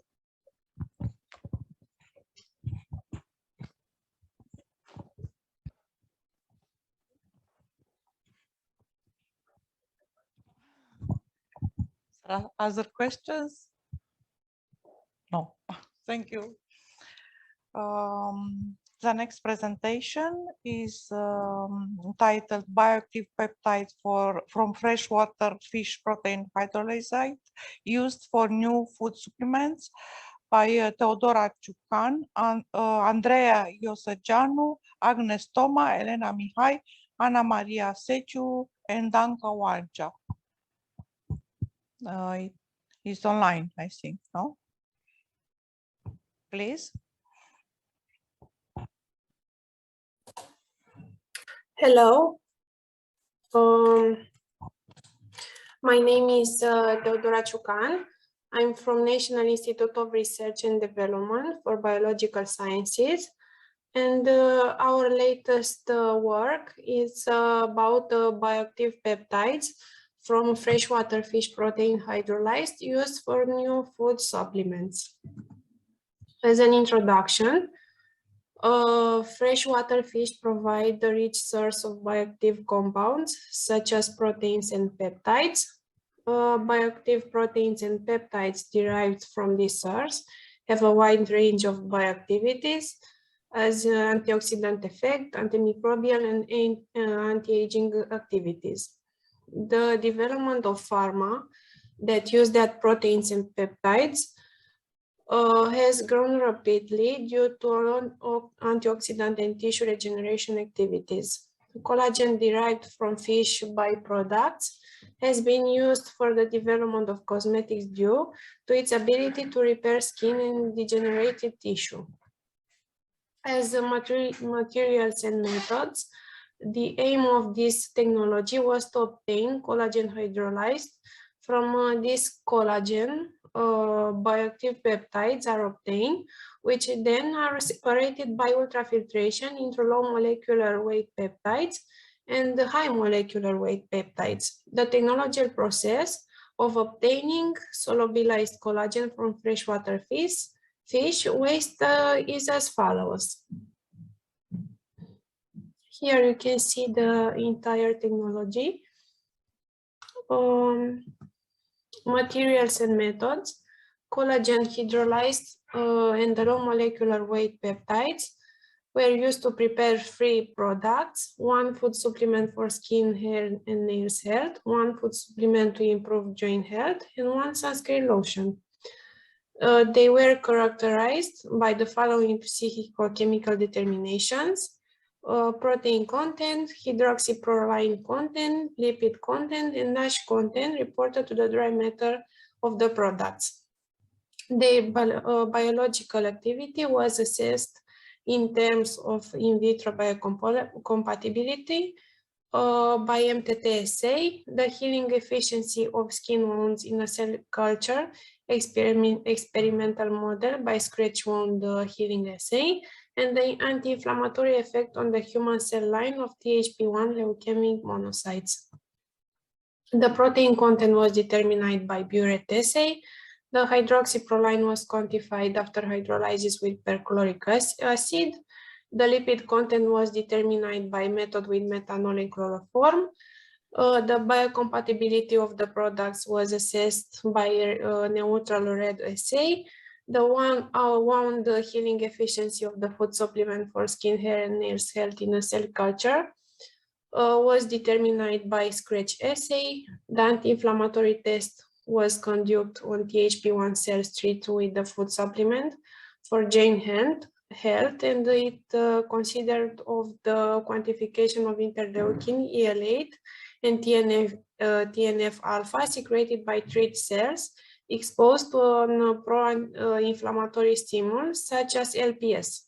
The photoprotective effect of the sunscreen lotion against UVB radiation was performed on EHA cells by exposing the treated cells to UVB radiations, followed by the evaluation of the cell viability using neutral red reagent.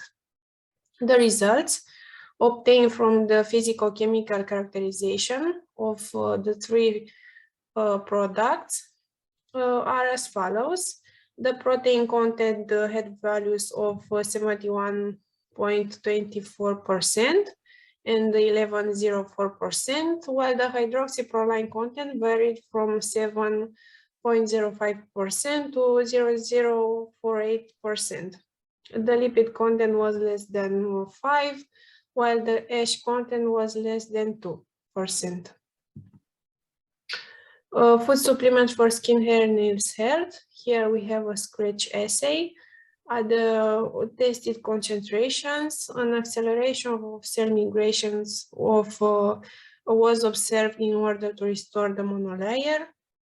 At a concentration of 0.1 milligrams per milliliter, the cells migrated by 6% over control, and at a concentration of 0.5 milligrams per milliliter, about 3% over control. You can see also in the figure 1. Food supplement to improve joint health, the anti-inflammatory activity. The highest cell viability was obtained at the concentration of 50 micrograms per milliliter at 24 hours, and at 48 hours, the viability being higher than that of the control sample, considered to be 100%. The quantification of interleukin ALH showed that there is a decrease in its production, that all analyzed concentration following the treatment with the sample of the interest at a concentration of 750 micrograms per milliliter, the product showed the highest inhibitory effect. The TNF alpha interleukin at a concentration of 750 micrograms per milliliter, the product showed that the highest inhibitory effect, a similar result being obtained in the case of a concentration of 500 micrograms per milliliter. For the sunscreen lotion, we have determined the cell biocompatibility with human epidermal keratinocyte line cells. This method was determined by neutral red method. At 2 hours, the sample was biocompatible at both hours in the range of 0.5 and 2 micrograms per milliliters, and slightly cytotoxic at a concentration of 2.5 micrograms per milliliter. The photoprotective effect of the sample on AJ cat epithelial cells against UVB radiation. At both concentration, the sample had a photoprotective effect at a dose of 15 millijoules centimeters cube, with cells 10% and 2% higher viability than irradiated control respectively. As a conclusion, the technology of collagen extraction from freshwater fish waste and separation of bioactive peptides has been established. The technology was scaled to pilot level, obtaining collagen hydrolyzed, low molecular weight peptides, and molecular weight high weight peptides. Collagen solubilized from freshwater fish in the form of atomized powder was used by the economic agent to obtain 2 new products in the category of food supplements and 1 sunscreen lotion. Thank you for your attention. Thank you very much for your interesting presentation. If there are questions from online, no, thank you very much again. Now we are a little bit delayed with half an hour, but please let's have a short break till 1 o'clock. Okay, so see you in 25 minutes. Thank you.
Okay, welcome back to the second part of this day. We start with the presentation evaluating naturally occurring fillers in sodium alginate for 3D bioprinting using a ternary mixture statistical model by Alban Coulon, Bogdan Trică, Diana Constantinescu-Aruxandei, Cedric Delatre, and Florin Oancea. Please.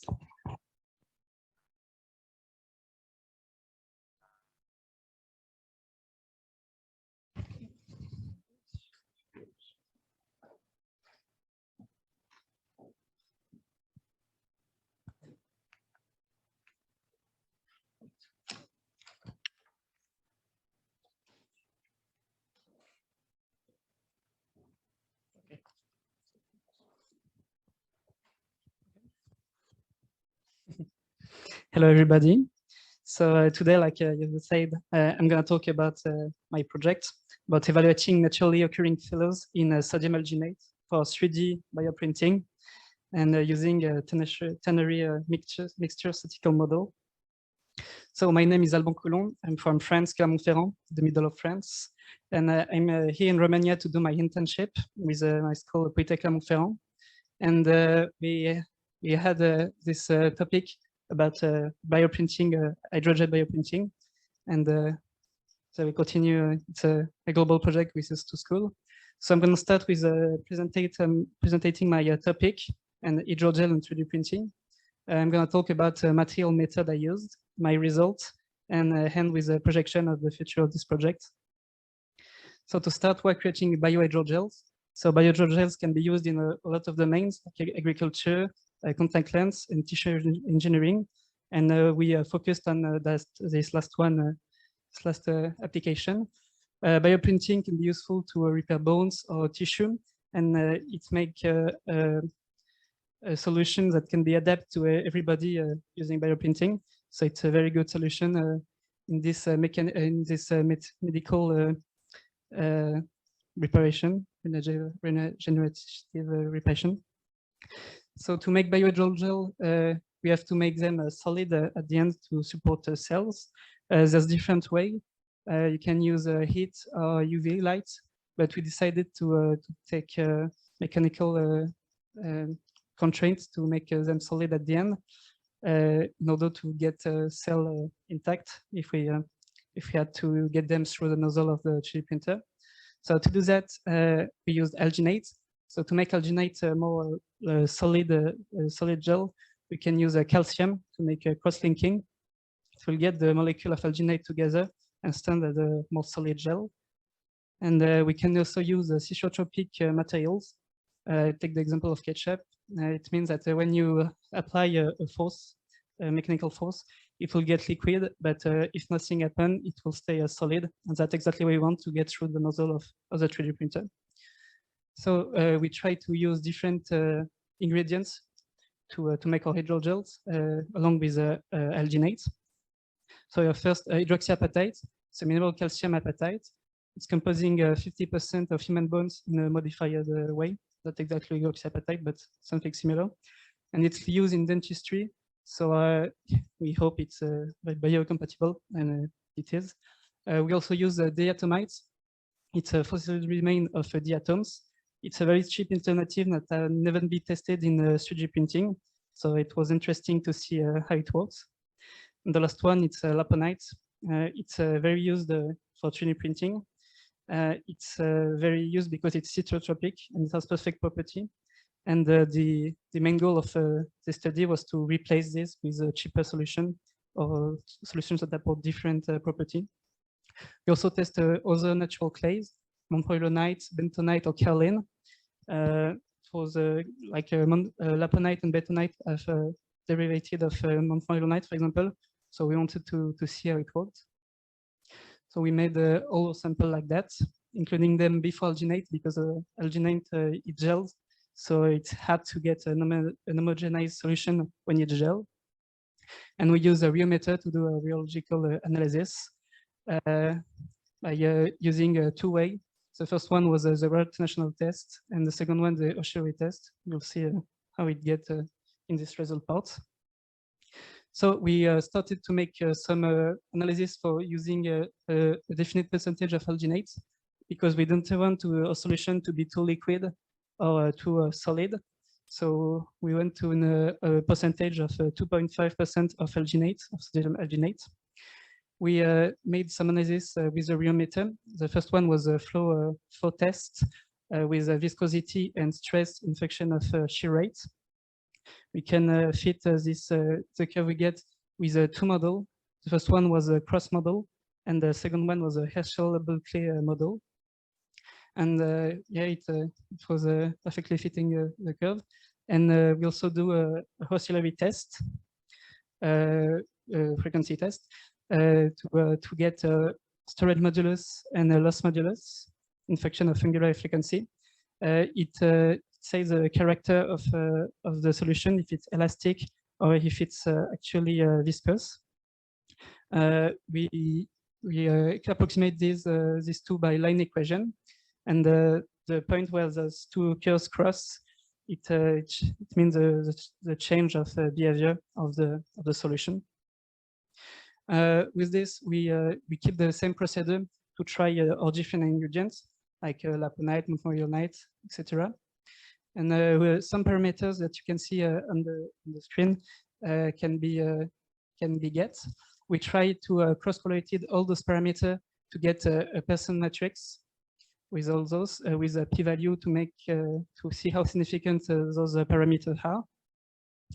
And we did a table with a cross rate index and the HB rate index to see if the fluid are Newtonian or actually non-Newtonian if the value is low around 0. With all that, we did the point of ternary experiment. So we select diatomite, laponite, and hydroxyapatite, and we make different solutions with this, making 11 points to actually did a statistical study of how our gel reacts with different proportion of those projects. So three parameters was actually very relevant. You can see that by the p-values that are very low, above 5%. We select HB viscosity, HB rate index, and the difference between storage loss and storage and loss in the curve. So we made those Gibbs triangle, including those parameters, to see how relevant they are, and it will lead to our future test in a rheological property. So the complex of rheological measurement can be partially linked to composition by statistical mixture models that I showed you. The reproducibility of experimental results needs to be checked and improved. Also, the measurement will be linked for 3D printing performance in future work. We haven't started this part yet. And this method will provide a nasal screening method for biocompatible, logically useful ingredients. This is a projection for the next step of our project, because we did the first step with the rheological analysis. So now we have to test our gel with a 3D printer in order to see if it's actually worked. In fact, we have to make some tests to confirm biocompatibility, because the objective was to put that along with a human body, so it has to be biocompatible. And we have to make some tests, even if we actually think it will actually work. And we have to improve the formula and how we did, and make some more experiments to maybe look towards the field, like, for example, making drugs, or I don't know. We'll see in the future. Thank you. Thank you very much. And good luck to work for the future experiments. Thank you. If you have questions from online. Okay, thank you very much. Thank you.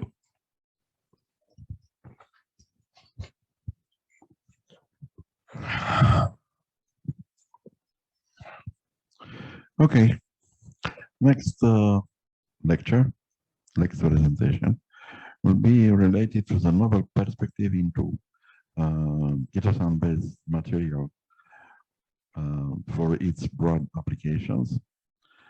And the presentation will be done by Raluca Marieta Vișan, Anca Alexandra Leonties, Ludmila Arikov, și Daniel George Angelescu. Hello everyone. Can you see my presentation? Yes, yes. Okay. My name is Raluca Marieta Vișan. I am a second-year PhD student, and I'm also working as a research assistant at the Physical Chemistry Institute of Romanian Academy. And today I'll present you novel perspectives into chitosan-based materials for its broad application. I will start with an overview of the work, about a small introduction in which I want to say something about chitosan-based materials, some biological properties and applications.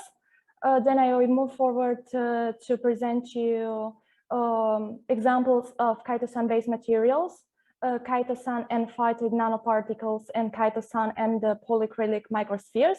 And finally, some conclusions of our studies.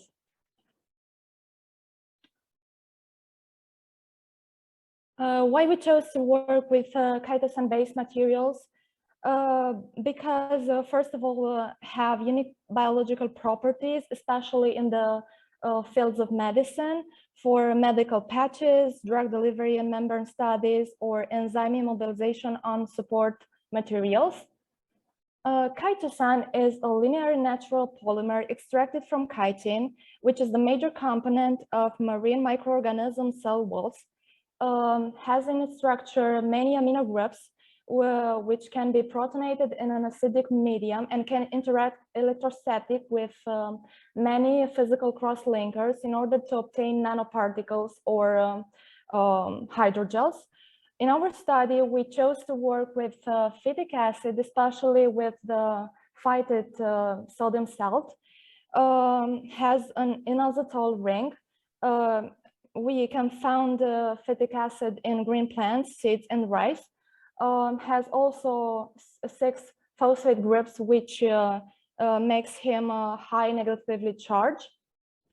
And in order to obtain microspheres, we work with polyacrylic acid, which is a derivative of acrylic acid, can make also gels, and is suitable for biocompatible matrices. In order to obtain chitosan and phytid nanoparticles, we chose to obtain them through a gentle procedure, which is ionotropic gelation method, which consists of putting a chitosan solution under magnetic stirring and adding phytic acid solution dropwise until it slightly aggregates are formed. We separated the pellets by centrifugation, and after that we purified it and further analyzes with experimental lab techniques and computational simulations. In a recent report from 2021, we investigate the polymorphism of different kinds of systems, which contains backbones of chitosan and various phytic acid molecules with different protonation degree in order to understand how the phytic acid molecules can bind the chitosan chains. We investigated different types of nanoparticles with different mass ratio, 1:1, 3:1, and 5:1 through FTIR spectroscopy and dynamic light scattering. We observed from FTIR analysis the differences between free sample with chitosan and dried nanoparticles with various mass ratios. The spectra are similar to the simple probe, but we have some modification in the peaks, the characteristic peaks of chitosan, because the phytic acid is binding the chains.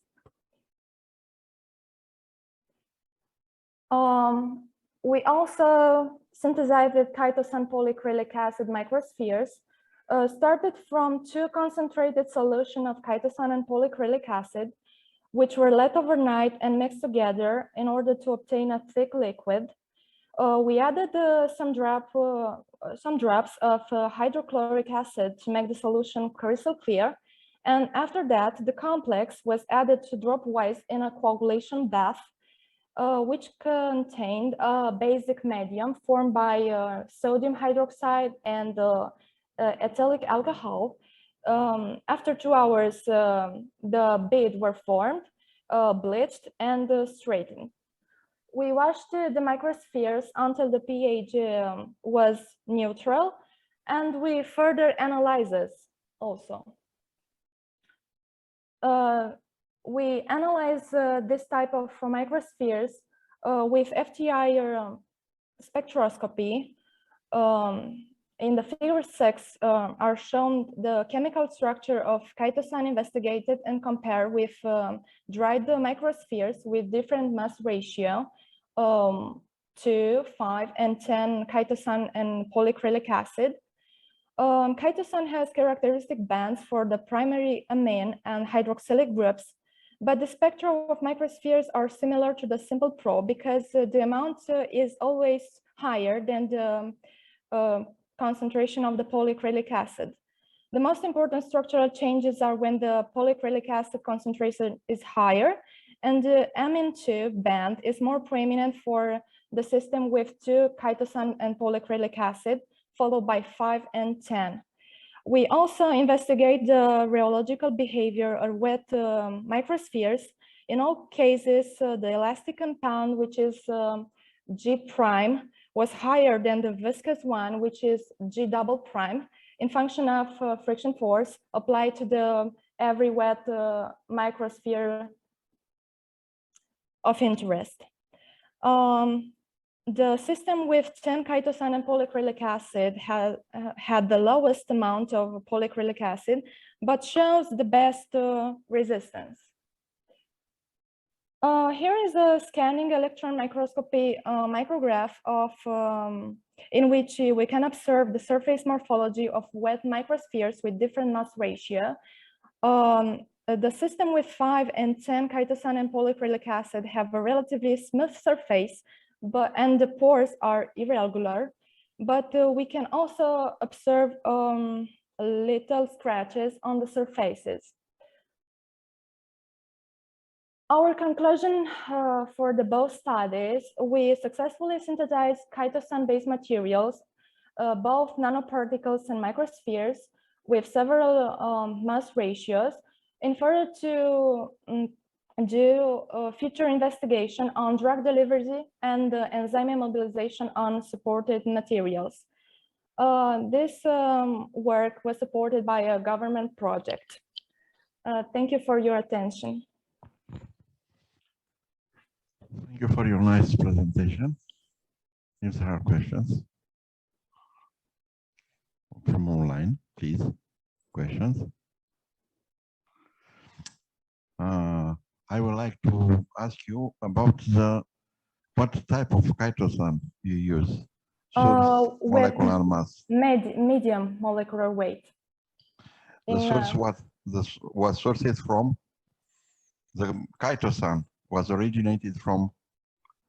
I don't know exactly. From Sigma Aldrich with 85% of deacetylation. Yeah, this is very important because I would like to add that chitin, it's a biopolymer. It's a biopolymer which is present, which is largely present not only in the exoskeleton of the crabs and mollusks, but also in the fungi, in the algae, and in the insect. And it's not a chitosan. It's a range of materials which are called chitosan and which are diverse by the molecular mass, deacetylation degree, and pattern of the deacetylation. For that reason, it's a huge amount of works related to chitosan, because none is similar to others. And it's necessary to specify from the very beginning the source, Okay, okay, I the understand. acetylation, and the molecular mass. Okay, thank you very Yes. much. Thank you too. Thank you very much.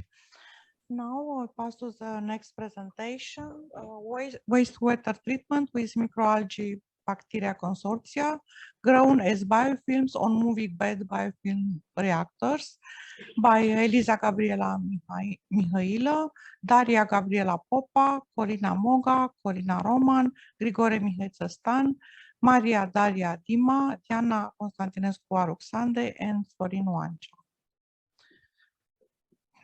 Please. Hello, everyone, and thank you for the nice introduction. Today, I will be presenting you wastewater treatment with microalgae bacteria consortia grown on as biofilms on MBBRs.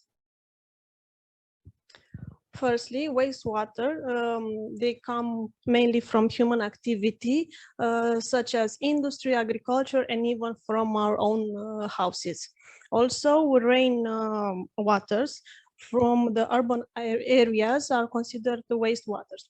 Water pollution is a very important issue for the environment. We have a phenomenon called eutrophication, in which bacteria, algae and microalgae proliferate extremely and affecting the other living beings such as plants and fish. They let them without oxygen so that they suffocate and mostly die.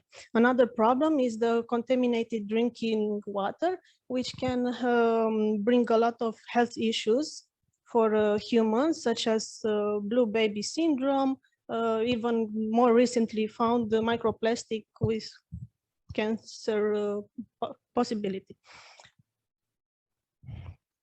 The aim of the study is the bioremediation of synthetic wastewater from fish farming using microbial consortia.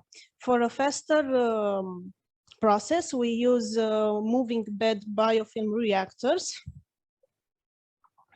They present several advantages compared to the activated sludge treatment. They require less space. The result of the treatment is less influenced by biomass separation. We have improved the performance and volumetric treatment capacity in the existing treatment plant. We don't need to recirculate the sludge. And also the biofilm is more resistant to parameter variation, such as temperature, pH, etc., thanks to the plastic supports. Also, the plastic supports are called biofilm carriers. Mobile artificial supports are made by our collaborators, DFRS Systems. They must have the density near to the waters, about 0.97, 0.98 grams per centimeter cube. A good option for this is the HDPE, high density polyethylene. Our DFRS system has also many patents by various models. The next step was to select the microalgae and with a cultivation medium. If you remember from my last presentation last year at BioChem, BG11 was one of the most good medium for cultivation. Also, we needed to isolate bacteria. We used putative bacillus and azospirillum on selective media. For selecting the optimum consortia, we used the high throughput screening method, which consists of one replicator, which was immersed in a randomized bacterial cultures plate, 96 wheel plate. After that, immersed in another plate containing each microalgae. After that, it was left about 7 days in the Algitron incubator. And after that, we studied them. We studied optical density using Clariostar microplate reader and also cell number with hemocytometer optical and the optical microscope. The results I will tell you later. Meanwhile, my colleagues from molecular biology had tried to isolate, amplificate, and purificate the DNA of the bacteria. In this slide is about Bacillus. They used the kit of fungal bacterial DNA mini prep. The procedure consists in lysis of the bacterial mycelia in bashing beads, followed by column technology for DNA isolation. After extraction, the DNA purity and concentration were measured at nanodrop. They use free primers to augment the DNA. After that, in silico analysis was performed. And this is the beauty of bioinformatics. They tried agarose gel electrophoresis real sample, and the results were conclusive. Both the analyses had about 500 base pairs, meaning we have their Bacillus. Finally, we have started the wastewater treatment. The best consortia was Chlorella and putative Bacillus and Azospirillum. We use 6 types of MBBRs. The variation of the plastic supports, we have multiple cellulose content, sizes, and shapes, if you can see the interior of the support. The synthetic, we use synthetic water fish for now. The second experiment, same parameters, just the other microalgae consortia, Desmodesmus and putative Azospirillum and Bacillus. The purge efficiency. Wastewaters have the most important indicator, chemical oxygen demand. We started with a water about 92 milligrams per liter. The best consortia was the Chlorella one. The results were great. We have under the limit, the detection limit of the method. Also, a good one, but not as performant as the previous, was Desmodesmus and the bacteria. Here we have some photo of the biofilm formation. For a better view, we immersed the plastic supports in crystal violet solution. Conclusions: the selected consortia were able to treat the wastewater up to COD method limit detection. The largest quantity of biomass was obtained with Desmodesmus communis and the bacteria consortia, but the highest treatment efficiency, up to 80% water purge, was observed in the consortia with bacteria and Chlorella, using the first and the 6th MBBR. Thank you for your attention. Thank you very much for your nice presentation. If you have questions from online, if there are questions, it seems that no, so thank you again. Thank you.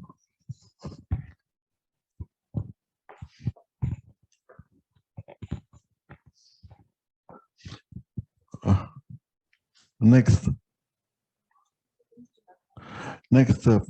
presentation, bioenergy aspect of sewage sludge management. It's coming from Ukraine. Victoria Chubur, Dmitry Danilov, and Polina Skorsovska. If they are online, please.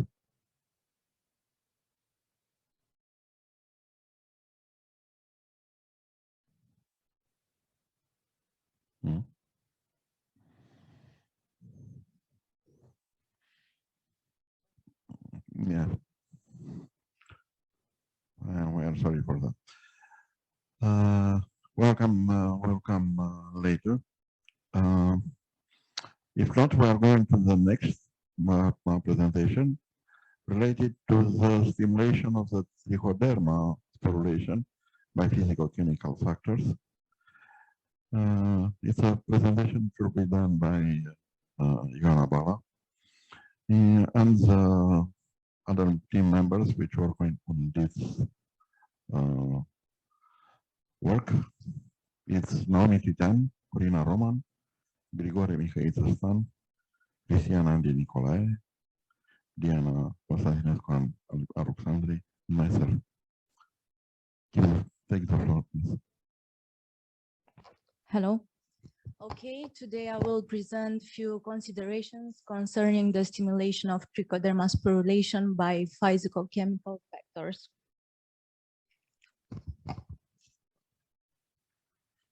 Trichoderma has important application in agriculture due to its simulation of plant growth and defense responses.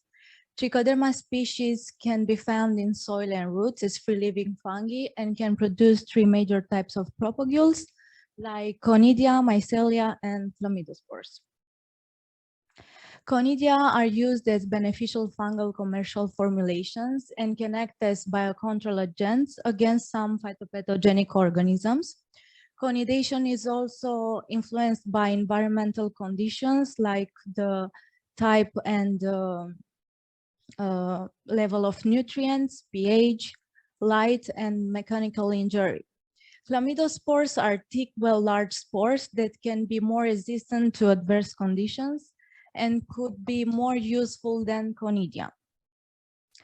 The aim of this research was to study the influence of different factors on trichoderma species sporulation. The effects were investigated both on agar and in broth medium for several trichoderma species, commercial and newly isolated strains. For newly isolated strains, DNA extraction and PCR amplification of the internal transcript spacer sequence were performed for species identification. It is widely accepted that the extraction of pure and high molecular DNA from fungi is very difficult. So the first step was to isolate the trichoderma species. In order to extract genomic DNA, the mycelia were dried overnight and ground into liquid nitrogen with a mortar and a pestle. After that, the extraction was performed with a kit for fungal or bacterial DNA. The principle consists in lysis of the ground mycelium in washing beads, followed by column technology for DNA isolation. The DNA obtained can be then PCR amplified, and before PCR, the DNA was checked for its purity and concentration was measured with nanodrop. Based on in silico analysis, the primer pairs that we used were represented by ITS5 here and ITS4 at different gradients of temperature. The PCR products were run on an agarose gel electrophoresis along with a molecular DNA marker, as you can see in this picture, for estimating the size of amplified bands as follows. The last step was represented by purification of the PCR product using a kit. We've obtained a pure amplified DNA who can be sent forward for sequencing. To study the influence of culture medium and strigolecton on trichoderma species sporulation, we choose different types of medium represented by potato broth, cornmeal, lysine, and whey, with or without strigolectons. Microscopic analysis of sporulation was done with a Leica microscope. Several techniques were tested in order to disconnect chlamydospores from the parent mycelia. Stability of mycelia was determined by thermogravimetric analysis, and we also evaluated the activity of L-amino acid oxidases. From our previous experiments, we can observe that the strigolectons had a positive effect on trichoderma sporulation on poloxamer medium.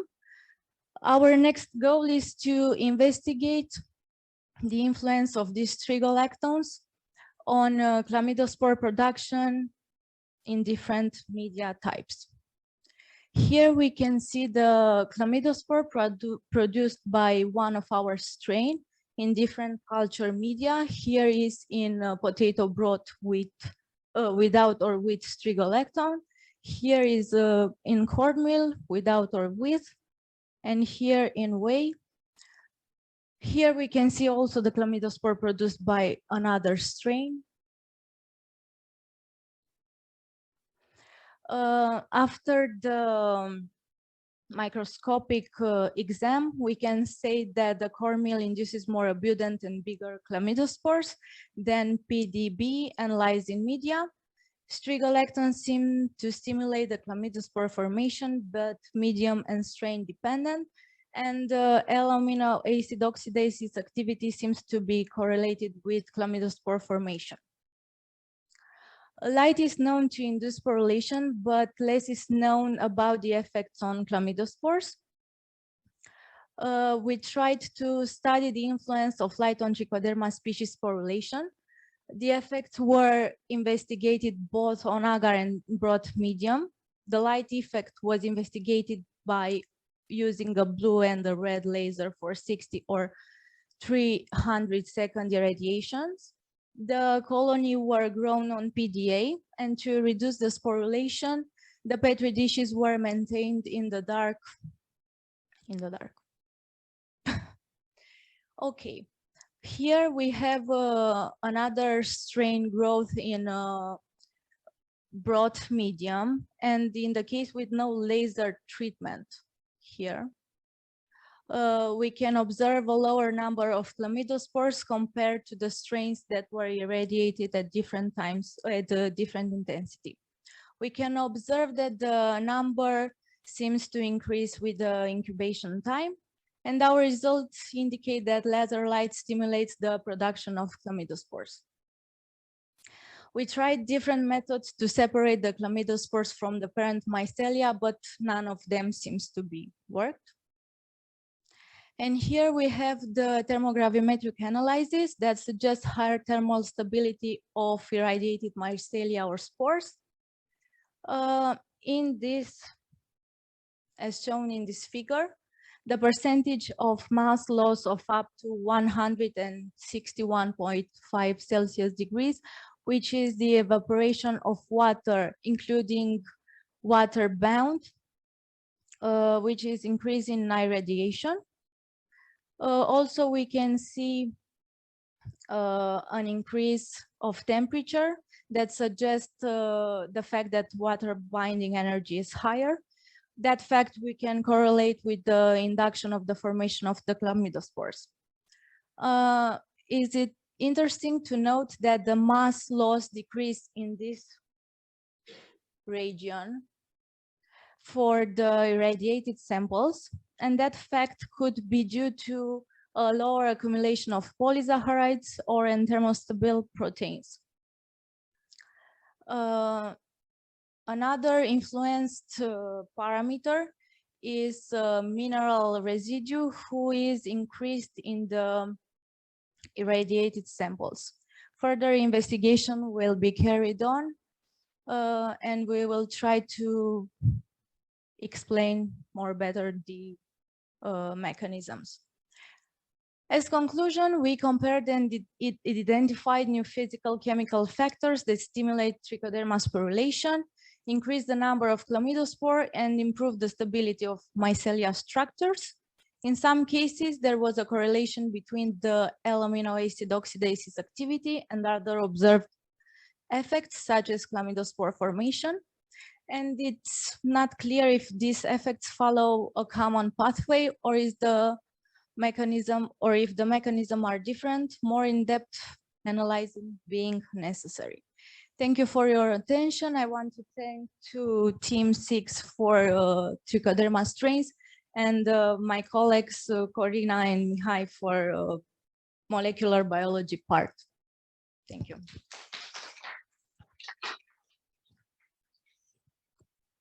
Okay, if there are questions from online. Okay, if not, we are going to the next presentation. Thank you. The next presentation is the mechanical strength of biomaterial plates based on Ganoderma mycelium. Authors are Andreea Filipoae, George Mihail Teodorescu, Luiza Jecu, Iuliana Răut, Mariana Constantin, Florin Oancea, and Zina Voluga.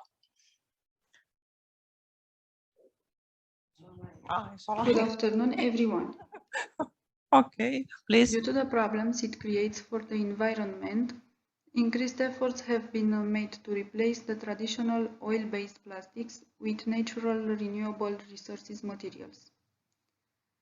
Recently, fungal mycelium biomaterials have received increased attention as cheap and sustainable insulation materials for buildings, having the potential to replace the expanded plastics used in construction, especially the expanded polystyrene.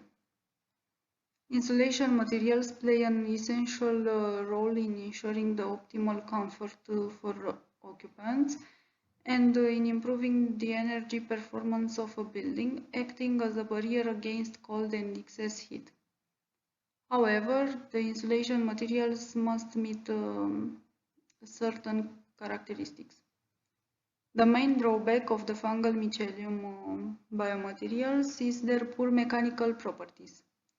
Nevertheless, recent studies in this field showed that the addition of polypropylene or the physical treatment of the fungal mycelium biomaterials can lead to materials with improved mechanical properties suitable for their application as insulation materials.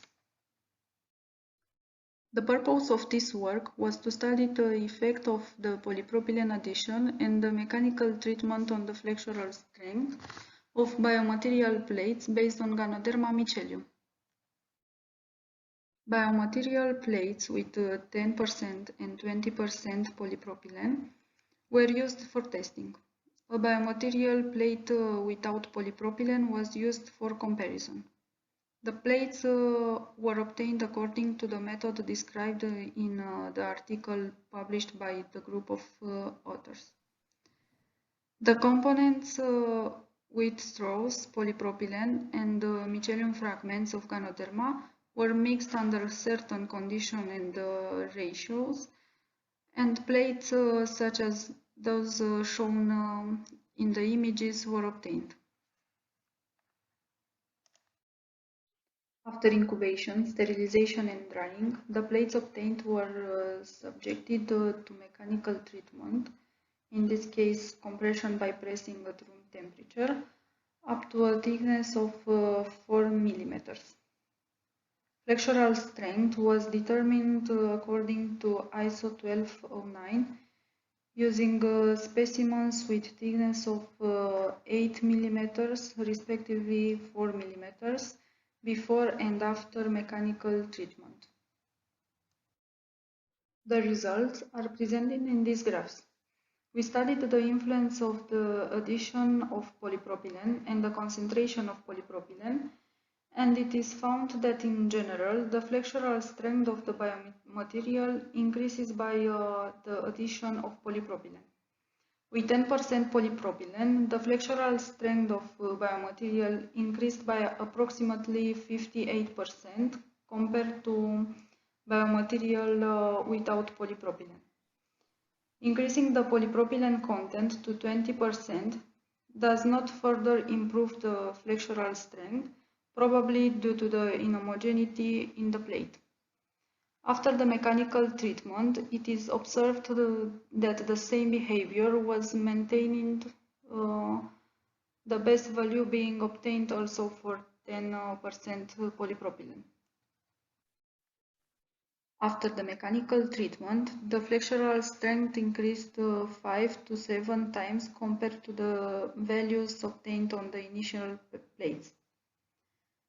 The flexural strength values for biomaterial plates are comparable to the flexural strength of expanded polystyrene plates with similar thickness and density.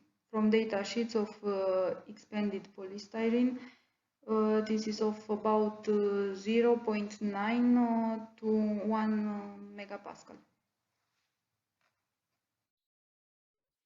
The results showed that Ganoderma mycelium biomaterial plates have the potential to be used for construction materials.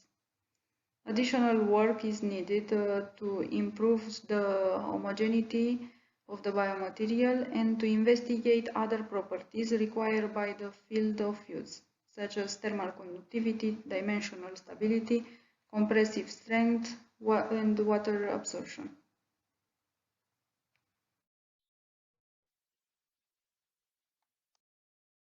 Thank you for your attention. Thank you very much.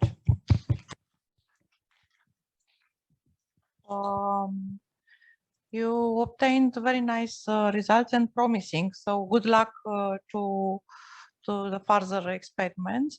If you have questions from the hall or from online. Okay, in this case, we can go to the next presentation.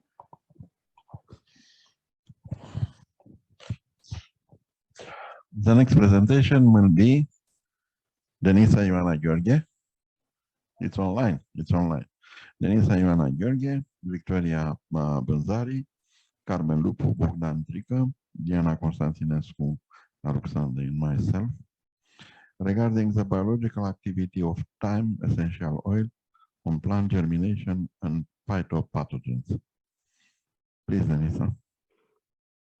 Hello, everyone. Can you see my presentation? Yes, please. Thank you.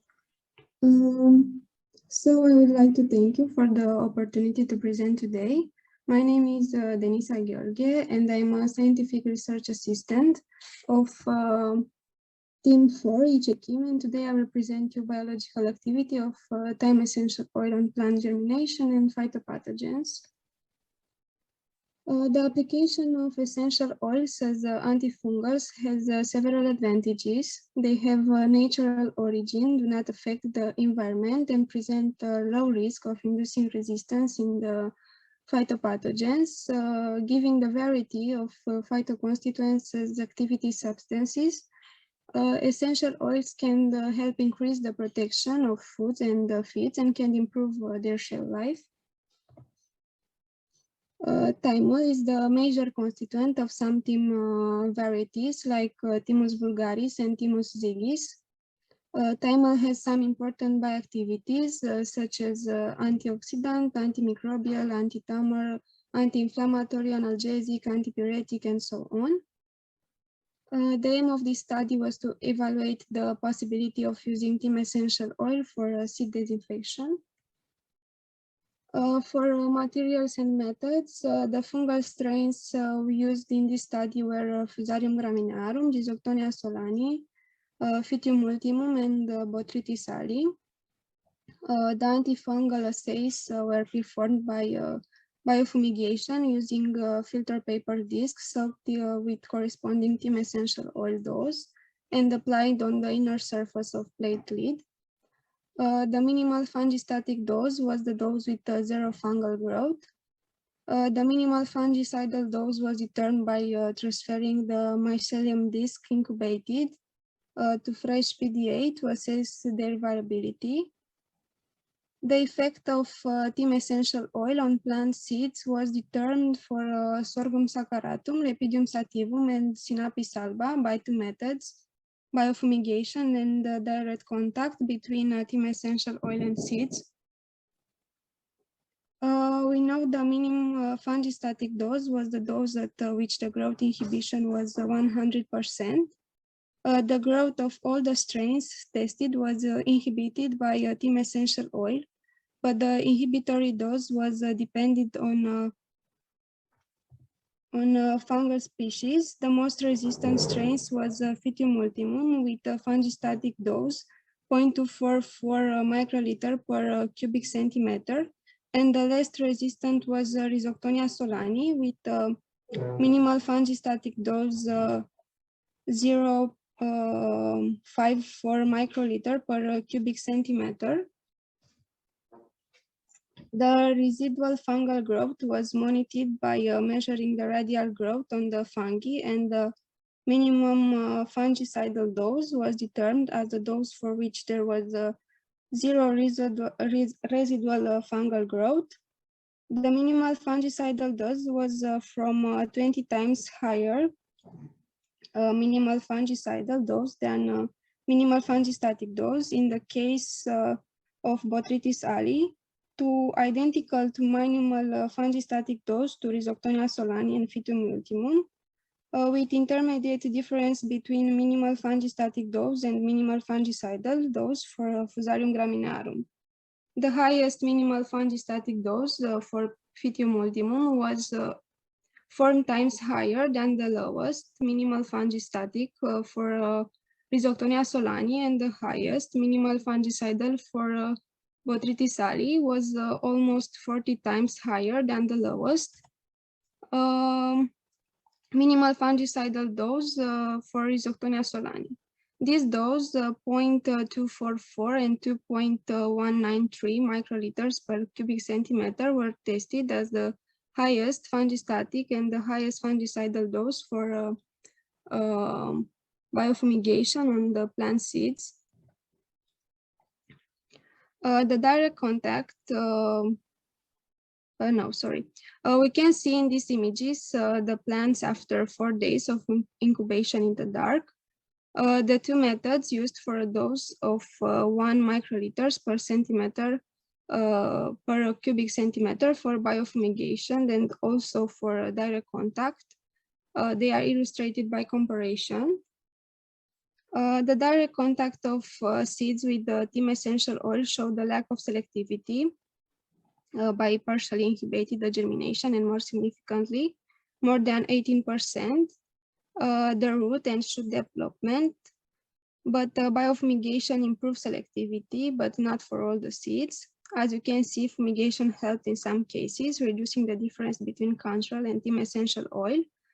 We have germination for 2 seeds for Sorghum saccharatum parameters, root and shoot length from Sinapis alba, but not in all cases, sometimes even obtaining the opposite effect, for example, germination of Sinapis alba. We also test by biofumigation method the highest dose of Team Essential Oil obtained as the highest fungistatic dose and the highest fungicidal dose. For all phytopathogenic strains tested, we have represent the dependence of parameters measured with the applied dose compared to the control. The higher dose is, the greater inhibitory effect we have. And germination, weight, root, and shoot length were measured and interpreted statistically. So from the statistical analysis ANOVA, the results are for sorghum, the biofumigation health or the parameters. We have higher p-values, which means insignificant difference between control and Team Essential Oil. The higher it is, the more insignificant result we have.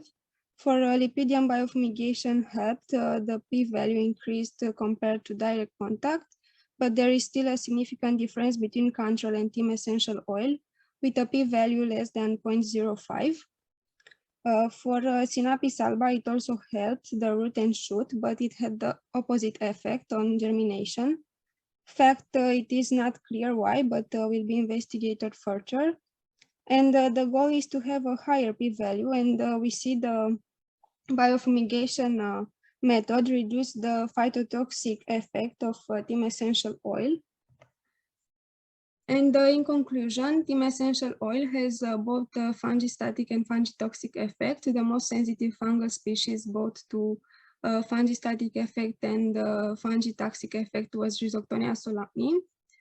Team Essential Oil has potential to reduce inoculum of soil-borne plant pathogens by reducing the soil inoculum by fumigation. Team Essential Oil is phytotoxic for the tested seeds by direct contact with the seeds. But by the fumigation method, the germination rate was increased, except for Sinapis alba, and the best results by the biofumigation by comparison with the direct method were for Lepidium sativum, with an improvement for all measurements. We have also a solution to reduce phytotoxic Team Essential Oil. We can formulate it that will slowly release the volatile components and will reduce their side effects. And further studies should nanoformulate essential oil with hydrophobic compounds. And also, I want to thank you for your attention and for your time, and wish you all a good day.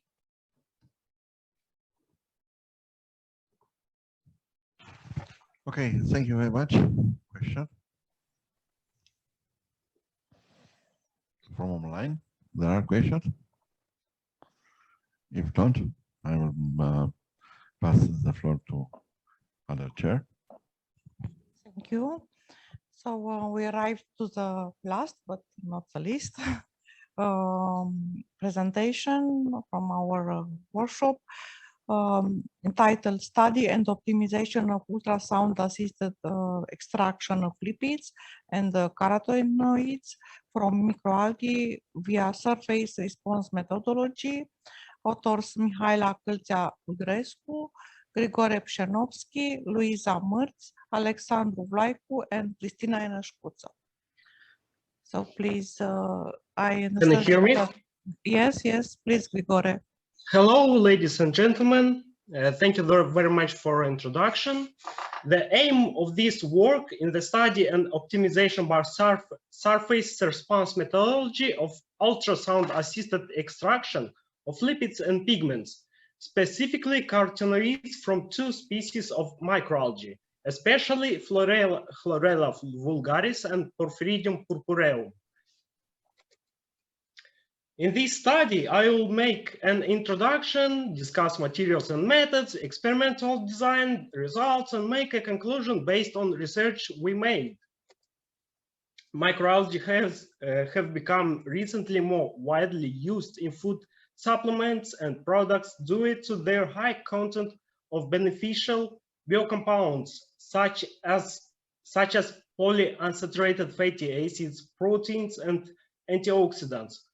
And this is just a few names of being considered a source of essential fatty acids for vegan-based diets. While several methods have been investigated for the extraction of biocompounds from microalgae, from the conventional soak-slit extractions to the more innovative technologies used of a single solvent or binary system such as dichloromethanol and chloroform methanol.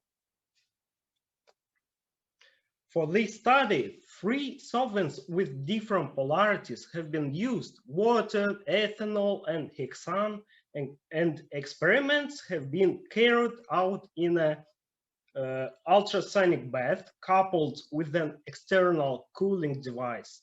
Solvents were chosen based on their reduced toxicity and cost. Carotenoids concentration was determined from each of the 2 phases in the extraction solvents, aqueous and organic, by spectrophotometric analysis and quantified following existing methodologies in published literature. The total lipids were obtained from the hexane extraction by sulfur-phosphovanillin colorimetric analysis, while the fatty acids profile was obtained by GCMS. For the optimization process, 4 parameters were proposed as variables and studied, specifically the intensity setting on the ultrasonic bath from 60 to 100% power, the aqueous ethanol concentration from 25 up to 70%, ratio of ethanol solution to hexane, and the ratio of biomass to solvent expressed in weight volume. As positive influence means that the parameter increases with the factor, whereas a negative influence means to the parameter increases with the decrease of a factor. In the case of total carotenoids, content is negatively influenced by the extraction intensity and positively by sample to liquid ratio, solvent compound composition, as well as by the ethanol to hexane ratio in the solvent. The influence of the most important factors of the total carotenoids content are presented in figure 1. Even if extraction intensity is less important for total carotenoid content, having the lowest coefficient among the main interactions. Its influence becomes important through the binary interaction with the sample to liquid ratio and solvent content. By analyzing the fatty acid distribution between two non-miscible phases after ultrasound-assisted extraction in both species of microalgae, a concentration of polyunsaturated fatty acids in the ethanoic phase was observed for optimal extraction condition, while the saturated fatty acids accumulated in the hexane phase. The extraction condition for which the highest yields were obtained in both carotenoids and lipids. In the case of Chlorella vulgaris, a 70% ultrasonic intensity, 1 for biomass to solvent ratio, ethanol concentration of 60 and ethanol solution to hexane ratio of 2:1.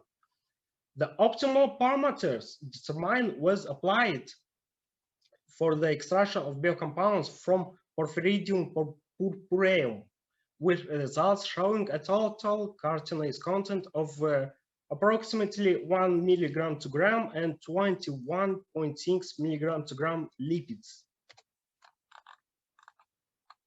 The distribution of fatty acids of Chlorella vulgaris in the aqueous, ethanoic, and hexane fraction are presented in table 2.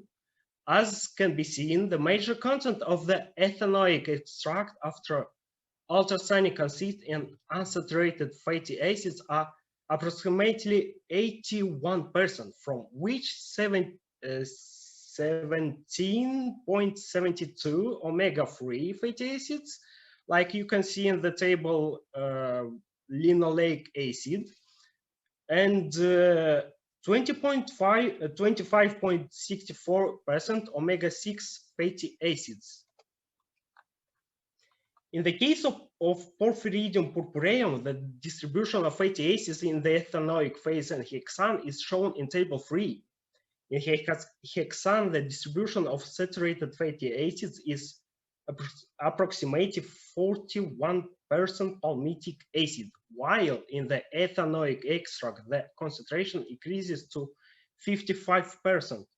The unsaturated fatty acids identified in hexane were linoleic acid 43% and octadecanoic acid, while the ethanoic phase contains a significant content of polyunsaturated acid with 4 and 5 bonds. Plus, both omega-3 and omega-6 fatty acids have been identified mainly in the form of eicosapentaenoic acid and arachidonic acid. This work evaluated the one-step ultrasound-assisted extraction of carotenoids and lipids from 2 species of microalgae and identified the optimum parameters for increased yield in both compounds by experimental design. Results obtained show the selective extraction of saturated and polyunsaturated fatty acids using food-grade solvents, which allows for a wide array of application in the food industry. Additionally, the presence of antioxidants in the form of carotenoid extracts increases the shelf life of the total extract by preserving polyunsaturated acids. Thank you for your attention.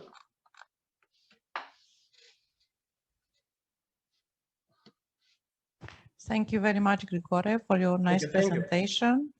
And if there are questions from the room?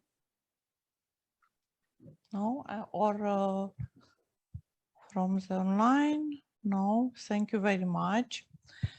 In this case, we have to conclude this part of the day, and we need 30 minutes to deliberate for the awards, and then so let's be here at 3:40, 40 or 45, 3:45 to 2:45, 2:45 to yes to have the awarding ceremony and then the closing ceremony. Thank you.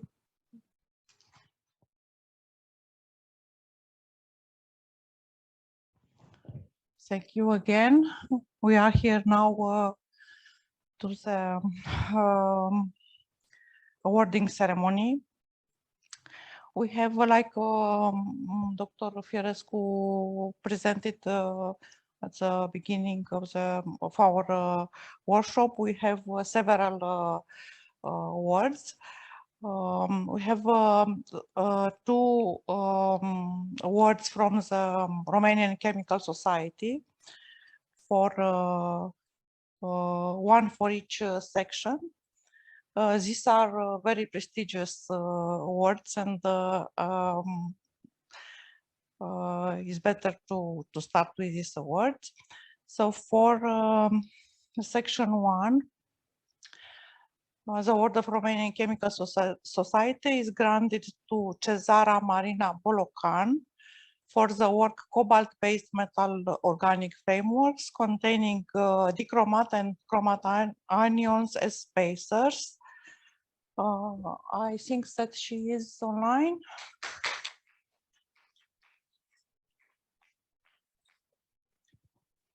Cezara? If not, she will receive anyway the prize.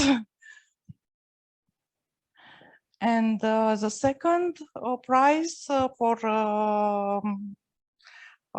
section 2, the second prize is awarded to Naomi Tritian for the paper Bioactive and Cytocompatible Polyphenols and Peptides from spent pleurotul substrate. She is at another, I know, another presentation. So yes, please, and congratulations for all the team for this work. Now we pass to the awards of our workshop, the NeXT-Chem workshop. We have also a special prize named Europa Award, which is granted to Alban Clon. Alban.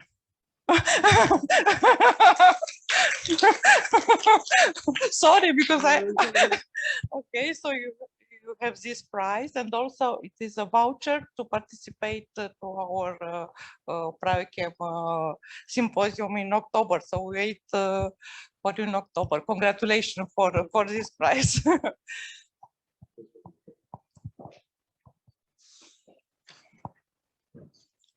And a special award is granted to Irina Apostol for the work thin films based on xanthan and cobalt fluoride for methyl blue diabsorption.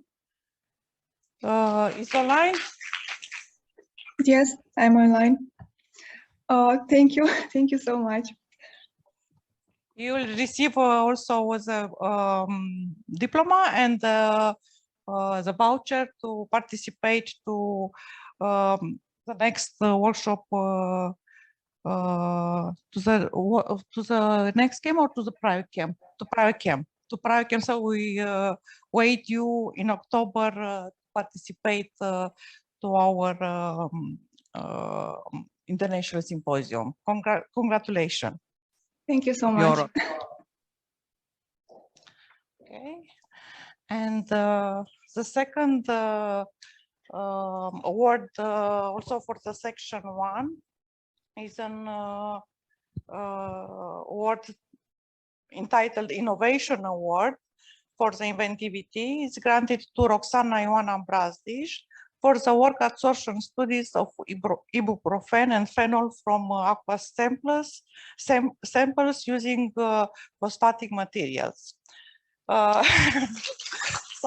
the same, you have a voucher, and congratulations for your presentation, and good luck.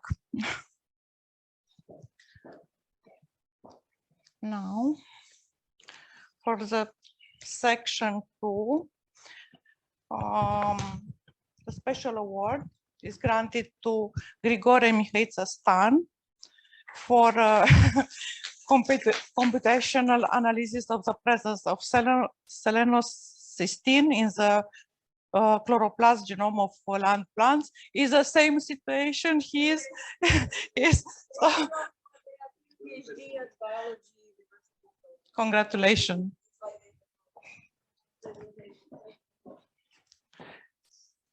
And the innovation award for this section is granted to Andrea Filipoae for the work mechanical strength of biomaterial plates based on Ganoderma mycelium. Congratulations, and also the voucher. So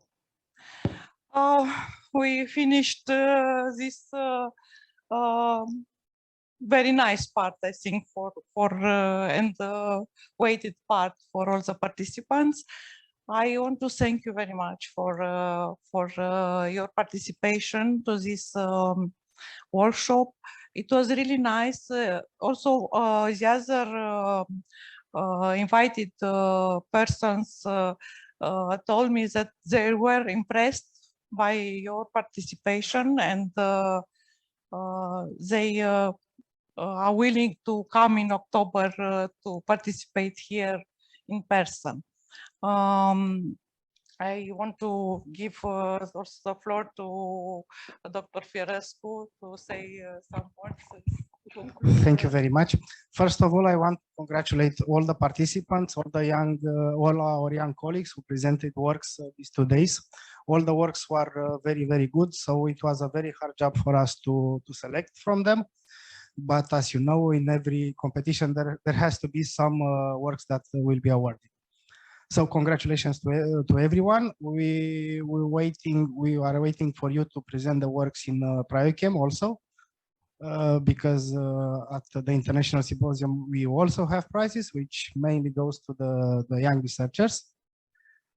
I want to thank all the guests that presented the invited lectures these 2 days, to Mario, who is still with us and who helped us to pick the awarded works. And we will wait all the invited guests and all of you and all the participants from outside of our institute at Biochem 2022. Thank you. I would like to invite our scientific director who started this workshop to say a few words. Okay. Thank you very much. The idea of this work, okay, I will switch to be seen. Not because oh, Jesus Christ. Wow. Oh, I need to lose weight. Okay, sorry. I have done in October. I'm something more photogenic. Yeah. Regarding the metabolomics. So the initial idea of the NeXT-Chem was to create a space, an event where the young people should present their work. And in the meantime, to combine with lectures from invitation from guests, which have something to tell in order to accelerate the knowledge and the knowledge transfer to the young generation. Because sooner or later we will pass, not the floor, we'll pass the job. And we need young generation to continue to do research and to solve the question that is clear, that is still unsolved. And the first thing that science needs to say is that we don't know. There are a lot of things that we don't know, and I hope that you will learn more than us. Thank you very much for your participation. Congratulations for your presentation, and see you in Biochem. Okay, bye.